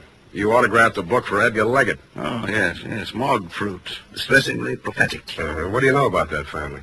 Oh, what have they been up to now? How well you know the girl, Gabrielle? Quite well, since she's a duplicate of her father. She has brains, but there's something black in her. Something she doesn't want to think about but can't forget. She's a neurotic who keeps her body sensitive and ready, I don't know what for, while she drugs her mind with drink and lunatic notions. Yet she's cold and she's sane. If I had something I wanted to forget, I'd anesthetize my mind directly, leave my body stay strong and ready. I hope you don't think any of this stuff means anything to me. Oh, yes, I remember you now. You were always like that. Tell me what's up while I try to find one-syllable words for you. You know the fellow that drives for him? Eerie? Mm-hmm. Well, he was released from Folsom and Leggett's custody when he was 18 years old. Murdered his father. Nice kid. What about him? Mrs. Leggett hired me to find Gabrielle. I found her with Eric in a rooming house out in the Fillmore. She begged me to save her from her stepmother's murderous schemes, and then she knocked me cold. Well, it's trivial, dull. I've been thinking of the Leggett family in terms of Dumas, and you bring me a piece of Jim Crackery out of O. Henry. If I were writing this, Gabrielle would kill her stepmother, or dupe Eric into doing it for her. Or, no, that won't do. Not sufficient motive.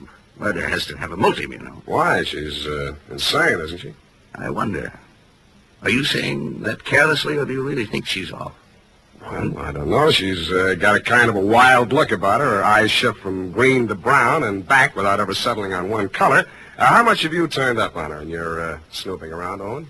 Are you who make your living snooping, sneering at my curiosity about people and my attempts to satisfy it? No, we're different, Owen. I do mine with the object of putting people in jail, and I get paid for it, though not as much as I should. Well, I do mine with the object of putting people in books, and I get paid for it, though not as much as I should. Yeah, but what good does that do? Well, what good does putting them in jail do? Well, relieves congestion. You put enough people in jail, and cities wouldn't have any traffic problems, that's fine. Well, then all you have to do is to wait till one of them kills the other and put the survivor in jail. It's simple. Yeah, but who's going to kill who? Perhaps they both have plans, both Gabrielle and her stepmother. Looks as if you'd have to guard both of them. I think I'll settle for my client. As far as Gabrielle's concerned, her husband ought to be able to watch out for her. Her what? Husband? She and Eric got married. Now, there you are. You didn't tell me anything about that. Lord knows how much else there is you haven't told me. Pardon me. Don't go away. Telegrams, right here. Oh, thank you. There you are. Thank you, sir. Now, I wonder what... Good Lord, this is positively corny. Listen to this, Spade. I appeal to you as a friend of my dead husband. Come immediately, Sunset Hotel, Quesada. Trouble, danger. Do not communicate. Gabrielle must not know. Signed, Gertrude Leggett. Spade. Yeah? Did you have this wire sent to me as a prank? I was just going to ask you if you sent it to yourself as a prank. I have it. Hmm? The key to the whole thing. It's a red herring.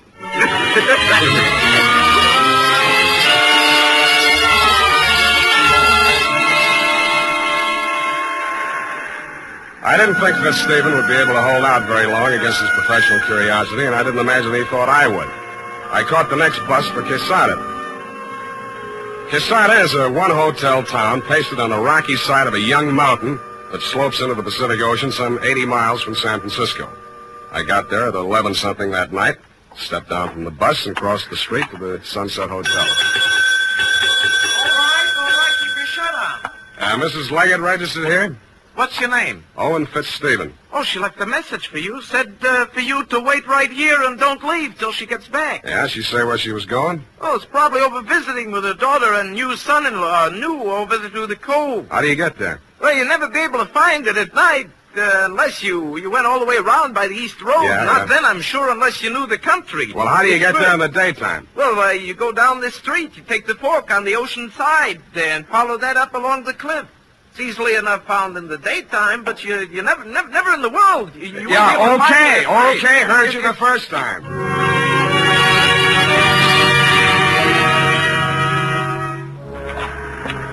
So I waited until morning. Stupid me.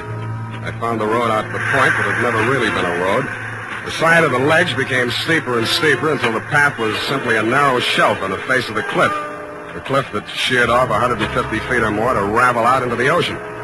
A breeze from the general direction of China was pushing fog over the top of the cliff, making a noisy lather of seawater at the bottom. Rounding a corner where the cliff was steepest, I chucked my cigarette over the edge and watched it spin downwards. And that's when I saw it.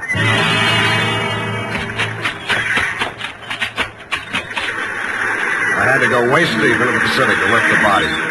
I got my hands under the armpits, found solid ground for my feet, and dragged it up beyond the high tide mark. It was Gertrude Leggett.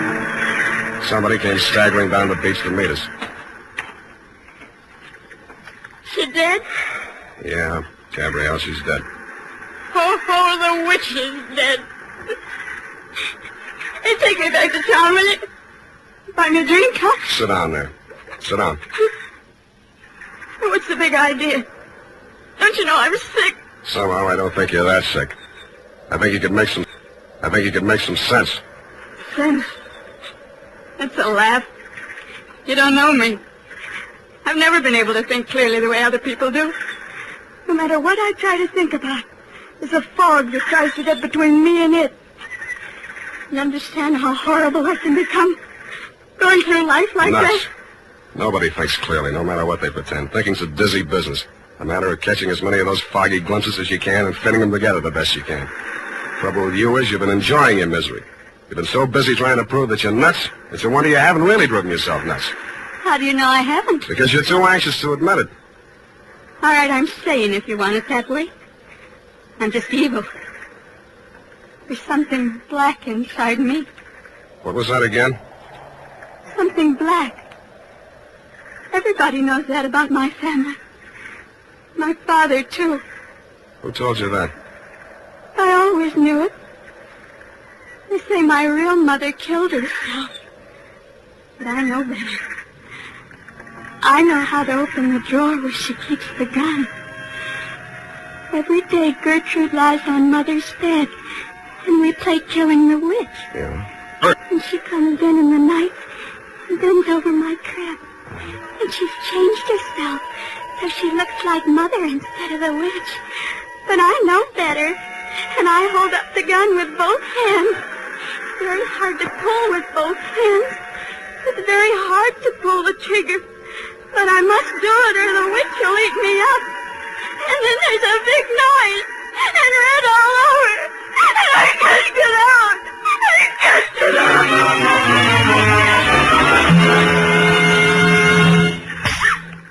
Now listen to me. You were beginning to make some sense. Now don't run away from it. Gertrude was lying on your mother's bed. That's your stepmother? Yeah. She was my nurse. She married Father. Not so fast. How old were you when your mother died? 4 and a half. Did your father know about the game with the gun? No, I don't think so. Did anybody? Gertrude said I must never tell anyone, because they'd send me away. And I never did. Not till I grew up. I was with Owen Fitzstephen. I had a lot to drink. I told him. After that, he began seeing Gertrude. And finally, my father died. But it didn't do her any good, because Owen really loved me. Now, watch it. Now, let's get this straight. You'll have to straighten it out again later on with a doctor to help you. This is to help me. When you were a little child, Gertrude taught you that killing the witch game to use you as a murder weapon against your mother. Then she filled you full of ideas of guilt and fear so you'd keep quiet about it. When you told the story to Owen, he blackmailed your stepmother into knocking off your father. That made you feel responsible for his death, too, so you ran away. Now, Gertrude said I killed her, too. You might, but I doubt it. Now, try and remember. Was Owen up here tonight? I thought I heard his voice, but I hear voices sometimes. I'm hearing it again. Listen. Did you hear anything?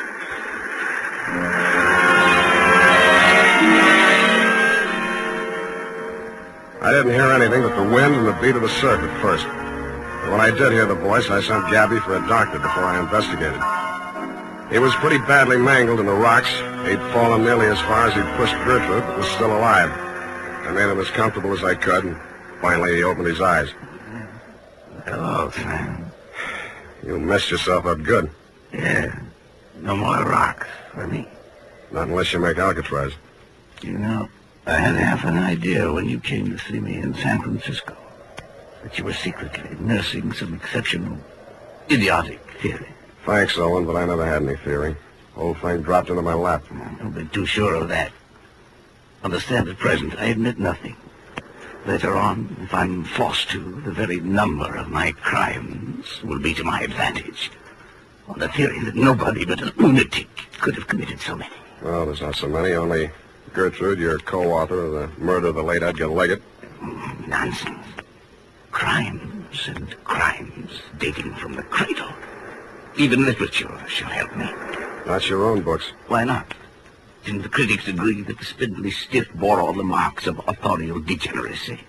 Evidence on to save my sweet neck. And I shall wave my mangled body at them. A ruin whose crimes and high heaven have surely brought sufficient punishment upon me. Yeah, you'll probably make a go of it. Legally, you're entitled to beat the jump if ever anybody was. Illegally, You mean insane? Tell me the truth, Sam. Am I? I think that's what they'll say. But that spoils everything. It's no fun if I'm really cracked. No fun at all.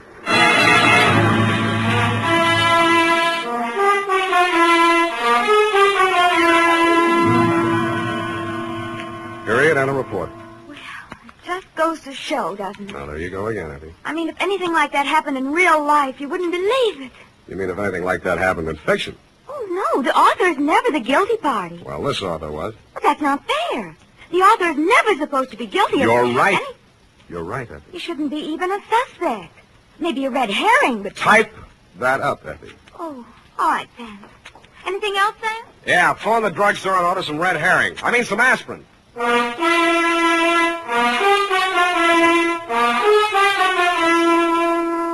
More and more folks are turning to famous Wild Root Cream Oil every day. Wild Root Cream Oil gives you all you ever dreamed of in a hair tonic. It grooms your hair neatly and naturally the way you like it, the way other people like it.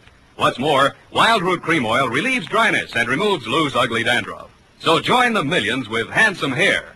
Tonight, or first thing tomorrow, ask at your drug or toilet goods counter for Wild Root Cream Oil. Also, ask your barber for a professional application. If you've never tried it before, get the generous new 25-cent bottle just introduced. It's Wild Root Cream Oil's Get Acquainted size, and once you've made the acquaintance of Wild Root Cream Oil, you'll find you've made a lifelong friend. Come on in, Twinkletoes. Well, here it is, Sam. And I like it even better than morgue fruit. You did. I mean, it's not so realistic.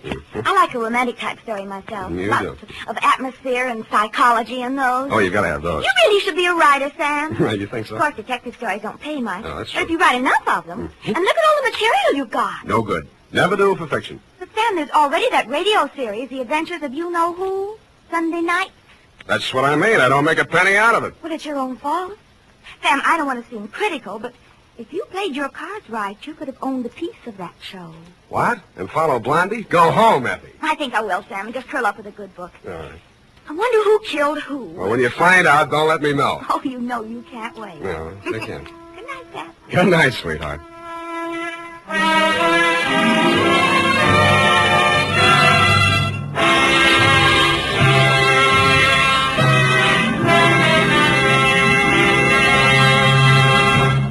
The Adventures of Sam Spade, Dashiell Hammett famous private detective, are produced and directed by William Spear. Sam Spade is played by Howard Duff. Lorene Tuttle is Effie.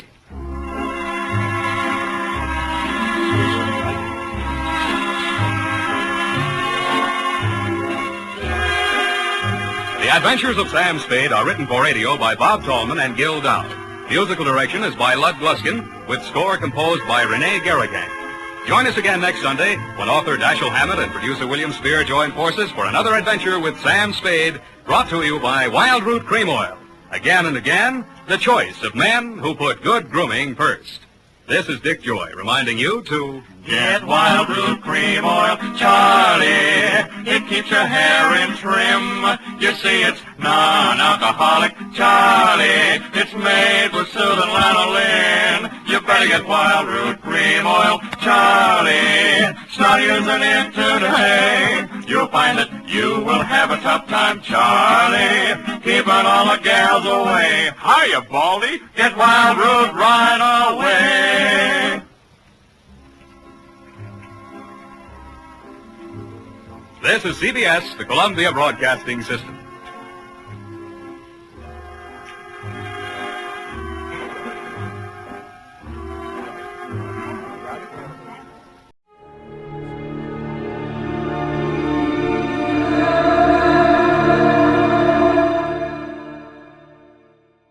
In just a moment, Suspense with Lucille Ball.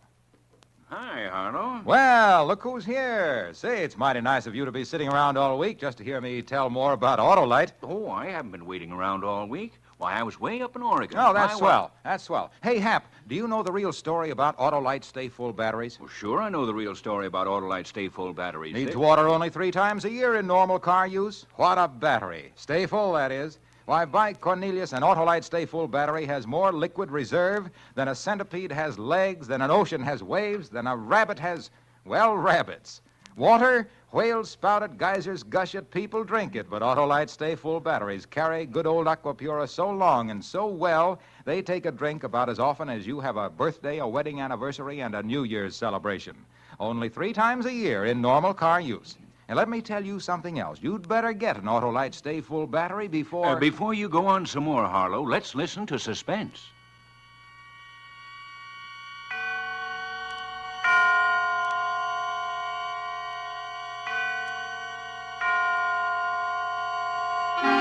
Suspense.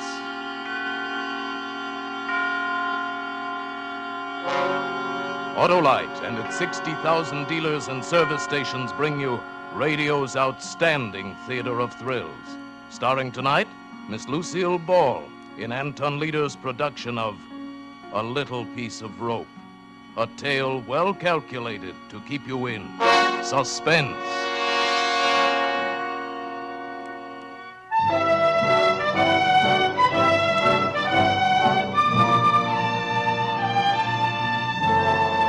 They said I'd never make good here in Hollywood. Everywhere I went, it was the same story. Sure, they'd see me, but the minute they took a look at my baby face, all I'd get was advice and excuses. No job. My last try was for a schoolgirl part. I was too baby-faced to even land that one. I was walking home, still wearing the school uniform that I'd bought to help me get the part, when I got the idea. Then I remembered another thing. It was years ago, reading an old copy of the Police Gazette in Grandpa's attic. Printed about 1880, I guess. With their falsely youthful faces, dressed as innocent schoolgirls, these vicious females haunt the vicinity of select young ladies' seminaries. And with their airs of artless girlhood, they entice and trap unwary gentlemen, some from the best of families.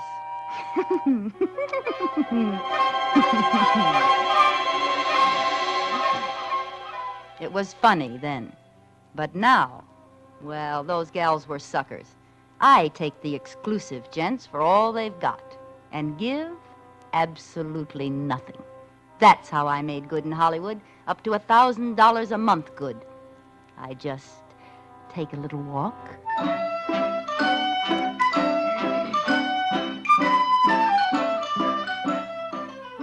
I've got uniforms for all the best schools, and I still have the baby face. So help me, lots of those kids look older than I do. When school's out, I let some old wolf pick me up. They always want to park up in the hills or some other lonely place. I drop my compact. He bends over to pick it up. I let him have it with a special little blackjack I carry.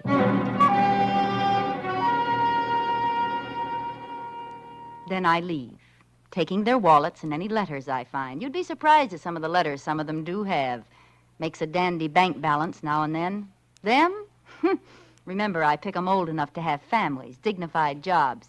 Would they want to admit to chasing Bobby Soxers? They never squawk. My landlady thinks I'm the ideal tenant. Oh, she's no trouble at all, the poor little thing. Infantile, you know. Has to take long walks every day and rest the rest of the time. Never any fun or dates like other pretty girls. Well, lucky she can afford it, I say. Be a county ward otherwise. And so sweet and quiet, uncomplaining, poor little soul. Yes, Mrs. Tilford is a swell character witness. Of course, I always wear a coat over those uniforms near home, and I keep them locked up just in case she snoops. Yes, I've got a nice career in Hollywood. That is, I did have until last month. You going out in this cold, Isabel? Oh, this is a good heavy coat. Well, don't you overdo now. These walks are just what the doctor ordered. Anyway, you sure look healthy enough. Oh, thank heaven for that. Anything I can pick up for you on the way back? Oh, no, thanks, dearie. I got everything done. Goodbye now. Bye. I was dressed for Miss Cadwaller's school this time, and it was just letting out when I got there. I didn't have long to wait. You know, you get so you can tell by the way the cars move along the street if the guy's on the prowl. This one was driving a big black coupe, and he was a little younger than I liked, about 40, but you can't be too fussy. I stepped off the curb, pretending to look for a bus. Waiting for the bus? Why, yes, I am. Which one? The Bel Air bus. Oh, I say, that's a shame. Why? I just passed it back there. Broken axle. Oh, You know, I think I've seen you passing my house. What street do you live on? Cameron. Oh, sure. I'm just over on Benda. Hop in, I'll take you home. Well, you're a neighbor. I guess it's... Gee, thanks, Mr. Rice. Alex Rice. Insurance. How do you do? Like school? I hate it. School's no fun. I'd like... What? Oh, excitement. Danger. I suppose you think I'm pretty silly. No. No, I think you're the kind of girl who'll get excitement and danger. Really? Yes, really. Look, it's so early yet. I'd like to take the long way through the hills. It's pretty there now. Oh, yes, I'd love to. I think the hills are divine.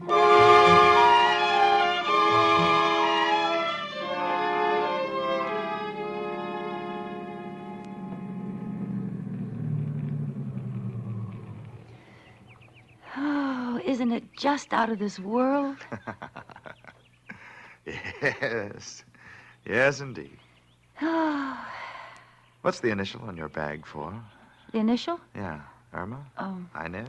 Ingeborg? Oh, Ingeborg, you made that up. No, it's Swedish. Imogene? No, Irene. Irene Taylor. A pretty name for a pretty girl. I'll bet. You have beautiful hair and eyes and a beautiful throat. Well, throat. Irene, you're very exciting. Oh, Mr. Rice, I dropped my compact. You don't need it. But it might get stepped on. You won't need it. But I want it now. All right. Don't yell so. Here, I'll get it for you. Oh! Character, huh? Well, here, roll back a little. There. Well, what do you know? Rope. Now, why would a guy carry a piece of rope in his inside breast pocket? Nice wallet. Well, goodbye, Mr. Rice, and thanks for everything.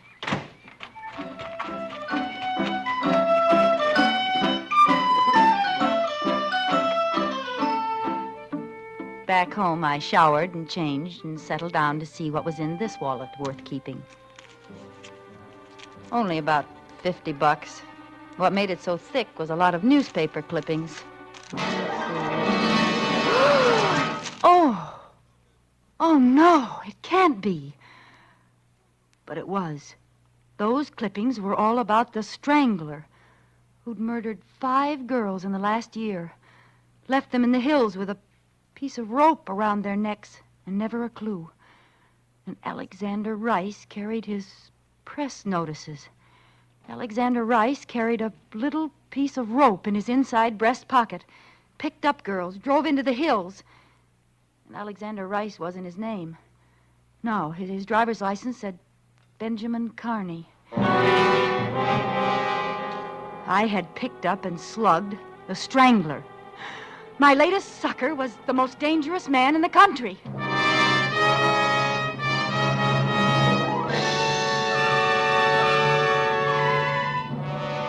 For Suspense, Autolite is bringing you Miss Lucille Ball in radio's outstanding theater of thrills, Suspense.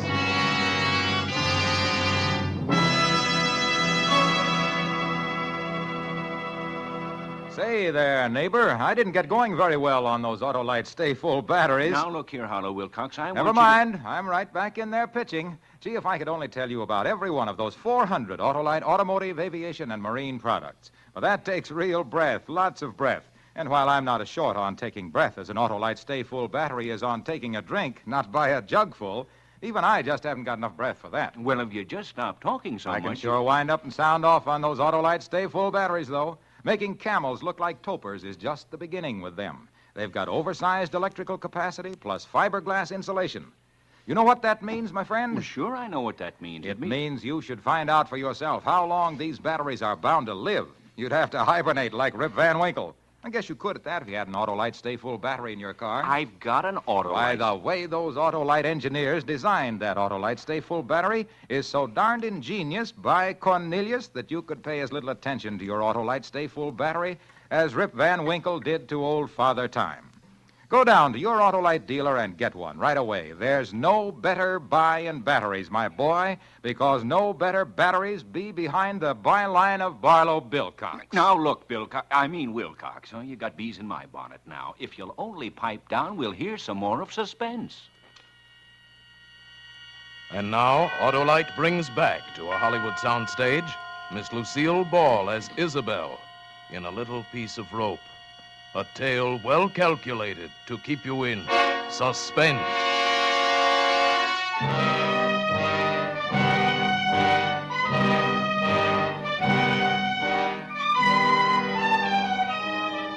At first, I just shivered over my narrow escape. Why, if I hadn't been out to get him, he'd have gotten me. I'd be number 6 in tomorrow's headlines. Then I suddenly realized I was the only one who could identify him. I can't be silent and let him go on killing. I've got to go to the police station and tell them. I started to go out when it occurred to me I couldn't. I didn't dare go to the police and take the chance of exposing my own racket. If that ever came out, and it probably would, San Quentin, here I come. It seems they're a little stuffy about people who carry blackjacks and steal wallets and sell letters. So, instead, I went for a walk. A real one this time, and just tried to think. Pretty soon another thought hit me. He knew I could identify him by now. The Strangler was no fool. He'd have me figured out and know the kind of place and time to look for me. And he'd certainly be looking for me, to kill me, to shut my mouth forever. I had to find a way to...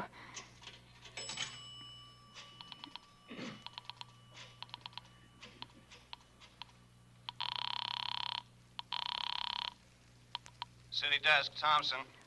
I know who the Strangler is. Who's this? I can't tell you that. Oh, I see. Well, what can you tell me? You know his name? Benjamin Carney. Carney?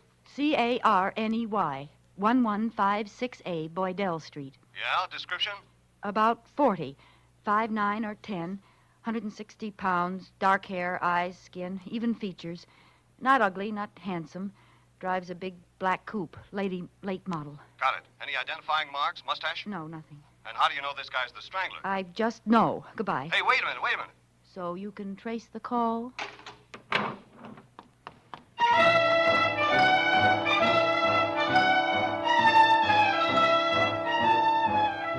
There'd been hundreds of phony clues, and he thought mine was another. But surely they'd check that name and address. All the way home, I had a creepy feeling he was around somewhere, following me, waiting. The evening paper barely mentioned my call, just listed it with several others. Radio wasn't very much better. An unidentified woman phoned in a description of the killer as a 40-year-old brunette, medium height and weight, with no distinguishing features, driving a new black coupe. Police checks revealed that such a man, with the name she gave, had moved from the address given several months before the first of the Strangler murders, but there is no further trace of him. Investigation continues, but it is believed this is another spite accusation. A Portland, Oregon woman reported the Strangler as the man who entered her hen house last night and...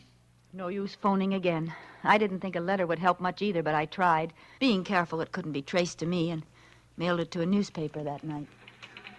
Hey, Mike, you going to the courthouse? Take this to O'Shea, will you? Another Strangler letter telling all. Why can't he just strangle letter writers? One more and I'll strangle somebody.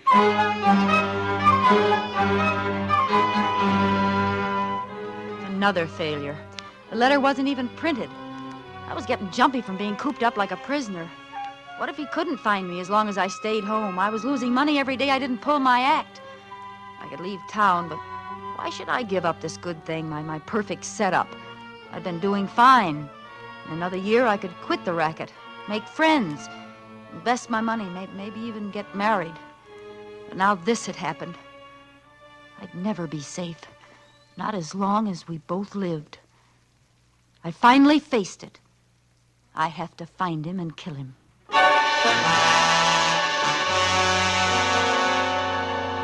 This time I put an ad in the personals column.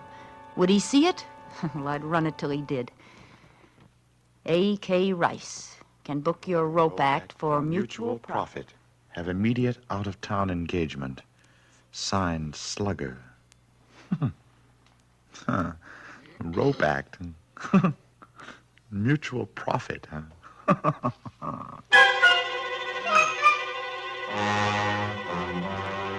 I knew that would get him because it sounded like blackmail. And by pretending to fall for a shakedown, he'd hope to get close enough to kill me. Only it was going to be the other way around. And so our strange correspondence began. He answered right away. Slugger, interested in offers.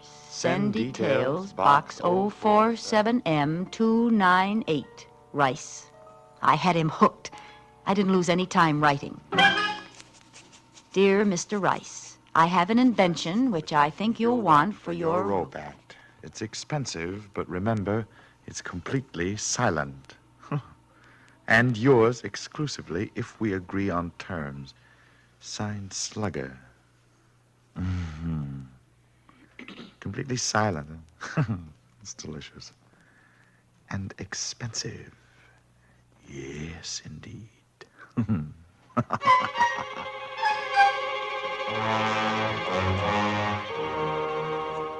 Slugger, give price and details of contract. Rice. So close now. I couldn't afford the slightest mistake now or... Dear Mr. Rice, 5,000 cash buys complete assortment of paper and leather goods. Time and place of meeting must be my choice, but decide fast. I must leave town immediately. Signed, Slugger. P.S. You should never have left that snapshot in your wallet. It's awfully good of you. Snapshot? I thought I... Oh, no. I didn't burn it. So, the little lady's in a jam. Needs money to hide out. And I can help her make her getaway? Oh, I can indeed.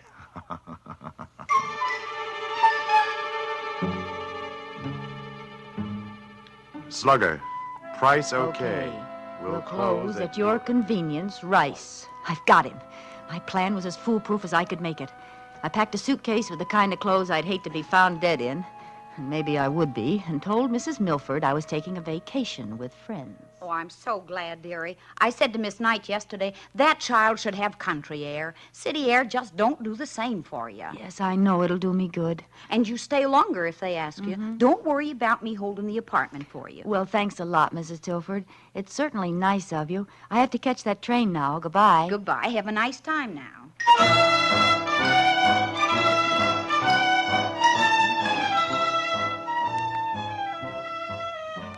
I took those awful clothes to the bus depot, changed, washed, and let the soap dry on my face till it was white and shiny and 10 years older. With my hair skinned back tight under an old beret, I saw a stranger in the mirror. Baby face was gone. Good. No one had noticed me, and looking like this, nobody would. Then I walked to another apartment I'd rented by phone last week. It was in a dingy neighborhood.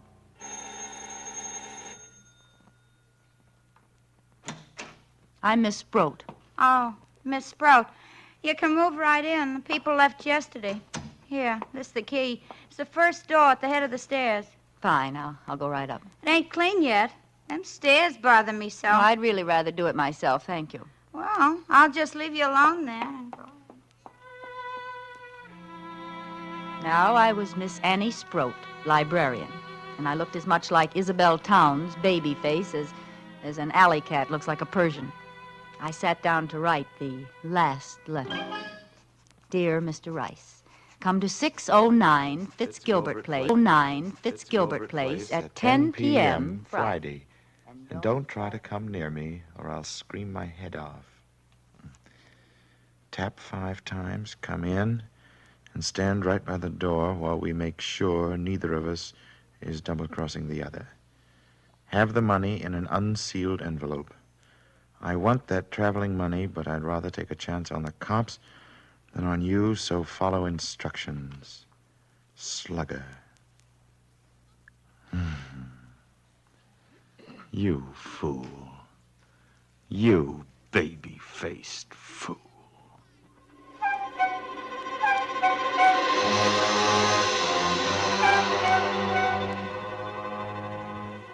He'd have to make sure the layout was right before he'd dare attack me. And the more precautions I took, the more he'd believe I was on the level. Near the door where he'd stand, I put a chest with a lamp on it. That was my booby trap, that lamp. The room was so dimly lit, he'd have to light my lamp to look at the wallet. And when he pulled the light chain, he'd shoot himself. I had a gun fixed where the bulb should be, and the chain pulled the trigger. It was set to get him in the chest. Heart, if I was lucky. Dead or not, I'd leave him there for the cops, with his wallet and clippings. Pretty cute, huh? And I'd skip out the back way with all that beautiful money, go to the depot, become Isabel Towns again, safe and free.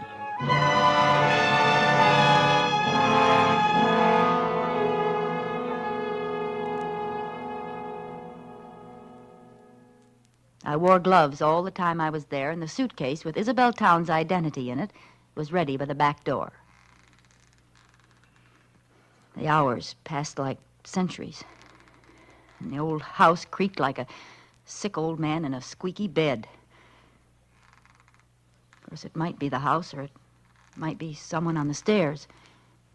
And then it was 10 o'clock. I was standing at the other end of the room, facing the door. The light was very dim. I heard the feet coming up the stairs, or was it just the creaking of the old house? No.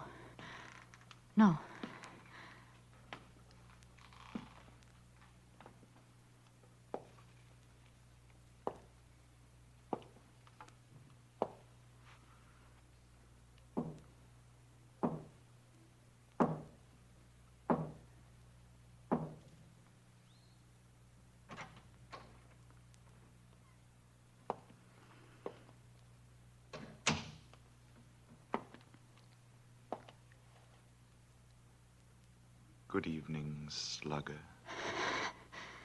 You see, I'm prompt, slugger. Stand where you are. Certainly. Did you bring the money? Yes, indeed.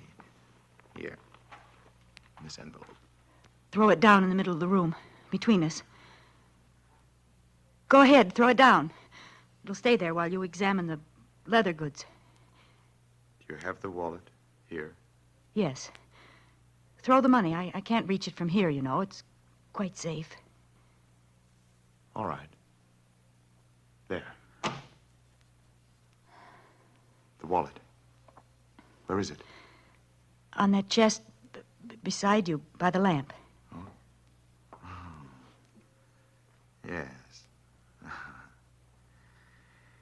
Well, thanks, slugger.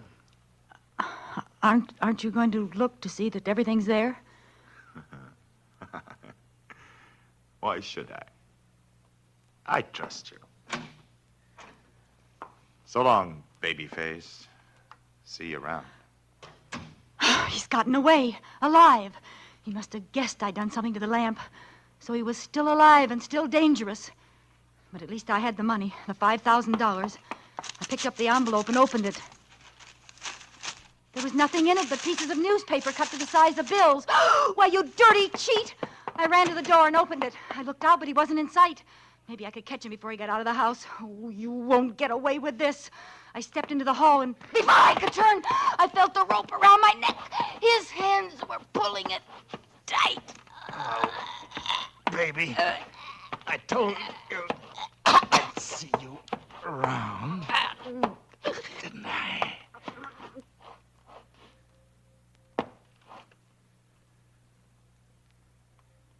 There you are, baby.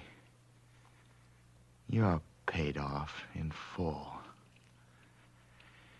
Now, we'll just go back inside.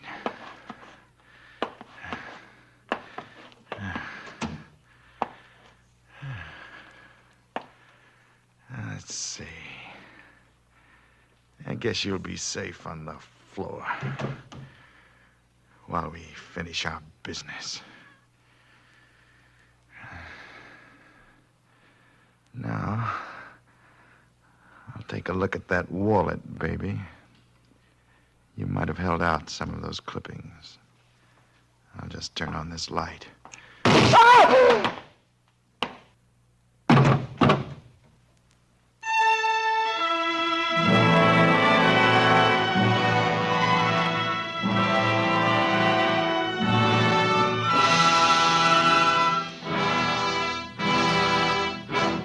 Thank you, Lucille Ball, for a splendid performance.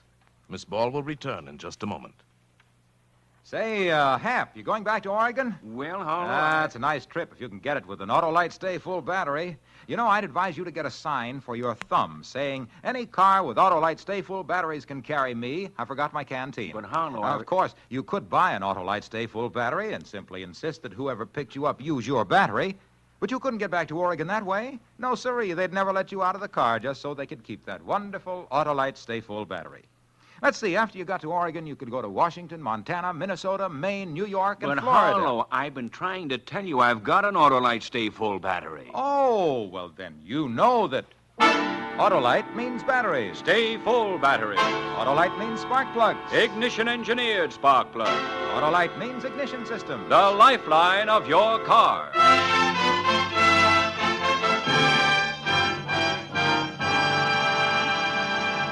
And now here again is Miss Lucille Ball. It's always a great pleasure to appear on Suspense, especially when the part is so unusual and exciting. That's right, Miss Ball. The part of Isabel tonight was very different from your regular radio role on My Favorite Husband.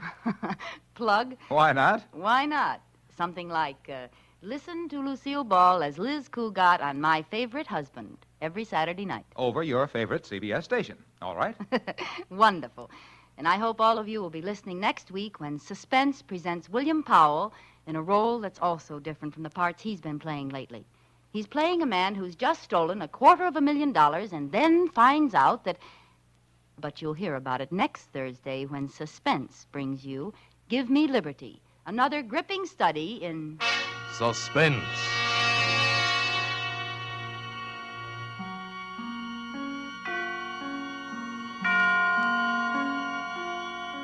Lucille Ball may soon be seen in the Paramount production Sorrowful Jones. Barry Kroger was heard tonight in the part of the Strangler. Tonight's suspense play was written by Virginia Cross with music composed by Lucian Moraweck and conducted by Lud Gluskin. The entire production was under the direction of Anton M. Leader. In the coming weeks, Suspense will present such stars as John Garfield, Margaret O'Brien, Sidney Greenstreet, Agnes Moorehead, Edmund O'Brien, and many others. Make it a point to listen each Thursday to Suspense, radio's outstanding theater of thrills. And next Thursday, same time, hear William Powell in Give Me Liberty.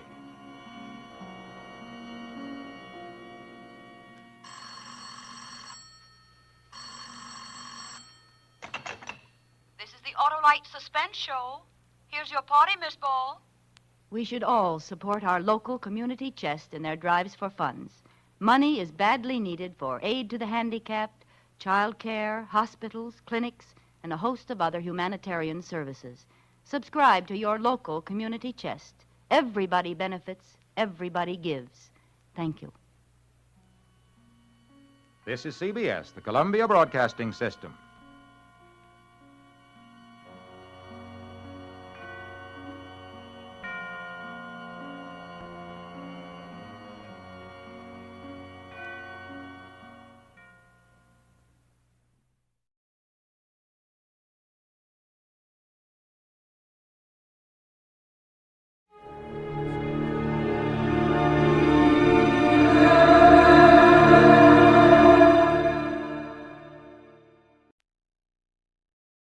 From Hollywood, it's time now for Edmund O'Brien as...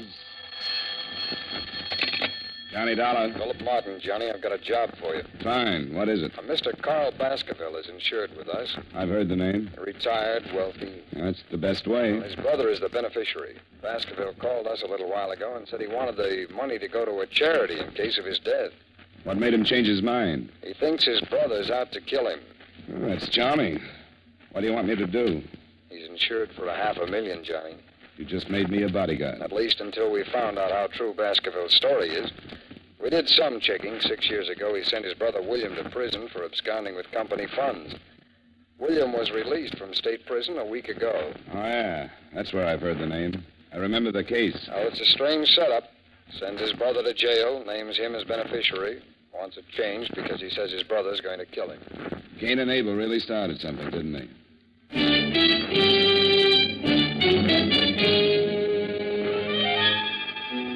Edmund O'Brien in a transcribed adventure of the man with the action-packed expense account. America's fabulous freelance insurance investigator. Yours truly, Johnny Dollar.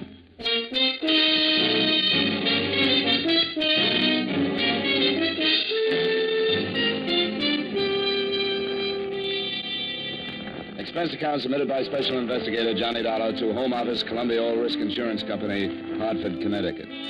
The following is an accounting of expenditures during my investigation of the Baskerville matter. Expense account item 1, 3887, train fare and incidentals between Hartford and New York, after receiving from you the necessary information concerning Mr. Carl Baskerville. Expense account item 2, 750, cab fare between Grand Central and Baskerville's home on Long Island. The house was set back from the road, hidden by tall trees, and surrounded by several acres of well-kept lawns and gardens. I walked up the long gravel path to the front door and knocked. I lit a cigarette and waited. The afternoon sun was warm on the back of my neck, and the air smelled of wet grass and bright flowers. Yes? I turned around to see the biggest man since Goliath. He was close to 7 feet and must have weighed in at about 280. He was nice-looking and wearing a well-cut blue suit, probably made from the best part of a tent. Can I do something for you? Bend over. I'm getting a stiff neck. I'm Johnny Dollar. I'm here representing... Oh, yes, Columbia All Risk. They called and said you were on your way. Come in. I'm Mr. Baskerville's personal secretary. Mr. Baskerville is expecting you. The big man led the way through the big house, through the big French doors that opened on the big garden. Carl Baskerville was sitting in a chair, feeding the birds. He was reaching his late 50s with the sour look of a man that didn't want to. As he tossed the breadcrumbs out on the gravel walk, a big diamond on his little finger flashed in the sun. Mr. Baskerville. Oh, Collins. Who's that with you? The man from the insurance company. Pull up a chair and sit down, young man. Thanks. What's your name? Dollar, Johnny Dollar, Mr. Baskerville. Yes, your company called me, eh? I'm just feeding the little birds. Here, Birdy. Birdy! I've been doing it for some time now. Swell. What are you standing around for, Collins? I want to talk to Mr. Dollar in private. Oh, yes, sir. Yes. If you need me, I'll be in the study. I won't need you. Yes. How tall is he? 6 feet 9 inches. He's been with me for some time. I've been retired for 5 years, Mr. Dollar. I always wanted to spend my afternoons in the garden feeding the birds. I used to get up at 6 and go to work and have breakfast and look out of that window right over there. I used to see the little birds. I always said that someday I'd spend my afternoons out here feeding the little fellow. I'm glad you made it. All right. Mr. Baskerville, I was sent here. I know why you were sent here. Sit down. Mr. Dollar, I'm 57. I spent most of my life making money, making a success of myself. Success in terms of what you consider success. That's an interesting statement. How is it? Why'd you say that? How do you know what I consider the norm of success? Isn't money important to you? Sure, it has to be. How important? Very, but not all important. Yes. Well, what else is important to you, Mr. Dollar? A lot of things. Don't be evasive. Tell me something. A philosophy. Oh, philosophy. I see. What kind of a philosophy? Not taking people for granted. Oh, I see. Here, you feed the birds for a while. Go on. Makes you feel real good. Sure. Here, Birdy. Birdy. Oh, that's fine. Get a load of that one. He thinks he's a pheasant. Yes, he's a greedy one. He always does that. They're a lot like people, aren't they? I suppose you know about my brother, Mr. Dollar? William Baskerville. Worked for you 6 years ago. Supposedly took some company funds. Definitely took some. $100,000.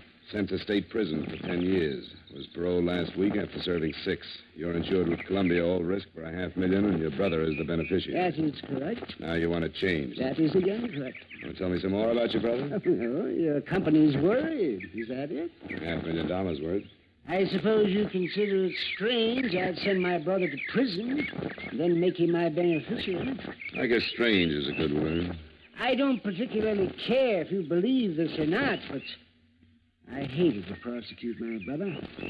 But he was guilty, and it became more than just a family matter. There were stockholders to be considered, and his guilt was discovered before I could do anything. You're not feeding those birds. I'm out of crumbs. Oh, here. Take some right here. Now feed that little fellow out here. He's the timid one. He doesn't get as much as the others. You know, you're right about them being like people. The timid ones never get enough and generally fall by the wayside. You made your brother your beneficiary, and now you want to change it. Yeah, well, only as a precaution. With my money out of the way, perhaps William will think twice before he attempts anything foolish.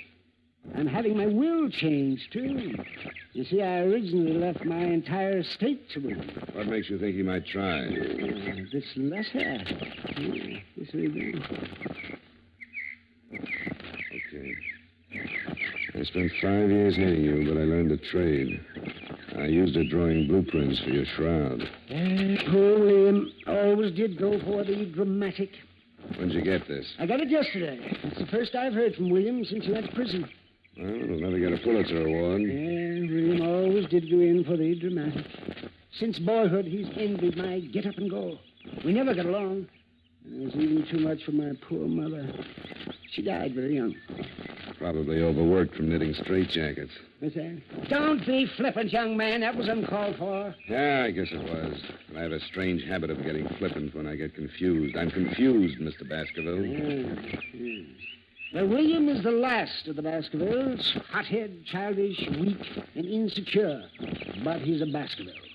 If he kills me, he'll be caught. If he doesn't gain by my untimely death, he may reconsider. I still have hopes of a reconversion, so to speak. The regeneration of a Baskerville. If you will. Perhaps when he calms down and forgets his last 6 years, we'll talk. And then I plan on renaming him as my sole heir. Uh-huh. Are you still confused, Mr. Dolar? You haven't contacted him? I told you didn't know where he was. Somebody out looking for him? Of course not. Why? Because I think somebody should be. If you're going to remove the temptation, it might be a good idea to inform William. How's he going to know he's been momentarily disinherited? Man? Yes, Mr. Baskerville? Well, I must admit. If you don't want to call the police, I'd suggest a private detective. Yes, but there's no telling how much time. It's better than feeding the birds. Can you think of anyone who might know where your brother is? Well, perhaps I can. There was a girl before William went to prison. I'm not even sure she's still in New York. What's her name?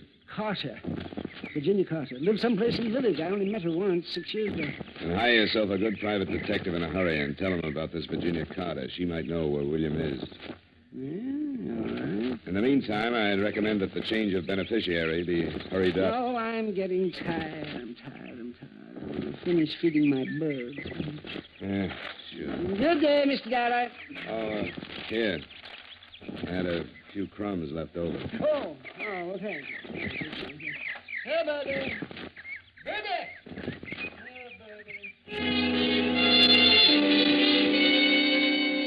I left him sitting with his friends. He'd have one good deed to take along with him. I went back through the French doors and started back through the house. I got as far as the hallway.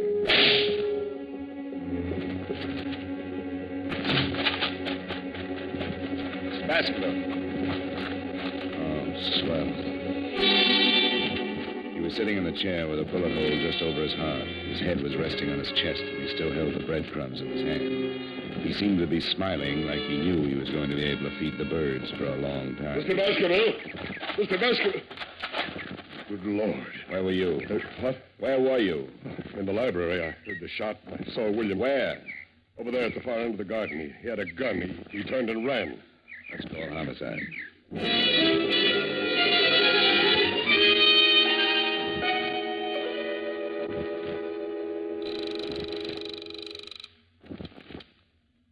Baroness homicide. Lieutenant, this is Johnny Dollar.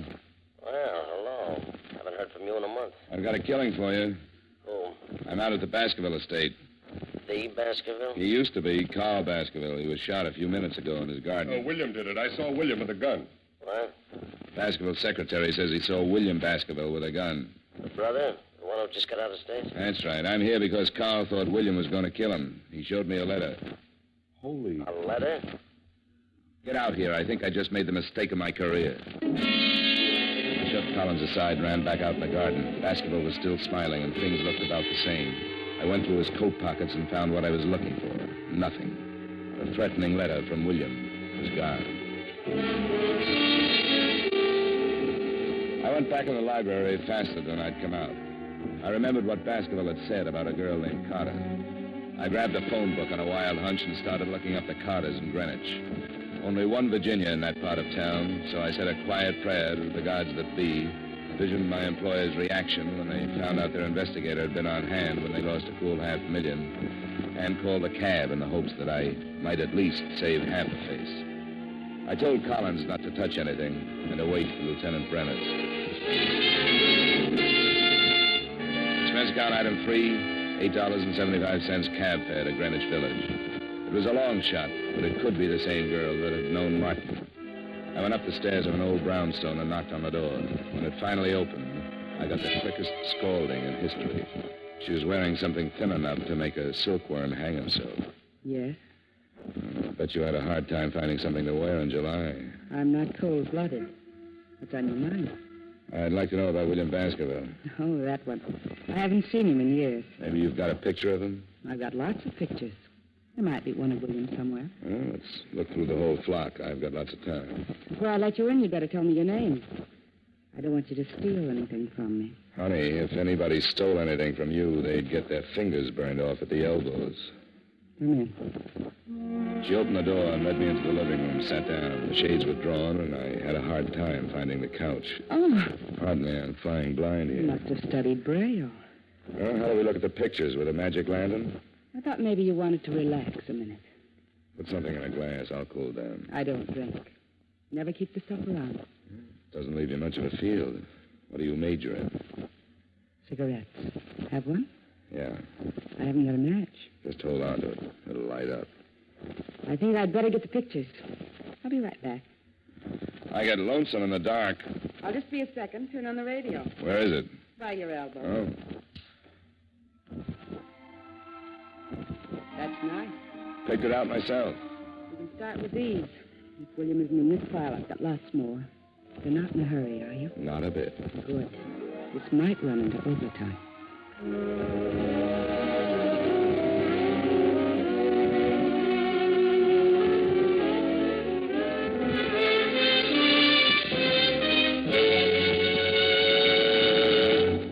We will return you to yours truly, Johnny Dollar, in just a moment. Saddle up the sofa and ride off to adventure with CBS Radio every Saturday night. That's when most of these same stations bring you the Gene Autry Show and Bill Boyd as Hopalong Cassidy. Rustlers don't stand a chance. Crooks of the range go down under fire when those two riders for justice, Gene Autry and Hopalong Cassidy, empty their holsters. Enjoy their latest adventures tonight on CBS Radio. Now with our star, Edmund O'Brien, we bring you the second act of yours truly, Johnny Dollar.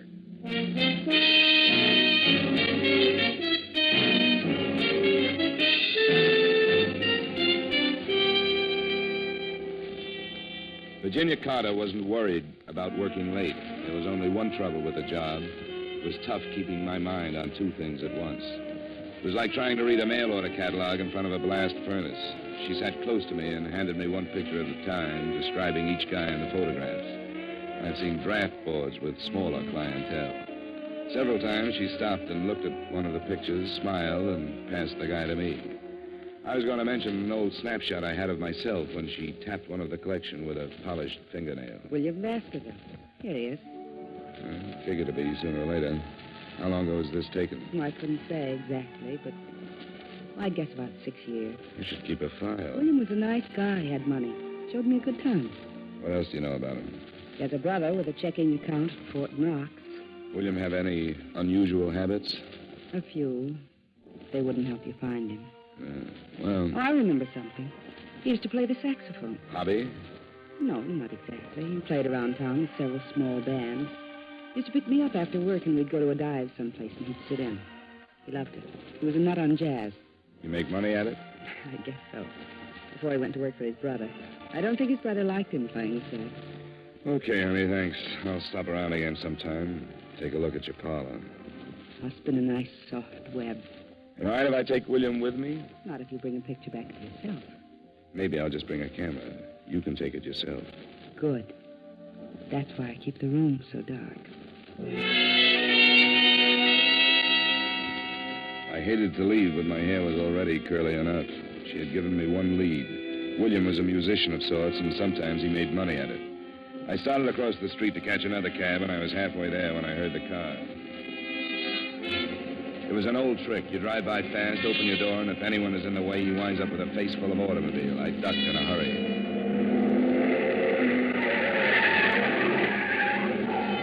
I picked myself up and thought about chasing it, but he was so far down the street I couldn't even get the license number. Expense account item 4, $3.35. Another cab to local 802 of the Musicians Union. I went in, and a little short guy with a twitch looked up at me from behind a big desk. Yeah, something I can do for you, Pops? That twitch? Yeah. Too much pop. You know William Baskerville plays sax? Has he got a card? He makes money. Well, if he ain't, he better have. See if he does. I'm an old friend, and I'd like to get in touch with him. Between twitches, he found what I was looking for. William had just renewed his card. It didn't show a home address, but his mail was being sent to one of the swing joints on 52nd Street. I said thanks and left the little man in the middle of a twitch. Expense account item 5, $3.85. Still another cab to the address on 52nd Street. On a table, huh? I'm looking for William Baskerville. Baskerville? Plays the sax. Yeah, you'll have to ask one of the musicians. I don't pay no attention to the music. Tone deaf. Thanks.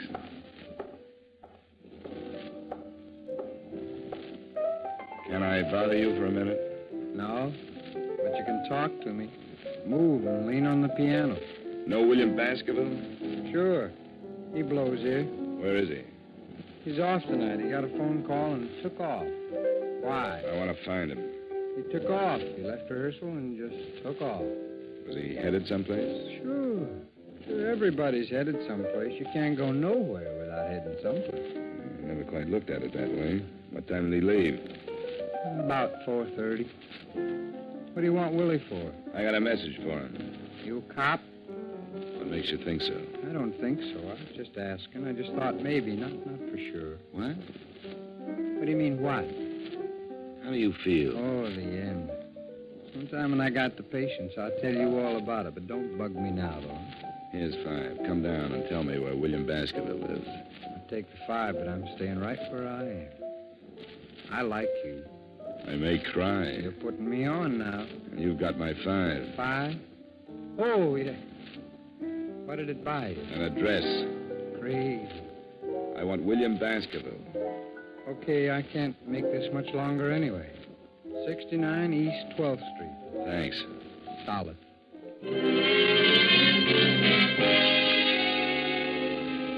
Expense account item 6, cab number 4, 75 cents to the home of Brother Baskerville. I climbed the stairs of a beat-up building and stopped at a door on the 3rd floor. According to the landlord, Brother Baskerville's room was on the other side. I tried my knuckles again and put my ear to the door. I couldn't figure it out at first. It was a strange sound, the light scraping like a rope over wood. I tried the door. I'd been right on both counts. It was rope and it was rubbing on wood. Because Brother Baskerville was making the sound effects, but he was doing it the hard way. He was on one end of the rope, hanging by his neck. He was turning slowly like a weather vane in a soft breeze. A chair was tipped over at his feet, and there was a phone on a table. I crossed to it and was about to call Lieutenant Brenner's when I looked at the dead man again, and my stomach jumped up and kicked my mind into high gear. I walked back to him and picked up the chair. What I saw threw the suicide theory right out of the window. If he had used the chair to stand on, he would have still needed a ladder just to tie the rope to the rafters. I've seen a couple of guys that hang themselves, but never one that jumped 4 feet in the air to do it. I shoved the chair under him just to make sure. He cleared it by a good foot.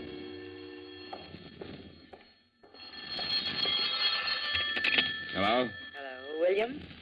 He's tied up right now. Who is this? Hello, who is this? Sometimes you get lucky. A guy would have to be congenitally deaf to Miss Virginia Carter's lovely voice. She'd been lying when she told me she didn't know where William lived, and I just have a natural aversion to lying women, especially when they're mixed up in a murder. You guessed it. Expense account item 7, cab fare, $1.55 back to Greenwich in Virginia Carter's darkroom.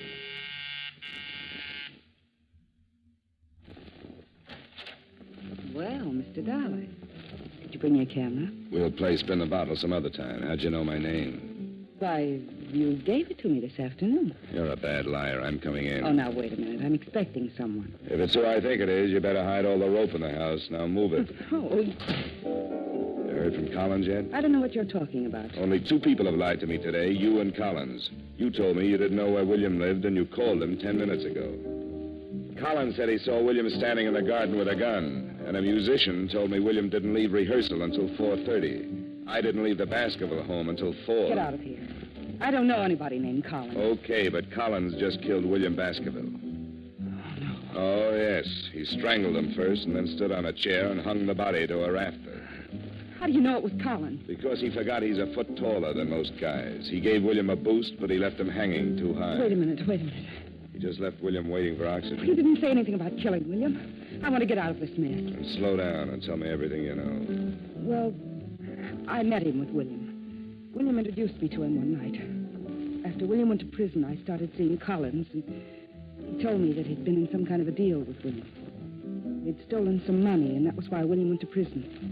He went up and was supposed to split with Collins when he got out.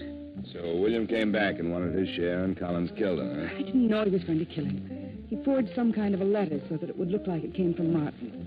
That's where the letter figured. He was going to kill Carl Baskerville and blame it on William. He didn't say anything about killing anybody. He killed him, then stole the letter. Looked like William had killed him and taken the letter to hide the motive. Listen, Mr. Dollar. Collins must have come in through the kitchen and started shooting. She went down like a diver with her bends and died on her face. He was trying for me when I jumped to one side and knocked over the only light burning in the room. He came close, but the flash of his gun gave him away, and I threw enough lead to fill a sink. Collins stumbled back into the kitchen, but he was dragging. I heard him drop, and I moved in after him. The moonlight slanted down through one of the windows and splashed out on the hard floor. He was lying in it, on his back, like he wanted to get that far anyway. You'd better give it up, Collins. Forget it. No reason to kill you now. Before you close your eyes, tell me something. All right. It won't take too long. Why didn't you go out and get William yourself? Why wait until I found him? Didn't take the chance. I knew the old man would have somebody start looking sooner or later. I killed him in the garden because I knew you'd make a good witness. Probably go looking for Virginia after he told you about her. You called her and told her to tell me everything she knew. That's right. Wanted you to find him so it looked like a suicide. You nearly got away with it. You just forgot how tall you were when you hanged William. You tried to run me down? No. Just wanted to scare you. Make you think it was William. I'll call an ambulance. No. I got 3 of them. Should be raining now. Nice night to die. Yeah, not a cloud in the sky. It's a beautiful night. Yeah. Well, I can't use it. But I'll give it to you.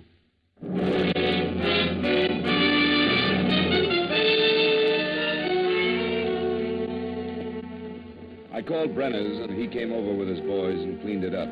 Virginia, the girl with the rogues gallery, was dead, and Collins wasn't long catching up. It was pretty simple.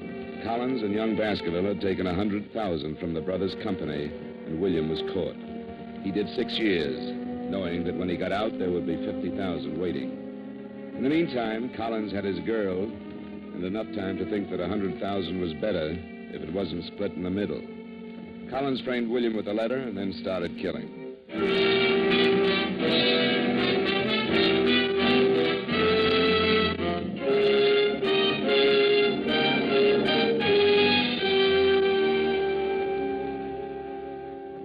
account item 8, $23.45 dinner and incidentals covering the rest of the night up till the bars close. Expense account item 9, $10, a massage and steam bath. Item 10, another cab to Grand Central, 65 cents. Item 11, $38.55 train fare and incidentals back to Hartford. Expense account total, $137.27. Comments? Murder isn't so bad. A ride in any New York cab makes a killing look like a Sunday school taffy pull. Yours truly, Johnny Dollar.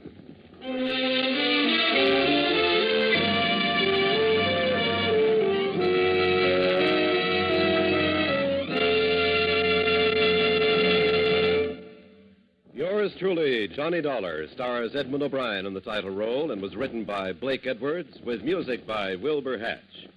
Edmund O'Brien can soon be seen starring in the Paramount Pictures Technicolor production, Silver City. Featured in tonight's cast were Stacey Harris, Bill Boucher, Howard McNear, Sidney Miller, and Virginia Gregg. Yours truly, Johnny Dollar, is transcribed in Hollywood by Jaime Del Valle.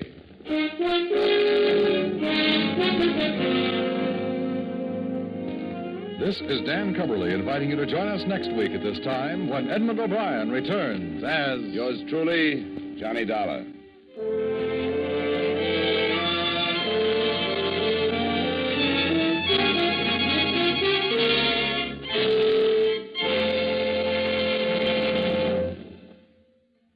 This is Edmund O'Brien again. I'd like to speak to you for a moment about one of the most important duties of American citizens. Today, every American has an opportunity to share in our common defense effort. And right now, this opportunity has become a duty for all of us. The armed forces of the United States need blood, our blood.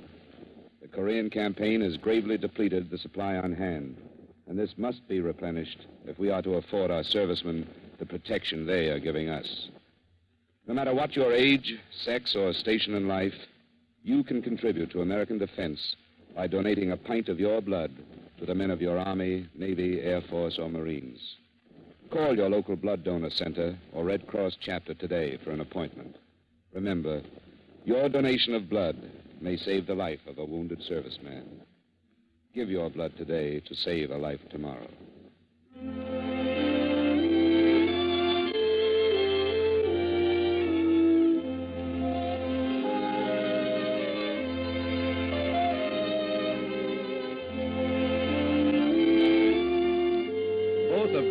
Archer's grandmothers are due to arrive in force to add complications to the already busy existence of America's favorite teenager. This invasion of grandmothers is scheduled for tomorrow evening when you meet Corliss Archer on most of these same CBS radio stations. Listen for the family fun with Corliss and all her friends tomorrow night. Stay tuned now for the Vaughn Monroe Show, which follows immediately over most of these same stations.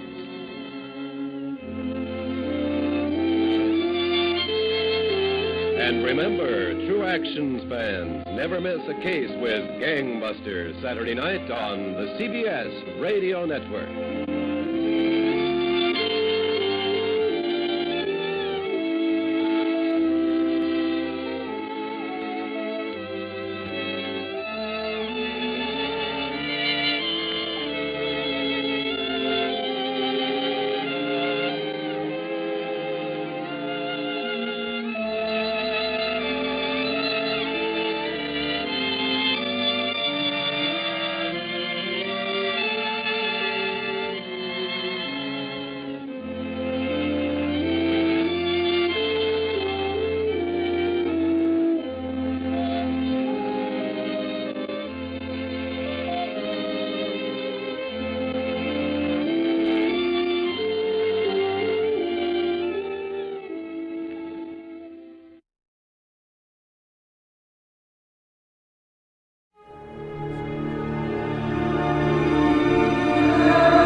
Columbia Broadcasting System presents Yours truly, Johnny Dollar.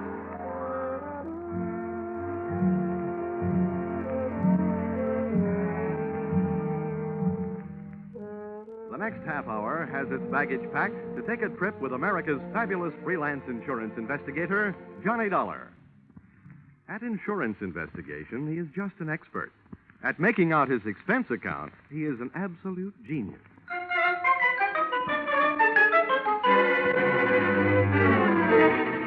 Expense account submitted by Special Investigator Johnny Dollar to Home Office, Nutmeg State Casualty and Bonding Company, Hartford, Connecticut. The following is an accounting of my expenditures during investigation of series of accidents affecting your policyholder, the Funfair and Weatherly Carnival shows, or how I went for a spin on a case we might refer to as Murder is a Merry-Go-Round.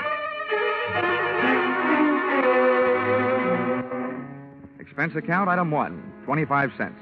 Purchase of Billboard, theatrical magazine, to check the route of Funfair and Weatherly Carnival shows. Expense account item 2, $68. Air and train fares to Talladega, Alabama. Item 3, $1.10. Cab fare and what was only a fair imitation of a cab from Talladega Depot to the dusty vacant lot which had overnight found itself wearing theatrical makeup.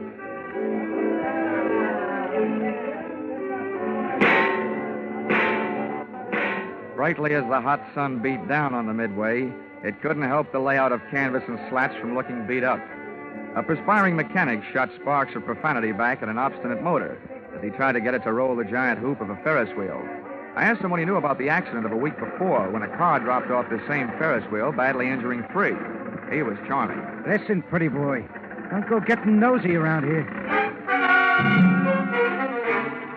The Joe in charge of the electric scooter concession was just as sweet. On the subject of how come one of his scooters blew up a few nights back, sending a citizen to the hospital, he just didn't feel like talking. If you ain't a cop, start moving. If you are, where's your warrant? I was just asking the pilot of the giant airplane spin who he thought might have cut the cables the night one of his wallboard gliders took off across the carnival crowd, crashing and busting up a few more customers, when I got a canvassman's version of a sharp answer, a tent stake right behind my ear.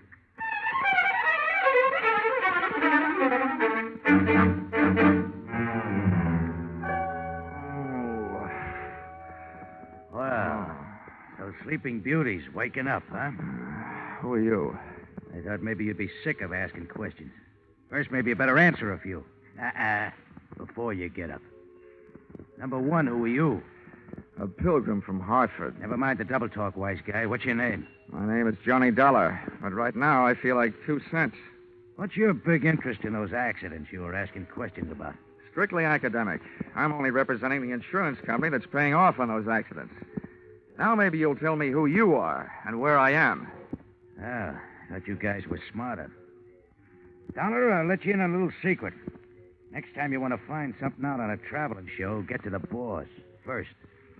Asking a lot of questions around a circus or carnival lot is unhealthy. Where is the boss, Miss Pepper? Louise is in the other end of this trailer. She'll be right out. Okay, you can get up on your feet. Oh, thanks. I hope you don't mind if I don't stay up on them. I feel more like sitting down. Go ahead. You still haven't told me who you are. My name's Brennan. Oh, yeah. Shanty Brennan. Yeah, you're the general manager of the show. They told me all about you. Louisa Pepper's right arm and strong arm. How long will she be? She's getting dressed. Just finished taking a nap. We drove all night to get here. How about having a blast with me while you're waiting? No, thanks. I haven't enjoyed a noon bottle since I was 2. But don't let me stop you. Thanks. Oh. You sure you won't have one? I'm sure. Brennan, the insurance company's been checking up on your show. The police chiefs in the last 10 towns you've played say it's a clean one. We haven't got a pickpocket or a grifter on the lot. But plenty of trouble, huh, during those past 10 stops? At least once a night somebody's got hurt. But never any of us. It's always 1 or 2 of the townies, the citizens. Last night, a car on the whip cut loose. That sent 4 to the hospital. 4 more insurance claims for Nutmeg State Casualty and Bonding, huh? Yeah, and 1 more town we won't be able to play again for a couple of years.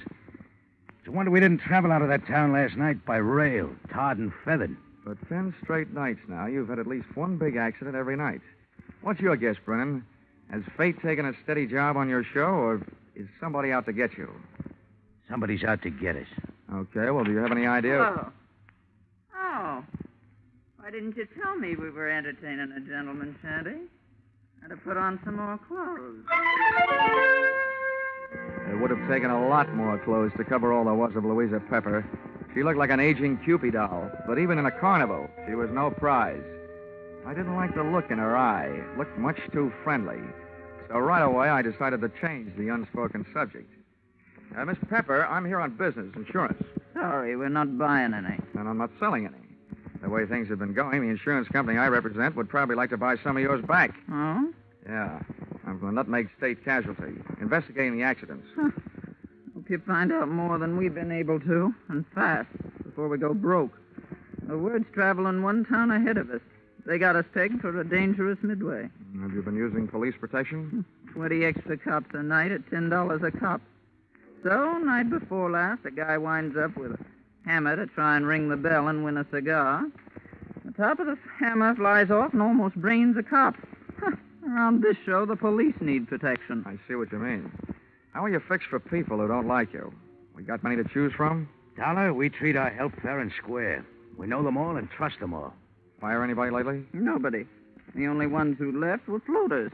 But none of them had a beef. Okay, Miss Pepper. Now think back. In all your life, who do you know who'd most like to see you have a real bad time? Only one guy. And he's not around. Dead? As good as. He's in jail. Has been for the last 8.5 years. That's a long time. How long did he go up for? 10 years. What are you thinking, Dollar? I'm thinking that with time off for good behavior, maybe he's not in jail. Not in jail? Shanty, he's got to be in jail. He's got to be, I tell you. You told me you were keeping... All right, break it up, Louisa. If Carter Lacey had a voice as sharp as yours, he could saw his way out of jail. Okay, Dollar, you made a guess. How about seeing how good it is? Sure. I'll find out if your bogeyman is still in jail, but I didn't catch that name. Lacey.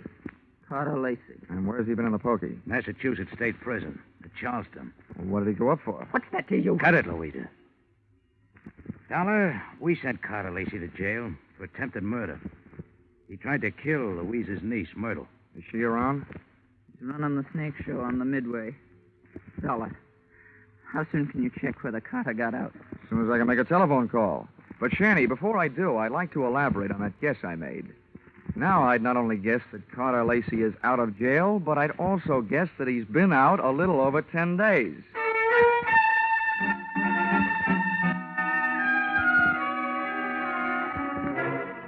Expense account, item 4, $3. Telephone call to Massachusetts State Prison, confirming both of my guesses. Carter Lacey had checked out of the Bay State's Hotel Greystone for bad boys 2 weeks previously. Item 5, $32. Telephone calls to various hotels in the last 10 towns the Fun Fair and Weatherly Carnival shows had played. Item 6, 10 cents. 2 nickels spent calling 2 hotels right here in Talladega. Then I dropped 1 more nickel in the telephone, got the lucky number. Yes, sir, we do have a Mr. Carter Lacey registered. Room 312. Shall I call? And hit the jackpot. Expense account item 7, 65 cents. Cab fare to Sunshine Hotel. Tip the driver, $1. From the lobby, I called room 312. He invited me up. I invited him down. I knew I'd feel better talking to Carter Lacey with a lot of people around. They'd make nice witnesses if he suddenly got homesick for prison life and used me as his ticket back. I waited in the coffee shop. The waitress brought me a cup of coffee, and my palate went to work refereeing a one-sided bout between the strong Java and the weak cream. Hello. Dollar? All right. Sit down. Thanks. So you're Carter Lacey, huh? Have some coffee? No, thanks. It keeps me awake nights. How about your conscience? Having the same trouble with that? My conscience deserves an 8.5-year rest. But it can't start its vacation until I even up a few scores. Busting up carnivals. Child's play. Look, Dollar, over the phone, you told me you're an insurance investigator. You can save your company a lot of money. How? Call them up and tell them not to insure the lives of 3 people. Because any minute now, 2 of them are going to be dead. Louisa Pepper, Anise Myrtle, and Shanty Brennan. Yeah, Dollar. I'm going to kill 2 of those people. The other one's still my friend who's going to help me do it. In case you don't know your law, Dollar, don't bother calling the cops. I can't be held for making a threat unless I put it in writing. Well, Lacey, I don't know what your beef is against the people running that carnival, but those accidents have been hurting a lot of innocent bystanders. Dollar, you're talking to a guy who really knows what it means. Getting hurt as an innocent bystander.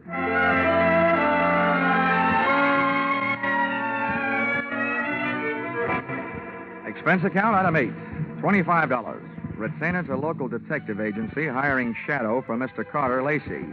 Explanation, an ounce of crime prevention is worth a ton of trials. Item 9, $1.20.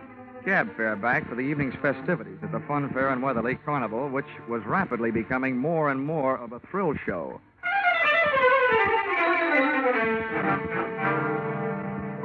Expense account, item 10, 30 cents. Down payment on ulcer, eating supper at what the Carney people call a grease joint. I made my way among the trailers that were lined up behind the midway, and as I looked for the one housing Louisa Pepper's snake-charming niece Myrtle, the burning sensation around my heart wasn't all caused by the hot dogs I'd just eaten. Who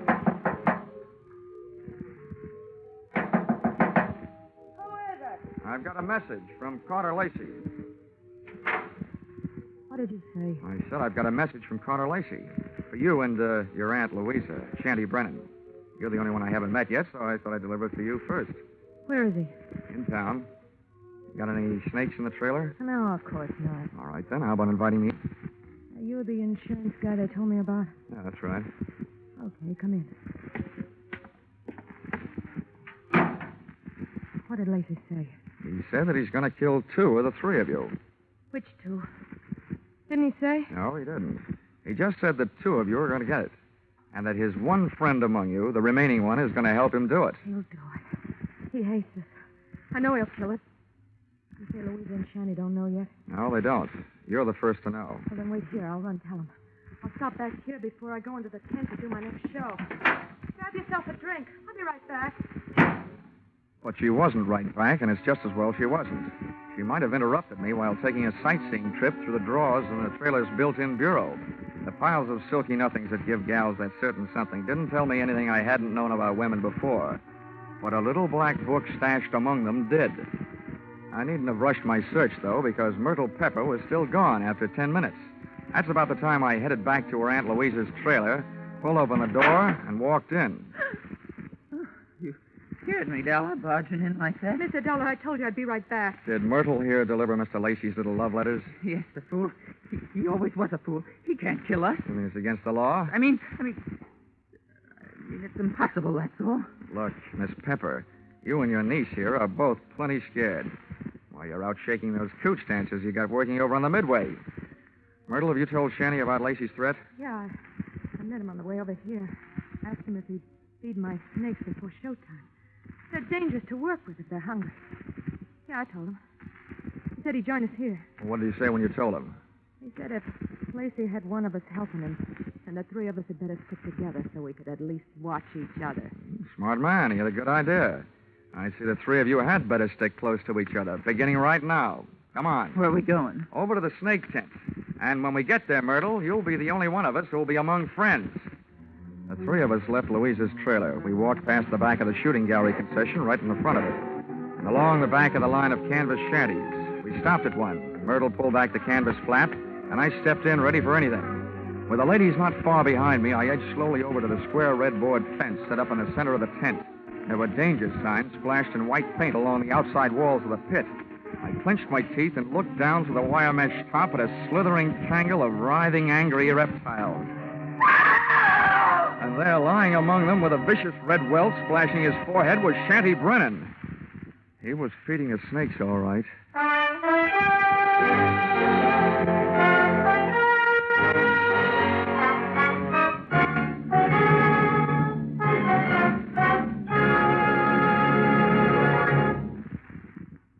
In just a moment, we'll return to the second act of yours truly, Johnny Dollar. But first, here is some news. 30 minutes of new thrills will be added to CBS 10 great Sunday night entertainments this coming Sunday. At 6:30 p.m. Eastern Standard Time, where you formerly heard Spike Jones, CBS will bring you screen star John Lund in an adventure-packed tale of a ship filled with terror and horror. This story, A Shipment of Mute Fate, starring John Lund, is the first of 3 special broadcasts from CBS' famous Escape series. It will be heard over most of these stations immediately preceding a familiar show which brings you a different kind of escape, The Jack Benny Show. And now, back to yours truly, Johnny Dollar.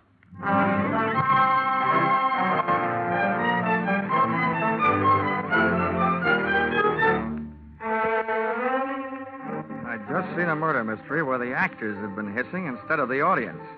The lead character in that snake pit wasn't going to win any Academy Award. The scene of the crime was no place for a man, let alone a woman, so I herded Auntie Louisa and her niece Myrtle out of the tent and back into the trailer. Oh, poor Jetty. How horrible. Yes, I was wrong, Dollar, when I said Carter Lacey couldn't do it. What's going to happen to us? According to what Lacey told me, Myrtle, what's supposed to happen is only going to happen to one of you. What do you mean? Well, he claims that one of you is in this with him, and that one knows she's safe. This may turn out to be an acting contest between you two. What's that crack supposed to mean? Well, the one who's safe wouldn't want anybody to know she feels safe, huh? Oh. I wish I had learned to cry. Louisa, you don't think it's me? Well, I know it ain't me. Oh, ladies, how about observing a moment of silence in memory of the deceased while I give you a few instructions? Okay. Have you got a gun in here, Louisa? Yes, and a license to carry it. Good. Where is it? The gun, not license. I won't give it to you. Well, if you don't, people might get to thinking that you're Carter Lacey's girlfriend and accomplice. Anyway, I don't want the gun to take with me. I want to leave it here. Where is it? In that drawer right over there. Which end of the drawer? What's the matter with you, blind? You'll see it. I'm not turning my back on you. Which end? You'd make a lousy trapeze out of Dollar. You don't take any chances. This end, toward me. Thanks.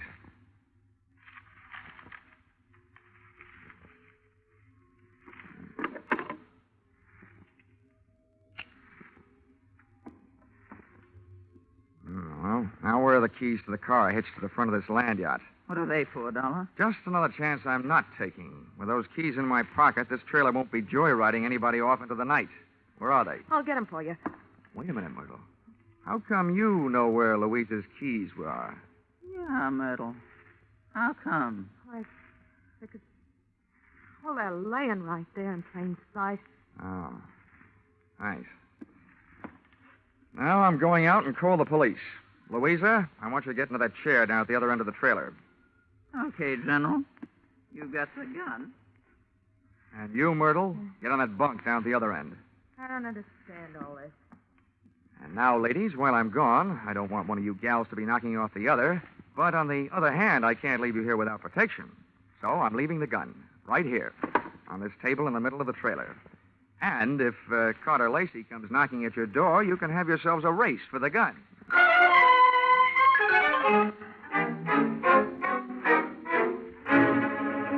Expense account item 11, 5 cents. Telephone call to the local police, plus another nickel spent calling a taxi.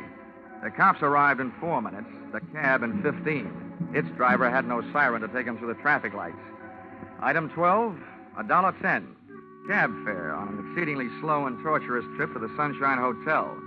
Tip to his kind of a driver, a nickel. I went up to the 3rd floor and headed down the hall to Carter Lacey's room, 312. I rapped for an entrance, but all that came back was an echo. The lock on the door was the soft touch type known to the trade as the burglar's friend, so I went in.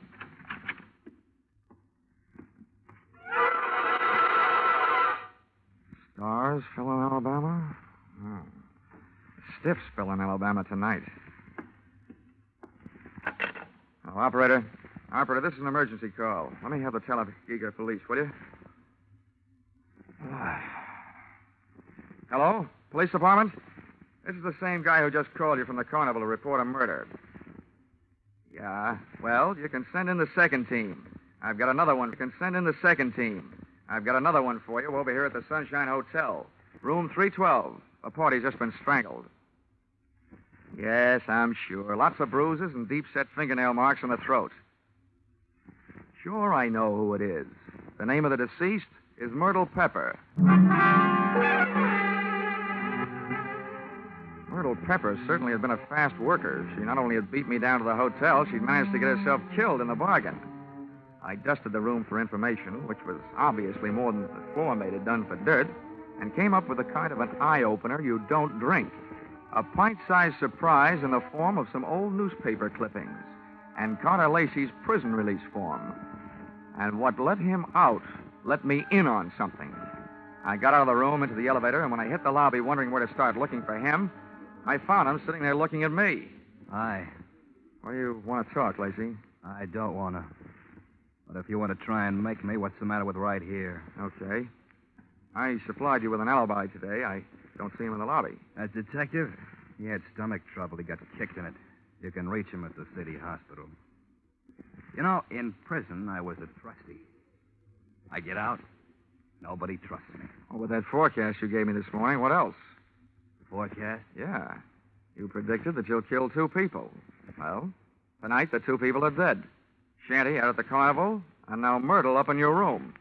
What does that make you? A good forecaster. Or the killer, maybe? Thanks for the maybe. Look, Dollar, I came to this town to take care of something. I took care of it. If you want to yell cop, go ahead. From now on, nothing bothers me. Well, then stop chewing your nails. You told me this morning that one of those 3 people was working with you. There's only one left. And suddenly, Lacey, I don't believe your story. Suddenly, I don't care. Shanty Brennan lied to me this morning. He said that you went to prison on a charge of attempted murder. Your prison release papers say you went up for grand larceny. You see what happens to bad little boys that tell lies? I'm not through yet. I fished a bank book out of Myrtle Pepper's trailer, a 3-way joint account. Myrtle, Shanty, and Louisa. The first deposit, $60,000. The date, the same year you were thrown into the can for stealing $60,000. To me, that spells a 3-way split for them and a frame for you. Also, to you, it spells a motive for hating all 3 of them. So I lied to you. What are you going to do, wash my mouth out with soap? From now on, I don't need any answers from you, including smart ones. But look, you'd better stick around. If the cops don't pick you up for murder, maybe the hotel will want to press charges against you for having an extra unregistered person occupying your room.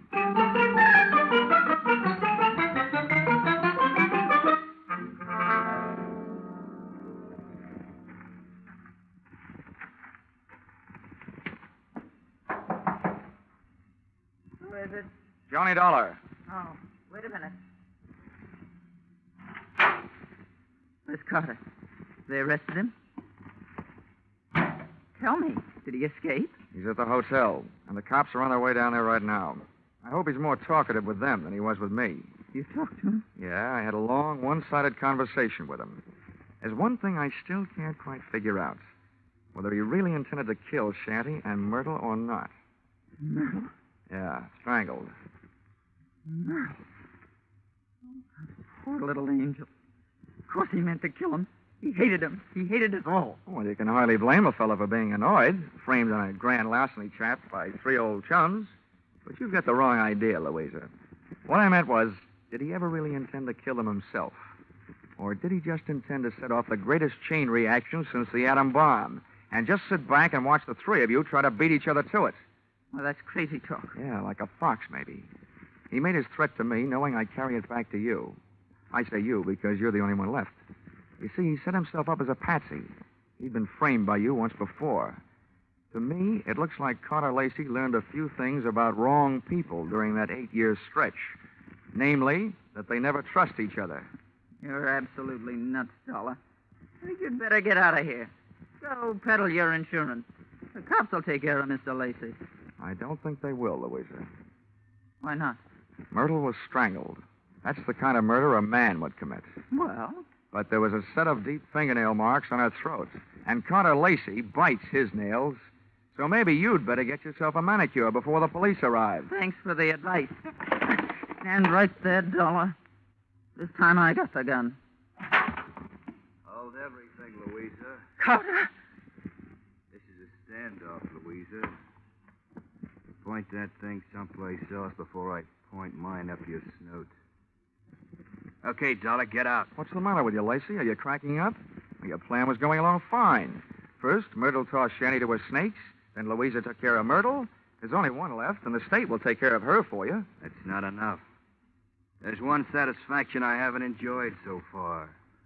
That's hearing one of these pigs squeal. Carter, we can still split the money in the show and get out of here?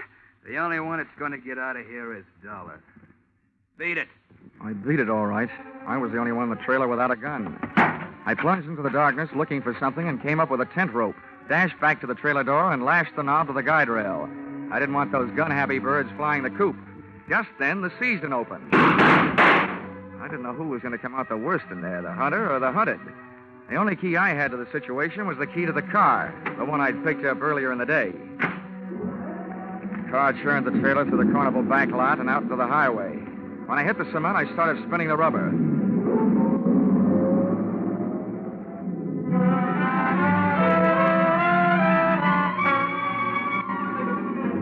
Just as we hit the streets of the sleeping city, things woke up. Whoever was left back there snapped a shot at me through the trailer's front window. The second shot was my cue to try to ruin their aim by playing rockabye trailer, swinging the car from one side of the street to the other. Just as the not-so-sharpshooter made another try, I picked up just what I was looking for, a game of tag with a police patrol car.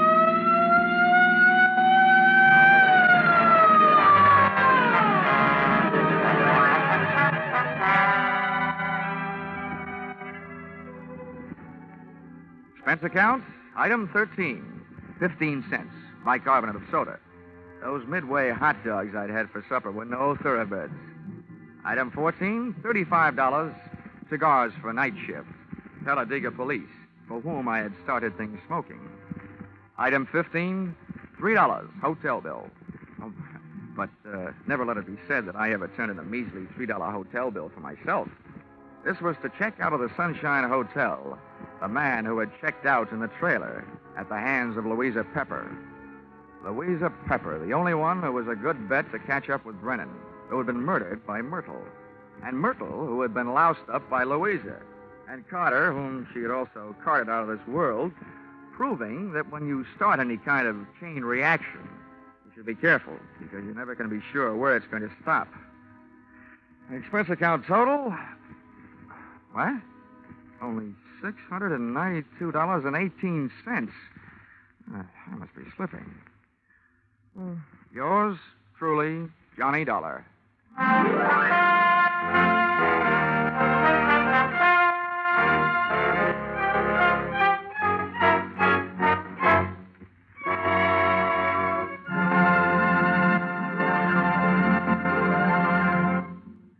The madman of music is moving. Yes, Spike Jones, formerly heard on CBS on Sunday, is already unpacking his famous collection of flit guns, dishpans, and other instruments, ready for tomorrow night's premiere broadcast as a CBS Saturday star. Hear the Spike Jones Show on most of these same stations tomorrow night at 7 o'clock Eastern Standard Time, when it joins Vaughn Monroe, Gene Autry, Gangbusters, and Sing It Again as a regular Saturday night CBS feature.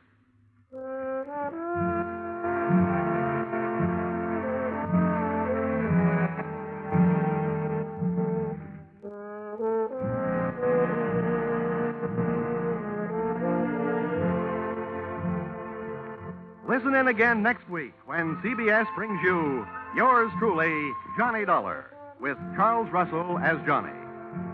Yours Truly, Johnny Dollar is written by Paul Dudley and Gil Dowd, with music by Mark Warnow, and is produced and directed by Richard Sandville for CBS, the Columbia Broadcasting System.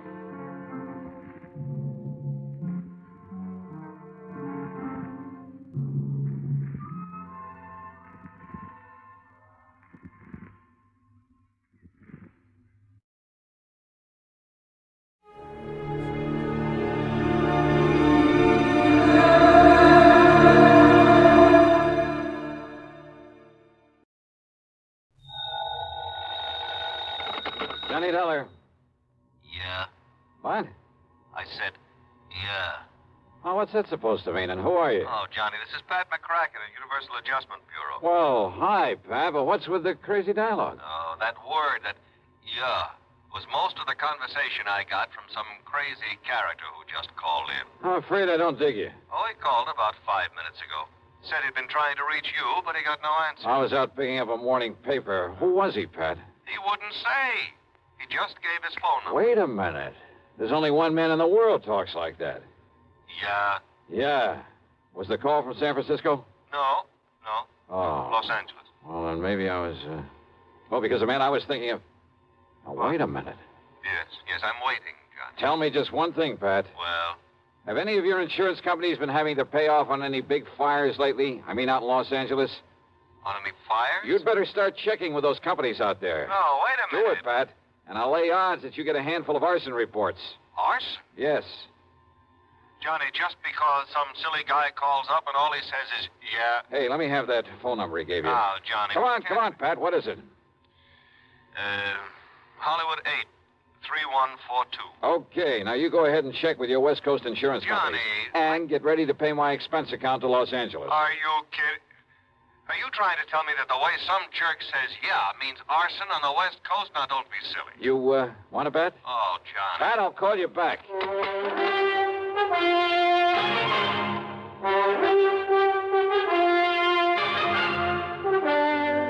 CBS Radio brings you Bob Bailey in the exciting adventures of the man with the action-packed expense account, America's fabulous freelance insurance investigator. Yours truly, Johnny Dollar.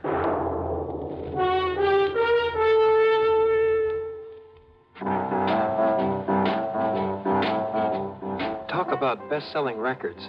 Here's a familiar tune about America's best-selling filter cigarette, Winston.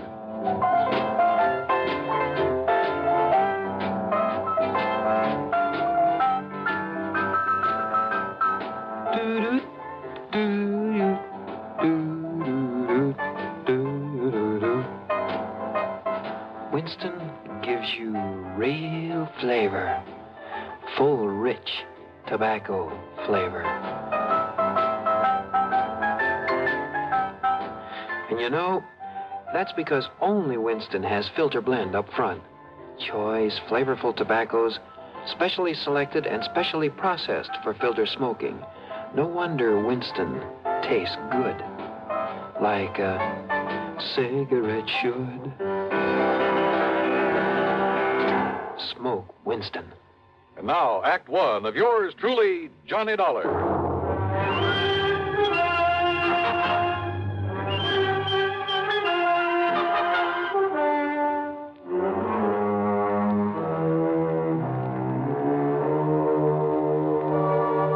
Expense account submitted by Special Investigator Johnny Dollar to the Universal Adjustment Bureau, Home Office, Hartford, Connecticut. Following is an account of expenses incurred during my investigation of the Burning Desire matter.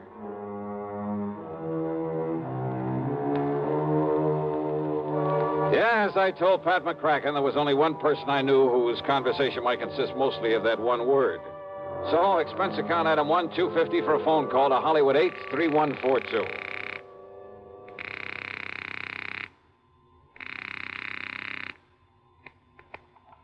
Hello? Hello? Yeah? Yeah, I thought so. Yeah? Smokey Sullivan. Well? Smokey, this is Johnny Dollar. Yeah? Hey, you tried to call me here in Hartford. I was out. You called Universal Adjustment Bureau. I got the message. Here I am. Yeah, Johnny. Only what are you doing in L.A.? Last time I saw you was in San Francisco. Got a job here, Johnny. Legit. Hey, that's the stuff. Pays off, too, doesn't it? Yeah. You're my friend, Johnny. You've done a lot for me. So, when I got a chance to help you... Well, is something doing out there, Smokey, that I ought to know about? A bunch of fires, Johnny. Arson, huh? Yeah. Is there insurance involved? Why else anybody use a torch? Yeah, you got a point there. But do you have any lead on whoever is behind the fires? Yeah. So you better come out here, Johnny. Okay, the first plane I can get. Where'll I find you? 322 South Equity Avenue. South Equity. Okay, Smokey, I'll be there. Yeah. Uh-huh. Now I'll call to Pat McCracken, pack my bag, and... Johnny Dollar. Oh, Johnny, thank goodness. Pat? Yes. I was just about to pack up and call don't you ever get off that phone of yours? I was talking to the guy who Listen to me. Johnny, you were right. Only reason that nobody smelled a rat is because a different insurance company was stuck with each of those fires out there. So until I called them to give me a report. Oh, and listen. I'm listening, Pat. According to the L.A. police, Every one of them could have been arson. Okay, I'll grab the first 7 one. of them in a row, Johnny, that we know about so far. I haven't got the reports in yet from all the companies, and I'm also waiting for another report from the police. Now, Johnny, your best contact out there. That I've already got. What? Yeah. Oh, you mean that character who called us up? Yeah. Look, will you please tell me, who is he? What does he know about this? Universal Adjustment putting the old expense account on this. Yes, of course. Then I'll give it all to you in the usual report. See ya. Oh, now, Johnny, listen. Sorry, Pat, I gotta catch a plane. Expense account item 2, $162.85 plane ticket from Hartford to Los Angeles. Thanks to the time differential, it was only shortly after dark when the big mainliner set down at the L.A. International Airport. Item 3, $7.50 for a cab to Smokey's address. It was hardly Beverly Hills or Bel Air, believe me. 322 South Equity was in a beat-up part of a downtown industrial section. A weather-beaten 3-story house with a sign out front that said Boarders by the week a month.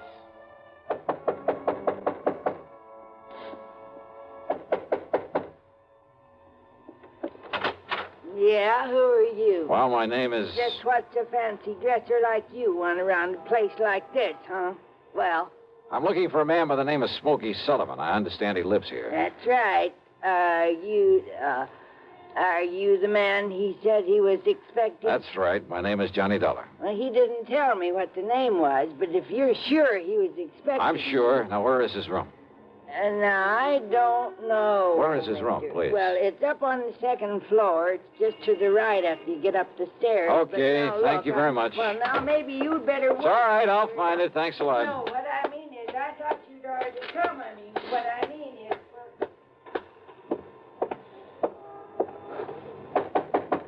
Smokey? Hey, Smokey, it's Johnny Dollar. Ah, what was that? Smokey! Now, what's all the... Oh, no. Hey, Smokey, can you hear me? Who did this? Are you... Good Lord.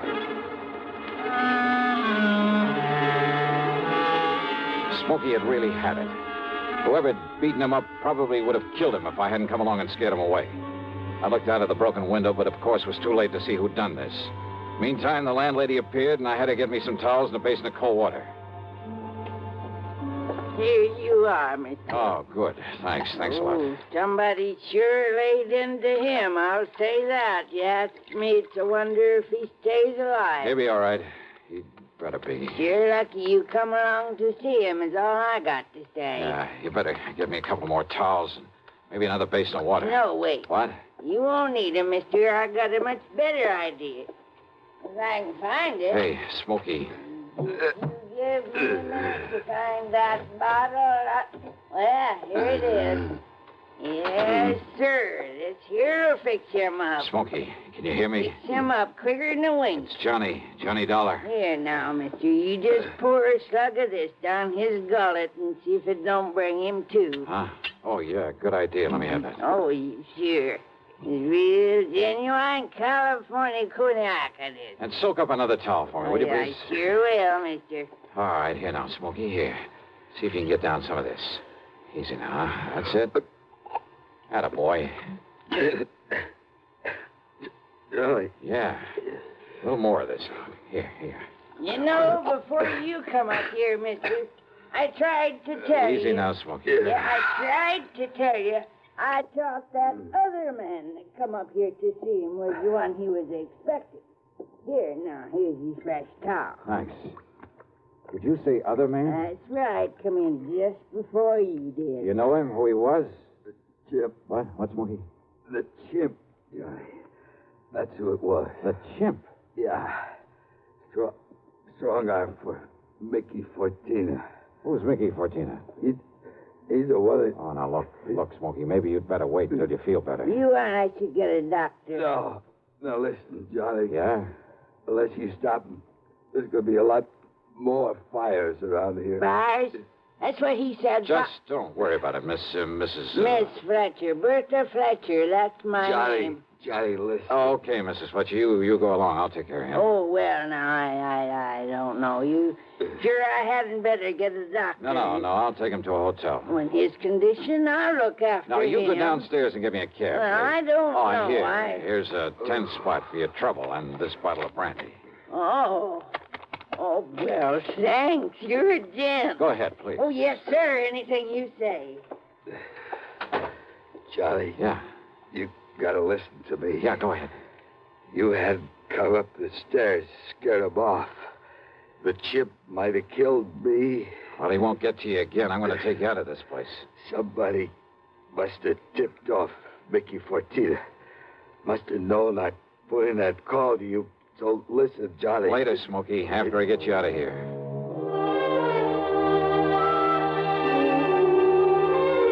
Item 4, the $10 to Miss Fletcher. Item 5, $1.50 for a cab to the Statler Hotel, where I had to show my credentials to the room clerk to get a bed for the somewhat mangled Smokey Sullivan. Item 6, $15 to the doctor who came up to the room, and I must admit got him back in a pretty good shape.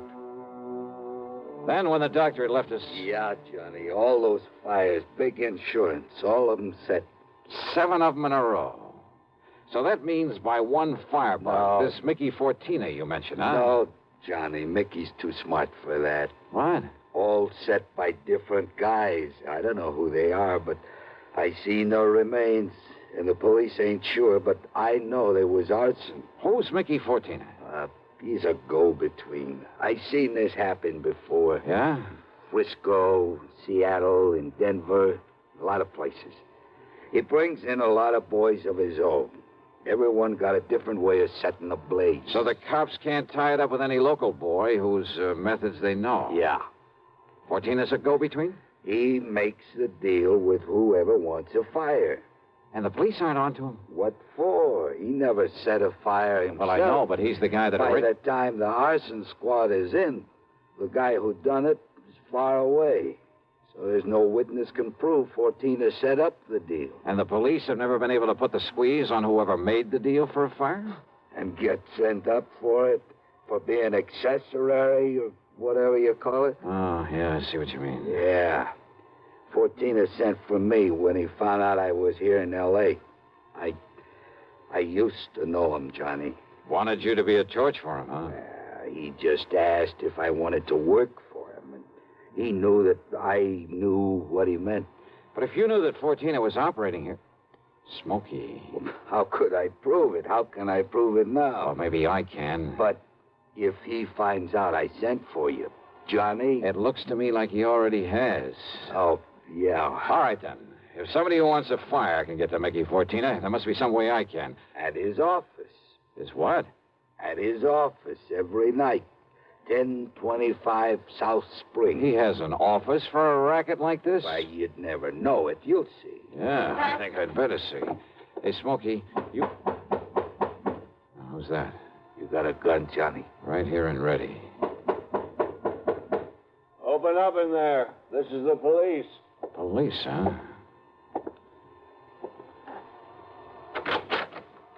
Well, surprise. It is the police. The room clerk reported a man was brought in here who... Johnny! Yeah, Pat Nichols. Sergeant Nichols now, Johnny. Good. How are you, boy? Now, wait a minute. Is this the man you brought in here? Smokey Sullivan? Listen, officer, Johnny, you think maybe Smokey is tied in with this string of fires out here? No, tell him, Johnny. No. You tell him, Smokey, anything you want. Well, now, look. You know I'm no good at talking to a cop, Yeah, well, Johnny. give it a try. And, Pat, be sure you stick around to keep an eye on him. What? Smokey may need a bodyguard. You. Huh? Yeah. Until after I've made a little business call. Johnny. Now, look, if you're out here because of those fires... Did I say I was? I didn't tell him anything like that, did I, Smokey? No, Johnny. And I see what you mean. Now listen, Just you two. stick around, Pat. I'll see you later. If I had told Pat where I was going, he might have wanted to come along. And a man in the uniform would hardly have helped in the plan I had for trapping Mickey Fortina. But you know something? Going over to see him alone was a big mistake. One I almost didn't live to regret.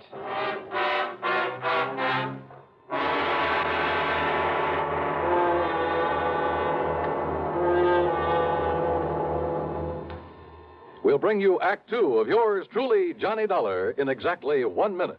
Here's Hollywood star Mona Freeman. Who feels like acting with a miserable cold? I relieve cold distress the fast way with 4-way cold tablets. Yes, tests of all the leading cold tablets proved 4-way fastest acting.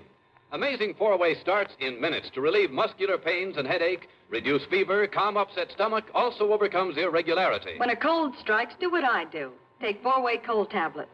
It's the fast way to relieve nasty cold distress and feel better quickly. 4-way, only 29 cents. Now, here's a word about another fine product of Grove Laboratories. Had dandruff for years? Now get rid of it in 3 minutes with Fitch Dandruff Remover Shampoo. 3 minutes with Fitch regularly is guaranteed to keep unsightly dandruff away forever. Apply Fitch before wetting hair, rub in 1 minute. Add water, lather 1 minute, then rinse 1 minute. Every trace of dandruff goes down the drain. 3 minutes with Fitch, embarrassing dandruff's gone. Fitch can also leave hair up to 35% brighter. Get Fitch Dandruff Remover Shampoo today. And now, Act Two of yours truly, Johnny Dollar and the Burning Desire Matter.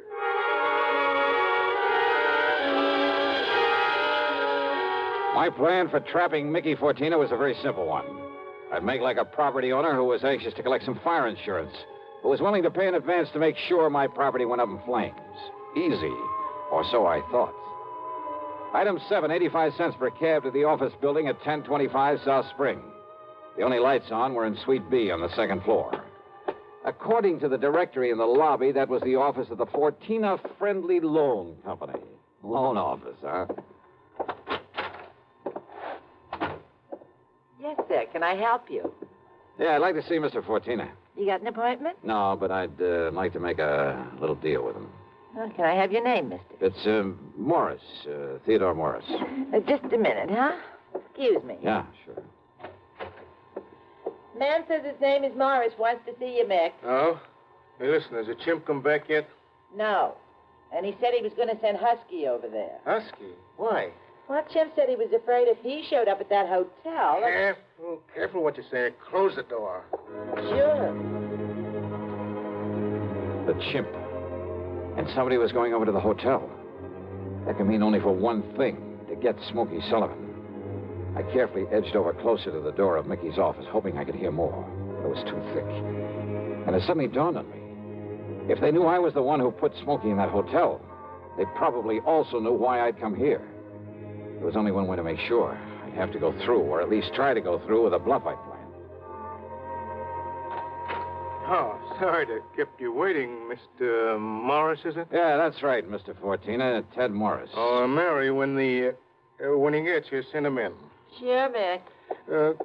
Come in, please. Sit down. Yeah, surely. Thanks a lot. All right, I'll get right to the point, Mr. Fortina. Oh, by all means do, Mr. Morris. Well, I own a big shoe store over on North La Brea. Yes? Well, business has been pretty bad lately. I've been losing a lot of money. Too much stock on hand, big inventory, and how it is. Well, if it's good merchandise, I see no reason why we can't arrange a loan for you. Yeah, a loan? Of course. What else? Well, listen, I carry a lot of insurance on not only the stock, but the building, too. Oh? How much, Mr. Morris? Well, it adds up to over $185,000. I see. It's very commendable. But why do you tell me about this insurance? Well, I said I'd get to the point. Now, listen. If that place was to burn up some night, the whole works, I'd collect a lot of money on it, all the insurance. And, of course, be in a position to repay whatever loan I advance to you. All right, stop beating around the bush, 14. I want that place burned out. Can you fix it?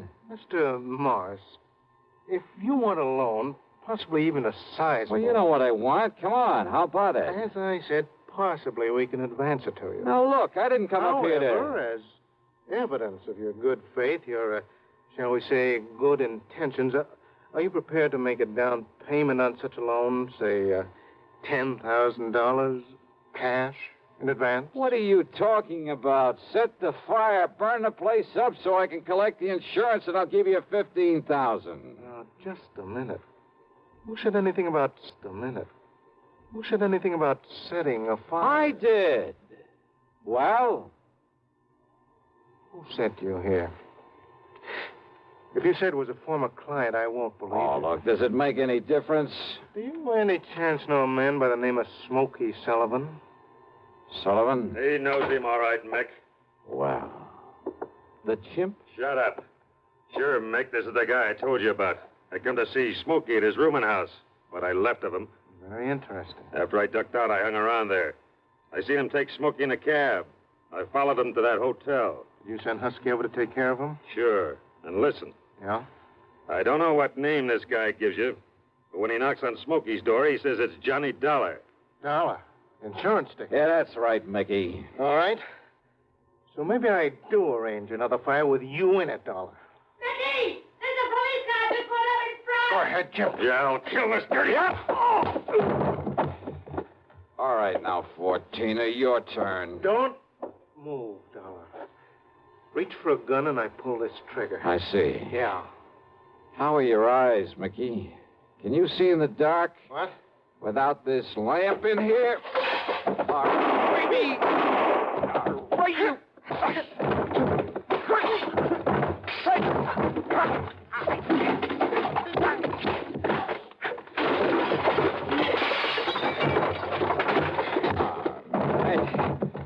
Yeah.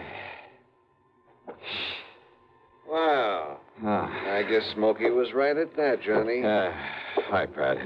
You seem to think you wouldn't need any help around here. You all right, Johnny? Yeah. When that strong arm, that husky Castellini, came up to the hotel room after him, well... I had to tell him, Johnny. I had to tell him what it was all about. That's okay, Smokey. It's okay. So we threw Husky in the clink and came over here. Well, I got an admission out of him, Pat, but unless you can get these goons of his to talk, I don't know what you're going to hold him on. After what just happened in here, Johnny, we'll hold him and his goons just as long as we need to. And unless they want to take the whole rap for him, I think they'll talk.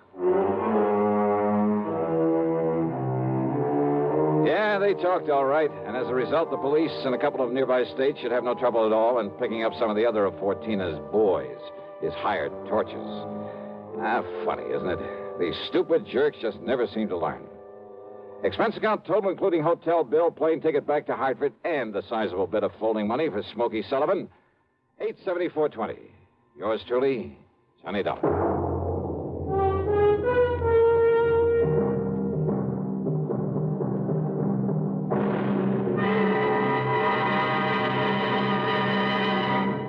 Now, here's a word from our star about the case he handles on next week's program. Thank you, Daniel. It's called the hapless ham matter. And yeah, you guessed it, the ham turns out to be an actor. A really bad one with one of the cleverest methods of committing murder I've ever known. There's a lot of action, suspense in the story, and I think you'll like it. Who knows? Maybe if you listen closely, you'll be able to figure out his method even before I do. So join us, won't you? Yours truly, Johnny Dollar.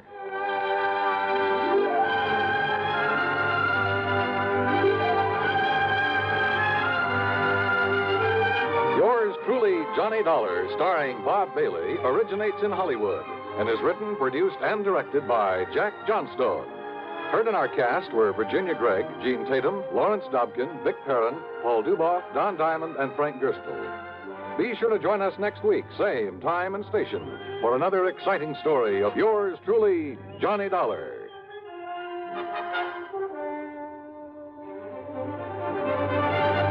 This is Dan Cubberly speaking.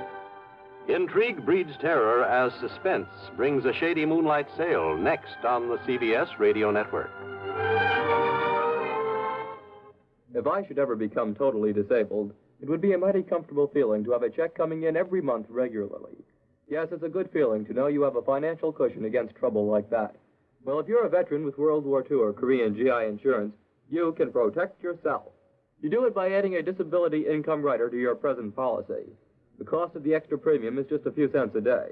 For example, a 40-year-old veteran with a $10,000 term policy would pay only $1.60 a month for the added protection. If you sign up for the disability income provision, it works this way. After you have been totally disabled for 6 consecutive months, VA will pay you every month as long as this condition persists. $10 for each $1,000 of your GI insurance policy. That adds up to $100 a month if you hold a $10,000 policy. Full details about total disability income at any VA office. Radio 59 WROW, first on the dial in Albany, Schenectady, and Troy.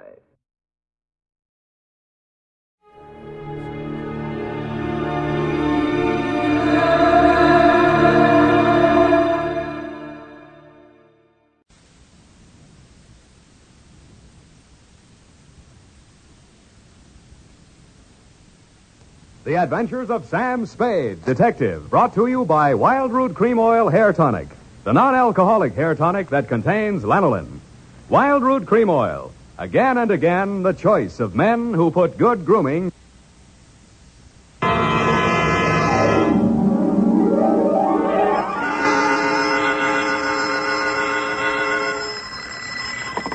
Sam Spade Detective Agency. Me, sweetheart. Oh, Sam, I got it. Got what, my pet? A bank book, Sam. Well, you must advertise in the Lost and Found right away, Effie, and find the owner. There might be sickness in the family. Oh, but it's your bank book, Sam. What? Uh-huh, it has your name on it. Samuel Spade, account number 4. It's a forgery. Somebody's trying to pin something on me. Lock it up and don't touch it until I get there. Oh, all right. Did you make a lot of money on this one, too? Got the check right in my pocket, $500. Oh, Sam, we're making more money than a movie star. Well, almost. And all honestly, too. 600 last week and 500 this week. Yeah, how about that? And life gives a 3-page spread to I Spy Molten. But we mustn't let it turn our heads, Effie. No. We gotta stay in there pitching. I'll be right down to pitch my report on the Adam Figg caper.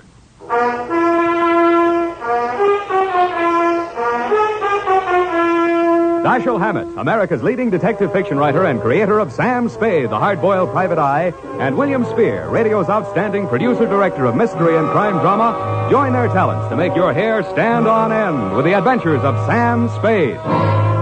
Presented by the makers of Wild Root Cream Oil for the hair. You've heard the saying, you never know until you try. Well, you'll never know how handsome your hair can look until you try Wild Root Cream Oil. See for yourself how neatly and naturally Wild Root Cream Oil grooms your hair. Note how effectively it relieves annoying dryness and removes loose, ugly dandruff.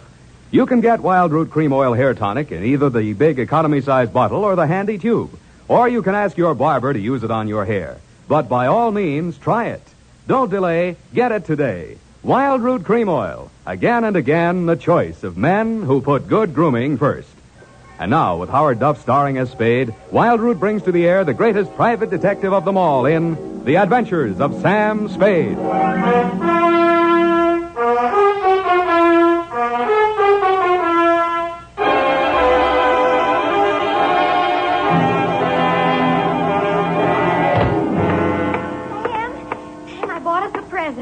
Oh, you're going to love it. Well, we gotta watch these expenses, Effie. There's always something. Yes, but this will be saving. It saves confusion and saves fretting. Mm-hmm. Now, this gadget here, what is it? It's a Minirobot.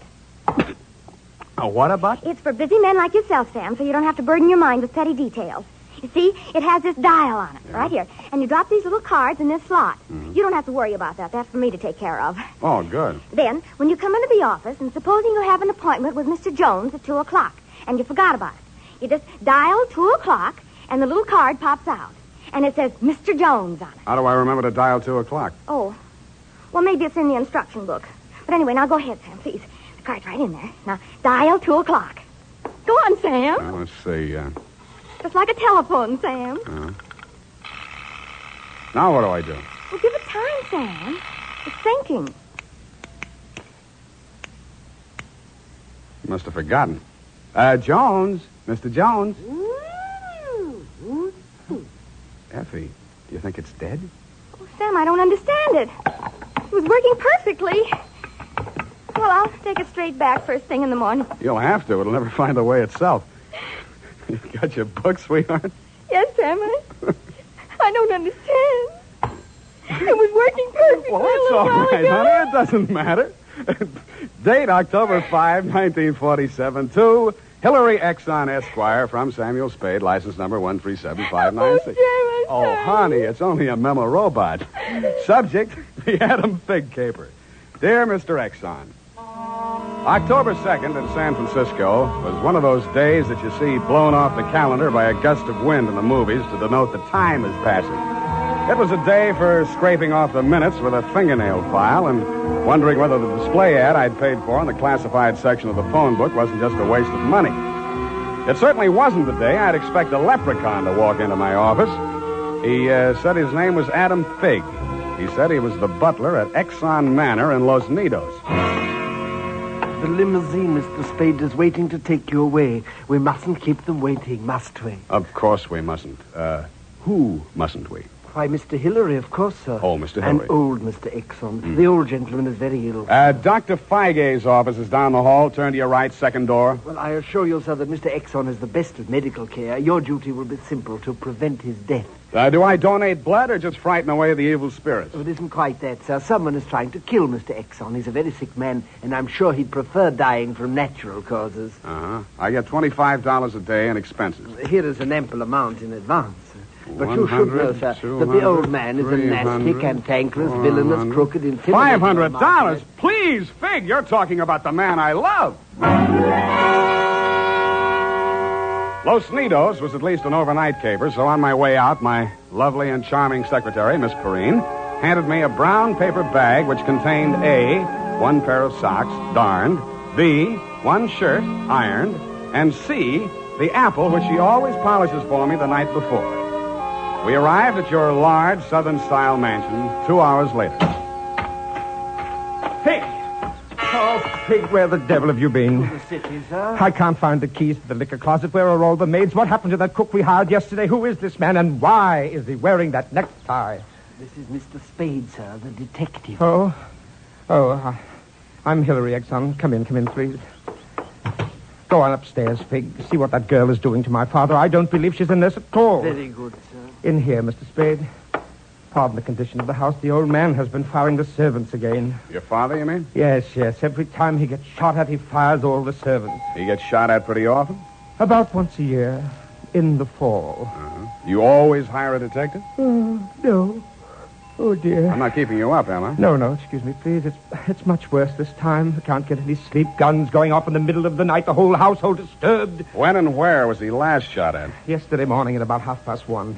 I dug the bullet out of the woodwork myself, a .38 caliber, embedded in the door frame that leads to Miss Kaywood's room. That's his nurse. Was she with him at the time? No, Dad sleeps like a baby, full of sedatives. She sees to that. Shot come from outside? Yes, but we found nobody on the grounds. No traces of anybody. I don't know whether Dad knows who shot at him or not. He's such a closed-mouthed old devil. You don't care very much for your father, do you? To be frank, Mr. Spade, if hating weren't such an effort, I would despise him. He is without a doubt... Well, listen. Get out of here! There, that's just a sample. Well, come on, let's see what's eating him now. Get out! Talk to me like that. I tell you, I won't stand for it. Well, you don't have to stand for it. Take that silly painted face out of my sight. Don't you dare! Get out! I'm quitting, Mr. Exxon. I can't stand it another minute. Yelling, screaming, throwing things at You must have done something to set him off. But I didn't, I tell you, I didn't. This is Mr. Spade, Miss Kaywood. Oh, a detective? Will it make you happier to know that I'm a private detective, Miss Kaywood? Well, Mr. Spade, I only hope you can prevent a murder. If there's any way at all that I can help, Thanks. I'll see you downstairs after I've talked to the old man. You'd better go in alone. Of the great Lord Buddha himself. That remained in the temple of... Do you have a throat spray downstairs? I seem to be congested. Oh, go away. Go away! Go away! Oh, well, wasting ammunition. Who are you? If you're a total stranger, come on in. Well, don't be afraid, son. Come on over where I can look at you. It's hard to keep my eyes open. Oh, I mustn't do that. Oh, so you're the detective, eh? That's right, Pop. If you want to take a little nap or something, I'll come back later. What did I say just now? Come back later? No. There's no reason for you to come back later. I'll say everything I have to say right now. The shot woke me. I didn't see anything. I don't know anything. I've got a million enemies. I can't remember the names of any of them. Why don't you try to remember? I could have them checked. You're wasting your time, Sonny. In my day, I've wiped out 100 men, and I'll outlive anybody who's gunning for me now. You must be proud of your past, huh? Proud? Sonny, a past like mine is the finest thing an old man can have. I've swindled my partners and betrayed my friends. I've turned state's evidence just to see my associate get sent up for 20 years. And they say my wife died under peculiar circumstances, and I got rich off her insurance. Now I'm done talking. Do me a favor, son, please. I've got to get a half hour, 20 minutes sleep alone. You'll keep them out, everybody. Please, will you? Sure, Pop. Go ahead. Go on, sleep. Oh, thank you.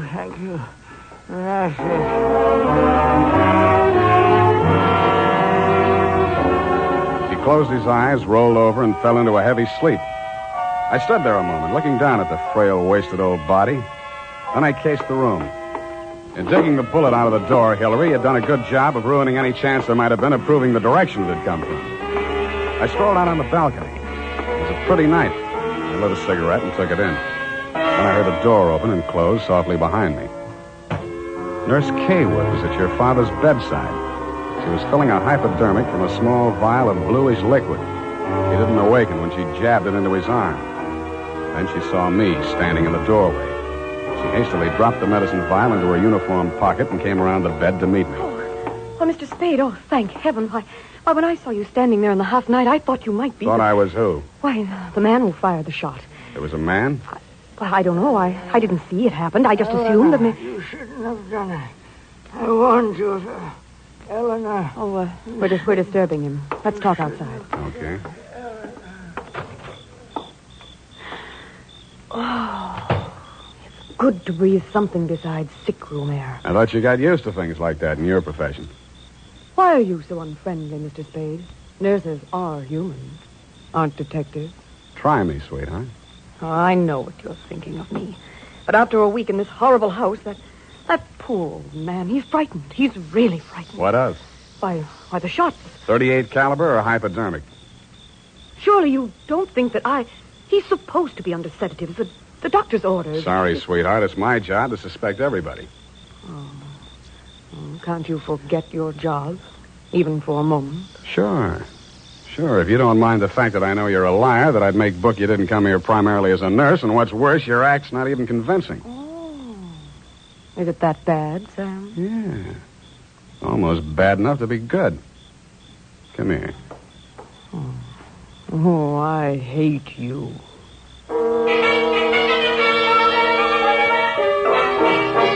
It was a very satisfactory love scene for both of us. For reasons of her own, Barbara wanted to keep me out of that sick room for a while, and she did. For reasons of my own, I wanted to get that medicine vial out of her uniform pocket, and I did. Then, as suddenly as we had fallen into love, we fell out again. After she'd gone to her room, I went back to my sentry duty around the house. Under a light on the front veranda, I examined the bottle from which Barbara had taken the injection for your father. It was labeled sodium thanatol and had been dispensed by a firm called Ibis Chemicals Limited in Cairo, Egypt. The scream filled the house, high and frenzied. I started running toward Barbara Kaywood's room. I slammed the terrace door open and found the light switch. Barbara was sitting upright in the center of a bed. Her face jerked up so abruptly that it seemed a neck had snapped. She clutched both hands to her chest and fell face down among the bedclothes, staining them with her blood.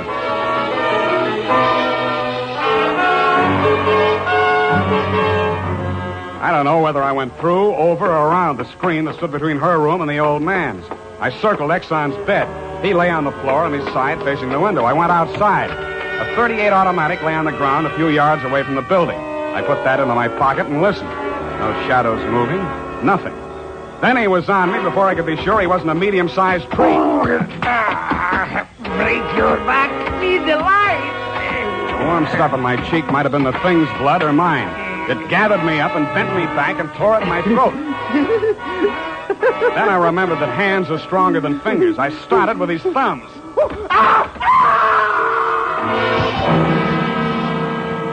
He lay there for a moment, then his huge body began to twitch. He was holding his fingers and sobbing like a baby. I pulled him up to his feet, poked him in the back with the flat of my hand. I followed him through an opening in the hedges and down a long, pitch-dark lane toward the lights of a squat brick house set on the top of a slight rise. As we approached it, a door opened and light streamed out onto the porch.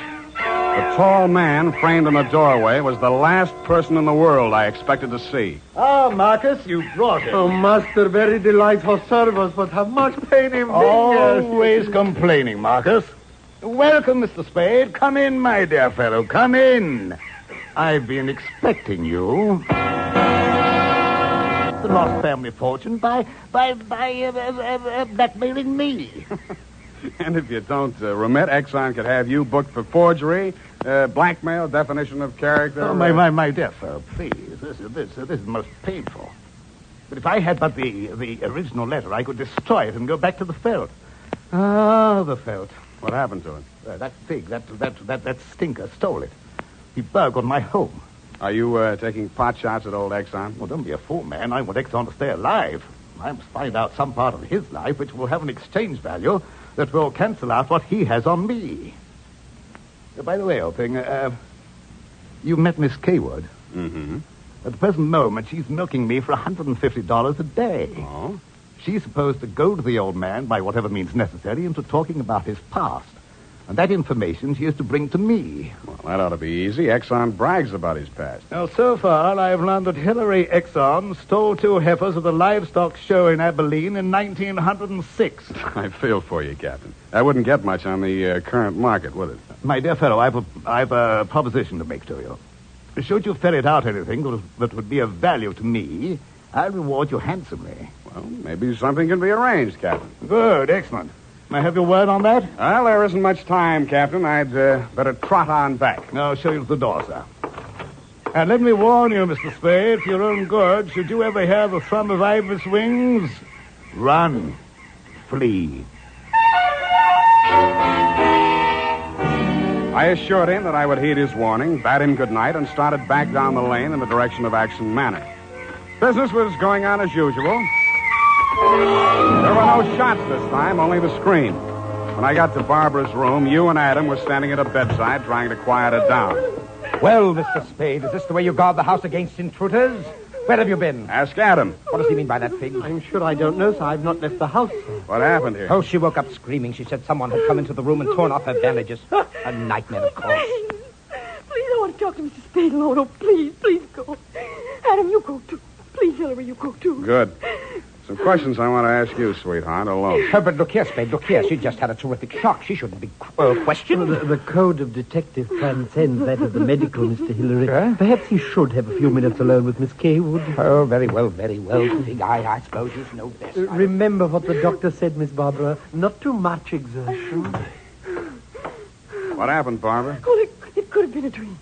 Somebody was standing over me in the darkness and peering down at me. And then he started to rip off my bandages, and I screamed. And when Figg came into the room and he turned on the lights, he was gone. It could have been a dream, Sam, and I could have been clawing at the bandages myself in my sleep. But you weren't. It wasn't a dream. I've been talking to Captain Sherry. And then I thought... well, how much do you know? That you've been feeding the old man truth serum to get him to talk in his sleep. Oh, How much talking has he done? well, plenty. How much you told Sherry?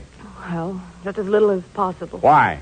Because, Sam, if we can keep that old man alive and out of jail long enough to sell what we know to Sherry for what it's really worth, we'd be fools not to do it. What makes you so sure you'll stay alive long enough to collect, sweetheart? Well, because you're going to help me, aren't you, Sam?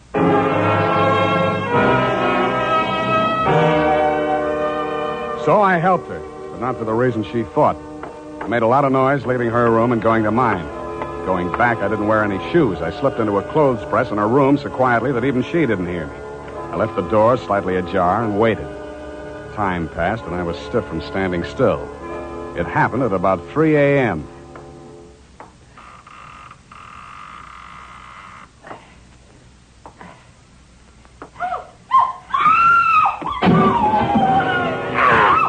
The crazy, feverish glare of his eyes told me that the threat of the gun in my hands meant nothing to him.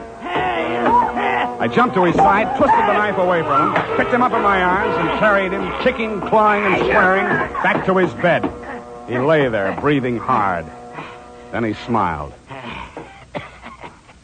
You're a smart one, Sonny. You had me figured out the first time you came in here, didn't you? Not quite, Mr. Exxon. The gun under your window was the clincher. That gun? Sure. I had it under my pillow all the time. I got tired of shooting into door frames. Look, you're dying, Mr. Exxon. There's no use trying to make up stories now. You're right, Sonny. I knew that nurse would sit up in bed after I fired tonight. And then I let her have it right through the screen. Why? You know why well enough. She was doping me up and sneaking in here at night, listening to what I was babbling about. Maybe you weren't saying anything important, Mr. Exxon. I might have, Sonny. I might have.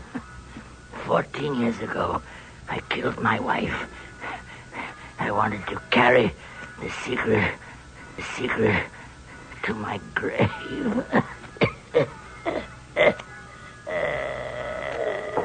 You nearly made it at that. Spade! What's happened? Is he dead? He's dead. Did he say anything, sir? Did he confess anything? You must tell me if he said anything. I didn't hear him say a word. Well. Yeah, Mr. Spade. Charged with a certain texture, a significant quality. There's a certain smell, yes. Ah, and omen. You can inhale it, sir. Journey thou to Nairobi on the veldt. Tarry 7 days, and you will collect the fabulous golden skull of Wizami, king of the Bojamas. Aha! Marcus! Yes, master. Unhook the hooker. Pack the marmalade. We are off to the veldt.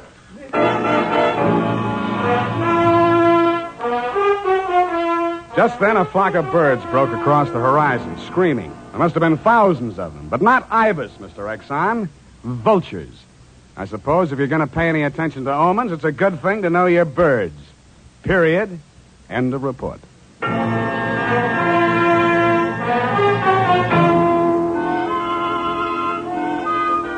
Right now, I have something to say to every man who doesn't use a hair tonic, to every man who says, I don't believe in it or I don't need it. That all depends on what you mean when you say hair tonic.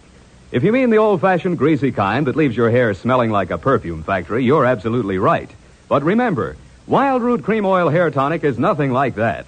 Wild Root Cream Oil is an entirely new kind of hair grooming preparation. There's not a drop of alcohol in Wild Root Cream Oil, and it contains soothing lanolin that's like the oil of your skin.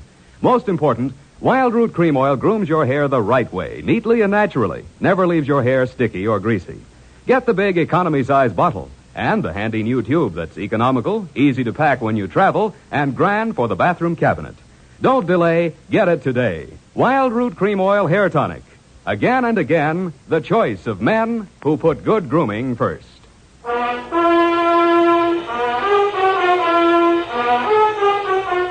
Well, Effie, we, Sam! The memo robot works after all. I told you it would. Yeah, it just takes a little time, sweetheart. Oh, read the card, Sam. Now, you see? You'd know you were supposed to see Mr. Jones at 2 o'clock. Isn't it wonderful? Well, this card doesn't even mention Jones. Huh? What does it say, Sam? Well, it says, journey thou to Friskin's drugstore, wager $5 on Ira W. in the third at Belmont Park. Oh, Sam, it's psychic. Tarry but a moment. Yes? Thou wilt lose $5. Oh, good night, Sam. Good night, sweetheart.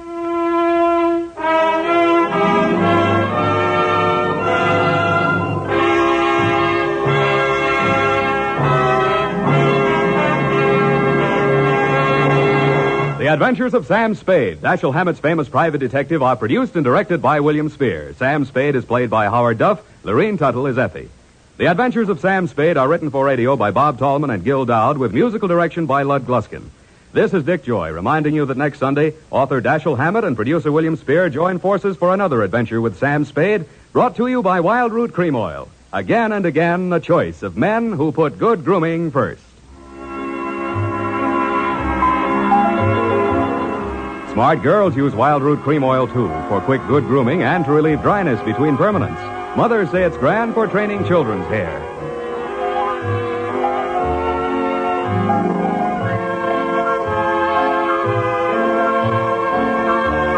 This is CBS, the Columbia Broadcasting System.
Get this and get it straight.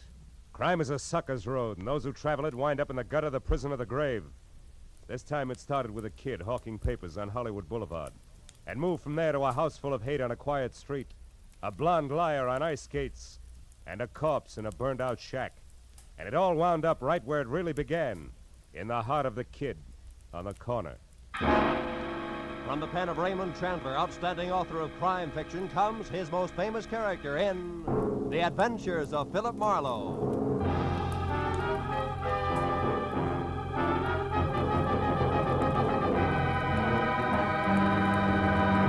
Now, with Gerald Moore starred as Philip Marlowe, we bring you tonight's exciting story, The Kid on the Corner.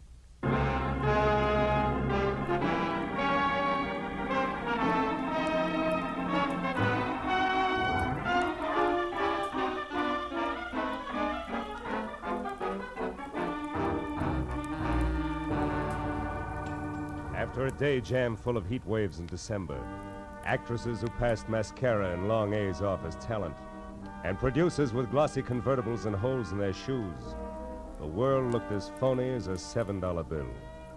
And when I finally closed my office, stepped out onto Hollywood Boulevard into the glare from miles of sheet iron Christmas trees on lamppost trunks, and watched a loudspeaker Santa Claus with neon reindeer trundle by in a cloud of artificial snow, I'd have gladly traded all of Hollywood, California for one quiet Vermont hillside and thrown my license in to boot.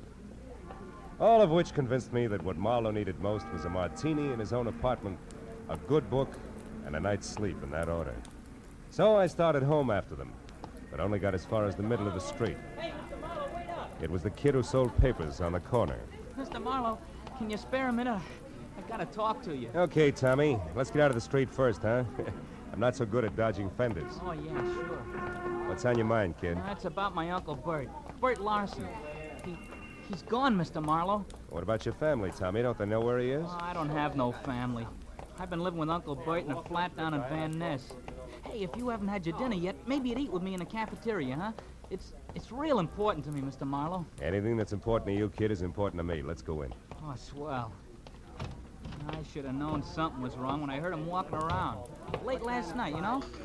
He said he was after a drink of water, but he's got those metal plates, kind of like taps on his shoes, so I knew he was all dressed, only I was too sleepy to think anything about it then. Maybe he just got an early start and he's been busy today, huh? No, it's not like that, Mr. Marlowe. Something's wrong. Well, what'll you have, gentlemen? The pork's nice tonight. Stew's the best deal for the money, Mr. Marlowe. Oh? I'll have the stew, please. Yeah, you better make it two, miss. Okay, a couple of stews coming up. See, when I got up this morning, I found this envelope on the dresser. There was $200 inside, and this was written on the front. Huh? Let's see it. Dear Tommy, must leave town on business. I'll send more money soon. Be a good kid and take care of yourself, Uncle Bert. Yeah, I see what you mean. Yeah. I spent all day trying to find out where he went. I checked everything but the airport. I know he wouldn't take a plane. He gets dizzy just standing on a curb. No luck, though. Milk, Mr. Marlowe? No, I'll have coffee, Tommy. I feel rugged. Hey, there's a table over in the corner. Come on, huh? Okay. What really makes it fishy is that Uncle Bert's got no out-of-town business. Besides, he's never been out in front more than $20 in his life. I can't figure it. Well, now, look, Tommy, if you're really worried, you don't want me, you ought to go to the police right away. Cops? Yeah. No, I can't. Why not? Well, Uncle Bert's been awful good to me, but, well, I guess he's really kind of a bum. You see, he's a gambler, Mr. Marlowe, a bookie. Uh-huh. Just a harmless small-timer, sure, but I'd get him in an awful jam if I called the cops. Will you try to find him for me? I got dough. I'll pay you whatever you charge. Don't worry about the money, Tommy. I got one lead for you. This name here in the back of the envelope, see? Yeah. Lester Carney. And the number 3004.5. Does that mean anything to you, kid? No. Oh. I'd have looked that guy up myself, only you know how far a kid could get. Sure. Gee, Mr. Marlowe, I'm sure my uncle didn't leave town. It's something else. It's gotta be. He's in some kind of trouble. Now, Tommy, you know that he might be on the wrong end of it, don't you? Yeah. Well, if that's right, I want to find it out fast, Mr. Marlowe. Here's a picture of him. Mm-hmm. Scared, son? Me scared? Nah. Not for myself, anyway. Yeah, I guess I am, kinda. Well, okay, Tommy, eat your dinner, and then get back to work. I'll see what I can find out, huh?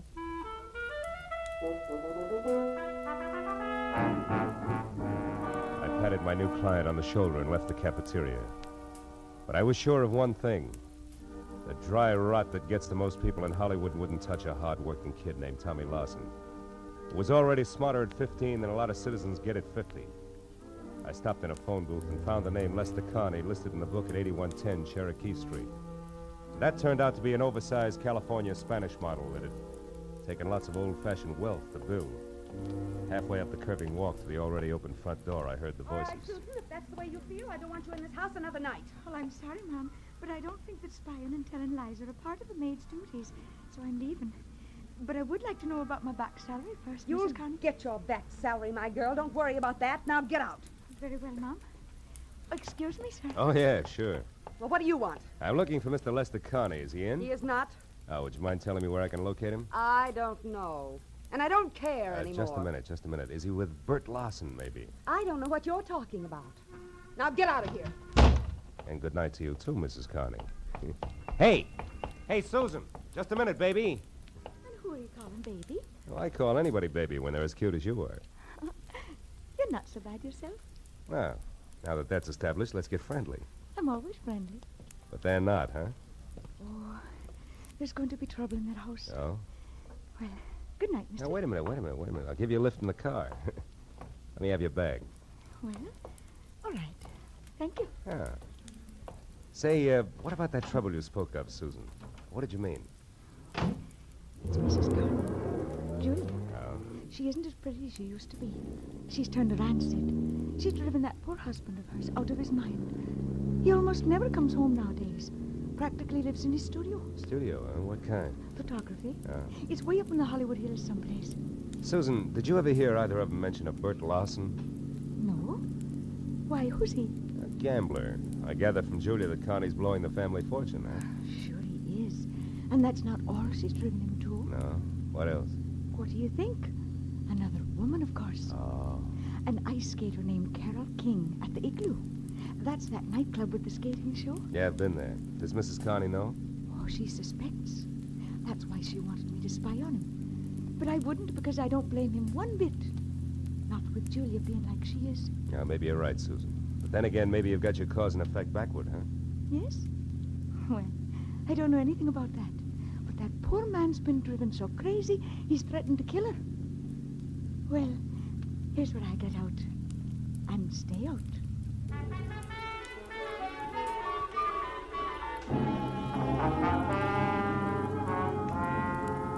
I dropped Susan off at the car stop and headed out Sunset Boulevard for Westwood in a club called the Igloo, which looked more like a down-at-the-heel Taj Mahal than an Eskimo's bedroom. Inside, a line of fast-moving ostrich plumes with wry, crisp waistlines and imitation sable zipped over a short sheet of tinted ice toward the climax of chorus numbers, while I bluffed my way backstage and intimidated the call boy into sending over one Carol King. She turned out to be left end in the lineup out front, so I sat down on a cold trunk and waited until the curtain fell. And I got up to greet an athletic blonde with more than healthy face, who sidled dubiously toward me, ice skates and all, and I introduced myself and told her I was looking for Bert Lawson. Why are you looking for Bert Lawson, Marlowe? Well, because people say he's disappeared. Now, I know he's a bookie. You don't have to protect him on that score, and I'm no cop. Just want to know where he's gone. Okay. I hear he made a real killing yesterday, the first one in his life. Oh? I understand he's leaving town to retire. Who's going to make book for you from now on? Nobody. I never play the horses. My friends do. Oh, friends like Lester Carney? Lester? Well, now we get down to business. You smell like you're looking for a wife, Shamus. Guess again, sugar. I'm after Bert Lawson, nothing else. That's why I want to talk to your friend. Where is he? Lester Carney is no friend of mine. You know, you should be smart enough to know you're just wasting your time with that pitch. Look, Bud, he was my friend, sure, but that's all off as of an hour ago.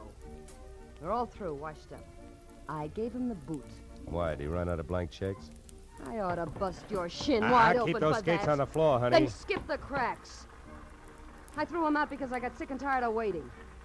He's kept me on the string for months with nothing but promises.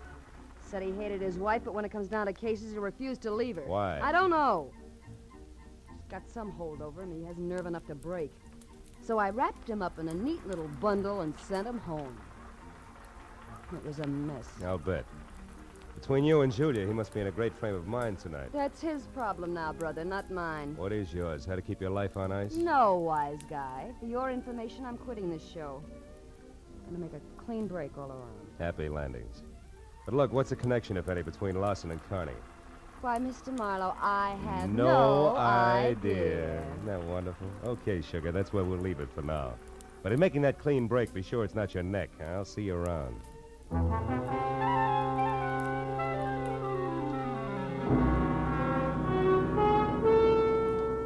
I had nothing tangible to base it on, but as I left the igloo and drove back to Hollywood, for some reason, I kept thinking that Tommy Lawson was right, that his uncle was still in town and in some kind of trouble. And I was sure that at least half of Carole King's story had been lies, but why, I couldn't figure. And another idea hit me, and hit me hard. I turned onto Cherokee again and drove up to Carney's house at 8110, parked, and went in.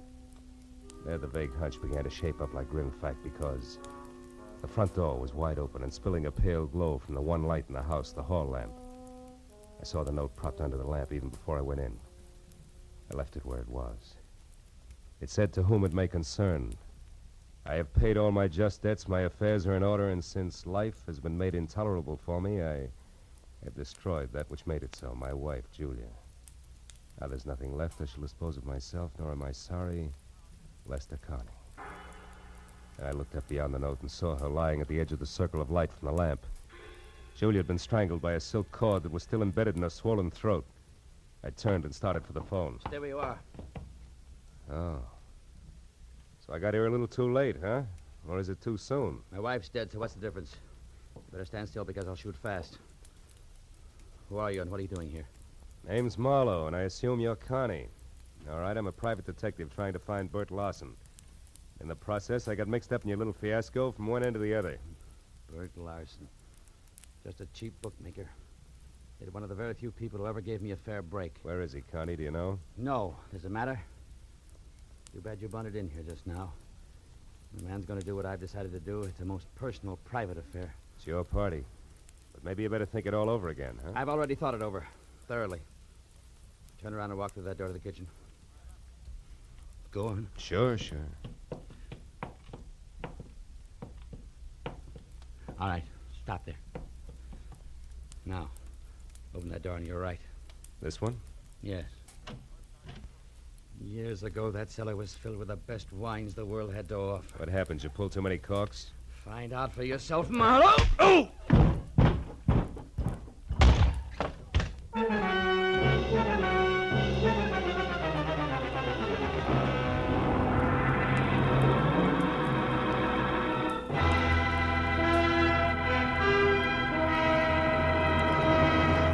In just a moment, the second act of Philip Marlowe. But first, will Tyrone Power listen to Jack Benny's Siren Song? Will Ty consent to portray CBS's great Sunday night musician and lover in the movie The Life of Jack Benny? Tune in tomorrow and find out. No, there's never a question about the quality and quantity of comedy and sheer entertainment on CBS on Sunday night. And remember, the Jack Benny Show is heard on all of these CBS stations. Now, with our star, Gerald Moore, we return to the second act of Philip Marlowe and tonight's story, The Kid on the Corner.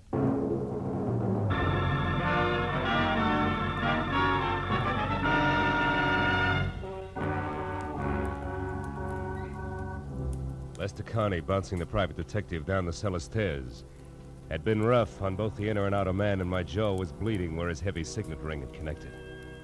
And I was back on my feet through the dusty jumble of barrels and boxes over to a grimy side window and finally out onto the street. I found neither confessed killer nor car any place in sight, which made my next step a return trip into the house and a call to Lieutenant Matthews. All right, Marlowe. From your client to Julia Carney to that ice skater and back to Julia Carney, now dead, I follow. But the why, I don't. Where's the connection between the newsboy's uncle and this guy you say is on the way out? This, Lester Carney, Matthews, yeah. I don't know. You don't know? You're not saying which, Phil. Well, maybe it's a little of each. Now, look, Lieutenant, Just a second. What is it, Marlowe? Hold the wire, will you, Matthews? Okay, but make it snappy, will you, Phil?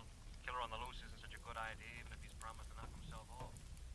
Might decide to take somebody else along, 3,004 and a half North Westmore. 3,004 and a half. I can't hear you, Phil. What? What? Oh, a piece of paper, Matthews, in a dead woman's hand. Oh, now you find It's got an address on it. The same address that was on the back of the envelope Tommy's uncle left for him. Well, this address could be the connection I asked you about. Yeah. Yeah, the hook between Uncle Bert and the Connies. Well, we'll get right over there. We'll take a Matthews, look wait a minute. Let me try it alone first, will you? I think it'll play better that way.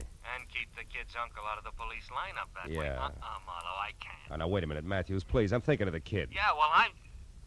Okay. Attaboy. Just don't make it too long till I hear from you again. Goodbye.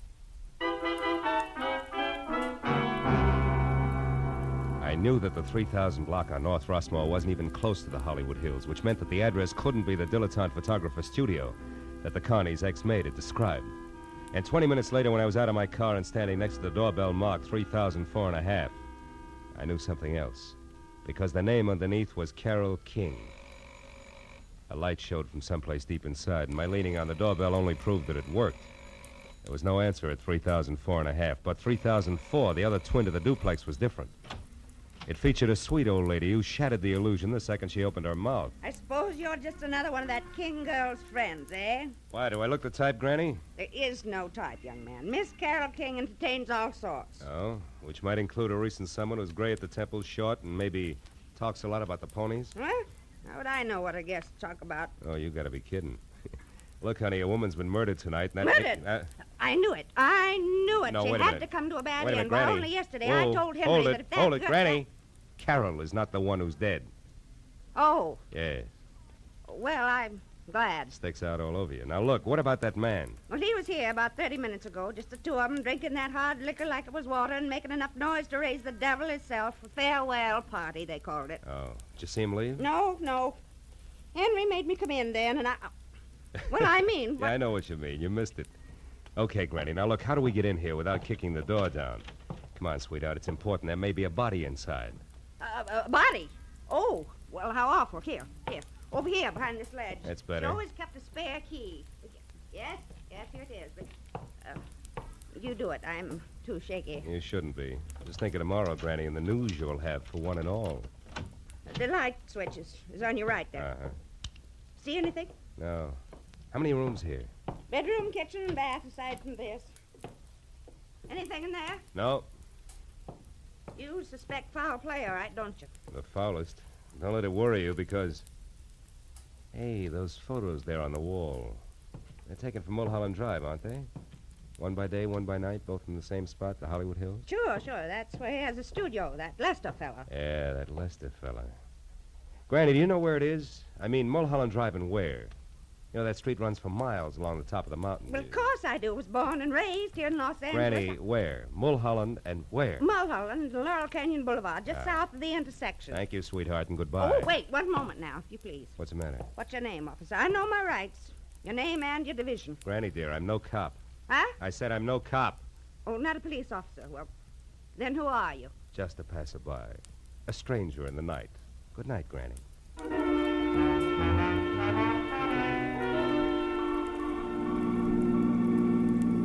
All the way from Rossmore to Sunset, then west to Laurel Canyon Boulevard, I kept worrying about Tommy Lawson and the uncle, who, from where I stood, needed at least worrying about no matter which way things played.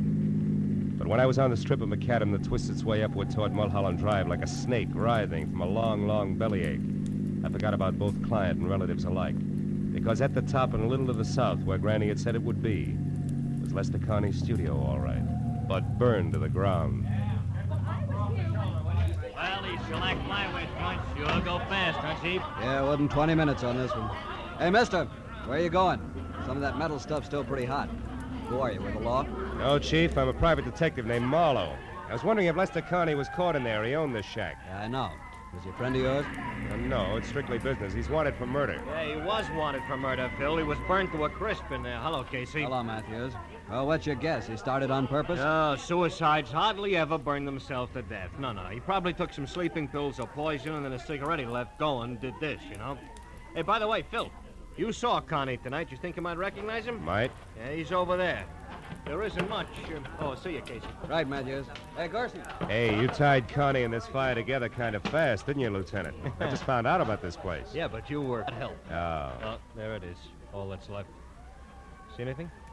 Yeah, that ring. I noticed it earlier tonight. And the watch? No, I'm not sure. I don't remember what kind of... Hey, Matthews. What is it? What are you staring at, Phil? Come on over here. Come Yeah, on. what? See this little piece of metal? Yeah. I think it's... Watch! Oh. Phil, you know fire makes things hot? Yeah. Hot things burn and... Yeah. Marlowe, what is it? It's an idea. Yeah, like what? Like this isn't suicide after all, like it's murder, Matthews. Come on, we gotta get to our phone quick.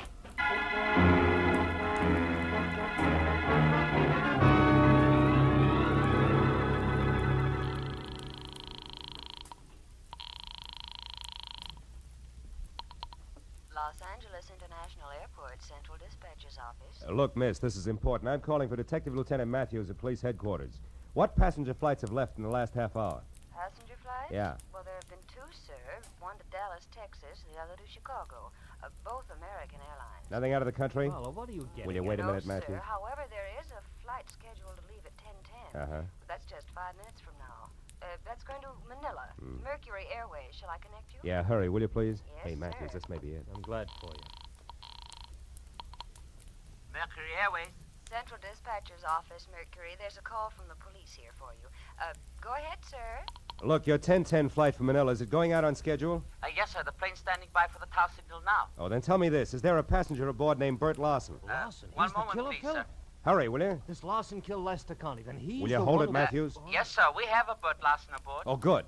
Keep him there and don't let that plane get up in the air. Do you hear? The man's wanted for murder. But don't do anything else either. Just let him sit and wait for us. You got that? Yes, sir. I understand. Fine. We'll be there as soon as we can. Goodbye. Come on, Matthews. It's your show from here on in. Sirens included.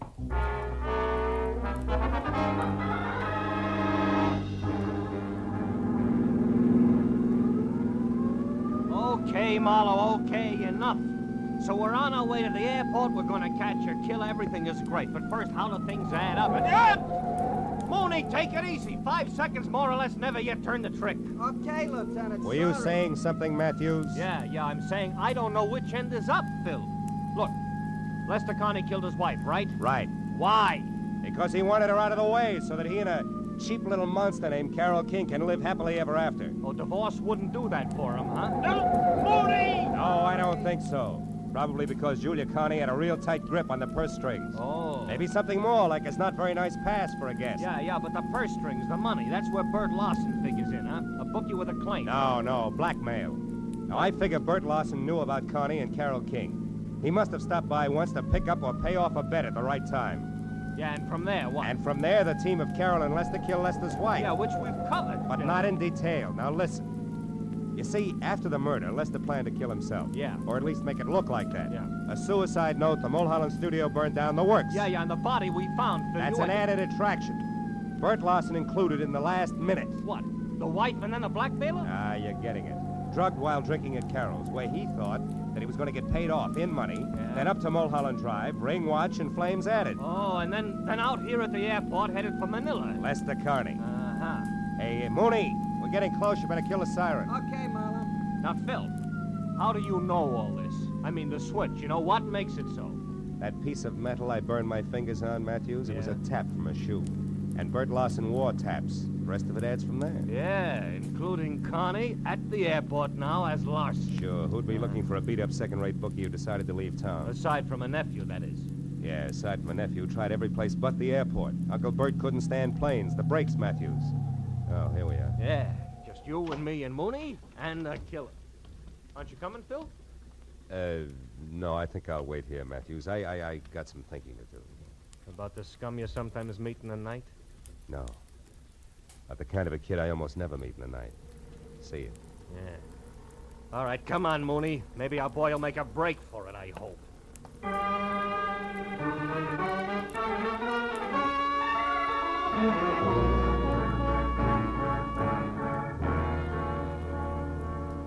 Lester Connie didn't make a break for it, and an hour later when they picked up Carol King, it was the same thing. Each of them was surly, ugly, but they talked.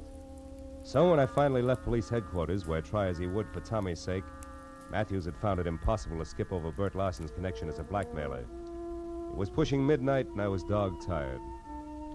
There was something worse than that when I was back on the corner near my office, walking toward Tommy Larson, who was untying a stack of fresh newspapers. Then the headline. Read all about it. Hollywood killer nabbed. Blackmailing bookie. Jealous wife slain. Hiya, kid. Hiya, Mr. Marlowe. Lieutenant Matthews tells me you had kind of a rough night. Kinda? When'd you talk to him, Tommy? After the first editions hit the street, I wanted to know if you were okay. The story didn't say. Publicity's no good for your business, huh? Not much. Look, kid, did the lieutenant say anything about you? I mean... I'm gonna stay with a neighbor, a friend of Uncle Bert's. Oh. He had friends, you know. He wasn't really bad at heart, Mr. Marlowe. Not really. I believe that. So do I, Tommy. He was just mixed up. Yeah. Sure he was. And you know why? The way he thought the world owed him a living, that's why. And I couldn't tell him otherwise. Excuse me, Mr. Marlowe. I gotta get going. Thanks a lot. You were swell. Sure. Extra. Bookie and Babe slain in Hollywood Triangle. 2 dead in Hollywood slaying. Extra.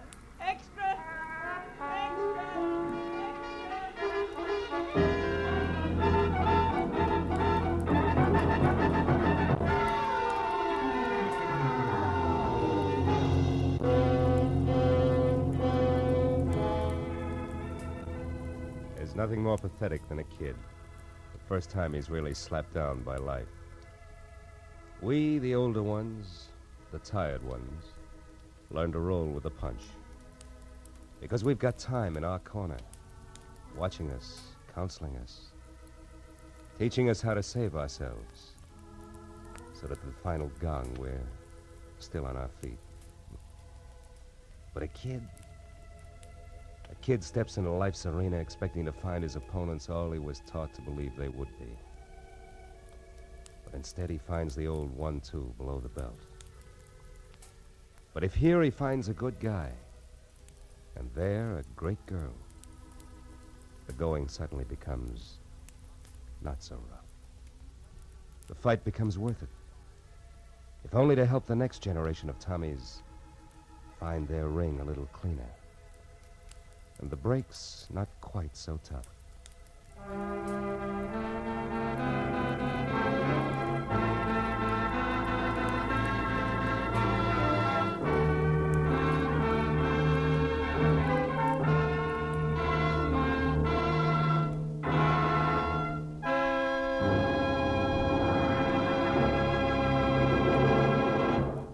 The Adventures of Philip Marlowe, bringing you Raymond Chandler's most famous character, star Gerald Moore, and are produced and directed by Norman MacDonald. Script is by Robert Mitchell and Gene Levitt. Featured in the cast were Gil Stratton Jr., Virginia Gregg, Wilms Herbert, Joan Banks, and Vivi Janis. Detective Lieutenant Matthews is played by Larry Dobkin. The special music is composed and conducted by Richard Orant. Be sure and be with us again next week when Philip Marlowe says... It started with laughter on a bright morning, in a battle over a chicken, and got better as it went along. It could have lasted a lifetime, but it didn't. It stopped on a gray morning, with a little wishbone broken.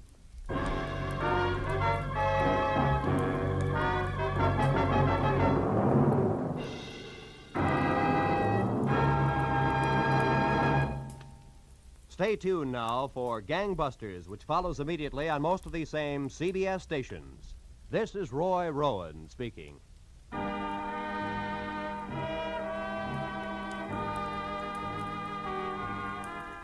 This is CBS, the Columbia Broadcasting System.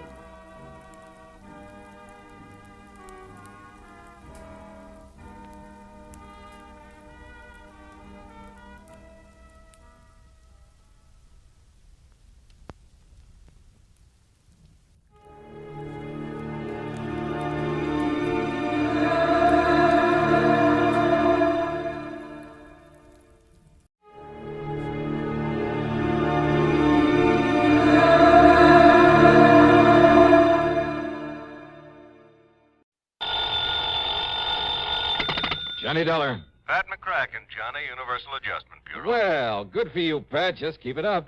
Now, what's that mean? 2 assignments in 1 week? Fine. Oh, 1 week and 1 day. So I still like it. What goes this time? Johnny, How old are you? Just exactly 30... Huh? Why? Still young enough to remember how you felt and acted when you were a young punk, huh?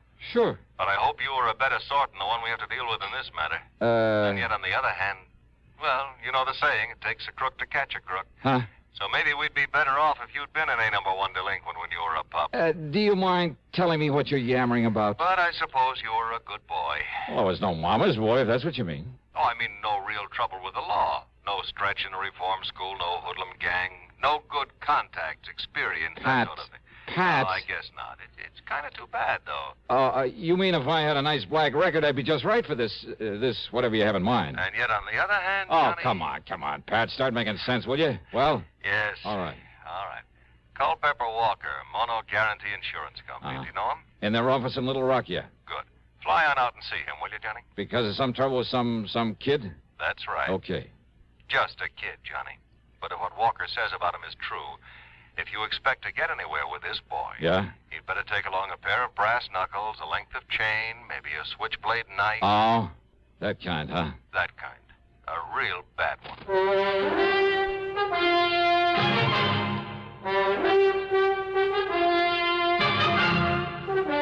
CBS Radio brings you Bob Bailey in the exciting adventures of the man with the action-packed expense account, America's fabulous freelance insurance investigator. Yours truly, Johnny Dollar.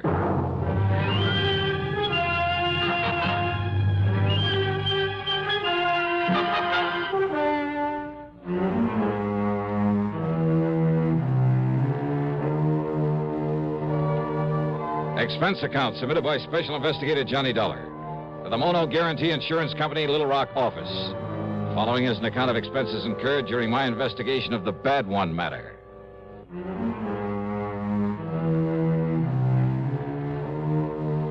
Expense account item 1, $2 for a cab to Bradley Field. Item 2, 8110 airfare to New York to Little Rock, Arkansas. The plane had left New York at 6 p.m. At 8:50 Central Time, we set down at Little Rock Municipal Airport.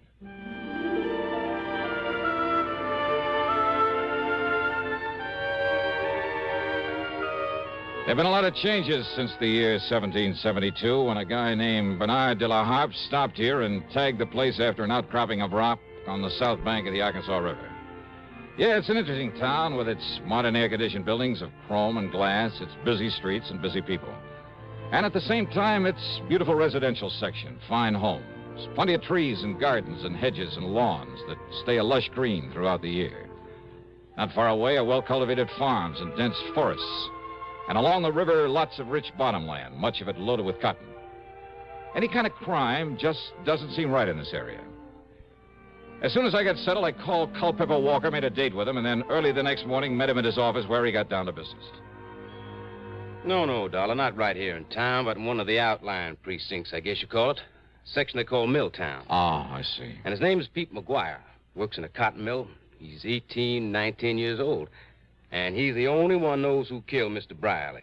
Brierly? Ambrose W. Brierly, client of ours. Insured for near $50,000. And his business partners in the mill are also clients. Very important ones. Mm-hmm. Well, what happened? Monday night of last week, Mr. Brierly was driving along with a payroll for the cotton mill, like I said, over in Milltown. That's east of here. Yeah? Somebody ran his car off the road, bashed in his head, and took the payroll, some $17,000 in cash. He was carrying all that money around alone at night? Well, he'd taken it out of the bank here in town just before the bank closed. He started out for the mill. But he'd had some trouble with his car, with one of the front wheels, and he had to stop and have it fixed. By the time he got on the road again, it was nearly dark. Well, tell me, you sure he didn't just swerve off the road by himself? No, he was shoved off by another car. Tire marks, the skid marks, showed just how it happened. Chief Andy Fisher of the Milltown Police Department checked that out. I see. Well, could the police identify the killer's car by those tire marks? No, sir. And that's where the McGuire boy comes in. How do you mean? I mean, he was caught running away from the scene. Not more than, well, couldn't have been more than 1 or 2 minutes after it happened. Caught by whom? Well, police car. Chief himself was in it. Just checking the beat out there. He chased the kid down and brought him in for questioning. Well? Nothing. Nothing? What do you mean, nothing? All they could get out of that tough young punk was absolutely nothing. Well, then, what am I supposed to do if the police haven't been able to get anything out of him? Well, you could try, can't you? But it's a matter for the police. If it wasn't for Mr. Brierley's partners. Now, what do they got to do with it? Their insurance. Insurance on the cotton mill. Thousands of dollars in premiums every year. So? Well, I can't afford to lose it, Dollar. Well, so why and should they're I... the ones, his partners, who insisted that I get you out here to investigate. Oh. Yes, sir. Mr. Dollar? Johnny? Okay, Culpepper, I'll see what I can do. Item 3, $50 deposit on a rental car, and I drove over to Milltown, to the one-room police headquarters in the city hall. Yes, sir, Miss Johnny. I was right there at the scene of the murder in my prowl car, right after it happened. Oh? How come, Chief? Man at the bank had told me about Mr. Brierley's car trouble. It was getting dark, light rain falling, and Mr. Brierley toting all that money. Well, I thought I'd better make sure he'd gotten to the mill all right, so I started out that way. But what happens? All right, what happens? I got there to Spring Road crossing, and there's his car in the ditch, and another car towing away up the road. Oh? And this young Pete McGuire trying to get his motorcycle started and get away from there. Kind of he seen me arriving on the scene. So when I found Mr. Brierley's dying there in his car, I grabbed the kid. Yeah, if only I'd have had sense enough to follow up that other car. Now, you're sure this Pete McGuire didn't do it? Well, of course, he said he didn't. And that was before he clammed up like now when he won't say anything. And he also asked me, didn't I see that other car that left a couple of minutes before I arrived? Well, Chief, that doesn't prove... And there was another thing, Miss Johnny. You could still see by the tracks how that other car had shoved old Mr. Brierley's car off the road. Doc Hamper come along about that time, and he Could you read those tire marks? No, sir. But Doc and I could still read the tracks from that Pete McGuire cycle. Uh-huh. So he come along after the other car left. All right, I see. But he must have seen who was in that other car, so he knows who did it. Oh, well, now, wait. Oh, I'm sure of it, Miss Johnny, because of what Mr. Brierley said. What he said? When? Well, laying there in his car, dying, thinking the Doc was Pete standing there. And he kept saying over and over. And, Peter, you saw it. You tell him, boy. You tell him who did it. You saw it, boys. You tell him. You tell him. Yes, sir, Miss Johnny. Over and over again, he said it. And then he died. I see. So he knew that Pete McGuire saw who killed him and robbed him. Well, maybe. Of course he did. That no-good kid. Why is he no good, Chief? Why? Well, how should I know why, Mr. Johnny, except that he wouldn't go to school, he was a town bum, his ma never knowed where he was at. The most work he ever done was pushing a pool cue. Oh, well, now, most kids... That boy has been a troublemaker all of his life. 10, 15 times I tried to get him to send him to reform school. Hey, you really don't like him, do you? Nothing but trouble out of him. And I take it he doesn't exactly go for you. Huh? Maybe a cop hater even, huh? Yes, sir. That's right. A cop hater. Just like his old man was. Like his old man taught him before I had to kill him one night in a robbery. Pete's old man? They ought to send this cheap punk up to the pen. But first I got to find out who killed Mr. Brierley. Of course you're holding him, Chief. On what? Material witness, withholding evidence. There must be some way. Oh, with him claiming he's blacked out and don't remember anything? So that Percy Van Ashworthy Tetweiler upstairs... Percy Van who? What? The public defender. Got the judge to release Pete McGuire on his own recognizing or whatever it is. Recognizance. Yes, sir. So McGuire's out and free as a bird.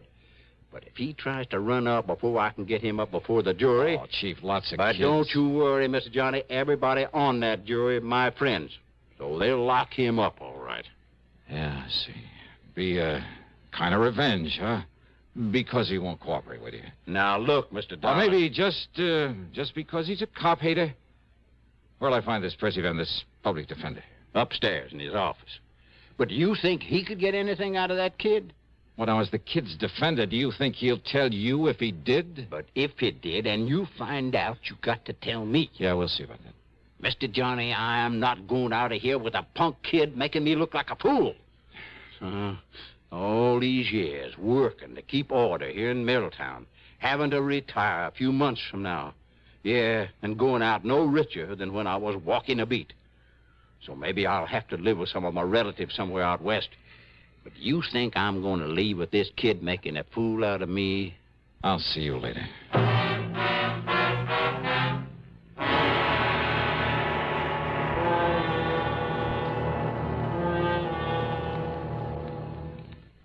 To paraphrase Gilbert and Sullivan, an announcer's lot is not a happy one. Well, not always. Want to know why? Tell you why. Take this safe driving business. Do you have any idea how many times my confreres and I have begged on bended microphone to have begged people not to kill themselves on the highways? Now, once and for all, let's get together on this. Let's understand one another. Unless you want a pack of frustrated announcers on your conscience, slow down and curb highway carnage. If you don't care about yourself, at least have a little consideration for us. And now, Act Two of yours truly, Johnny Dollar, and the Bad One Matter.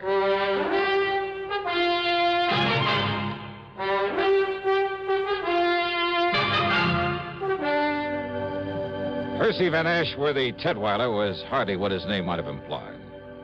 And, call me Tet, will you, Johnny? I don't like the name Percy any more than I imagine you do. Yeah, sure, Tet. Now, as I was saying, in spite of the chief's feelings about him and all the trouble he had with Pete's father, well, put it this way. That poor ignorant kid has had the odds against him ever since the day he was born. His father was no good. So I understand. His mother was an alcoholic. And because he's always been a stupid little runt, the other kids always bullied him. Oh? Yes, and when they'd pull a job, none of them very serious, I'll grant you, they'd leave him behind so that he'd be the one to get caught for their mischief and petty thieveries. He didn't dare peach on them or they'd beat him up. And the chief never let up on him. So he's hated cops, hated anything that had to do with law and order. Which includes you. Yes, I'm afraid so, in spite of my attempts to get close to him. And even you haven't been able to get him to talk. I've tried everything, Johnny. From sugar-coated kindness to the worst threats I could think of. Everything short of Chief Fisher's heavy-handed methods. Oh?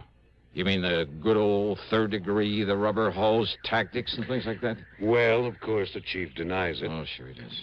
And don't forget, I'm the one who got the judge to let him out on his own recognizance. Why? In the hope he'd open up to me. But to Pete, I'm still the law. Just as much as Chief Fisher, Judge Thurber. Weren't you taking a big chance on his running away? But he hasn't. Yeah, I wonder why. Won't do any good to ask him. Believe me, won't do any good to ask him anything. Oh. Look out there, out the window. Here he comes now. Pete McGuire? Yes. Okay, give me a try. What? Yeah, look, don't tell him who I am, what I'm here for. Johnny, if I thought you could do any good... Believe me, I can... But don't you see, unless he talks, the jury, all of them friends of Chief Fisher, and if he tries to run... Now, listen, I'm no friend of yours, see? Maybe I'm a troublemaker, a con artist. What? Yeah, you want me out of town. You've threatened to have me locked up if I... Hey, wait, here he comes. But, Johnny, I'm afraid I don't... Yeah, okay, you just try and do it, see? I got a right to make a living, and unless you got some formal charge against me... All right now, Mr. Tetweiler. Pete, come in. Now, listen, Tetweiler... You, sit down, Dollar. Sit down. Yeah, make me. If I have to, No, Pete. Pete, do you want to talk now? Yes, sir. Good. Yes, sir, I sure do. Well, if that's all you got to say to me... No, Dollar. Stay, I'm not through with you. That's what you think. Well, Pete? Public defender, huh? That's right. And that's why You're I've tried all trying to trick me is all. What? So you got me out of the clink, huh? That's right. So's now you think I don't know I'm being followed all the time? By that chief of police or one of his men all the time wherever I go? And I think I know why, sir. But the chief promised me, Pete. Yeah, the chief promised you. You believe that dirty cop?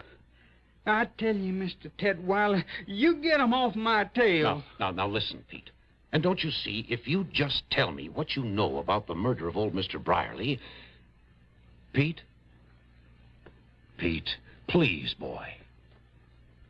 Pete, listen to me. If you're trying to protect someone by holding back... Did I say I was? I say I really know anything? Well, the chief says you do. Well? Oh, Pete, for the... Look, you're in trouble, boy. I'll get out of it my own way. No one's really proved you didn't kill him. So unless you tell me what you know... You just keep that cop off my tail. Hey, wait a minute, kid. Pete, come back here. See you later, Ted. No, Dollar, come back here. Drop it. Hey, wait a minute, kid. Hey, Pete, your name? What's it to you? So you don't like the cops either, huh? Either? Got a tail on you, huh? You want to learn how to shake a tail from an expert? Expert, huh? Yeah, that's right, me. He called you Dollar, huh? Well, that's a good name. Sounds like money. Oh, yeah, baby, yeah. Maybe plenty of money. And maybe I can use some help in this burg, huh? Help in what? Why not? Just wait. Talk here in City Hall with the cops liable to show. Hey, you got a car? I got a cycle. All right, good. I got a car, a good one. So tell me where to meet you, huh? You don't care if the cops are following me, if they follow you, too? You think I couldn't shake them? Maybe. All right, you head for wherever you want me to meet you, see? Now, and listen. if I spot somebody following, Pete, I'll shake them so easy. You sure of that? Sure, I'm sure. Then I'll meet you wherever you say, huh? Because if they find out where I'm hiding out, you sure you won't tell them? Look, I promise. I give you my word. Well? 7 Mile Road, out beyond Spring Road at the railroad crossing. Yeah. You better hide your car. There are lots of trees. Yeah. Now, you walk in the gully on this side of the tracks. Then you see a little tool shack on the side. I'll be there. Okay. I don't know how soon, Pete. If we're tailed, I mean, I may have to lead him away. But I'll see you, huh?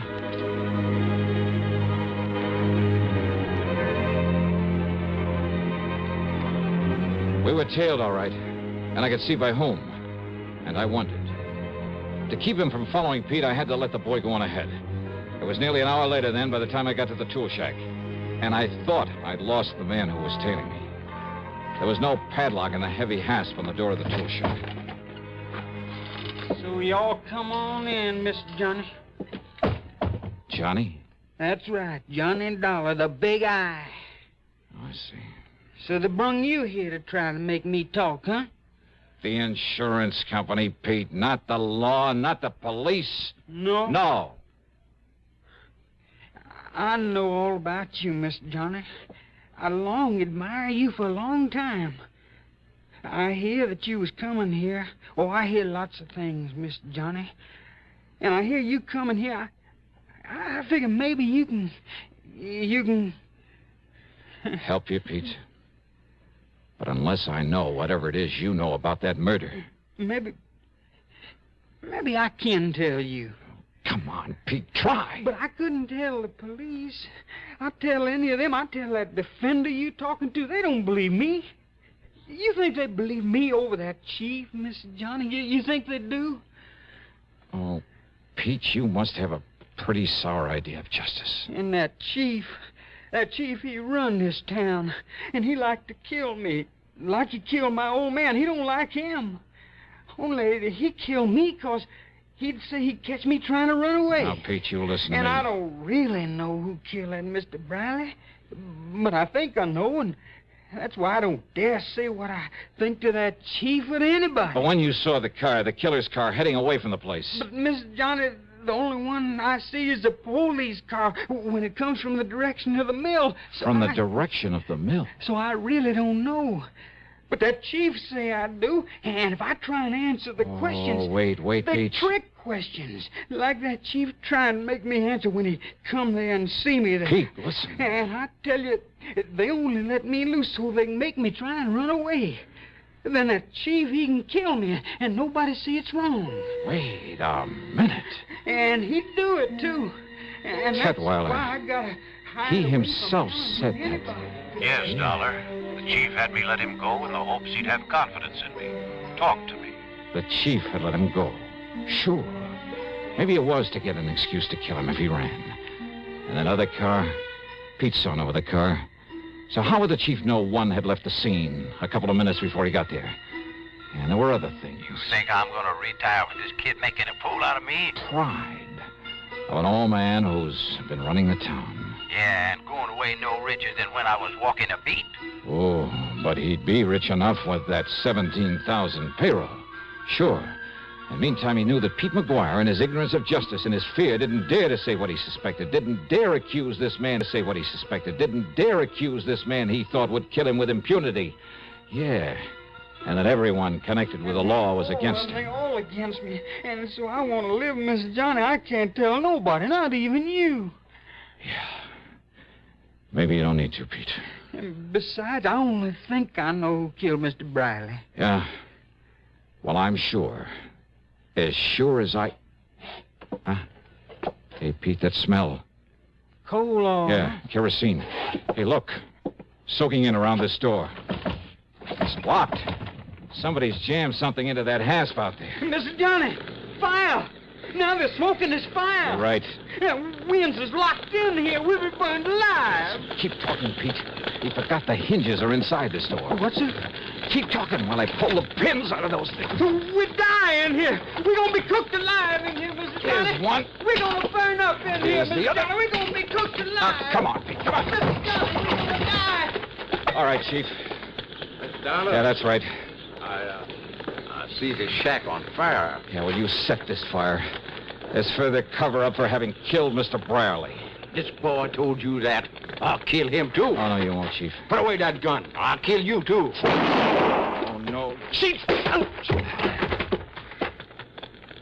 You miss you, Pete? I'm all right, sir. Oh. So you killed old man Brierly. Mr. Dollar. And if this boy did know. But until you were sure he did, and you kept him too scared to talk.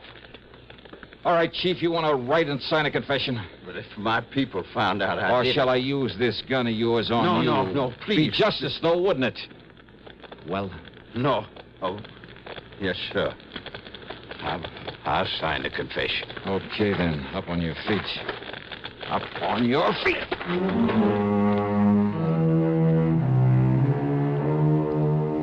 Yeah, pretty smart. Using that poor ignorant kid as a means to keep any suspicion away from himself. But believe me, not smart enough. Expense account total, including hotel expenses, the rental car, and the trip back to Hartford, $231.20. Yours truly, Johnny Dollar.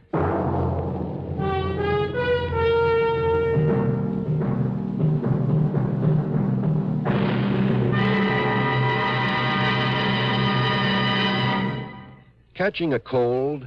Well, I guess most everyone knows that the smart thing to do when you feel a cold coming on is to get plenty of rest.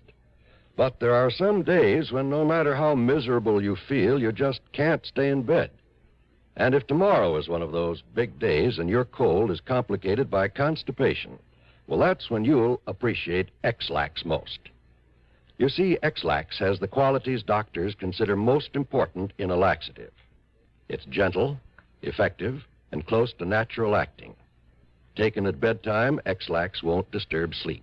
It works effectively, overnight, to help you toward your normal regularity.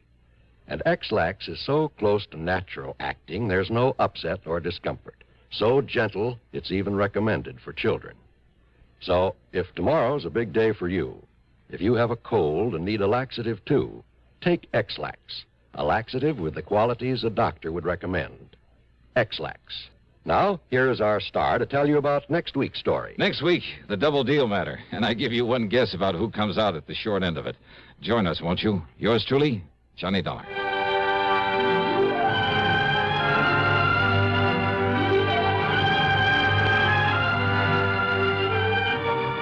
Yours truly, Johnny Dollar, starring Bob Bailey, originates in Hollywood and is written, produced, and directed by Jack Johnstone. Heard in our cast were Larry Dobkin, James McCallion, Forrest Lewis, Russell Thorson, and Sam Edwards. Be sure to join us next week, same time and station, for another exciting story of yours truly, Johnny Dollar. This is John Wall speaking. This is the CBS Radio Network. You're tuned to Radio 590 WROW in Albany, New York.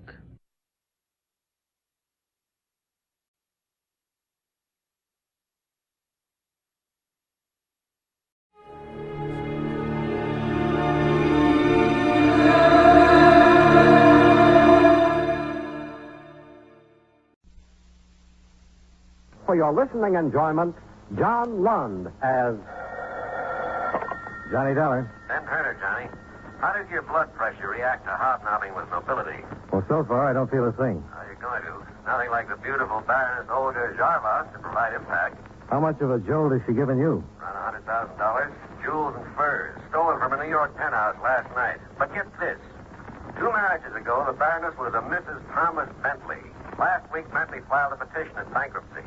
His commercial photography outfit's about $100,000 in the red.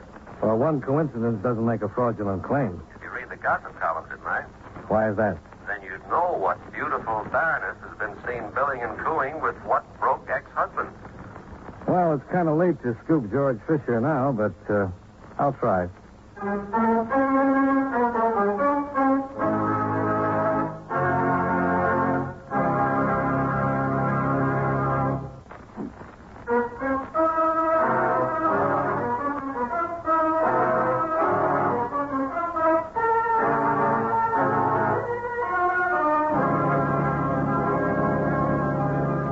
Expense account submitted by Special Investigator Johnny Dollar to Home Office, Eastern Indemnity and Insurance Company, Hartford, Connecticut.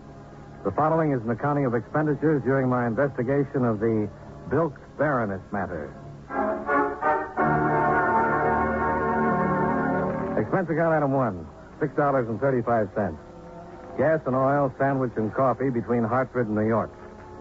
The penthouse of the Baroness Olga Jarvash lay atop a 35-story granite and glass apartment hotel on the east side. I ran the gauntlet of suspicious doorman, supercilious desk clerk, and snobbish elevator boy, only to find myself in what was destined to be a short-lived interview with the Baroness. I am so terribly sorry, Mr. Dollar, but you have come at a most inopportune time. How that careless maid of mine. It is her day off. I am rushing to attend a cocktail party, and I simply cannot find a thing. Not one thing. It is a most inopportune moment. Well, I wouldn't want to keep you from a cocktail party, Baroness, but there is some information I'd like to have. But I have told everything I know to the police. So why not run along like a dear man and get your information from them, huh? Oh, my gloves. Oh, that stupid maid. Where did she put my gloves? Well, while you're looking, maybe you can tell me when you first noticed the loss? It was when I returned home last night, of course. Just 2, 3 in the morning. I pay no attention to time. The police will know. I called them immediately. Mm-hmm. Anybody with you when you came back home? My dear man, is all this questioning absolutely necessary? After all, I did not steal my own furs and jewels. Now, why do you not go after the criminals who are responsible? Well, some cooperation from you might help me do that. Very well. I will tell you all I know. Early last evening, I had a few friends up for drinks. We left for the theater at approximately 8 o'clock. Afterwards, there was the supper club. Dinner, dancing. I came home. My things were gone. Anyone come up with you? If you must know, yes. Thomas escorted me home. That's Thomas Bentley, your former husband? Yes, of course. Now, you simply must excuse me, Mr. Dollar. I'm terribly late. My friends will never forgive me. You sound more worried about your friends than you do about the robbery. But, of course, the loss of dear friends is irreplaceable. But so far as those trinkets and furs are concerned... Yeah, I know. You're insured. Expense account item 2, $15. 5 apiece to the employees I'd met on the way up. But outside of learning that Olga's penthouse was a gathering place for practically every screwball in New York, I came up with nothing. Things turned out a little better over at Center Street, where I met Lieutenant Lewison of robbery, who was in charge of the investigation. Looks like an inside job to me, Dollar.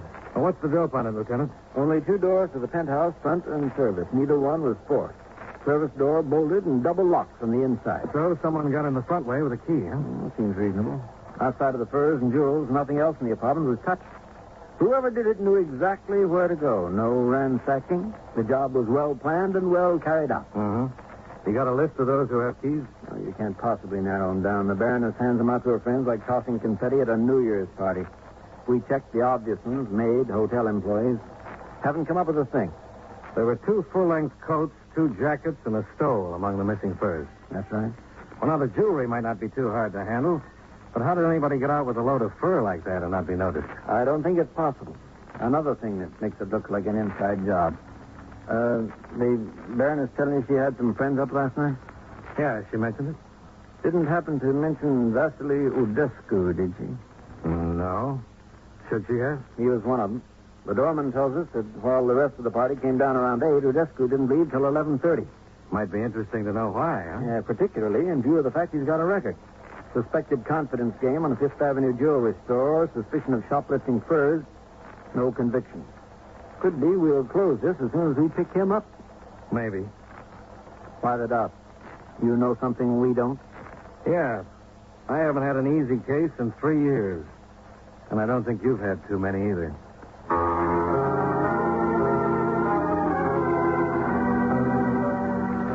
My next stop was East 56th Street in the commercial art studios of Thomas Bentley. Inside the converted brownstone, a lovely blonde in fur parka and ski pants was posing on a big heap of artificial snow under the glare of sweltering lights. All right, move the number 3 spot about a half foot to the left there, Joey. A little more. Oh, yeah, that's it. All right. Now, smile, darling. Make like you were enjoying it. No. I said smile. Try thinking of a nice, cold, extra dry martini at Antoine. That's it. Hold it. Good. Set up for the next shot, boys. Okay, Mr. Bentley. Are you Tom Bentley? Yeah. What can I do for you? My name is Johnny Dollar, insurance investigator.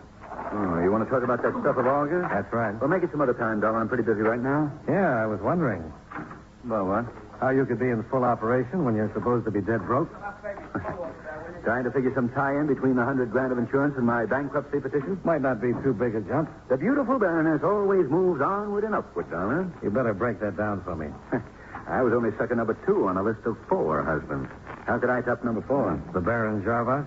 Legitimate title, bulging with boodle. And he kicked off after 1 year under the strain of keeping up with Olga. Believe me, she hasn't the slightest inclination of getting involved in fraud to help out sucker number 2. Then how come you're making a play for her again? My motives are purely mercenary. All I want from her is a loan of about $20,000 that would hold off the creditors until I get back on my feet. How are you making out? So far, no dash. Well, your place is open. A deal with the creditors. I draw a measly $100 a week until they get paid off, if they ever do. So, that's my story, Dollar. I know from nothing, believe me. Oh, I'm sorry to bother you, Tom, but Joe says they're ready on the next sit-up. Oh, okay, Harley. I'll be right there. I wanted you to take a look at this leopard skin costume for the jungle shot. Oh, what about it? Well, take a look at the way the thing fits. It's ridiculous. Doesn't give me a chance to really expand my chest. I was thinking if I wore some kind of a loincloth instead, it would give you the opportunity to shoot all my muscles in place. I'll think about it, Harley. Well, I brought one along with me just in case, Tom. I'll put it on for you. No sense in hiring a 44 chest if you're not going to show it off. And with loincloth, you can show the muscular play of my entire body. Okay, Harley. Tell Joe I'll be in there in a minute. Sure, Tom. And I'll change costumes meanwhile. Oh, model. Good Lord, how do they make them that way? Body of a Hercules and the mind of a second-class 8. Well, I guess we all have our troubles, Mr. Bentley. Thanks for your time. Yeah, sure. It's okay, Dollar. Oh, Dollar. Yeah? Where are you staying in town? At the plaza. Why? Well, I understand insurance companies offer rewards for recovery of stolen property. Something like 20%, isn't it? Sometimes, yeah. And no questions asked? Got something in mind, Mr. Bentley? Just wondering.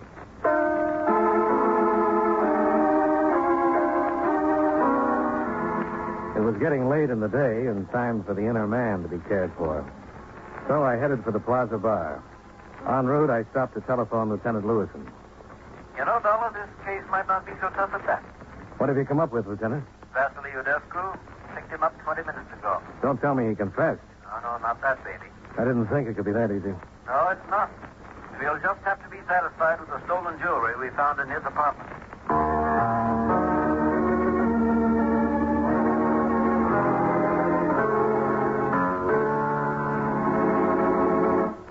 It is an impossibility, a most indignant outrage.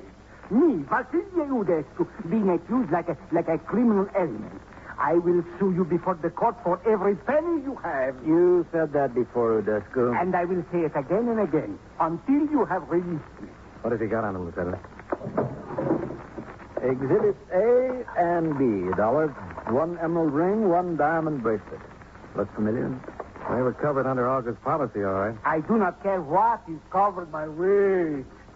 I do not know those things. I do not know how they got into my apartment. And I want to call my attorney. Well, at least I can believe the last part of that. You were at the Baroness's last night, weren't you?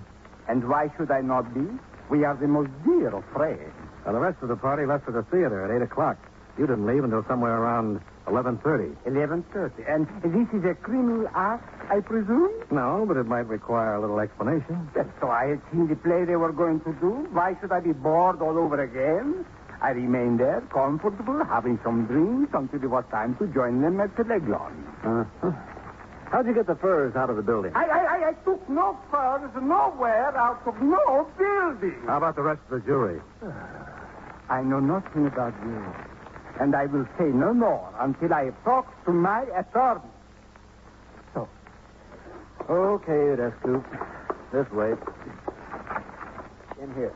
Sergeant Ryan will let you make the call. After he gets through, Ryan, book him on suspicion of robbery. Believe me, you will regret this, Lieutenant. I will commence proceedings to sue you as well. Yeah, okay, Udescu. What do you think, Dolar?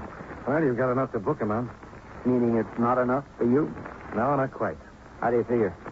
Well, that bracelet appraises around 10,000, the ring around 3. I've still got 87,000 to go.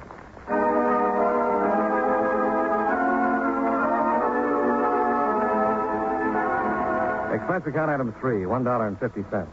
Double scotch at the Plaza Bar. I could have saved the double. Halfway through, I was called to the phone. Tom Bentley, Dollar. Come over here to the studio right away. Why? I've got something for you on Olga's robbery. Oh, what's that? I just happen to know where the loot is. I'll be right there, Bentley.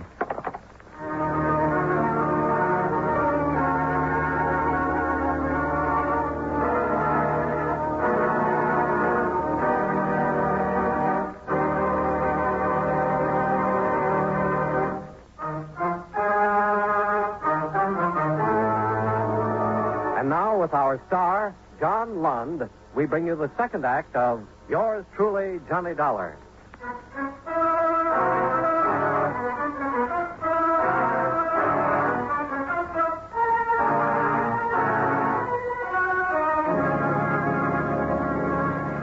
I put in a call to Lewison, and after violating some minor traffic regulations and the composure of a few New York drivers, I pulled up in front of Tom Bentley's studios.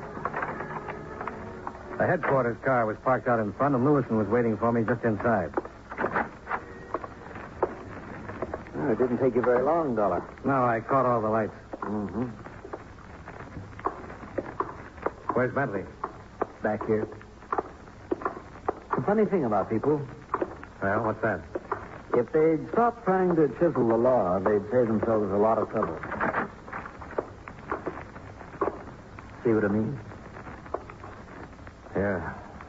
Size of the hole in him looks like it came from that .375 Magnum Winchester on the floor over there. A rifle of that caliber is more suited for hunting elephants than a job like this. Bentley probably used it as a prop. Looks like they were taking some jungle shots in the studio. Adds a few complications, doesn't it?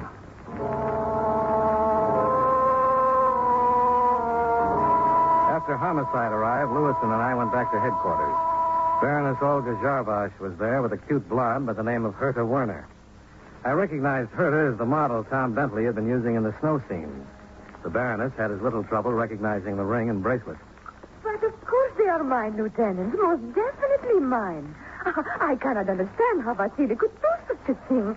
Such a wonderful dancer and such marvelous parties. Oh, that he should do something like this is positively heartbreaking. I have a formal complaint sheet here, Baroness. I'd like you to sign it. But of course I will. Imagine Vasily doing such a thing to me. Turning out to be a common thief this way. Of course I will sign it. Maybe you're being a little hasty about this, Olga. Oh? What makes you say that, Miss Werner? I was just thinking. Lieutenant, you found the bracelet and ring in Vasily's apartment? That's right. I don't suppose they were in that teakwood cabinet in the den, were they? What makes you think that? Olga, remember that party at Vasily's a week or 10 days ago? The crazy one where he got the idea for that taffy pull? How could I forget? It was the best party we had all season. A simply wonderful one. What are you driving at, Miss Werner? It's simple enough, Lieutenant. If you've ever been to a taffy pull. Yeah, rings sort of get in the way, don't they? Bracelets can, too, if you're really in the mood for it. Oh, but of course. How forgetful can I be? Of course, the ring and bracelet were in the way. So you took them off and put them in that teakwood cabinet? Yes, that is exactly what I did. I had completely forgotten about them. How sweet of you to remember that. You reported them missing on that itemized robbery list you gave us. Oh, naturally I did, Lieutenant. There was a robbery. They were missing. Of course I included them. Oh, poor dear Vasily. What an injustice I nearly did to him. To think I was about to sign a complaint that he was nothing but a common thief. Oh, but now everything will be all right for him again. Yeah. Miss Werner's got a remarkable memory for the whereabouts of other people's jewels.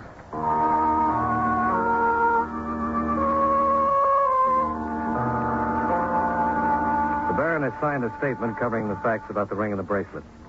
It was witnessed with a flourish by her to Werner and more sedately by myself. Then the two of them left. Well, there it is, Dollar. If those two weren't lying, Vasily Udescu is in the clear. Well, even if they were, he couldn't have killed Tom Bentley. Yeah. I wonder if homicide come up with anything. Anything new about the employees at August Building? Their alibis are checking out one by one. Doesn't look like we've... Lewis and robbery. Anything turn up on that Bentley killing on 56th Street? Uh-huh.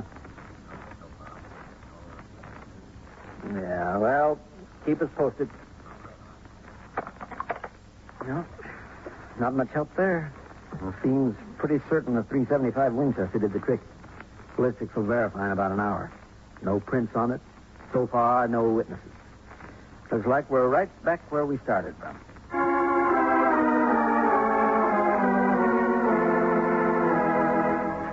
Expense account item 4, $1.45, cab fare.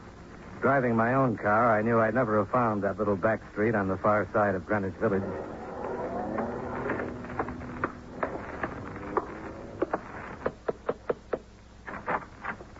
Oh, there, Mr. Dollar. Come in. I've been expecting you. Yeah, I gathered that. You look like the type who'd be sharp enough to get what I meant back at police headquarters. Well, the way you underlined your address on that statement and then batted your eyes at me wasn't exactly subtle. It wasn't meant to be. Well, now that that's settled, what do you want to tell me about the robbery? And how much do you want? Not very subtle yourself, are you? You weren't thinking about my personality when you issued that invitation. No, I was thinking about $1,000. You've got expensive ideas. $100,000 loss is even more expensive. Mm-hmm. You know where the stuff is? If I could tell you that, I'd ask for 20%. Oh, what can you tell me? Come here into the den, Mr. Dollar. Yeah, sure. I can't show you any etchings. But there's some pretty fine photos hanging on the walls. What do you think of them? Yeah, very nice. But I like my cheesecake on the feminine side. Hey, didn't I see that mass of muscle down at Bentley's earlier today? You did. His name's Harley Townsend. Your boyfriend? My husband. Oh, congratulations. Don't bother. He won't be for long. What that big hand has on his mind are his muscles and other people's money. What's he got to do with 1,000 you had on your mind? Plenty. He has a key to August penthouse. He was with a dinner party last night, only he left late around about 12:30 and came back at 1:30 with Tom Bentley. Starting to add up to 1,000, Mr. Dollar? Not yet. Then try this. Tom Bentley called him around 7 tonight. Harley blew up. Said he wouldn't settle for 10,000 when he could get 50. And Bentley better wait for him and get over there. And he tore out of here fast. And he took some of these cartridges with him. Pretty big caliber. So are the rifles of Harley's they were using at the studio. Where's Harley now? I haven't the slightest idea. You're not telling everything you know. Maybe not, but you can't prove it. And I'm not interested in being booked as an accessory. Sounds reasonable.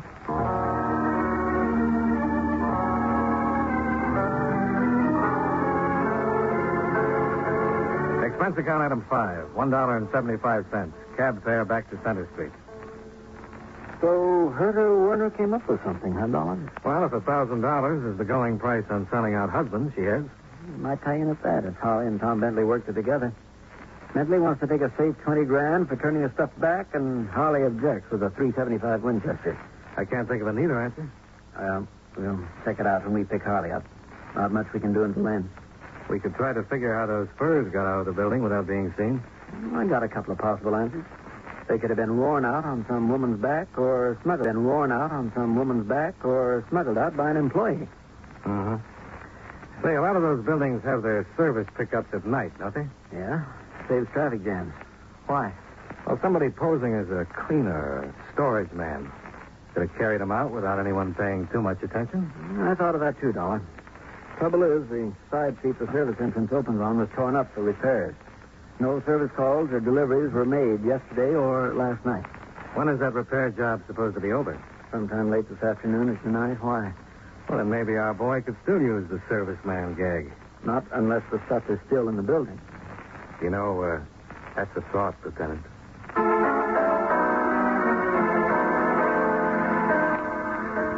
The side street by the Baroness's apartment building might have been under repair yesterday, but there was nothing wrong with it by the time we got there. We went into the service entrance and checked with the night superintendent who was on the door. Yeah, that's right, Lieutenant. Street was fixed about 5 in the afternoon. Been getting regular service calls since then. Do you keep a checklist of those calls? Yeah, sure thing. Right over here. Check 'em in and out. I don't see much sense to it, but we do. Yep, here it is. Anything unusual about any of the tradesmen? I don't know what you call unusual, Lieutenant. A poster came in. 3, 4 florist boys. Always get a lot of them. Some cleaners. Liquor delivered to a couple apartments. Usual run. Anybody take any packages out? Well, I wouldn't know about that particularly. I don't pay much attention. Coming in and out all the time. Guess maybe the laundryman's going to take something out, though. Usually does. What laundryman is that? New fella. Don't think I ever saw him before. Real big he is. Kind of busting out of uniform. Nice enough fellow, though. Could be Harley. Yeah, sounds like it. What laundry was he from? I don't think I noticed. Just saw he was a new one. Yeah, if you want to know, why don't you ask him? You know where we can find him? Sure. He only checked in maybe 10 minutes ago. Probably down in the basement laundry room right now. The laundry room, lined with wooden storage compartments and cluttered up with washing machines, dryers, and tubs, looked like a mad welter of confusion under the dim night lights.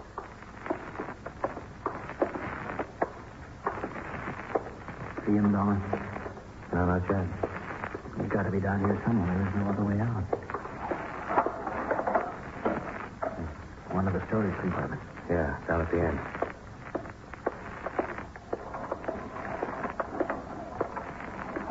Hey, there he is. It's Harley. Pushing that laundry cart. Yeah. Okay, Harley, stop right there. Police officers. Watch it, Lieutenant. Don't drive, Harley. Stop that gun.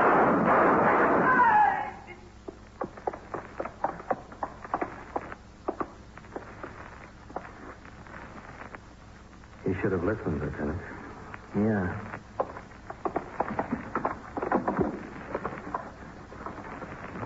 There they are, Dollar. The fur is under this laundry. Jewelry, too. Must have kept them in an empty storage room overnight. Uh-huh. You know, one of us had better sharpen up on the target range. Hmm? There's a bullet hole through the sleeve of this mink. That'll cost your outfit something, Dollar. Well, under the circumstances, I don't think they'll mind.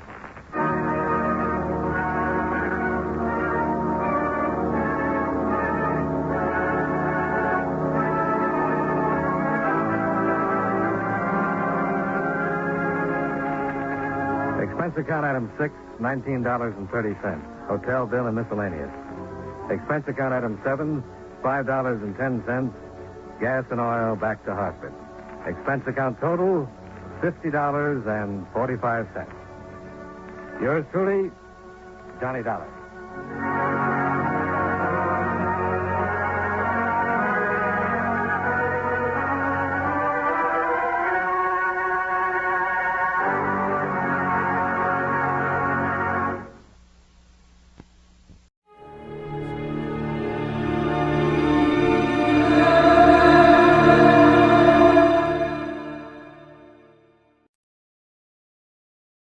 I hope St. Peter's listening.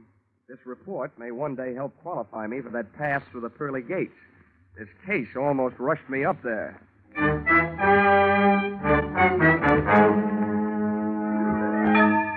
This is another adventure of America's fabulous freelance insurance investigator, Johnny Dollar. At insurance investigation, Johnny Dollar is just an expert. At making out his expense account, he is an absolute genius.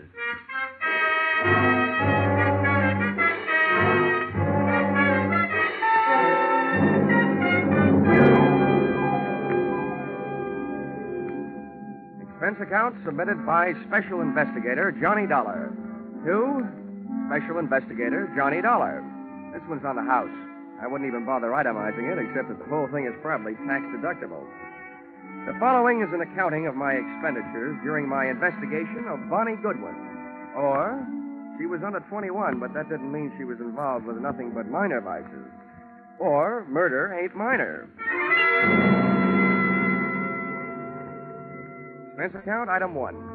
$12.40. Scotch whiskey and cigars consumed at surprise party arranged for me by one Mr. King Hart at my apartment in Hartford, Connecticut at 1:25 in the morning.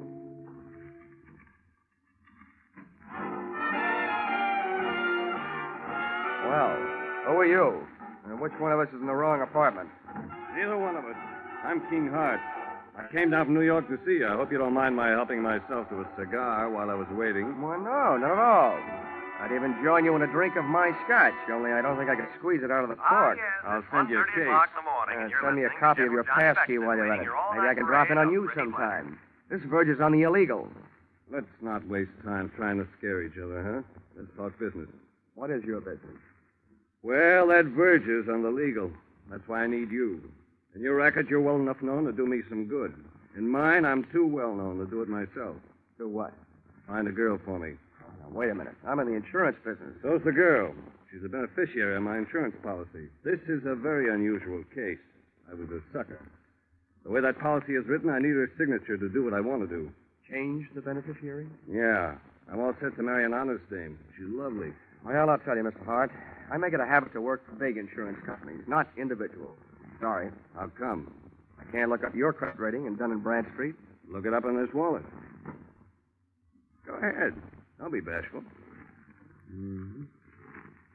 Yeah, well, you're solvent. Corners of these bills look like a tally on a baseball scoreboard. 1 run on the first and then 3 goose eggs. Help yourself. Not so fast. Your money may be okay, but about your story. What about it? Look, there's any number of good licensed private detectives that you could have gone to. Philip Marlowe, Sam Spade, and Richard Diamond. And he would not only have solved your case, he would also sing you a song. Why did you come to me? I thought you had me straight. I don't like detectives.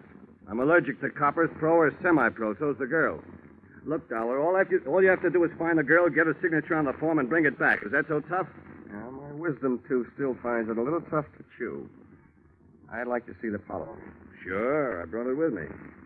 Here you are. Wow, this is a motive-sized policy. $100,000. How'd you ever get it, Mr. Hart? When I took it out, I was a haberdasher. Uh-huh. Specializing, no doubt, in bulletproof vests styled by Hart, Schaffner, and U.S. Steel? Oh, yes. Beneficiary, Bonnie Goodwin. That's her. Well, before I can start looking, I should know where she stopped being around. Chicago. You'll find that and a lot of other stuff about her stapled to the back of the policy. My, you're the very model of efficiency. I should be. As a model prisoner, I ran the accounting department at Leavenworth for 5 years. Thanks for not being bashful about your past. Makes it easy for me not to be bashful about asking you for something. What's that? My assignment in writing. I just don't want anybody to get the wrong idea about my association with you. That's okay. All right. You'll pay for the ticket. I guess I'm ready to take the ride. How much? A $3,000 retainer, and I'll bill you for my expenses. It's a deal. And don't hesitate to travel first class. Don't worry, Mr. Hart. Don't worry.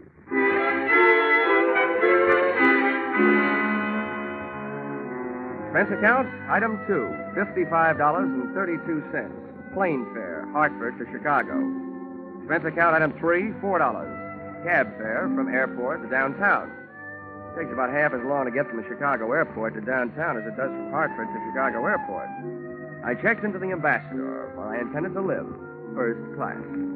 And expense account, item 4, $1.20. Cab fare to the Muriel Arms, a female hostelry where I didn't expect to live, but which was Bonnie Goodwin's last known address. Even at noon, it looked like a good place to start an investigation by either the police, the fire, or the sanitation department. You ain't gonna sing on me. I stand my constitutional right. Yeah, what did they give you for an answer? 30 days.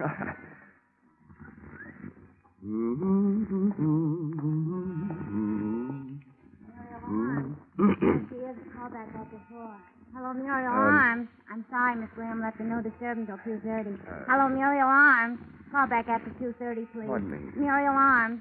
No, she isn't. She'll be back in 5 days. Hey! Yes, sir. Where can I find the room clerk? That's me. Oh, good. I'm looking for a girl who used to live here. Her name's Goodwin. You remember her? Oh, the little princess? Yeah, I remember. I'm trying to forget her. Well, I'm trying to find her. You know where she went from here? No, and I don't care.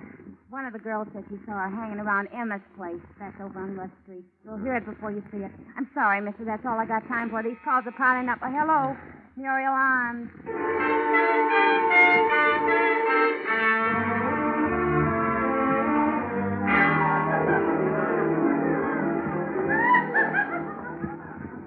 Say, bartender. Let's see. Where can I find Emma? I'm Emma, and no jokes. What do you want? I'm looking for a girl named Bonnie Goodwin. She ain't around. You told her she wasn't wanted around here. Well, that's your business. My business is to find her. Who are you? From the law? Well, from the law of averages, the insurance business. If you're selling insurance, you're going the right way. She needs some. Why don't you try the Flagler Apartments?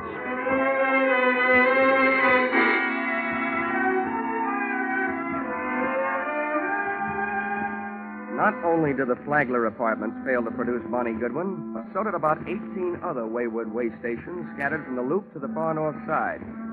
She was an easy girl to follow, but a hard girl to find. One of the things I learned along the trail was that Bonnie's heart was apparently no express train. It made a lot of local stops. And one of the things I was reminded of during the tedious search was a philosophy passed along to me at a tender age by an old Pinkerton operative. He said, being a detective is 90% legwork, just like being a mailman with no address on the letters.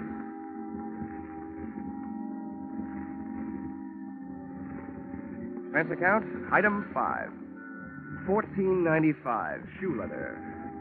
My brogans and my nerve ends were worn to a frazzle by 8 o'clock that night when I went sniffing up my latest lead, which took me to the desk of a tasty little flea bag on Dearborn.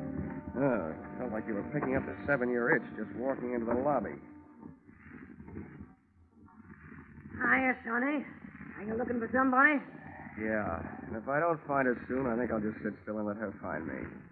One of your guests, Bonnie Goodwin. You know her? As much as I know any of them, I guess. Is she still here? No. Well, do you know where she is? No, all I know is she moved out of here. Because I asked her to this morning. Tell me, what makes this kid so popular? She makes me nervous. I don't like the people she brings around. You mean me, Grandma? Or do you mean you don't like her choice of friends? I didn't say they were friends. No, I'm through talking. Beat it. Now, wait a minute. I've got to find Now, listen, little boy. I'm awful good at not talking when I don't feel like it. And right now, I don't. Save yourself some time and get out of here. Okay. Now I know what was wrong with that little Red Riding Hood story. Grandma was the wolf. Boo! Oh, nuts. Hey, mister. Hmm? Hey. Hey, I think I want to talk to you. Go away. Don't bother me. You were asking about Bonnie, weren't you? I'm a friend of hers. Oh? Well, where can we talk? Well, we better get away from this lobby window. Come on. Where are you headed? Out of town? Huh? Oh, the suitcase? Mm-hmm. No, I just came back for the last of my things. Bonnie and I took an apartment today. Oh, your roommate, huh? Yeah. What do you want with her?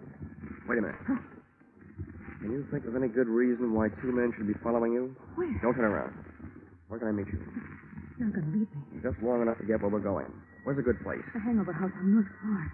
Who do I ask for when I get there? What's your name? Jenny Page. Why can't I go with you? I want to find out who's being followed, you or me. Now, there's a hack stand. You take the first cab, Yeah. I'll take the second. Bill and Darby take the third, and then we'll know.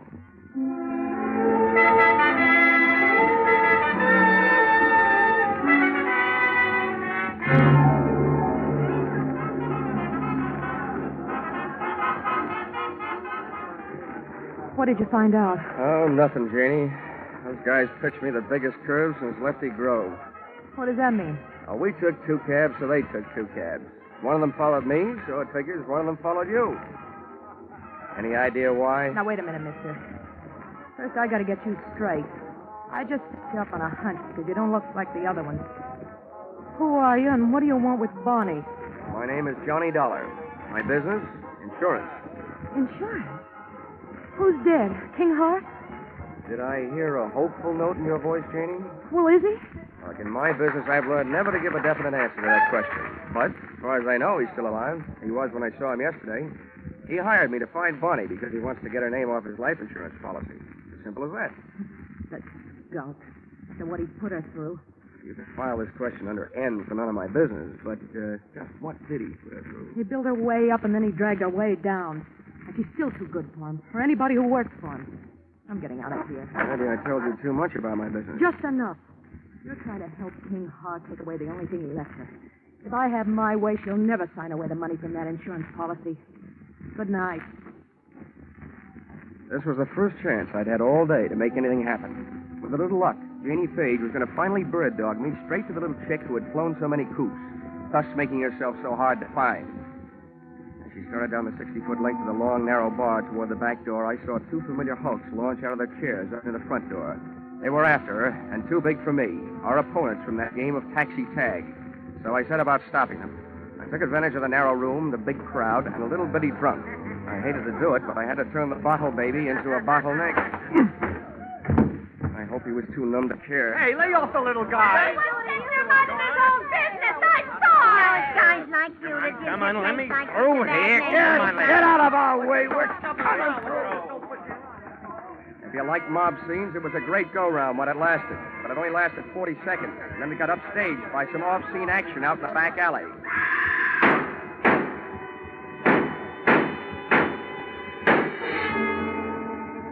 The crowd went out to look. I didn't. Somehow I knew.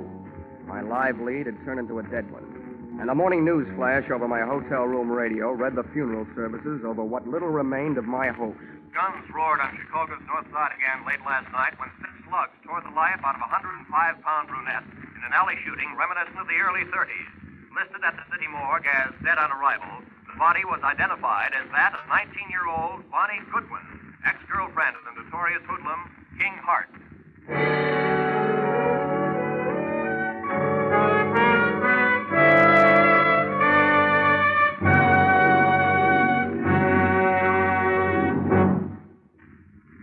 In just a moment, we'll return to the second act of Johnny Dollar. But first, a burly sea captain, a fashion designer, a neurotic young gun collector, and a wealthy socialite. One of them very much dead. These are the elements Police Commissioner Bill Grant faces in his adventure on Call the Police tonight. Join Bill Grant for the thrills of the chase as he sets out to solve the case of the hero's funeral. And then take in Sam Spade's latest two-fisted adventure, well spiced with wisecracks. Bill Grant of Call the Police and Sam Spade, like Johnny Dollar, are regular Sunday visitors on most of these same CBS stations. Now, with our star, Charles Russell, we return to the second act of yours truly, Johnny Dollar.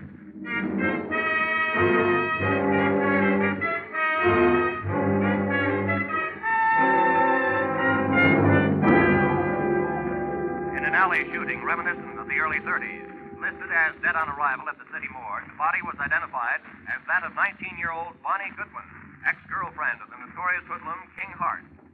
And now for yesterday's baseball scores in the National... Expense account item 6, $22.50. Replacement of one hotel room radio, which I punched on the dial. After it had told me that the girl I'd been using as a bird dog the night before was really the bird. That I had spent an hour with Bonnie Goodwin, looking for Bonnie Goodwin. I agree that isn't the proper way to turn off a radio, but the fight up to that time had been one-sided. I had to throw one punch even if the fight was all over. But then the bell rang, calling me out of my corner for another round. The bell on my telephone. Hello. Hello, Dollar. Yeah? This is King Hart. I just got in town at the airport. Well, 9 a.m. News travels fast. You got private lines to the major morgues of the country? A friend of mine phoned me last night. Joe Emma. What the devil happened, Dollar? I'm not sure, Hart. It could be that you used me for a leadoff man on a relay team. You hire me to find the girl, then hire some gunmen to follow me. And when I find her, boom. Now, wait a minute, Dollar. From now on, it looks like you don't have to worry about who's going to collect on your insurance.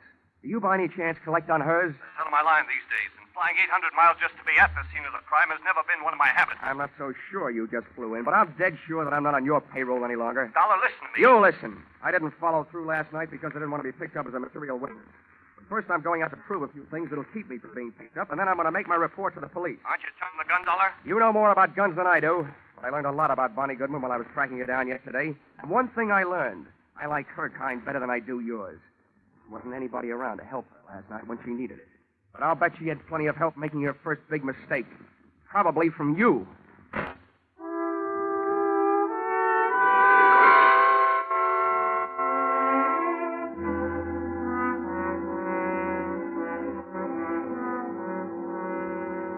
Any morgue is a masterpiece of refrigeration. Just thinking of one can give me a real cold chill. When I walk into one, I feel an icicle forming on each separate vertebrae in my spine. And when I start walking out of one, I feel the ice begin to melt. You do yourself any good? Maybe. Thanks for letting me go through a thing. Here, buy us a cigar. Oh, this I'll buy a box. It's a big tip. It should be. You've been a big help. I'd gone to the morgue to find an address, and I'd found it. In the suitcase, monogram BG for Bonnie Goodwin. I also found that the body had been identified by her roommate.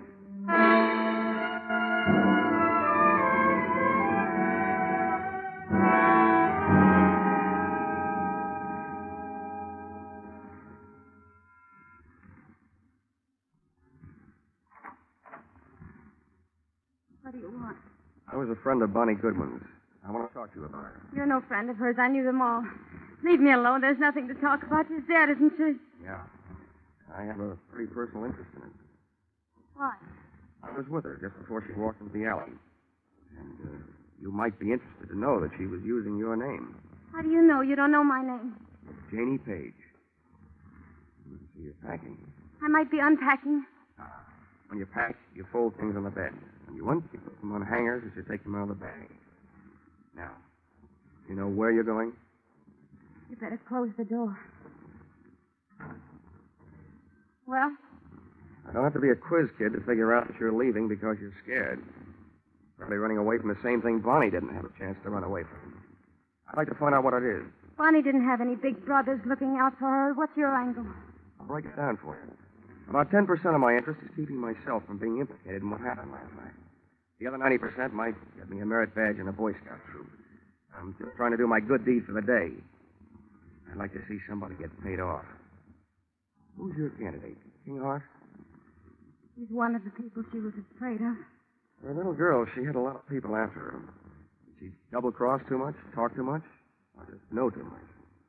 She knew too much. About what kind of thing? The kind of thing smart people stay away from. Wasn't she? Couldn't. For a girl being mixed up with the wrong people is an incurable disease. You just wait it out. Mm-hmm. I see what you mean. You can't throw a bad reputation into reverse. You can stand a compliment. You strike me as being a gal who might have a better chance than most of busting into this unsmart set. I can't figure you out. What do you really want from me? What are you doing here? Who are you working for? I always feel sorry for you, kid. Particularly the nicer ones. Oh, who knows?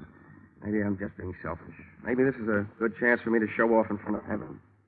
I'd like to revise those percentages I gave you. From now on, let's call it 10% me, 10% Boy Scout, and 80% you.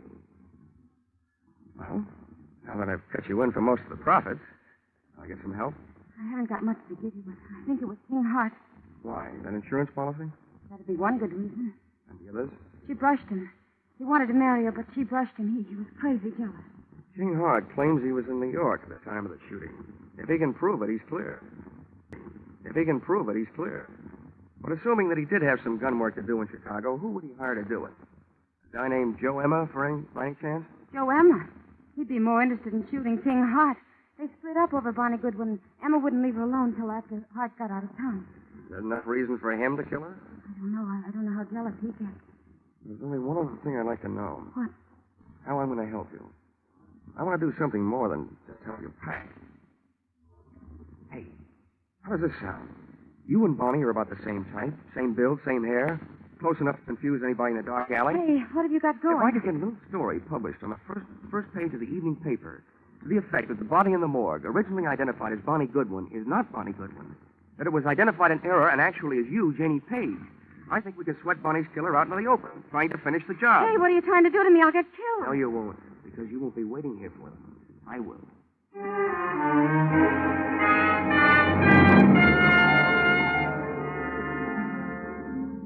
Expense account, item 7, 5 cents. Phone call to an old newspaper friend. Expense account, item 8, another nickel, one evening newspaper. Which proved to me the power of having old friends, and which I hope would prove to me the power of the press. The story, including the girl's address, was right above the weather report.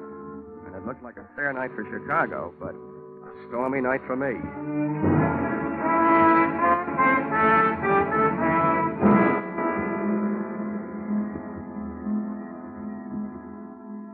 I learned early in my career that when you're waiting in an apartment for the arrival of killers, don't just wait. I opened a window onto the street, made myself a pot of coffee, some sandwiches, sat down in an easy chair facing the door near the telephone, and had a picnic. For dessert, I had a sweet, rich idea, which made me feel much better. When a little after 10, I heard a car pull up outside. When I heard footsteps coming up the hall 20 seconds later, I took the telephone out of its cradle, dialed 1 to get rid of the telltale tone of a line not in use.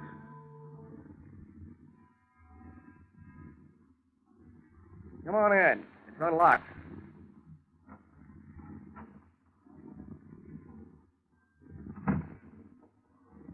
King Hart. Repeat, King Hart. What are you up to, Dolar? I'll tell you what I'm up to. At the other end of this phone line is a police lieutenant listening. He knows that you're here with me, so don't get rough. I don't care who's listening. Where is she? Who? You know who, Bunny. That body down's the more than her. I wish I had this much luck fishing. People seem to bite easier. I suppose you're here because you missed her the first time. Don't be stupid. I'm trying to save her life. Where is she? She's sitting next to the lieutenant who's listening on this telephone. I don't believe it. Come on. You can talk to her. Okay. But you better be right. Here, take the phone. Right over the head. Oh!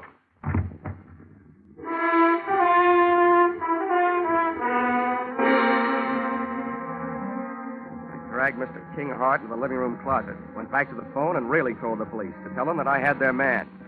I still had the phone in my hand when the apartment door opened, framing two masses of manhood, one of whom I knew. So this time, just to play safe, I said into the live phone, Joe Emma, and help her. Shut the door, Angie. Yeah. It ain't our insurance sale. Who you talking to with that telephone? Police. I just gave them your name. Hang it up. Okay. Pretty smart trick, I suppose. But I got news for you. What you just did ain't even evidence. Because you ain't going to be around to corroborate it. We ain't going to be here when the cops get here. Now, where is she? If you're looking for Bonnie Goodwin, your search is narrowed down. You've got the whole rest of the world to look because she ain't here. Too smart. Now, where is she? Hey, Emma. She's hiding in that closet there. The knob just moved. Oh? That's where you got her. Okay, Angie, stay on this guy. I'll take care of Bonnie. On out, sweetheart. I'm coming, Joe! Why, you?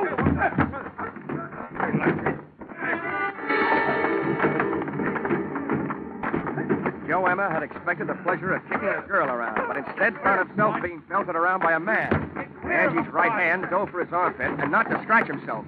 Just as he snapped another shot at King Hart, I snapped a flying tackle at him. Go!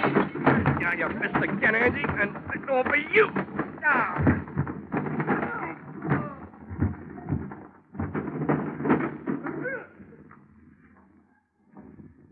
Congratulations, King. It's a delightful right hand you throw. Never mind that. Where's Bonnie? She's dead, Hart. I planted that newspaper story that she's still alive. I didn't read any newspaper story. I just came from the city morgue. The date they got isn't Bonnie Goodwin. I never saw her before. Isn't Bonnie? Well, then why did... Oh. Emma kills her roommate in the dark alley by mistake. So Bonnie switches identities to make herself officially dead so she can live longer. Where is she? I want her back. I thought all you wanted was to get her name off that insurance policy. That isn't true. I wanted an insurance investigator to find her. What else could I tell you so you take the case? I want her back. You'll have to make up her own mind about that. For you, I'm not playing Cupid. I'll tell you what I'll do. You tell me all the sweet, pretty things you want to say, and I'll repeat them to her.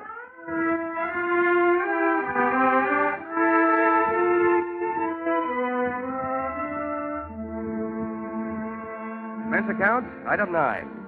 $28.40.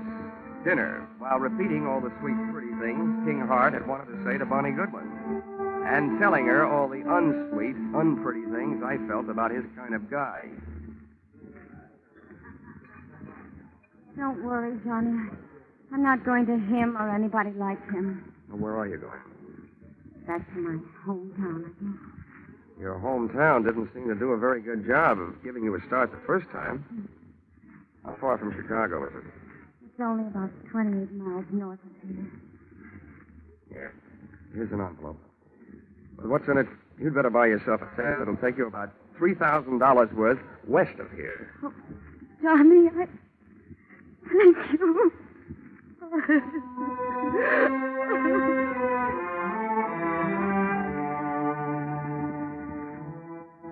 Expense account, item 10, 20 cents. 2 beers, one for me and one for King Hart. I told him that his money was taking Bonnie on a little trip back to happiness. And he told me that if I ever expected to collect any expense money from him, I knew where I could go. Expense account total, $163.55. You'll notice that this is very low, but remember, I'm paying this one myself. Yours, very truly, Johnny Dollar.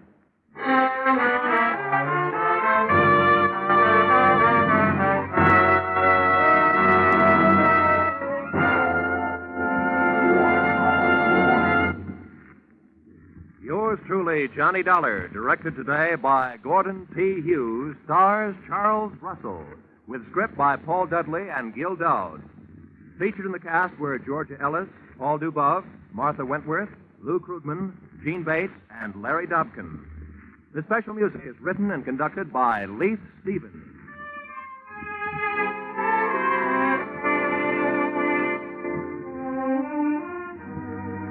Be sure to be with us at the same time next week when another unusual expense account is handed in by Yours truly, Johnny Dollar.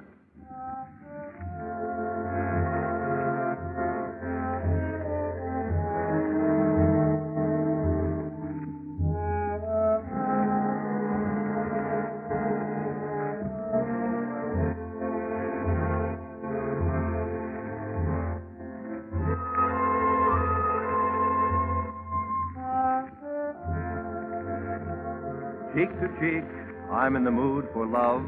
Isn't it a lovely day? That's what you think. Nope, that isn't just a mixed-up sentence. That's just for the top hits you'll hear on your hit parade on parade tonight. Top hits from 1935. Without a word of warning, I'm on a seesaw. Yes, more hits dressed up in bright new 1949 arrangements and played and sung by the nation's top vocalists and musicians. Be sure to hear your hit parade on parade this evening in Jack Benny's time on all of these same CBS stations. This is Roy Rowan. Your hit parade on parade follows immediately.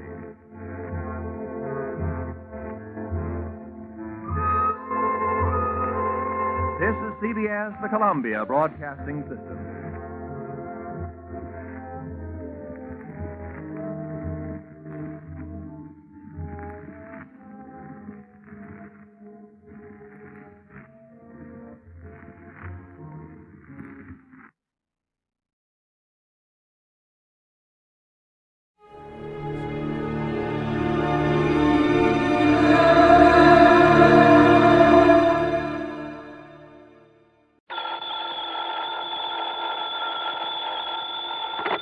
Johnny Dollar.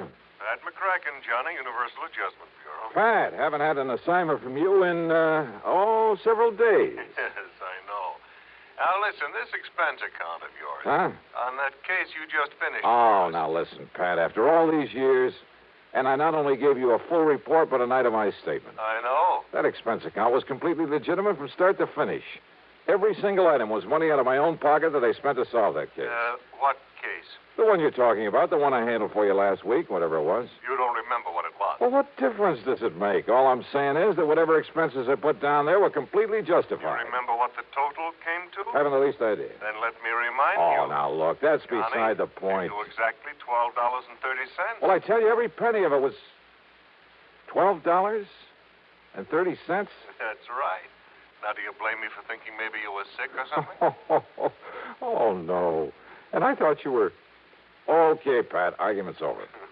Only it isn't, Johnny. Huh? Not by a long shot. You mean you are going to question that expense account? No, I mean we never discussed a fee on that case. Oh, well... And in view of the fact that you had a pretty rough time of it and almost got yourself killed, well, I persuaded the company to slap on an extra fee of $500. Oh, Pat, you are a doll. And I ought to slug you. Instead, how about taking on another one? Fee on this one, too? We'll see. I'll risk it. Then grab a flight to Buffalo. Buffalo. Contact Edward J. McNair at McNair's Emporium. McNair's what? The Emporium. That's one of the big department stores. Somebody lifted a few dollars out of their safe last Saturday. How much? Something over $400,000. Wow, Yeah. Well? Okay, Pat, I'm on my way.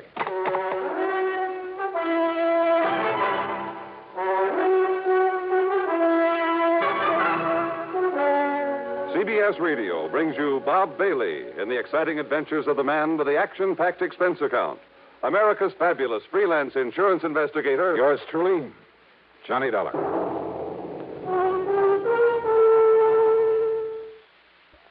And now, Act One of yours truly, Johnny Dollar.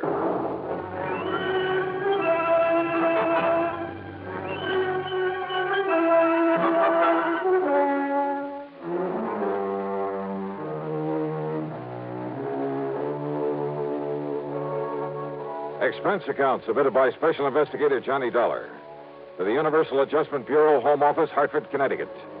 Following is an account of expenses incurred during my investigation of the Buffalo matter.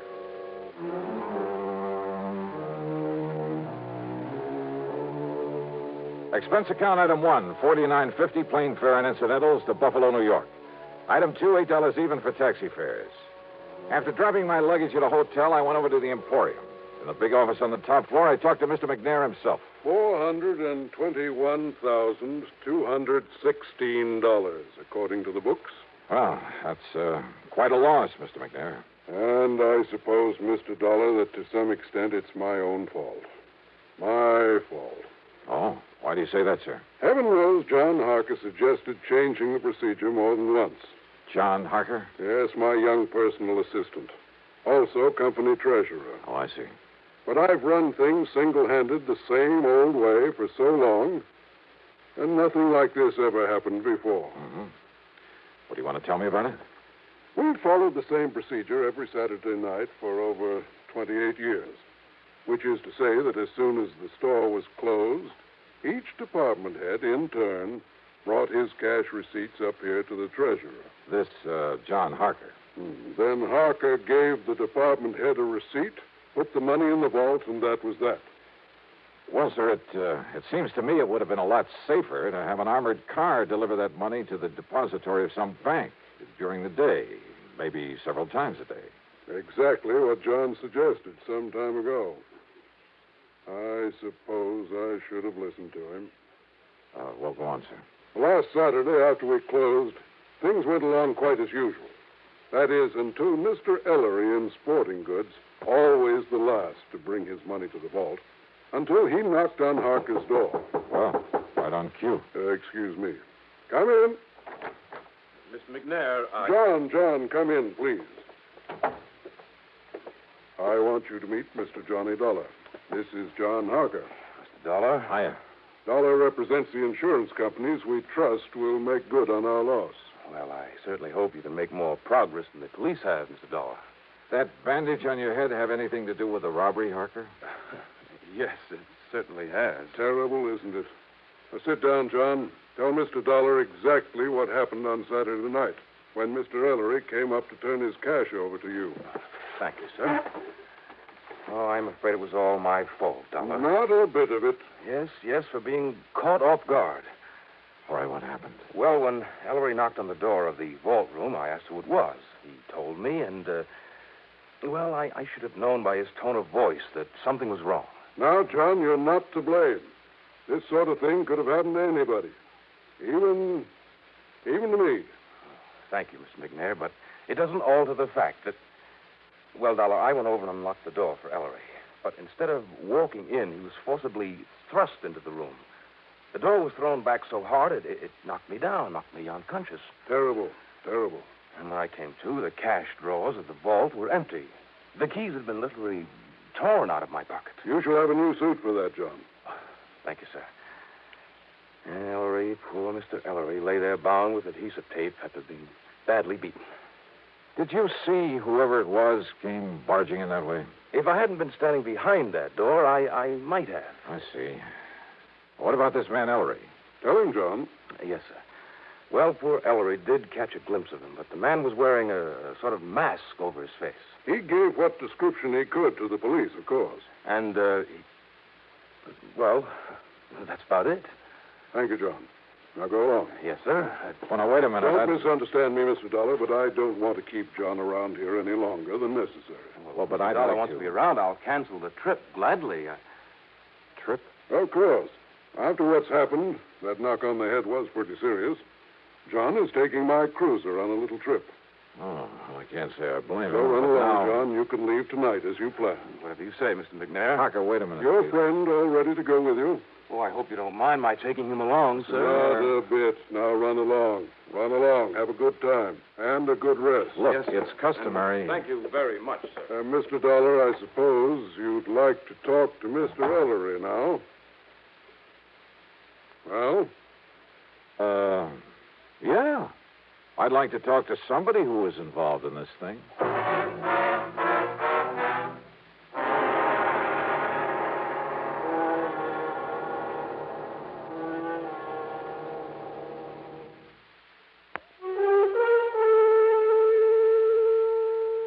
David Ellery, the other victim of the robbery, was still out to lunch, so I grabbed a bite myself. That's item 3, $1.75, and checked with the police.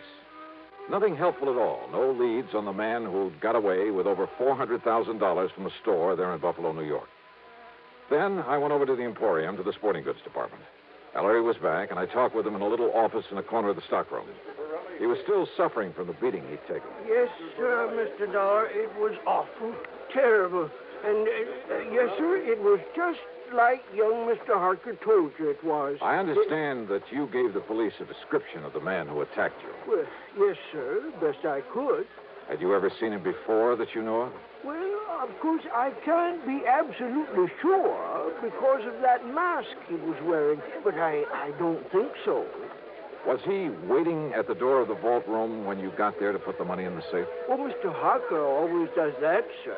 Yeah, I suppose so. I just But what- go up and knock on the door and tell him who I am. Well, you see, he always keeps the door locked when he's taking the company cash that way. Yeah, sure. So I knock on the door and shout my name, and then he opens up and I give him the money.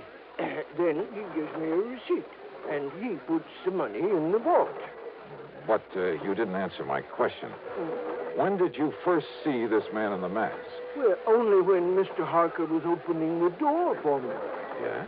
He must have sneaked up on me, and then just when Mr. Harker opened the door, he grabbed me by the shoulders, and, sir, he just throwed me into that vault room. Ah, and John Harker was struck by the door as it was banged open. Poor young fellow. It must have hurt him something terrible, knocking him out that way.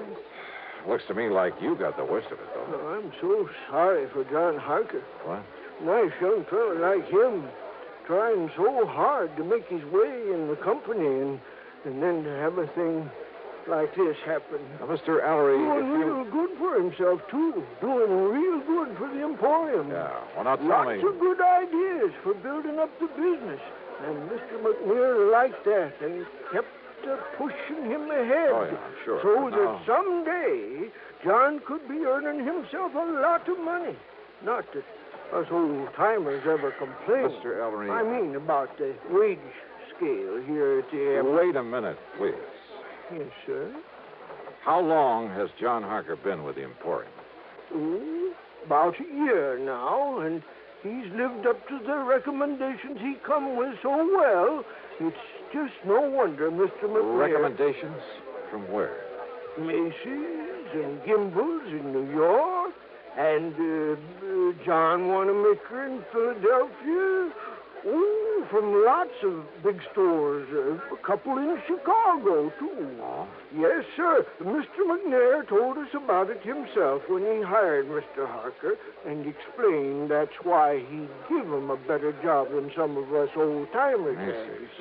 Kimball's one of them. You don't believe me, you asked Mr. McNair. You know something, Mr. Ellery? What, sir? That's the one thing I believe I'd better not do. What?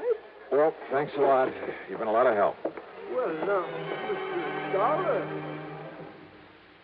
I had suddenly begun to wonder about the way Mr. McNair had gotten Harker out of his office before I could thoroughly question him. About the possibility that McNair might have engineered this robbery himself. Because it had to be somebody completely familiar with the procedures, the routines of that store, because of the timing. Somebody who knew the place would be virtually empty at that time of day. Who knew that Ellery was always the last to take his money up to the vault.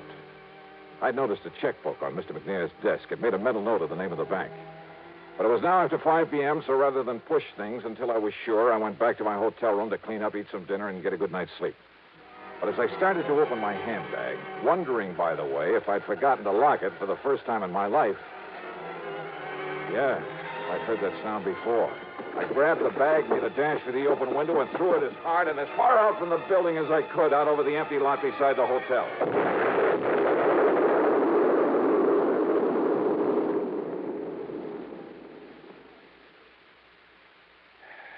Funny. I got a sneaking suspicion about then that somebody in Buffalo didn't particularly want me around.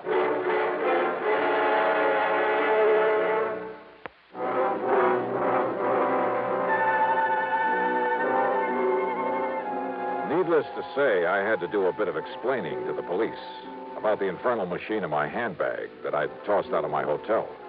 And the company will have to pay for some broken windows in that neighborhood. And needless to say, their only theory about who might have planted that bomb was the man in the mask, whose identity was still unknown to them. But I had an idea. Besides the police, only 3 people could have known I was there. Mr. Ellery, hardly the type. Young John Harker. No, he was off on a yachting trip. And that left Mr. McNair. But like I said, rather than push things without some proof. Well, item 4 is $7 for drinks and a good dinner, and I hit the sack for some much-needed rest. But first thing in the morning, I was in the cashier's office at the bank. Yes, sir. What can I do? Johnny! Willie Barton. Now, what under the sun are you doing here? I'll have you know that I'm not only cashier of this bank, but a vice president, too. How are you, boy? Congratulations. Well, look, I got to get right to the point. I want to know all I can about the financial condition of not only Mr. Edward J. McNair, but also the store he owns, the Emporium. Oh, now, Johnny, you know that things like that are of a confidential nature between a banker and his client. Oh, I can see you're going to be a lot of help. I'll tell you this, though. McNair is worth millions. Millions, Johnny. Well, how about outstanding debts against the store? McNair's old-fashioned. He pays cash. Cash on the line for everything. That store hasn't owed a penny for, I'd say over 25 years. Nor has McNair himself. So, Johnny, if you're by any chance thinking... $400,000 is still a lot of money, Will. To him, it's only a drop in the bucket. But, of course, he's entitled to recover it, and if one of the companies you represent has to pay it... Wait a minute. Let me use your phone. Why, surely, here.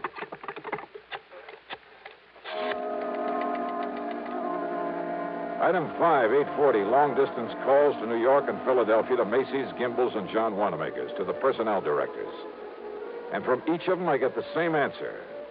They'd never even heard of John Harker. I left the bank and went over to the Emporium to the office of Mr. McNair. I know, Mr. Dollar. I haven't the least idea where John and his friend are going in my cruiser. He simply asked if he might have it for a few days. Asked for it? I thought it was your idea that he take that trip. Well, of course, I agreed that he should get away for a few days to rest, recuperate. A few days? Yes. Huh? And also get away with your $400,000. What? Played right into his hands. You know anything about this friend he's taking along? Well, I presume, being a young man with lots of lady friends. Well, I presume it's the guy who helped him with that robbery. What are you saying, Mr. Dollar? Oh, brother, how nicely things are beginning to add up around here. To begin with, it had to be somebody here in the store. And listen. I'm listening, sir. Harker told me, right here in your office, he told me that when old man Ellery knocked on the door of the vault room, that Harker should have known something was wrong when Ellery called to him and identified himself. Mr. Dolar. I should have known by the tone of his voice that something was wrong. Now, those were the words that Harker used. You heard him say it, too. But he was lying. Lying? Yeah. Because Ellery didn't know the robber was even there until after John had opened the door for him. You're sure of that? I'm sure. Mr. Dolar, are you trying to say that John Harker, that fine young man... I am trying to tell you that you have made an old fool of yourself, that you made your first mistake when you hired that smart young crook. I'll have you know that John came here with the highest possible recommendation. Yeah? Well, Macy's and Gimbel's and the rest never even heard of him. What? So in your blind faith, you not only taught him how to stage the robbery, he and his pal, whoever he is, but now with your cruiser, you've helped him get away with it, with your money. But good heavens, Mr. Now, Dolar. if you'll just give me a hand, come up with some bright idea for finding that boat of yours somewhere out in the middle of Lake Erie. Yeah, and probably headed for some remote little port on the Canadian side of the lake.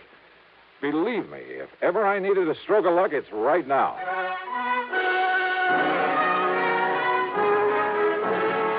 You know something? Well, Lady Luck must have been tagging along right at my heels. And don't ever underestimate the United States Coast Guard. A big sou'wester had built up over Lake Erie, so they'd contacted every small boat within 100 miles. The boys aboard McNair's yacht hadn't dared not answering the call. They would only have sent the Coast Guard out looking for them. And where were they? Dollar, they're riding out the blow in the lee of Long Point off the Canadian shore.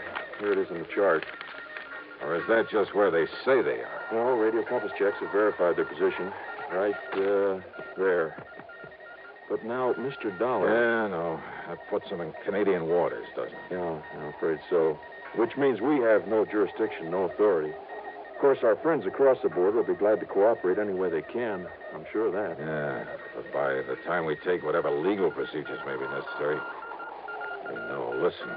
Yes, sir? Now, off the record, unofficially, suppose I were to go out there after them myself. Oh, now, Mr. Dollar... Well, somebody has to nab them. Suppose I could find a boat and a skipper willing to weather this storm. Huh? How about that? Well, I think maybe... Now, I'm not sure, mind you, but I think I've heard of some chap around here that owns a converted subchaser. Weather out any kind of a storm. Yeah? Now, of course, you understand, I'm hardly in a position to recommend that you attempt any such... Expense account item 6, $585, rental of the subchaser and the skipper to go with it.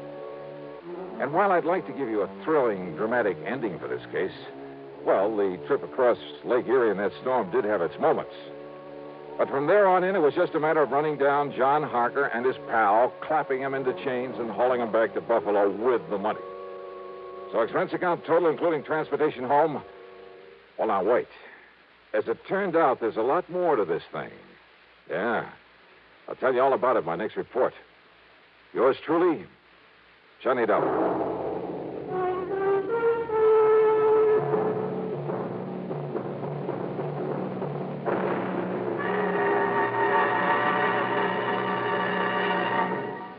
Now, here is our star to tell you about next week's story. Next week, well, as I told you, there's a lot more to this case. As a matter of fact, it turned out to be the most exciting, most dangerous assignment. Well, join us, won't you? Yours truly, Johnny Dollar.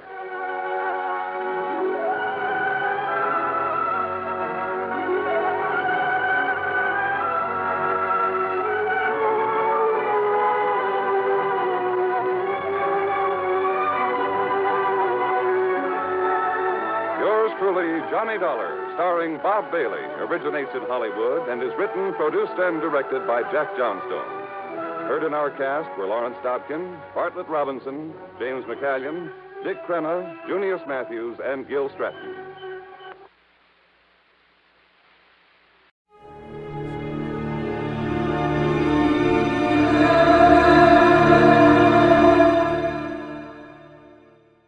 The Adventures of Sam Spade, Detective.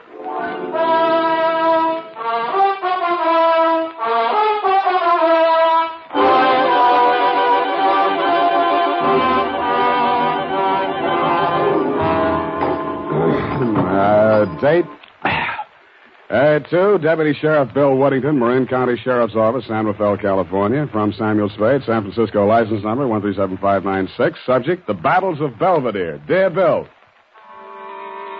By this time, I should have known better, and I did. Per square mile, there are more screwballs in your stamping ground across the bay than should happen even to me.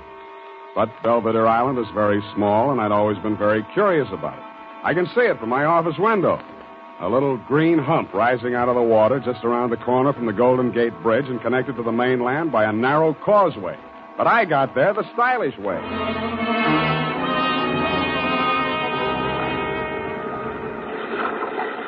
The sign on the dock we made for said Battle Landing. I thought I knew what that meant because my client's name was Jonathan Battle. But I was not quite prepared for the beautiful welcome I got. Golden is the word that best describes her. From the gold sheen of her complexion to the gold sandals on her delicate little face. Is that, Dr. Sawyer? Please do not interrupt the free flow of my thoughts. Pardon me. Naturally, my ego feels a certain resentment against my id for asking you for your help. What makes me think I need a detective? Well, my id was just asking my ego the very same question. Now, you too feel resentment. We must analyze that later. Bring me your dream material. Now to the case. Oh, yes, the case. This woman was referred to me by her physician. She has suffered a complete nervous collapse because she thought she recognized a certain person crossing the street. A person she had not seen for years. Who was that? My patient's son died under mysterious circumstances 3 years ago, and the woman she thought she saw was her daughter-in-law. Mm-hmm. It was widely reported in the newspapers at the time. Perhaps you remember it. Carter Hamilton? Carter Hamilton. Oh, Roanoke, Virginia, 1946. The mother accused her son's wife of murdering him. Daughter-in-law was hauled up before the grand jury, but not indicted. Dropped right out of sight afterwards. Good, you know that case. Well, actually, my patient is suffering from an agonizing sense of guilt. Unconsciously, she thinks that she herself murdered her son. Did she? Well, there may be something tangible at the bottom of so profound a feeling of guilt. You mean you want me to help you convince her that she really is guilty? No. That is for me. But first, we must find out. What we must find out. Hi, Sam. Hiya, Sam. Come on. Bring your book. Got a pencil? We gotta hurry if we're gonna make the fight, you know. Oh, I've got one of the new retractor kind of pencils. Well, get the lead out. Are you really going off the post, Sam? It's Man McShelly versus Cluck-Faced Duffy in the main event. Ready? McDuffie. Sounds like an MP. McShelly. What? Aim and fire, Sam. PBX. F, you've been out with somebody else. A military man. Well, how did you ever know? Date, August 28-1949. I don't know whether we'll go out or not. You're clairvoyant. To Dr. Albert Kensington from Samuel Spade. I only had a coke with him, Sam. He was on Frillo, and we... And license number 137596. Subject? And he was from Elkhart, Indiana. And I used to live in Pleasant Lake, and... Down! Down, Effie. Subject, Helen Scully of the prodigal daughter. A coke yet. Dear Doctor, everyone in San Francisco knows the castle-type hill house that Caspar Scully lived in, even if they didn't know him. When I got there was an all-black 49 convertible in the driveway, and slightly smaller, same color, a Russian wolfhound wearing a spiked collar and expression to match. He broke his chain when he saw me and ran in the back of the house. That should have told me something, but I plunged the doorbell and was admitted by a butler named Stanley, who left me standing in a draft in the library, looking at a cold television set. I pulled up my coat collar, took a plant in front of the fireplace, and lit a cigarette. Pretty soon, things started. Spade is here. Says you're expecting him. But I don't find him listed in your appointment book. Don't be an idiot. Send him in. Send him in. You may go in now, Mr. Spade. He always like that? He's nice today. Sorry, Mildred. That's your name, isn't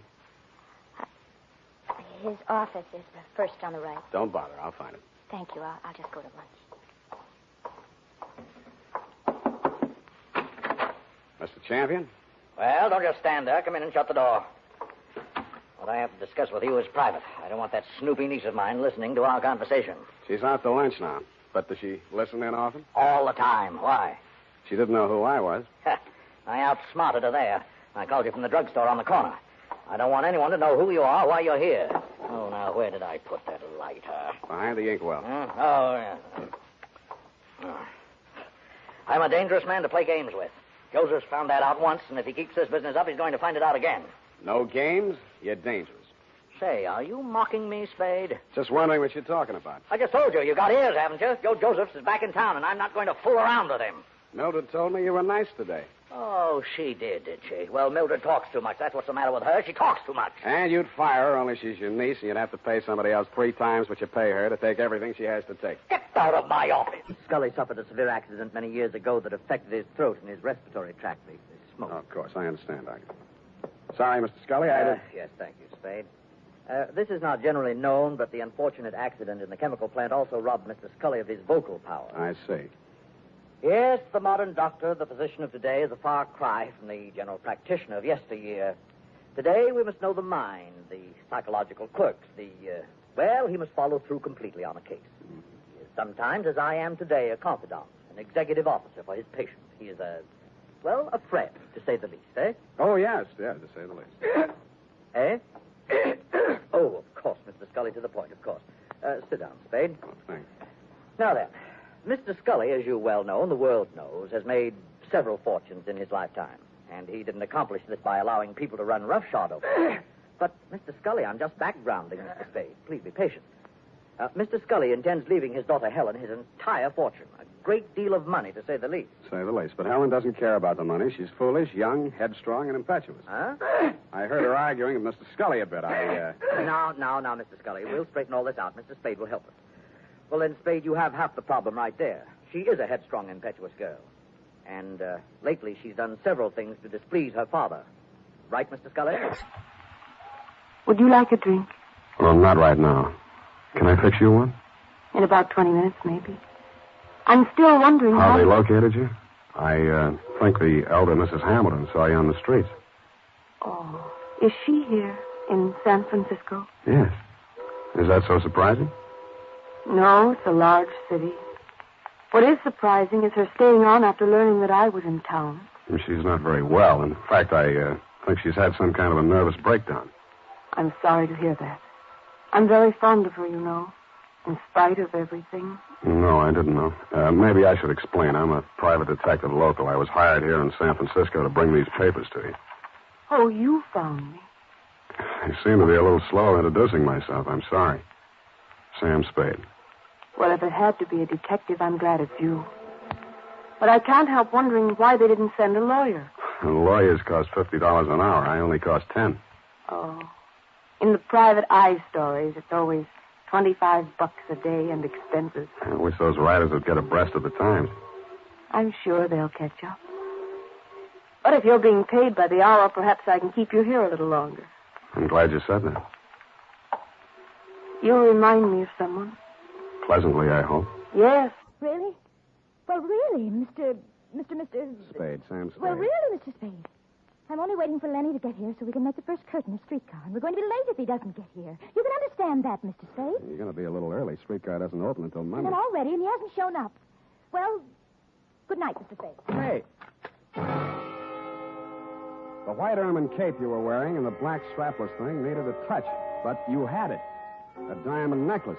In fact, the Tears of Night, the same one I had in my pocket, Daphne, was hanging around your lovely neck. I rebuzzed your buzzer and knocked on your door for quite a while until it was quite evident that you were not going to open up. Under the hallway light, I snapped open the necklace case. Mortuous, you had said. And mortuous was what it said stamped inside the case. A gloomy word with a gloomy address. The White Hotel on Turk Street.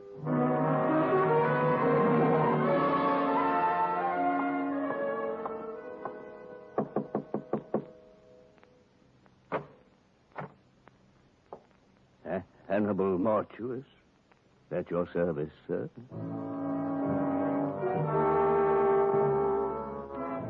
If ever a man had the look of death, it was this one who had its name. He was older than old, cadaverous, and in his skull-like head, his eyes were white. He was wearing a flannel nightshirt. You find me a bit indisposed, Mr. Spade. And the clerk at the desk said it was a matter of jewelry.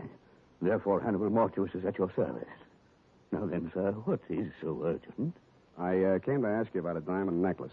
I found your name stamped on the inside here. House of Mortuous, a most respected name in diamonds, as well as all the lapidary arts. Most respected. Fine jewels and the name Mortuous is synonymous the world over. I am the last of 4 sons. But continue, Mr. Spade. Well, I just want you to take a look at this.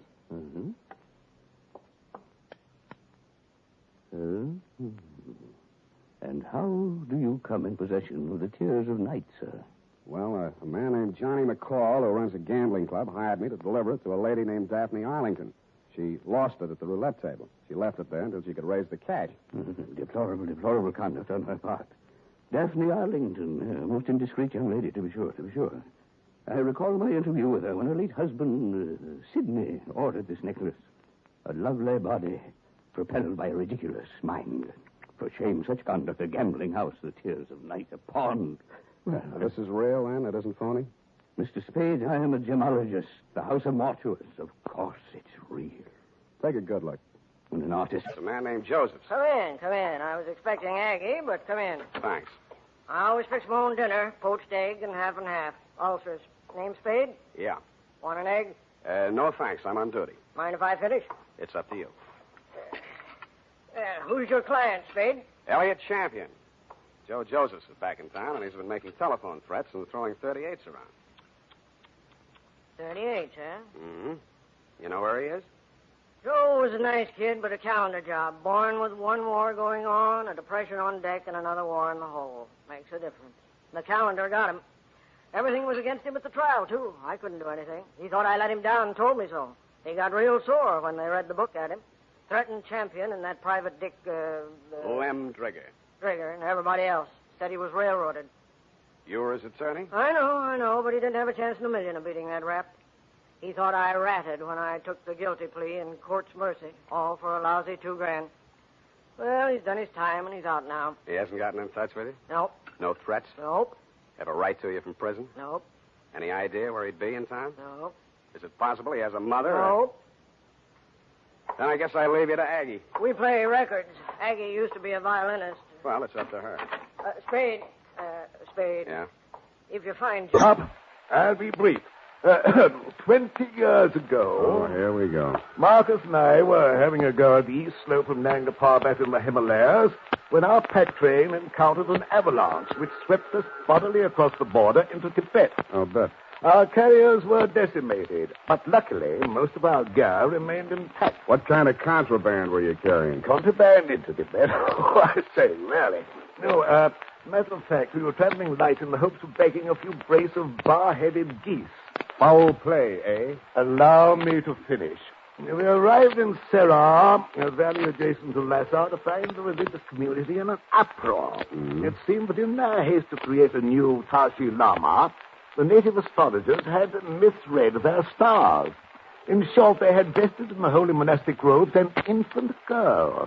She was not 16 years of age, and due to make a public appearance with a thunderbolt of Vajra. Oh, please, these interruptions. Sorry. To make a long story, a young adjutant in my company by name Leslie became smitten with her charms and offered to take her off their hands. Unfortunately, from their point of view, certain irrefutable temporal awards had been conferred upon her at the time of her accession. Among them, a mountain worth several billion pounds. On our journey back to the Punjab... Hey, wait a minute. Did you say this girl owned a mountain? Precisely. A most amazing... Worth several billion pounds? Yes, it's the gold, you know. The presence of gold in the Serra has long baffled geologists for the simple reason that it's an unnatural deposit. Unnatural? Synthetic, that is. For 13 centuries, the devout have made pilgrimage thither to implant in the mountain small gold nuggets in the ignorant belief that they will grow into large lumps. How many centuries did you say? 13. Oh, very well, 12. That's better. And needless to say, the small nuggets never do grow into large lumps. Needless. But until they do, the devout, with the exception of the aforementioned or her nearest relative, are forbidden to carry off any of the gold. And who is the aforementioned? That dear little girl whom Leslie carried off to the Punjab as his bride. They had one daughter, Chandra, the girl who met you at the landing this morning. How did Battle get hold of her? Well, sir, a few years back, as our company was marching along the east face of Nanga Parbat... There was an avalanche. Precisely. And poor Leslie perished miserably. But the ungrateful scamp, in spite of his many promises to me, had left instructions that Chandra should become the ward of that presumptuous paint puddler, Jonathan Batter.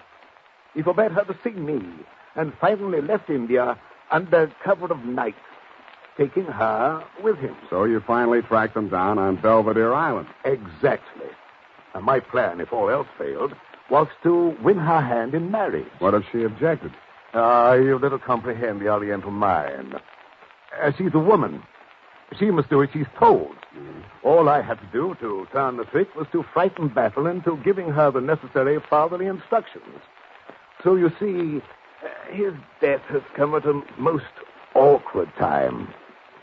By the way, who do you think did old Battle in?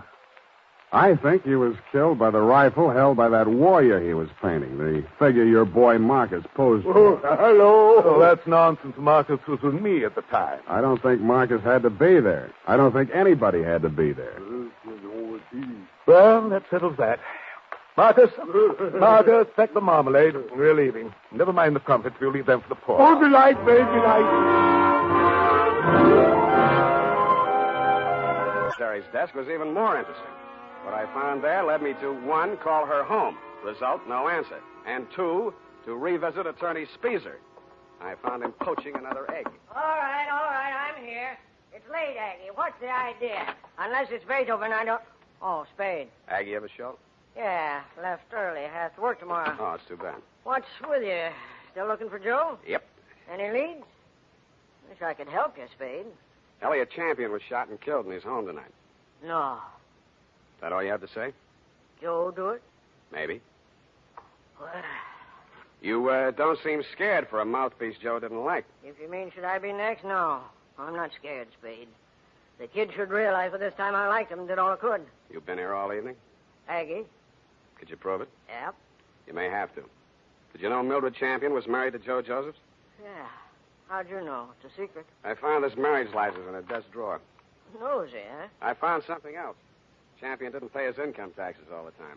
A lot of people are like that, Spade. Me, Lem Drigger testified against Joe at the trial, so did Champion. Mildred worked in the office, but she didn't testify. Wife can't testify against husband.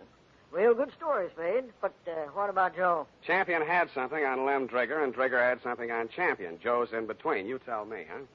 A drink. Oh, no, thanks. I didn't come to drink. Oh, how'd you get in? Walk under the door? Oh, in a gay mood, ain't you? I'm the cheerful type. Had a busy day, Spade? Oh, ran a few errands. You know, there's an ugly rumor running around town, Freddie. Huh? They're saying Uncle Mike Sheldon played sucker for this Monica Weston dame, that she was shaking him down and he got tired of it, what with the election coming up and all. Yeah? It's a fact. And they say she didn't commit suicide at all. Well, where'd you hear this? In Union Square while I was feeding the pigeons. You think I'm kidding, huh? You think I'm kidding? Now, wait. You know what happens to boys who play with guns, Freddie? Shut up. Go on, answer it. Okay. Hello. Mr. Speed? Yeah? Silveri at Cal Pictures. Uh-huh. Listen, about that cheesecake shot. Oh, now, Luella, don't take on. So I didn't mean it that way. Luella? No, I'm talking about the cheesecake shop down at the depot. Luella, honey, the girl is only a good friend. It's all your imagination. Well, it's not my imagination. We found the print in the files, and it's here. The secretary just pulled a boner. Whatever do you mean? Someone named Mike Sheldon called, and she told him that we had it. Now, he's on his way here to pick No, you up. no. Listen, Luella, don't do it. I'll be right down. Sorry, Freddie. No. You ain't going nowhere, Look, Spade. Freddie. Okay, about 15 seconds. 15 seconds? 12 now. And if we're lucky, we'll find out how your foster father was killed. Chandra, he has no right. You don't have to do this. 5 seconds. Whatever happens, it'll mean your license, Spade. You have no right. 2 seconds. Chandra, get down! You can't, sir. Of all the high-handed, dishonest, reprehensible... How badly is she wounded? Take it easy, Captain. Oh, trusting little girl. She's all right, Sherry. If she keeps away from you, she'll stay that way. Come on, Chandra. Give me a hand. You all right? You all right? Yes. But poor Bob. Yeah, poor Bob. He only killed his own father. But why? There. Now, don't fret about it. I'll take care of you, my dear. Captain. Hands off. My dear fellow, you mistake my motives. What this poor girl needs is a father. And what better guardian than myself and my vast knowledge of the Orient and my deep understanding of the Eastern mind? Nuts. Well, Sam, I sure got to hand it to you. It worked. I guess this just about cleans up this caper. Thanks, Sam. Thank you, too, Captain. You've been a great help. Oh, thanks, Whittington. Pleasure knowing you. Why, you dumb bunny. Who, me? Standing there shaking hands with the most sinister international dope smuggler on the Pacific coast. Now, see here, Spade. That will take some proving. Frisk him, Bill. Go on. See what you find on him. I welcome this opportunity to prove my innocence. Go ahead, Deputy. Well, what do you know? A hypodermic kit. See? This is an outrage. You planted that in my pocket, Spade. Well, maybe. Even if I did, the deputy here will have to take you in for questioning, and that'll mean answering some questions for the federal men, won't it, Bill? Well, now, if you planted that kit, Sam... I haven't admitted it yet. You'll have to prove it, and you may not be able to before the federal men get involved. Not that Captain Sherry has anything else to hide. Well, sir, never let it be said that a Royal Fusilier didn't know when to blow retreat. Marcus, Master, yes. pack the marmalade again. We're off, this time to Africa.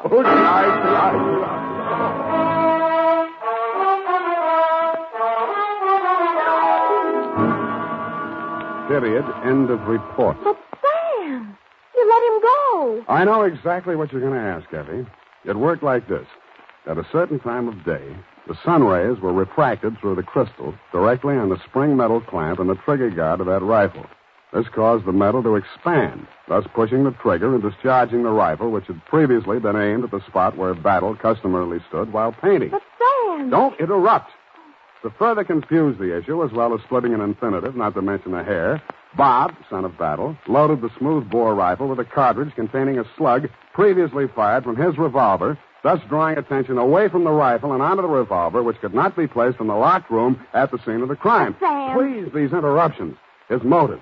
He thought his father was, in fact, going to force Chandra into marriage with Captain Sherry. Oh, that poor boy. He did love her.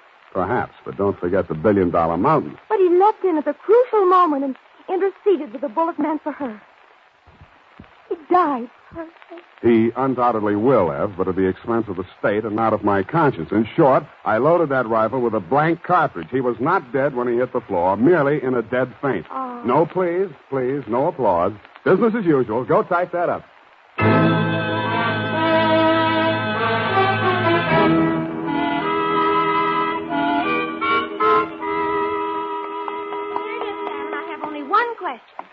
Whatever's going to become of that poor, bewildered girl? Yeah, poor little thing. Nothing to fall back on but $1 billion gold mountain. I can't help it, Sam. You know, east is east and never the twain. You're wrong. She's starting a twaining course tomorrow as a... Now he's dead. What can you or I or anybody do about what they've done to him? Look at me, Mr. Spade. Go ahead, look at me. I'm not what you'd call beautiful. I'm not even very pretty. Nobody would ever look at me twice. Well, Joe looked at me. And he loved me. Now he's dead. And I'm dead inside. I'm dead inside, and I'll be glad when I'm dead outside.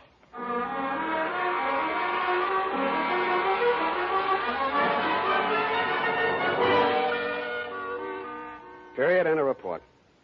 Oh, Sam, they were so unhappy. Yeah. Add a notation that I won't be around for the coroner's inquest. Sam, you can't do This that. report, when duly notarized, should be admissible as testimony. I want to get out of town for a few days. Sour ragged. And now, listen to this. Later this evening, if you happen to stroll down to the corner for cigarettes or ice cream, why not also pick up some Wild Root Cream Oil Hair Tonic? Your whole family will like the way Wild Root Cream Oil grooms the hair neatly and naturally, relieves dryness, and removes loose dandruff. And ask your barber for a professional application of Wild Root Cream Oil Hair Tonic. Again and again, the choice. Not even out till next Tuesday. What's it doing here? Oh, look at them. CD. Who? Who are these people here? That's Sam Spade. What? On the radio. You know, Howard Duff. He plays you on the radio. Howard Duff. Why don't I play it on the radio? You're not the type, I guess. Yeah, look here. Sam Spade dictating to Effie. Hey, she's not bad, you know. Not bad. Oh, really? That actressy, I thought. What is it? Levine Tuttle. Spade. The name is so actressy. As Bill Spear, spade producer, gives final instructions. Look at him. He has 9 o'clock shadow. Well, come on, let's get out of here. Go to the fight. Oh, Sam. Then I can't say it. Say what? Well, if you're taking me to the fight, I can't very well leave and say goodnight, Sam, can I? Well, you can try. It's expected, you know. All right. Good night, Sam. Grins. Good night, sweetheart.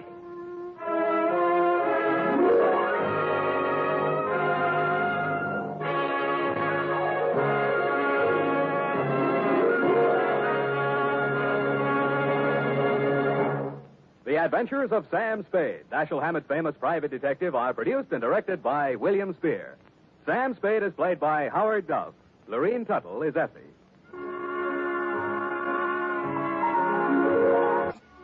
Tonight's adventure with Sam Spade was written for radio by E. Jack Newman.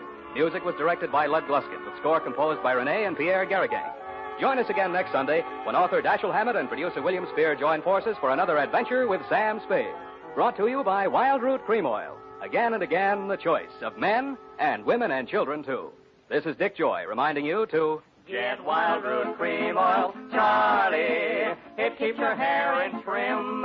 You see, it's non-alcoholic, Charlie. It's made with soothing lanolin. You better get Wild Root Cream Oil, Charlie. Start using it today. You'll find that you will have a tough time, Charlie, keeping all the gals away. Hiya, Charlie. Get Wild Root right away.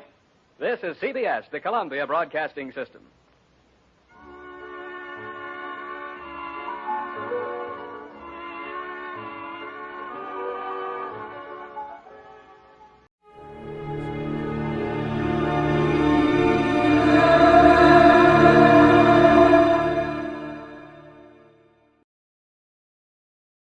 Wrigley's Spearmint Chewing Gum, the refreshing, delicious treat that gives you chewing enjoyment, presents for your listening enjoyment Edmund O'Brien as Johnny Dollar. George Donnelly, Swanson Industrial, Johnny. Afraid we're having engine trouble. Come again? We got a substantial policy on the Belo-Horizonte Railroad in Brazil, both equipment and personnel. It's only a small road, but our losses in the past few months have been extensive. What happened? 4 locomotives piled up in 2 months, 20 dead. We got a pair of conflicting reports. Looks like either insurance fraud or murder. With my luck, George, it's probably both.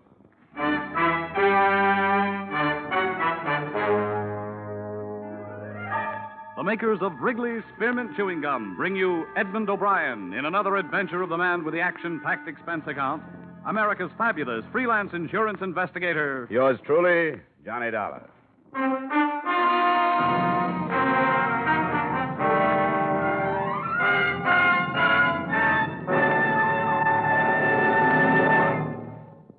To make every day more enjoyable, treat yourself often to refreshing, delicious Wrigley's Spearmint Chewing Gum. Here's a taste treat you can enjoy indoors, outdoors, at work, or at play. The cool, long-lasting mint flavor refreshes you. The smooth, steady chewing helps keep you fresh and alert. Adds enjoyment to whatever you're doing. Wrigley's Spearmint Chewing Gum. Healthful, refreshing, delicious.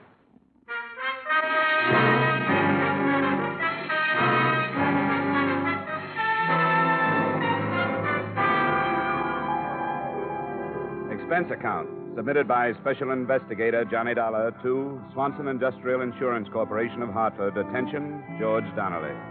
The following is an accounting of my expenditures during investigation of the Belo-Horizonte Railroad matter. Expense account item 1, $500.38, transportation Hartford to New York to Rio de Janeiro. I found the executive offices of the railroad, all right. Avenue Graca Arana, 392. But I didn't find the president, Mr. Benjamin J. Hulley. Reason? They'd taken him to the hospital that afternoon. A nurse at the Santa Maria told me that Benjamin Hulley had left strict orders that the minute I came in, I should be admitted to his room. I found him propped up in a bed. There was the smell of alcohol and boiled milk. Ulcers. Peptic or duodenal, they don't know. Nobody knows. The end product of acid indigestion. Insurance? You'll have ulcers, too. Probably. It starts with heartburn, then the gnawing pain before meals. Then all of a sudden you've got them. The disease of the businessman. Hey, maybe we'd better postpone our talk for a while. Now, what's the difference whether I think about it or talk about it? This way, get it out of my system. Otherwise, it eats at me. Consider yourself a treatment. Well, we'll cut it short. I can give you a condensed version. 4 locomotives, 20 dead. Yeah, but what am I giving you this for? You've got reports. 2 of them. One said accidental. The other said equipment had been tampered with. Ridiculous. Accidental. How could it possibly be accidental? 4 in 2 months. Easy, Mr. 4 Holly, in 2 now, months. easy. Listen to the facts. One engine caved in a wooden trestle over the Rio dos Valas. A trestle that had held up for almost a half-century. 2 dead. Only cabin tender, luckily, could have been a freight.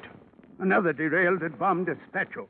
2 more collided off a siding a few miles west of the port of Vittorio. Accidental, my foot. Who sent you the accidental report? Myers, Henry Myers, foreman of the roundhouse at Belo-Horizonte. That stupid, moronic, idiotic, blundering fool? You're going to pop something carrying on like this, Mr. Holly. If you don't calm down, I'm going to get kicked out of here. Don't treat me like a baby. I know what I'm doing. Now, I meant to write a personal letter to Mr. Donnelly thanking him for the checks. They were prompt, very prompt. Your company's to be complimented. We'd rather be informed. Just what kind of a railroad do you run, Mr. Holly? Manganese. Nothing but manganese. A little bauxite, but not enough to cover the bottom of a gondola car. Manganese is our load. And if you ask me, that's the trouble right there. Where? Peter Yaradan. Who's Peter Yaradan? He's beyond description, Mr. Dollar. The greediest, trickiest man I've ever known. I haul manganese for a competitor. At first, he tried to buy me out. I wouldn't sell. Then he used other methods. He spread vicious rumors about Belo-Horizonte Railroad stock being worthless. It almost ruined me. How about the crashes? Isn't there any evidence that someone tampered with the machinery? No, none. Whatever proof might have existed would have been destroyed in the crash. Which is exactly why I suspect Yaradan. Why, with this railroad in his hands, he'd control the entire market down here. Well, I think I've taken up enough of your time, Mr. Holly. Mr. Dollar, I'm an old man. I've worked very hard. I started as an engineer with this railroad 25 years ago. Worked myself up to the presidency. Whatever this road is, I've made it. And I'd be everlastingly grateful if you'd put Yaradan just where he belongs, behind bars. My job is investigation, not prosecution, Mr. Holly. Take my word, Mr. Dollar, it's Yaradan.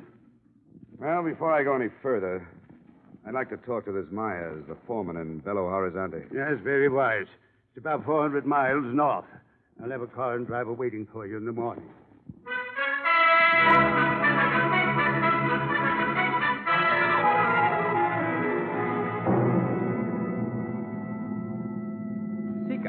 That is what my mother has named me. I do not know why. Perhaps after a pig or a cow. My mother named all her children after animals. It is what you might call nickname. Of course, nicknames are terrible things. They stick to you like paste. You like the way I drive? Ah, you drive swell. Swell? Good, fine, great. Oh, no, not that. The compliments are too much. Maybe fine, perhaps good, but not great. Why you go to Belo-Horizonte, Mr. Dollar? Business? You're silly. You're silly. You think you can keep your business from me? You think you're hiding something in the state of Minas Gerais? You're foolish to try. Then why am I going to Belo-Horizonte? Your name is Johnny Dollar. You investigate people for an insurance company. You are here by the engine crashes. You are going up to see Mr. Myers, who worked for Mr. Holly. You will find nothing. Is that enough? Why did you find out these bits of information? Around the town. How do you know I won't find anything? A brilliant mind. A gift of my father, who also had a brilliant mind. Tell me, do I really look like a driver? Why? What are you supposed to be? This is merely a costume. I am in reality a poet, philosopher, a seventh son. Say, can't you make this thing go faster, seventh son? Americans. Through the mountains faster. You're crazy. That is why you make so much money, and that is why Americans have ulcers.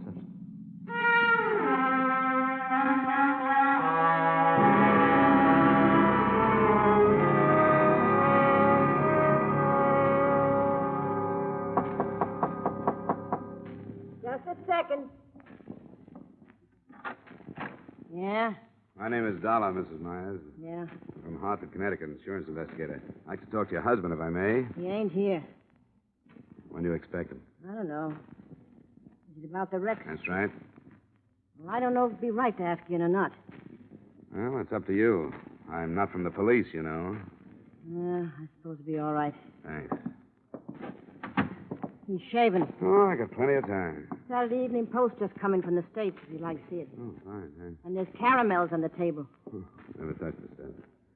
I'd like you to know, Mr. Dollar. Yeah. Well, I'd like you to know Henry don't know a thing about this business. I just wanted to ask him some questions about the accident report he sent into our office. He wrote what he seen, and that was all he wrote. I wouldn't be concerned, Mrs. Myers. And no matter what anybody says, Henry had no more to do with the busted pins in them rods than the man in the moon. He checked before it went out of the yard, and he checked just before... Uh-oh. Said enough. Get into the kitchen.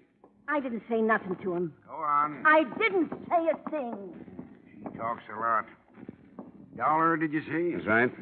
She talks a great deal for a woman her age. Her parents let her gab all the time. Have a caramel? No, thanks. Hey, what's this about busted pins? Yeah, she mouths. Come on, Myers. If you've got nothing to hide, there's no sense evading the questions. The pins were sawed. Somebody, I don't know. I should have checked them before they left the yard, but I didn't. That's why you reported the crashes as accidental? All right, I was scared. A man gets scared for his job. How do you know about the busted pins? After the wreck, one of the guys told me. You mean somebody knew the pins were broken, and he let the engine leave the yards? Yeah. Who? Come on, Myers. Who? You'll have to find that out yourself, Dollar. You're in plenty of trouble, Myers. I told you all I'm going to tell you. Now get out of here. Okay. But if you change your mind, I'll be at the San Carlos Hotel. I'll remember that. The San Carlos. All day.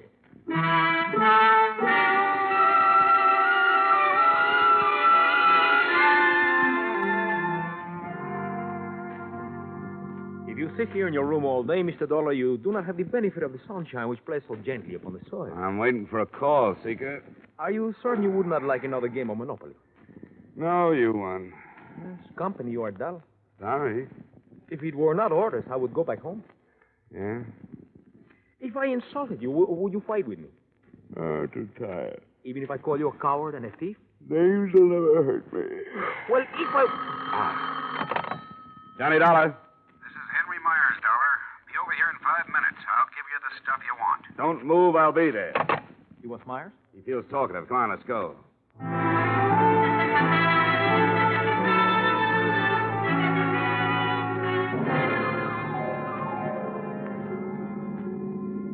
How did you know he would call? I didn't. Then why were you waiting? What else could I do?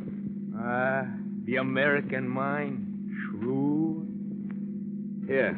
Let me over to the next corner. All right. And pick me up in about a quarter of an hour. No. I go in with you. All right, come on then. Do not run so fast. Oh, my ain't peeped. Pooped. Pooped, peep. No answer. Look on the floor.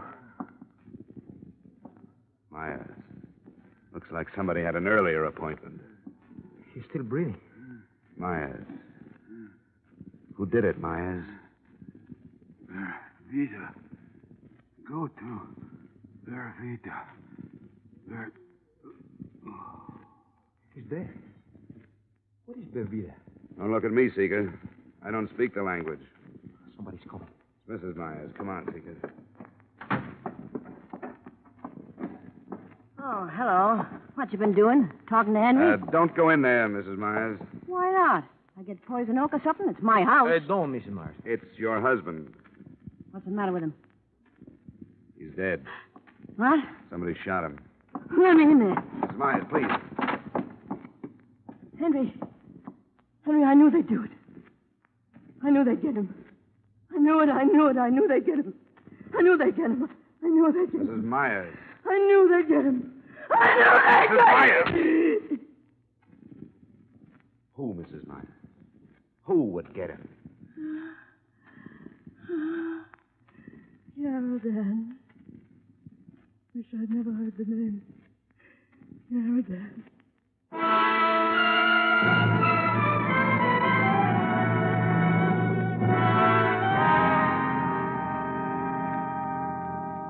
on, Mrs. Myers. Now try to remember. What does the word mean to you? Belvedere. Is it a town? I don't know. A mountain? A person? Oh, try, Mrs. Myers.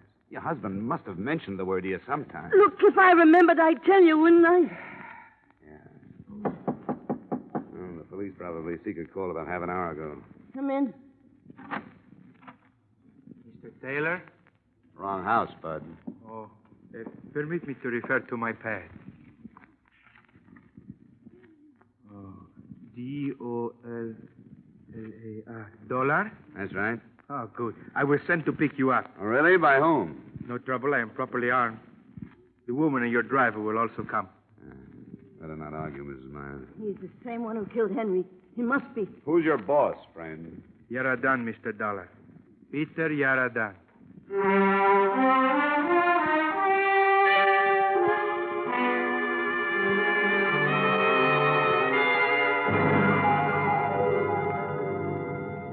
You may go in now, Mr. Dollar. How do you do, Mr. Dollar? Mr. Yaradan? Correct. Be seated, please. I will send my man for something cool. No, thanks, but I'm not going to be here long. You have faith in my tolerance, Mr. Dollar? In your intelligence, Mr. Yaradan. A man of your reputation should know better than to play with guns. At times, a man of my reputation has no choice. Careful, Mr. Dollar. Let's get to the point. Very well. I hear that your investigation is not progressing very satisfactorily. I thought perhaps arrest might gain you a new perspective. I doubt it. Tell me, how is dear Mr. Hutt? He's not so good. Oh, shame.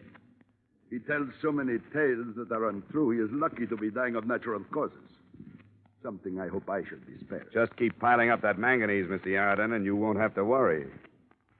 Is Mr. Hulley telling that silly story again?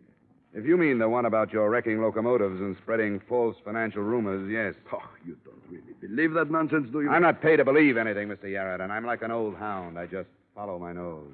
That is not very complimentary. You can take it for what it's worth. I like you, Dollar. Business-minded, dogged, courage to the point of bravado. You would not consider taking a position with me at, let us say, 3 times your present annual income, would you? Funny way to offer a man a job, Yaradan. With one finger on the trigger. Well, I would prefer to keep our relationship on this plane until I find out your position. I'm afraid we wouldn't get along, Yaradan. You are probably right. And it is such a shame, Mr. Dollar. You could have gotten so much more per hour while you were still alive.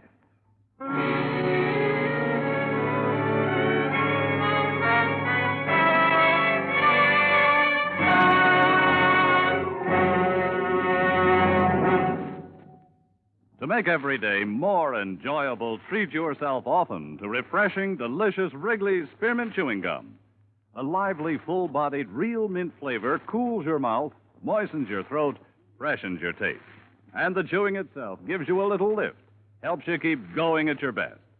So for real chewing enjoyment that's refreshing and long-lasting, always keep Wrigley's Spearmint Chewing Gum handy. Healthful, delicious Wrigley's Spearmint Gum will make every day more enjoyable. And now, with our star, Edmund O'Brien, we return you to the second act of Yours Truly, Johnny Dollar.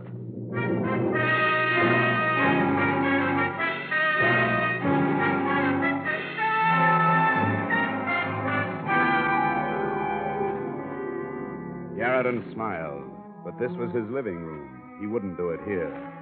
In that small moment of silence, I tried to see everything within my field of vision without taking my eyes from Yaradan's face. There was the blur of something metal to my right, something that curved toward the ceiling, something a few inches from my hand. I reached out and pushed it over on top of him. The floor lamp landed on his chest, and the shot went wild. I threw my arms in front of my face and jumped out a latticed window. I landed about 10 feet down in Yaradan's rock garden, right in the middle of a clump of stubby cactus. I ran out through the open gate, and I didn't stop running until I found myself at the San Carlos Hotel. Expense account item 2, 3, 4, 5, and 6, $30.59 miscellany to tie up the loose ends. For example, telegrams, one to Hulley, wishing him better health and asking him for a definition of the word Belvedere. 2 more to the police of Bam Despacho and Victoria, requesting reports on the crashes. Another to the company in Hartford, gently hinting at foul play. I wrote a full report of my findings, including names, left it with the notary public at the hotel, and ambled casually back to the large house of Peter Yarradin.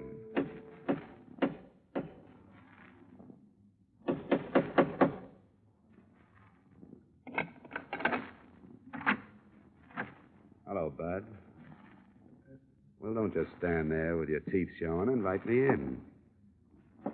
Thank you. Now run to the study like a good little boy and tell your boss he has a caller. Hurry up now. Put up your hands, Mr. Dolar. Don't be silly. You don't think I'd come back here without adequate protection? Put that thing away. Come with me.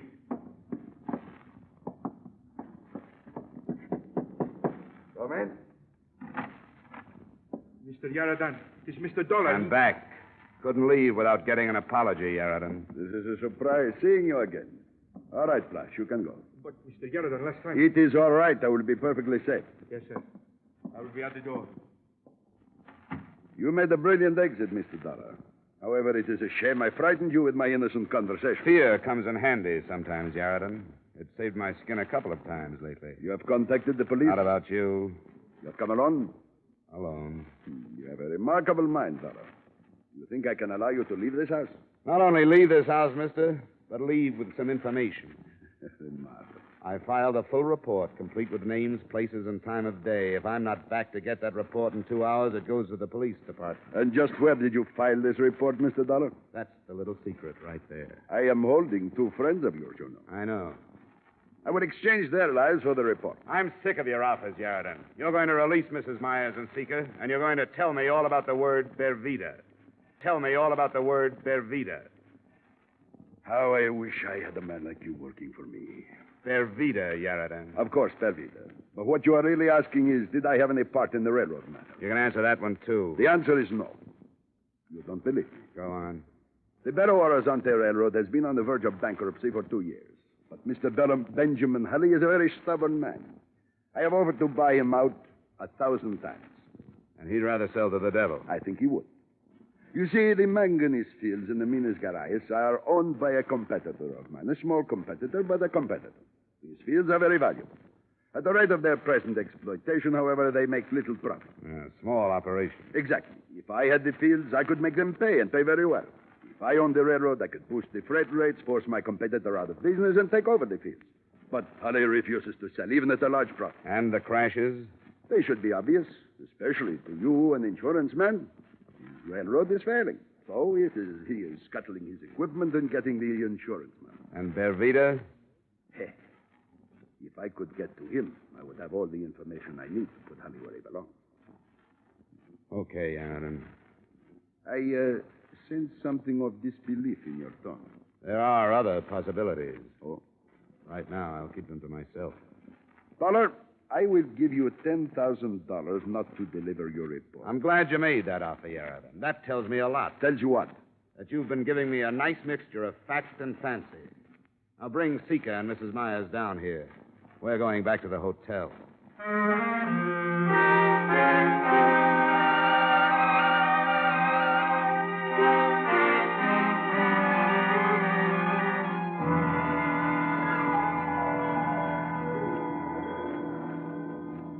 Look, Mrs. Myers, whoever he is, wherever he is, his life's in danger. If you don't trust me, you better find somebody real fast, or Mr. Bervida is going to be dead. Oh, they wouldn't kill him.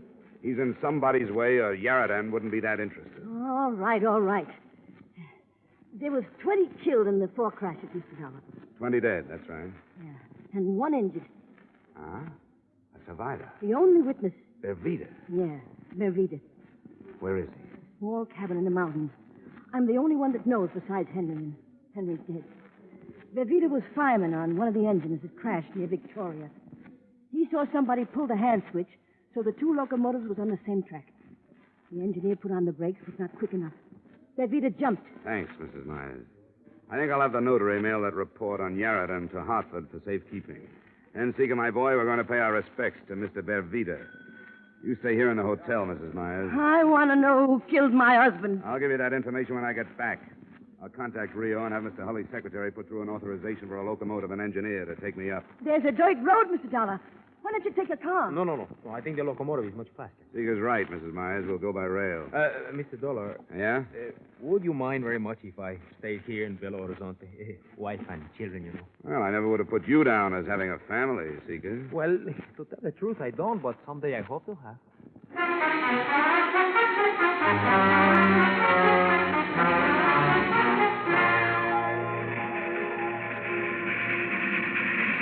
Should be around the next curve.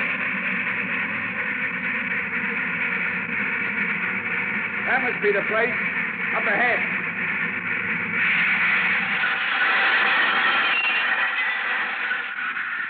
I won't be long. Keep the meter running.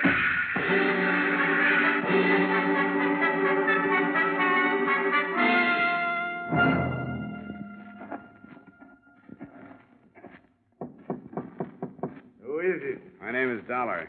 What you want? I want to talk to you. Come in. Hands up. Stay outside, Seeger. Oh, it's late at night. Wolves, foxes. Stay outside. What you want? I've come all the way up here to ask you a question, Mr. Belvedere. I won't answer anybody's questions. Even for Henry Myers? What about Henry Meyer? They killed him. Good. I'm glad they got him. As much as I hate them, I hate him worse. He was the one who sought the wheel pins. I'm glad they got him. And who pulled the switch handle? I'm not answering any questions. Go away. Go away or I shoot. Go away. Look out! Down, down! Who is it, Seeker? It's so dark I could not see. He's running toward the engine. Get that light out. We'll make too good a target at the door. Yes, come this way. He's just guessing, Seeker. Yes, but that was a good guess. I could hear it. Come on, Seeker. Let's get down to that engine. Oh, I wish I had a gun. I wish you had a gun. I wish one of the two of us had a gun. Hey, someone is climbing into the cab. The engine's on a hill. It will not take too long to start. Look, he's dumped the engineer to the ground. The engine is starting. We'll never get there in time. Stop! Stop! He's going too fast. There's a curve up ahead. Much too fast. Look! It can't make the curve.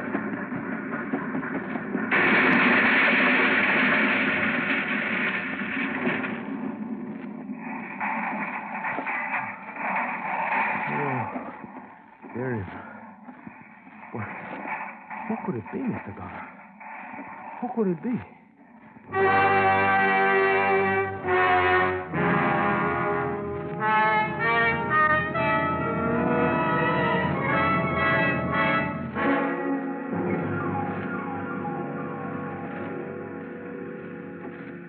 There is nothing left of it, Mr. Dollar. Nothing but twisted pipe.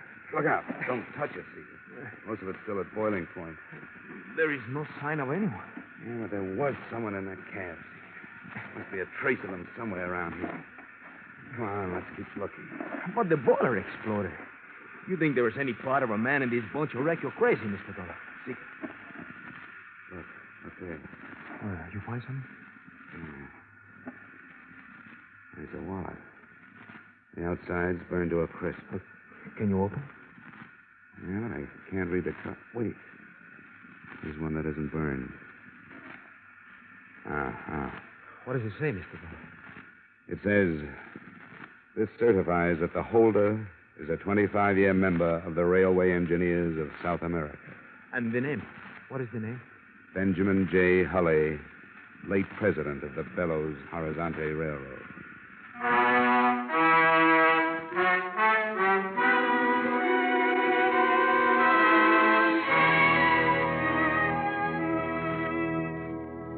Here's the way it added up. Hulley had come by car. We found it just off the dirt road a mile down from Belvedere's shack. The murder of Henry Myers remains an unsolved case. Police assume someone in the employ of Benjamin Hulley pulled the trigger, but I guess they'll never know for sure. Due to my report and public resentment against him, Yarradan was forced to leave the country. The Belo-Horizonte Railroad is now in receivership, but it's still hauling manganese from the interior. I might say this was one case that had me stumped right up to train time. Expense account item 7, same as item 1, $500.38. Transportation to New York and Hartford. Expense account total, $1,492.54. Yours truly, Johnny Dollar.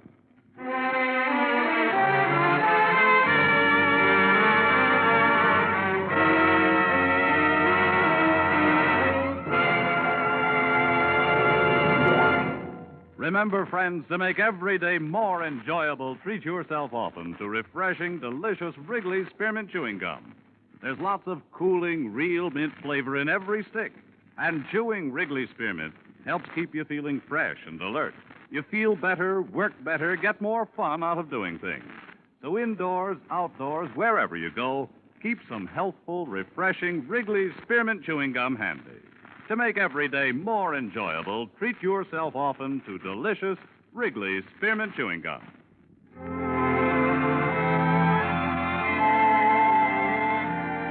Yours truly, Johnny Dollar, brought to you by Wrigley's Spearmint Gum, stars Edmund O'Brien in the title role and is written by Gil Dowd and David Ellis with music composed and conducted by Leith Stevens. Edmund O'Brien can soon be seen starring in the Columbia Pictures production 711 Ocean Drive. Featured in tonight's cast were Bob Griffin, Francis X. Bushman, Anthony Barrett, Martha Wentworth, Joe Duvall, Jack Crucian, and Ted DeCorsia. Yours truly, Johnny Dollar, is produced and directed by Jaime Del Valle.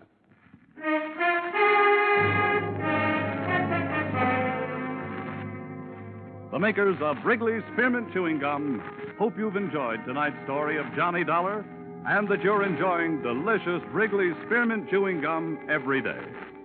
We invite you to join us again next week at the same time when, from Hollywood, Edmund O'Brien returns in another adventure of... Yours truly, Johnny Dollar.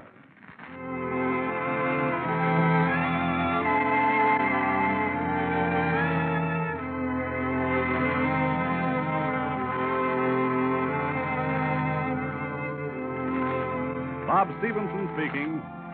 This is CBS, the Columbia Broadcasting System.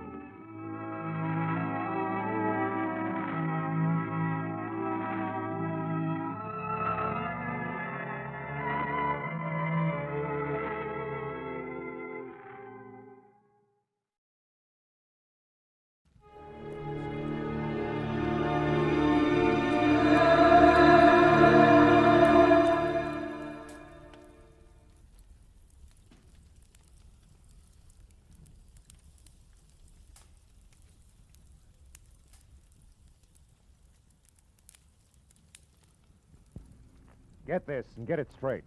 Crime is a sucker's road. And those who travel it wind up in the gut of the prison of the grave. There's no other end. But they never learn.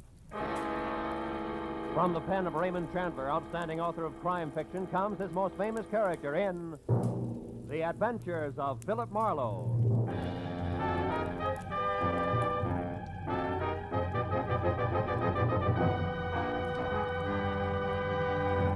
Now, with Gerald Moore starred as Philip Marlowe, we bring you tonight's exciting story, The Dark Tunnel.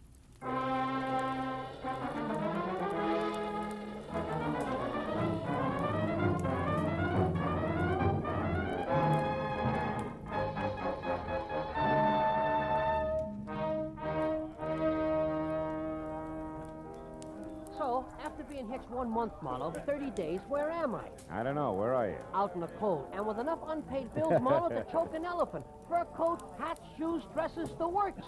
Furthermore, she tells me it's only the beginning, sweetie pie. Yeah, well, that's tough, Louie. I'll see you, huh? Hey, hold I, on. How about another scotch, Marlowe? Oh, no, It's only 10 o'clock. One for the road on me, huh? Now, listen, Hey, Mike, Johnny Walker twice. Okay. Unless, of course, I'm bending your ear too much, Phil. Oh, how could you say a thing like that? Look, Louie, I've had a long day. I want to go home. Fair enough. I'm glad I bumped into you. I'll see. You drive west, don't you? Yeah. Would you mind dropping me off, huh? No, Louie, it'll be a pleasure. Swell. Skip the drinks, Mike. Make up your mind, will you? Well, like I was saying, Phil, first it's her mother moving in on us, then it's both of them drinking my special stuff like it was water, then these clothes I already mentioned. So I asked myself, what'll it be next, Louie? What do I get for an answer? All right, Louie, what do you get? Divorce, my only out. And you get my point, huh, Marlowe? Yeah, I get you. My car's around here in the alley, Louie. Check. Well, now, divorce is something a guy wants to think about. Thinking guy, that is. And you know, Marlowe... Hey, wait a minute. That's a cute little exhibition, huh? Huh? Hey, quite a scrap. Scrap nothing. It's a few inches short of murder and closing fast. Better break it up, Louie. Hey, Heavy. Yeah? Kind of a hot night for this, isn't it? What do you want, Sonny? I'd like to hold your coat. Seems to be cramping your style. He's in one piece. Why, you lousy long nose. Don't worry, I am. How do we go on, Muscles? All right, mister. Right now, he's all yours, if you can bring him to. So long, hero. Hey, Marlowe, this kid's pleated all right. Yeah, come on, give me a hand, Louis. We'll get him out of here. No. Okay, fella. Come on. Up we go. Up on your feet. Oh, thanks, mister. All right. Do you live near here? A couple of blocks away. The DeWitt Arms Hotel on Western near Sunset. Ooh. All right, take it easy. Take it easy. Put your arm over my shoulder. We'll get you there. Thanks. Come on, Louis. Over to my car, huh? Yeah, sure, Marlowe. But maybe I better skip the lift, huh? I mean, my problem, the discussion we were having, we better postpone it for a while, huh? Yeah, I know what you mean, Louis. Yeah, it'll keep. All right, kid, come on. Let's go.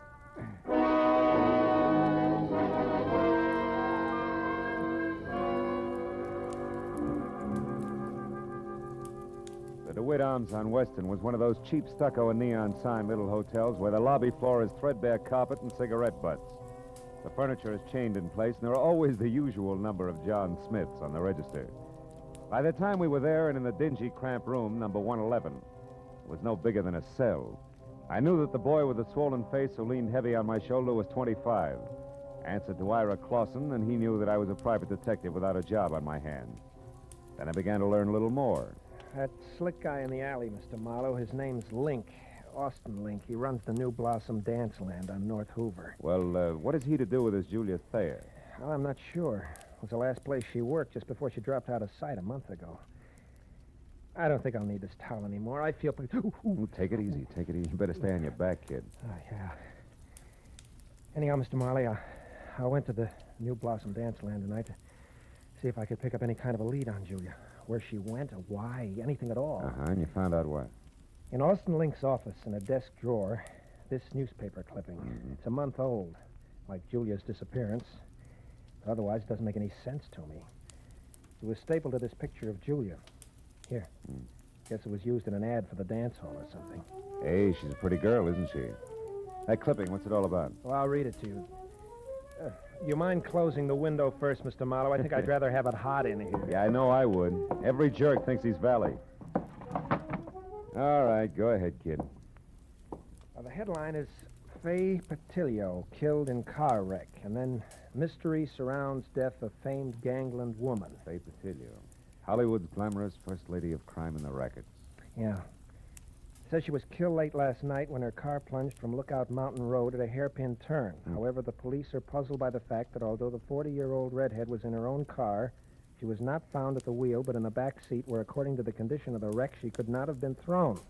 Furthermore, no sign of any driver dead, injured, or otherwise was or has been found. I know all about that one. Now, look, is that all you have to go on? Well, not quite, Mr. Marlowe. There's one thing more. What? Just before Link caught me in his office and I ran and hid, as far as the alley where you found me, Yeah. I overheard him talking to someone on the phone about Julia. I have no idea who it was, but Link was very respectful, and he was given a private telephone number. A number he was to remember, not write down. You know what it was? Yeah. Washington 7017. Wait, 7017. That's it, Mr. Marlowe. That's not quite, Ira. That's only half of it. What do you mean? You and Julia, why you want to find out, what she means to you, why you haven't gone to the police. Well? I'd rather not say, Mr. Marlowe, if you don't mind. Okay. Suit yourself. Well, good luck, kid. When you're on your feet again, play it a little neater, huh? You'll stay on your feet a lot longer that way. Mr. Marlowe, wait. Please. I want you to work for me. I'll tell you everything. That's better. May help, kid. Anyway, it can't hurt. No. Not any more than it has already. Began back home, Mr. Marlowe, a couple of years ago.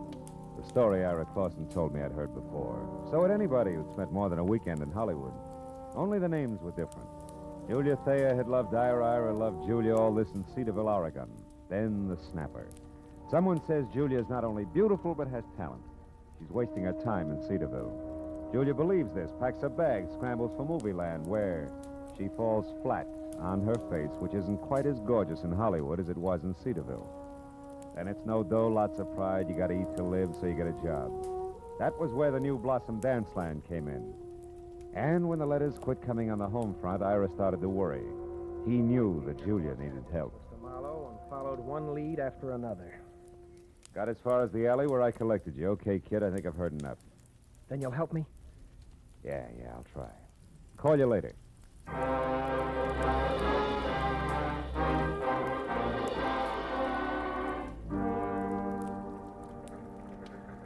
So, your problem's a phone number, huh, Marlowe? Washington, what was it? 7017. Hey, Callahan, that's a handy book. Newspapers need handy books, Marlowe. People clam up too much these days. I blame the movies myself. Hey, no such animal. It could be a new number, or didn't I mention that? You didn't? All right. We'll try the supplements. Get one from the phone company every month, like a bill. Let's see. Wallace, Washington, 5,000, 6, 7, 7,000. Yep, here it is. 7017. Good. Address 1622 Ramona Boulevard, which would be East L.A. and Industrial. Listings Southern Cities Warehouse. Ring a bell? A cannon. Southern Cities Warehouse is just one of the interest of L.A.'s answer to whatever became of the big bootleggers. I mean Joe Stapp, a very smooth, very nasty man. Yeah, this I've heard. Now tell me, Callahan, does he also happen to own the New Blossom Dance Land over on North Hoover? He does? Now you tell me, Phil. There's a story I could use here? Oh, no story. Uh-huh. You know, Marlowe, it's just like I said. People clam up. Too much these days. You're so right. Good night, Callahan.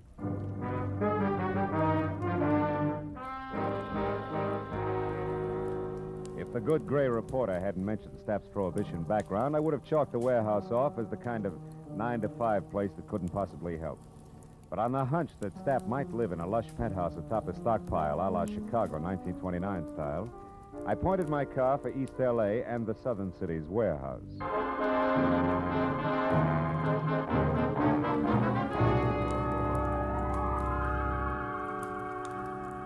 20 minutes later, when I was there and saw a step-down Hudson outside and soft light oozing over the edges of the roof, I didn't regret my move.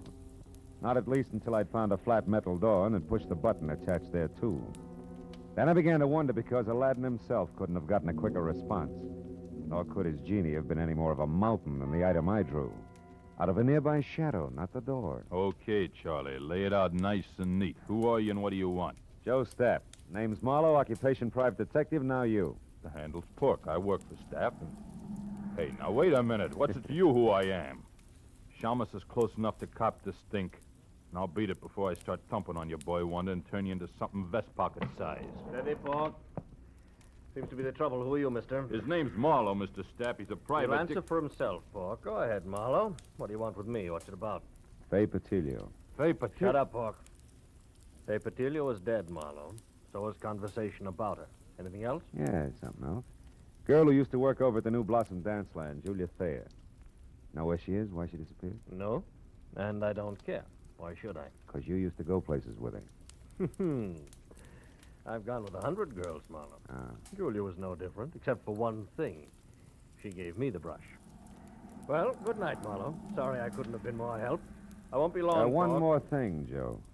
You mind telling me who Julia dropped you for? Not at all. A pretty boy, Dean Coty. Julia thought he was better looking than a mink coat. Where can I find him? Can you throw that in? Surely. Forest Grove Cemetery, Marlowe. Oh? He was burned to death in an accident at some cottage, poor boy. Well, good night, Marlowe. Pork here will walk with you as far as your car. That's real friendly. Let's go, Charlie, and no funny business. Oh, I wouldn't think of it, Pork. You got height, weight, reach, and artillery on me. Yeah, and I'll gladly use them all. That's your buggy there? Yeah, that's it. Well, it's been a nice stroll, Porky. Charming. Just so it stays that way, Charlie, remember to keep away from here, huh? Here, the dance land, and the Silver Lake spot. The Silver Lake, huh? Yeah, Porky, I'll remember. Every word of it.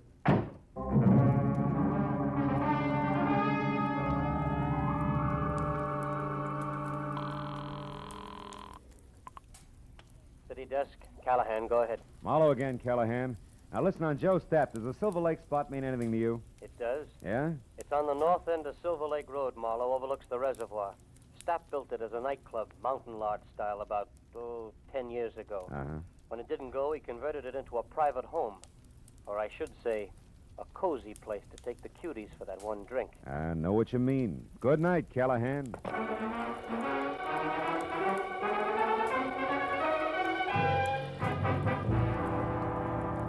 The Silver Lake Reservoir was only a mile off Lower Sunset Boulevard, but the setting could have been a street in Switzerland. The lodge Callahan told me about stood out among the neat little chalets that skirted the water's edge like a Sherman tank in Toyland. Also, it was showing light from a screened-in porch. So when I was out of my car across a shaky rustic bridge that spanned the promise of a creek and moving up close, I didn't have any trouble spotting the girl I saw inside talking earnestly into a telephone as Julia Thayer, by build, size, and color of hair. About the face, I couldn't say. It wore a hat that sported enough veil and mosquito-proof twin beds. Oh, well, that's different. The tunnel. All right, I'll wait there. Yes, as soon as possible. Goodbye. Hello, Julia. Who are you? What do you want? Quite a bit, honey. But for a starter, let's say that I'm a private detective named Marlowe, working for a guy who's worried sick about you. Ira Clausen. Ira Clausen? Well, who's that? Yeah, well, I'm not sure, but maybe he's the world's greatest sucker. Now, let's level, baby. It's getting late for guessing games, huh? I'll pay it. Oh, what's the use? What do you want to know, Mr. Marlowe? Too much to chat about here. The owner's no friend of mine. Come on, we'll take my car. All right, whatever you say. I'm tired of running. Let's go. Will you take my arm, please? This darn bridge scares me silly. Oh, sure. Just watch your heels on those loose planks, huh? You okay? Uh-huh. I think I'm going to be just fine, Mr. Marlowe.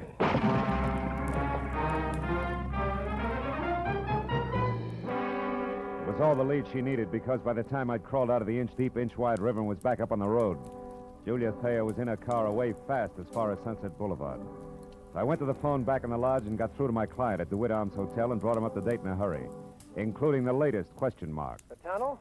Well, of course I've heard of it, Mr. Marlowe. Matter of fact, I've been there. Why? Well, it's where Julia's heading right now. Now, what's the location of it, Ira? Ira! I'm still here, Mr. Marlowe. Yeah. You sound real different. I don't get it. What's up? Very personal business, Mr. Marlowe. You see, I'm Ira Cody, not Clausen. Dean Cody's... Brother, Mr. Marlowe. Brother who's out to get the girl responsible for his burning to death. Julia Thayer, the cheap scum. So Marlowe played Patsy.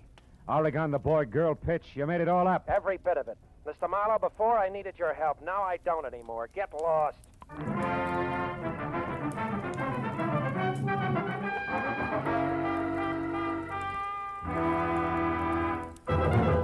In just a moment, we will return to the second act of Philip Marlowe. But first, there will be 4 more amateur songwriters on hand, and one of them will sell his songs for nationwide plugging and distribution when Songs for Sale comes along tonight on most of these same CBS stations.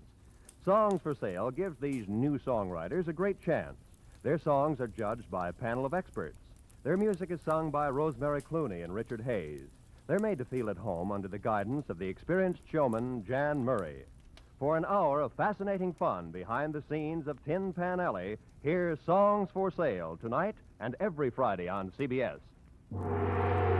Now with our star, Gerald Moore, the second act of Philip Marlowe, and tonight's story, The Dark Tunnel.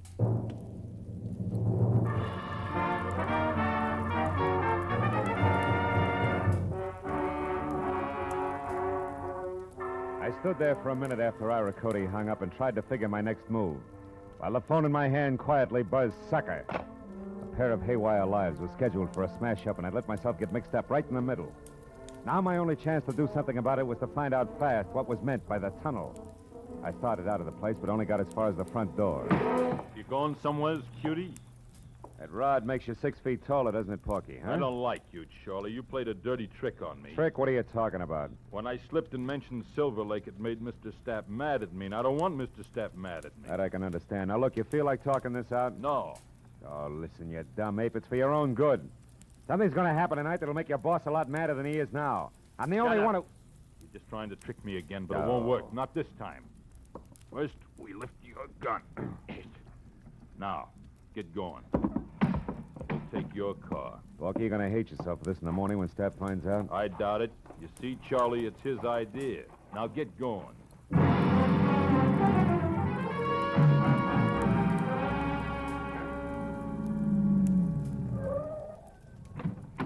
Over there, Marlowe, the big door.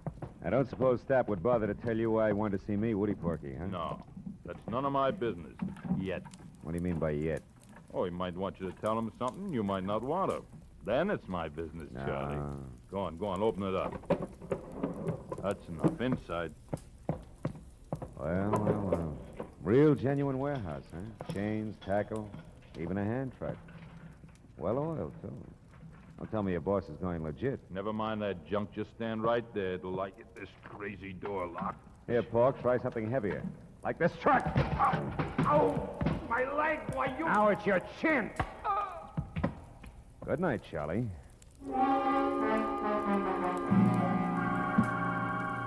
I fished my own gun out of Pork's pocket, tossed his .45 off in a dark corner, and rolled the Hulk himself out of sight behind a stack of crates. Then I went over to an elevator in the corner. On the way into the warehouse, the light I'd seen earlier from the roof was still there, so I decided to try the penthouse. I walked quietly down a thick carpeted hall to the only door. When I knocked, it was with the barrel of my .38. Come in. Well, hello, Marlowe. I've been waiting for you. A gun? Hey, how come... Pork?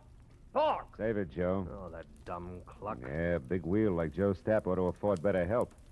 Now, I'm holding the gun, so I'll ask the questions. What and where is the tunnel? A tunnel is a hole, Marlowe, usually in the ground. Delivered, Joe. It's got a lot to do with your girlfriend, Julia. Julia? Oh, that's a hot one. I went to all this trouble to haul you in here for the same reason. Then I'll put down the gun and let's talk. It makes me nervous. I'm not interested in your nerves. I'm interested in your talk. All right. Now, you've got a long nose, Marlowe, and poking it around, you might find out enough to get real curious and call in the cops. That I can't afford. Uh-huh. So I'm going to level with you, tell you what you want to know, just so you'll lay off. Got a deal? I'll let you know. All right. You wanted to know about Julia. Yeah. Nothing like Julia Thayer ever happened in my life before. Most beautiful thing I ever saw. Sweet and soft, made me ashamed of myself. Somehow I don't hear violins. Marlowe, I'd have done anything Julia asked me to. And all she ever asked of me was to give her up. For Dean Cody? Yeah, Dean Cody. Young physique that wasn't all wasteland like this. A handsome face that of a boiled lobster like mine is. She was crazy about him, fascinated, and I didn't blame her. Unfascinated, and I didn't blame her. Until I found out he had the morals of a rattlesnake. Keep talking. Cody was rotten, Marlowe. Dirty, clear through. Cheating on Julia every time she turned around. I couldn't stand it. I tried to tell her. Only made her hate you, huh? Look, Stapp, so far this is no better than a serial and torrid romances. The point. I'm getting to it, Marlowe. One night I thought I could convince her, because Cody had a date with Faye Patilio. I don't have to tell you, she was the lowest thing in town. They were going to a spot up on Lookout Mountain, so I told Julia. She went up there and waited. They showed, all right. Both loaded. She saw him take that dive off that hairpin turn. When she got down to him, they were both dead. Wait a minute. You told me Dean Cody was burned in the cottage. Sure. That's what I'm still telling you. Julia was so far gone over that louse, she pulled his body out of that wreck, hauled it all the way down to that cottage at Malibu, and then set fire to the place. So the world would never know he's going with a tramp like Faye Patilio, huh? Yes. How'd you like to have that kind of loyalty on your side, Marlowe, huh? Anyway, after Cody was gone... Cody's young brother's in town, Stapp. He thinks Julia's responsible for Dean's death, and he's going to kill her. What? They're scheduled to meet at that tunnel I asked you about. Now, where is it? Stapp, I asked you. I heard you. Tunnel's an old abandoned underpass in back of the New Blossom. But we're not going there, Marlowe. We're going to sit tight and let it play as is. Are you nuts? Not anymore. Julia was out of her head that night. Something went wrong when she started that fire. She got caught in it herself, Marlowe. You mean she was burned? Yeah. Her face. It's bad. She'll never be right again, no matter how much plastic surgery. Yeah, but there's no reason to let her be murdered. That's a matter of definition. You see, Julia's still in love with the memory of Dean Cody, Marlowe, so we'll just forget it and let it play itself out. We'll forget nothing. I got the gun, Stapp. But you're going to drop it, aren't you? Otherwise, I'll have to drop you. Oh, fine. I remember you, Austin Link, Knuckles in an alley. Drop it. That's right, Nosy. What's the word, Joe? Get him out of here, Link. Get him out of my sight. I don't care where you go. Come on, Slick. Let's go. Just sit on him for a few hours. We'll talk it over then.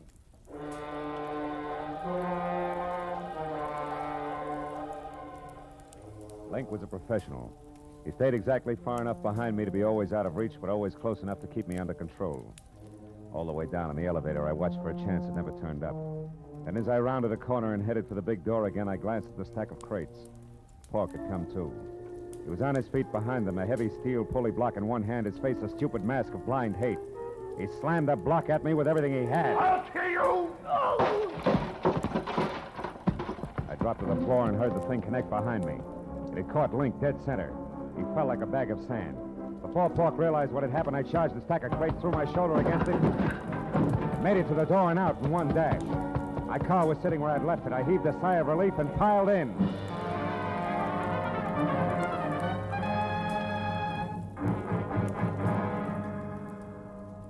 10 minutes later, I pulled up at the New Blossom Dance Land. It was just closing. I ran along the side of the building to the back where a yellow light above the rear door cast an out-of-place halo over... Oh, no. Hey, you! What are you doing back here? This is for employees only. Yeah, well, I'm employed. Listen, do you know where the tunnel is? The which? I can see what you mean. The tunnel. It's an old underpass. There's an entrance to it back here someplace. Oh, that, sure. See the light over there? Yeah. And that little cement house? Yeah. Well, that's it. Steps lead down inside. But why? Nobody ever uses that anymore.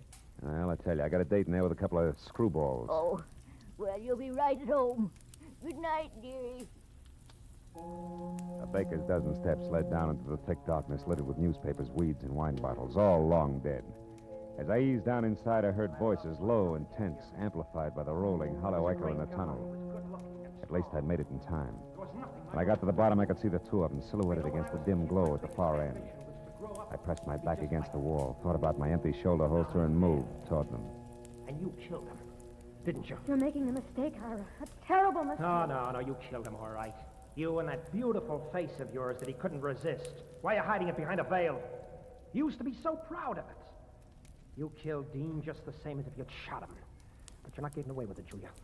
I'm going to square it up for him right now. Ira! What? Marlowe, how did you find this place? I found plenty beside that, Ira. Give me that gun. No, you're not going to stop me. Even if you shoot, I'll kill her first. I don't have a gun, Ira, but I got facts. Before you shoot anybody, you better listen.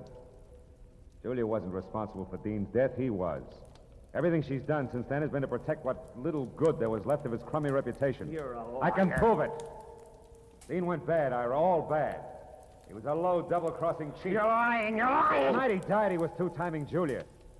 But in spite of that, she risked everything to move his body from a smashed-up car. So nobody would ever find out what really happened to him. It's true, Ira. Stop it! You liars, both of you. I won't let you say things like that about my brother. You don't care if he's dead, Julia. You'll do all right. You've got the kind of beauty all the men go for. And you, Marlowe... Shut up, you crazy punk. Stay back. Admit you're a liar, Marlowe. Admit it or I'll kill you. I swear I'll kill you along with Julia. You'll be doing me a favor. You haven't seen my face lately, have you, Ira? I never want to see it. I think you better, kid. Got a match, Marlowe? Sure. Here. Look, Ira. You can't be Julia. I was burned, Ira. It happened to me when I tried to hide the kind of rotten trash that Dean had been mixed up with. And the only reason she did it was because she loved him, maybe more than you did. Now, come on, kid, let's have that gun. You don't want to kill anybody. No. I don't want to kill anybody. Julia, I'm sorry. Ira! Let him go, Julia. The hard part's over now. He'll be all right. I'll look in on him after a while just to be sure. But, what about you, huh? What about me? I'll be okay, Marlowe. After I've done some thinking. This shock, I think it's what I needed. Goodbye. It's a dark tunnel, honey. Think you can find your way out alone? Yeah? Yeah, I'll find a way out alone. One of these days.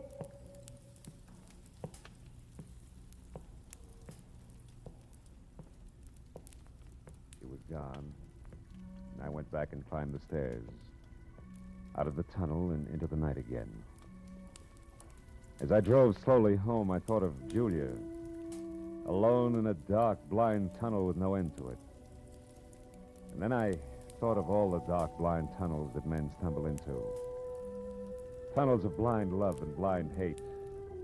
Of blind submission that lets empty suits of armor conquer cities and men's minds. Tunnels of blind worry and blind greed, of blind ambition, of blind... But then I stopped because I was getting no place.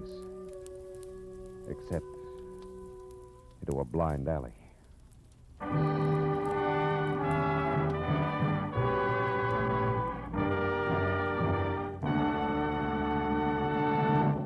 The Adventures of Philip Marlowe, bringing you Raymond Chandler's most famous character, star Gerald Moore, are produced and directed by Richard Sanville and written for radio by Robert Mitchell and Gene Levitt. Featured in the cast were Lorene Tuttle, Bob Sweeney, Paul Dubov, David Ellis, Barney Phillips, and Larry Dobkin. The special music is composed and conducted by Richard Arant.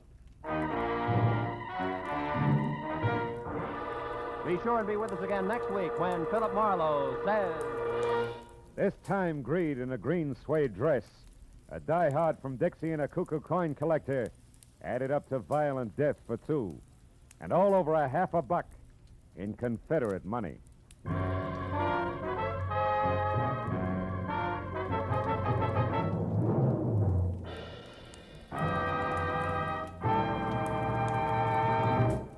Every Friday night, CBS brings you stories taken from the files of parole boards of the 48 states.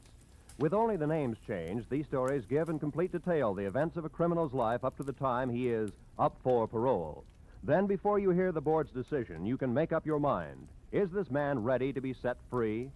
It's been hailed by press and public alike as an outstanding anti-crime show. And you can hear it now by staying tuned, because Up for Parole follows immediately on most of these same CBS stations. Roy Rowan speaking. This is CBS, where you play Sing It Again every Saturday night, the Columbia Broadcasting System.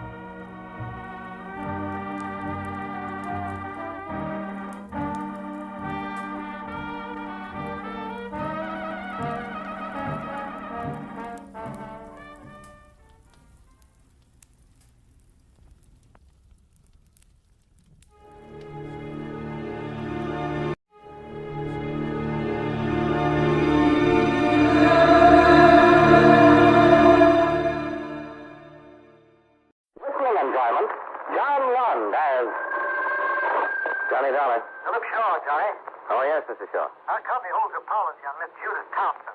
She was killed. How? Somebody shot her. You'll have to go to Los Angeles. I'll book space right away. Fly down to the office as soon as you can, and I'll give you the details. Shower and a shave, and I'm yours.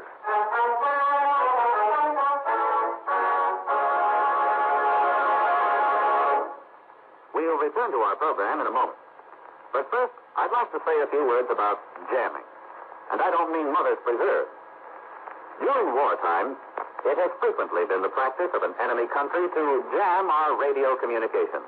That is, to cut into our broadcasting with broadcasting of their own, so that our radio messages cannot be received with any degree of clarity. There was a time when our civilian radio broadcasts were jammed too, unintentional though it was. As you can imagine, it was quite a mess, and still could be. Can you imagine what would happen today if there was no coordination among our many radio and TV stations? Or if the telephone companies didn't cooperate? When radio broadcasting first began in our country, each station chose its own call letters, power, and spot on the dial. It wasn't long before 2 or 3 stations would try to come in on the same spot, and the poor listener couldn't understand a thing he heard. So, to get things organized, the Federal Communications Commission was born. Licenses were issued to each station and to qualified operating engineers. The same thing now applies to TV stations. Today, a radio or TV station may request certain call letters, and if no one else has them, the call letters are issued. But power and the spot on the dial are restricted by laws of nature, and the FCC engineers don't have much choice in what they tell the station operator he can or cannot do. With the telephone and telegraph, however, the situation is different. The FCC makes sure the rates are fair both to the company and to the consumer, and that all the independent companies work together so that someone in Japan or Germany, for example, can call someone else in New York with practically no delay or trouble. So the next time you pick up a stateside broadcast loud and clear, or hear everything your family says to you over the telephone, just remember that you have the Federal Communications Commission to thank.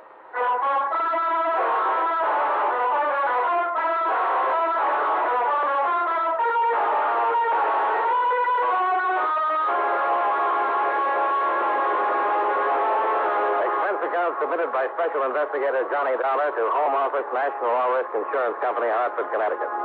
The following is an accounting of expenditures during my investigation of the Black Doll matter. Expense account item 1, $189.95. Plane fare and incidentals to Los Angeles, California. I arrived at 10 o'clock the morning of the 12th and went directly to Hollywood, where I registered at the Wentworth Hotel. Then proceeded to Central Division Homicide and Lieutenant Brickford. Got a teletype this morning that you were coming, Dollar. Supposed to give you all the help I can. Oh, I'll be glad to have it. Can you tell me something about the dead woman? Well, shot once with a 38 in the chest. Killed between 1 and 2, night before last. Any suspects? We've been checking on the people she knew. Talked to several of them. Couple, Mr. and Mrs. Lyon, a girlfriend, Miss June Fisher. She'd seen her during the day, but can't tell us very much. The Lyons hadn't seen her for several days. They couldn't give us any reason why someone might kill her. We've got some more names we've got to run down. Boyfriend, William Carnes. Works for Timken Aircraft. Test pilot. Girlfriend says Carnes and the dead girl started seeing each other about 2 weeks ago, but she didn't believe it was anything particularly serious. She was killed in her apartment. Yes. Killer entered by back door and ripped the screen, but wasn't robbery. Nothing was touched. Somebody just walked in and killed her. Yeah, that's the way it looks. Lab hasn't come up with anything that'll help so far. No prints. They got the bullet, but we need the gun. What did she do that night? Well, that's something we still got to find out. We are pretty sure she went out. There were some clothes on the chair, slacks and a coat. Wouldn't wear the coat around the house. What about this boyfriend? I was going out to talk to him this morning. I wanted to check on him first. Pilot in the last war. Went to work for Timken right after he was discharged. Seemed like a pretty solid citizen. A lot of citizens are pretty solid until they kill somebody. Yeah. Well, you want to run out the field with me? If you don't mind. Well, not a bit. Give me somebody to talk to.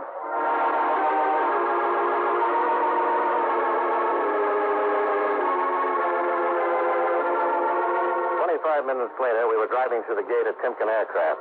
As we passed the long, low line of gray buildings, I saw a plane sitting on the starting line.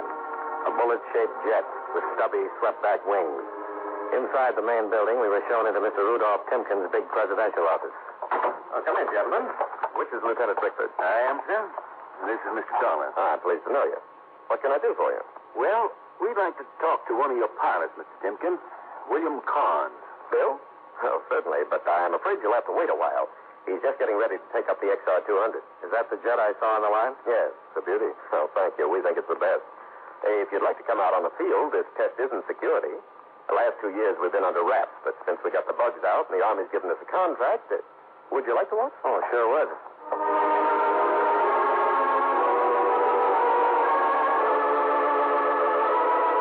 Timken took us out in the field, and we watched the jet take off and climb toward the west. It circled, climbing till it was out of sight. We kept watching and waiting. A cool breeze was coming in from the ocean, and the sun was warm on our faces. Finally, we saw it. Here he comes. Can't even hear him. He's traveling faster than sound. Do you fly, Mr. Dollar? Only when I've got an expense account. How fast would you say he's going? You'd be very surprised, Lieutenant. Even the Army was.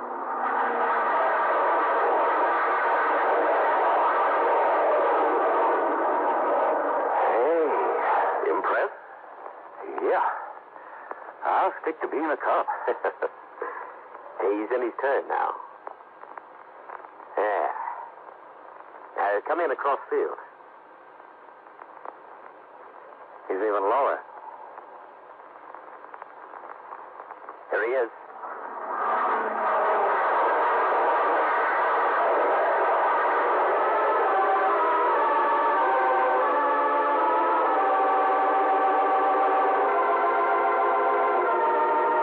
We waited on the field until William Carnes landed the plane. Then we went back to Timken's office. The president of Timken Aircraft gave orders for Carnes to report as soon as he could. And about 20 minutes later, the young pilot was shown in. Timken introduced us and then left. What can I do for you, Lieutenant? Just a few questions. Do you know a Miss Judith Thompson? Yeah, what's wrong? She's dead. Somebody killed her. Killed her? Don't you read the papers, Bill? Yeah, well, usually, but I've been so busy the last couple of days. She was killed night before last. What did you do night before last? Stayed home. Any way of proving it? Well, no, I live alone. I just stayed in. You don't think I killed her? You've known her for about 2 weeks, haven't you? Yeah, I guess it's been about 2 weeks. She's a nice kid. Awfully nice kid. Sorry about it. And you stayed home the night of the 10th? That's right. All night? Well, yeah. You'll find out sooner or later. No. I wasn't there. I took her out the night of the 10th, and I knew she'd been killed. But look, honest, I had nothing to do with it. Why'd you lie about it? Because I'm married. No, we're not living together. We're separated. My wife's living in Chicago now with her folks. Always kind of hoped we'd get back together, but if I got mixed up in a killing. You got mixed up the night you took Judith Thompson out? Look, I was lonesome. Judy was a pretty kid. I saw her about 6 times in 2 weeks. It helped. But I'm in love with my wife. I've always been in love with her. You can understand it, can't you? Sure. The night of the 10th, where did you and Judy go? To the beach. Went down on the pier and played the concession. When did you get home? I don't know. I guess about 11:30 or so. Yeah, somewhere about that time, 11:30 or 12. You go right home? Yeah, right home. That's the truth. Anything happened during the evening? Anything unusual? Unusual? Anybody following you? No. Did Judy seem nervous or anything? No, she was fine. She didn't act nervous or anything. Okay. Is that all? Yeah, for now.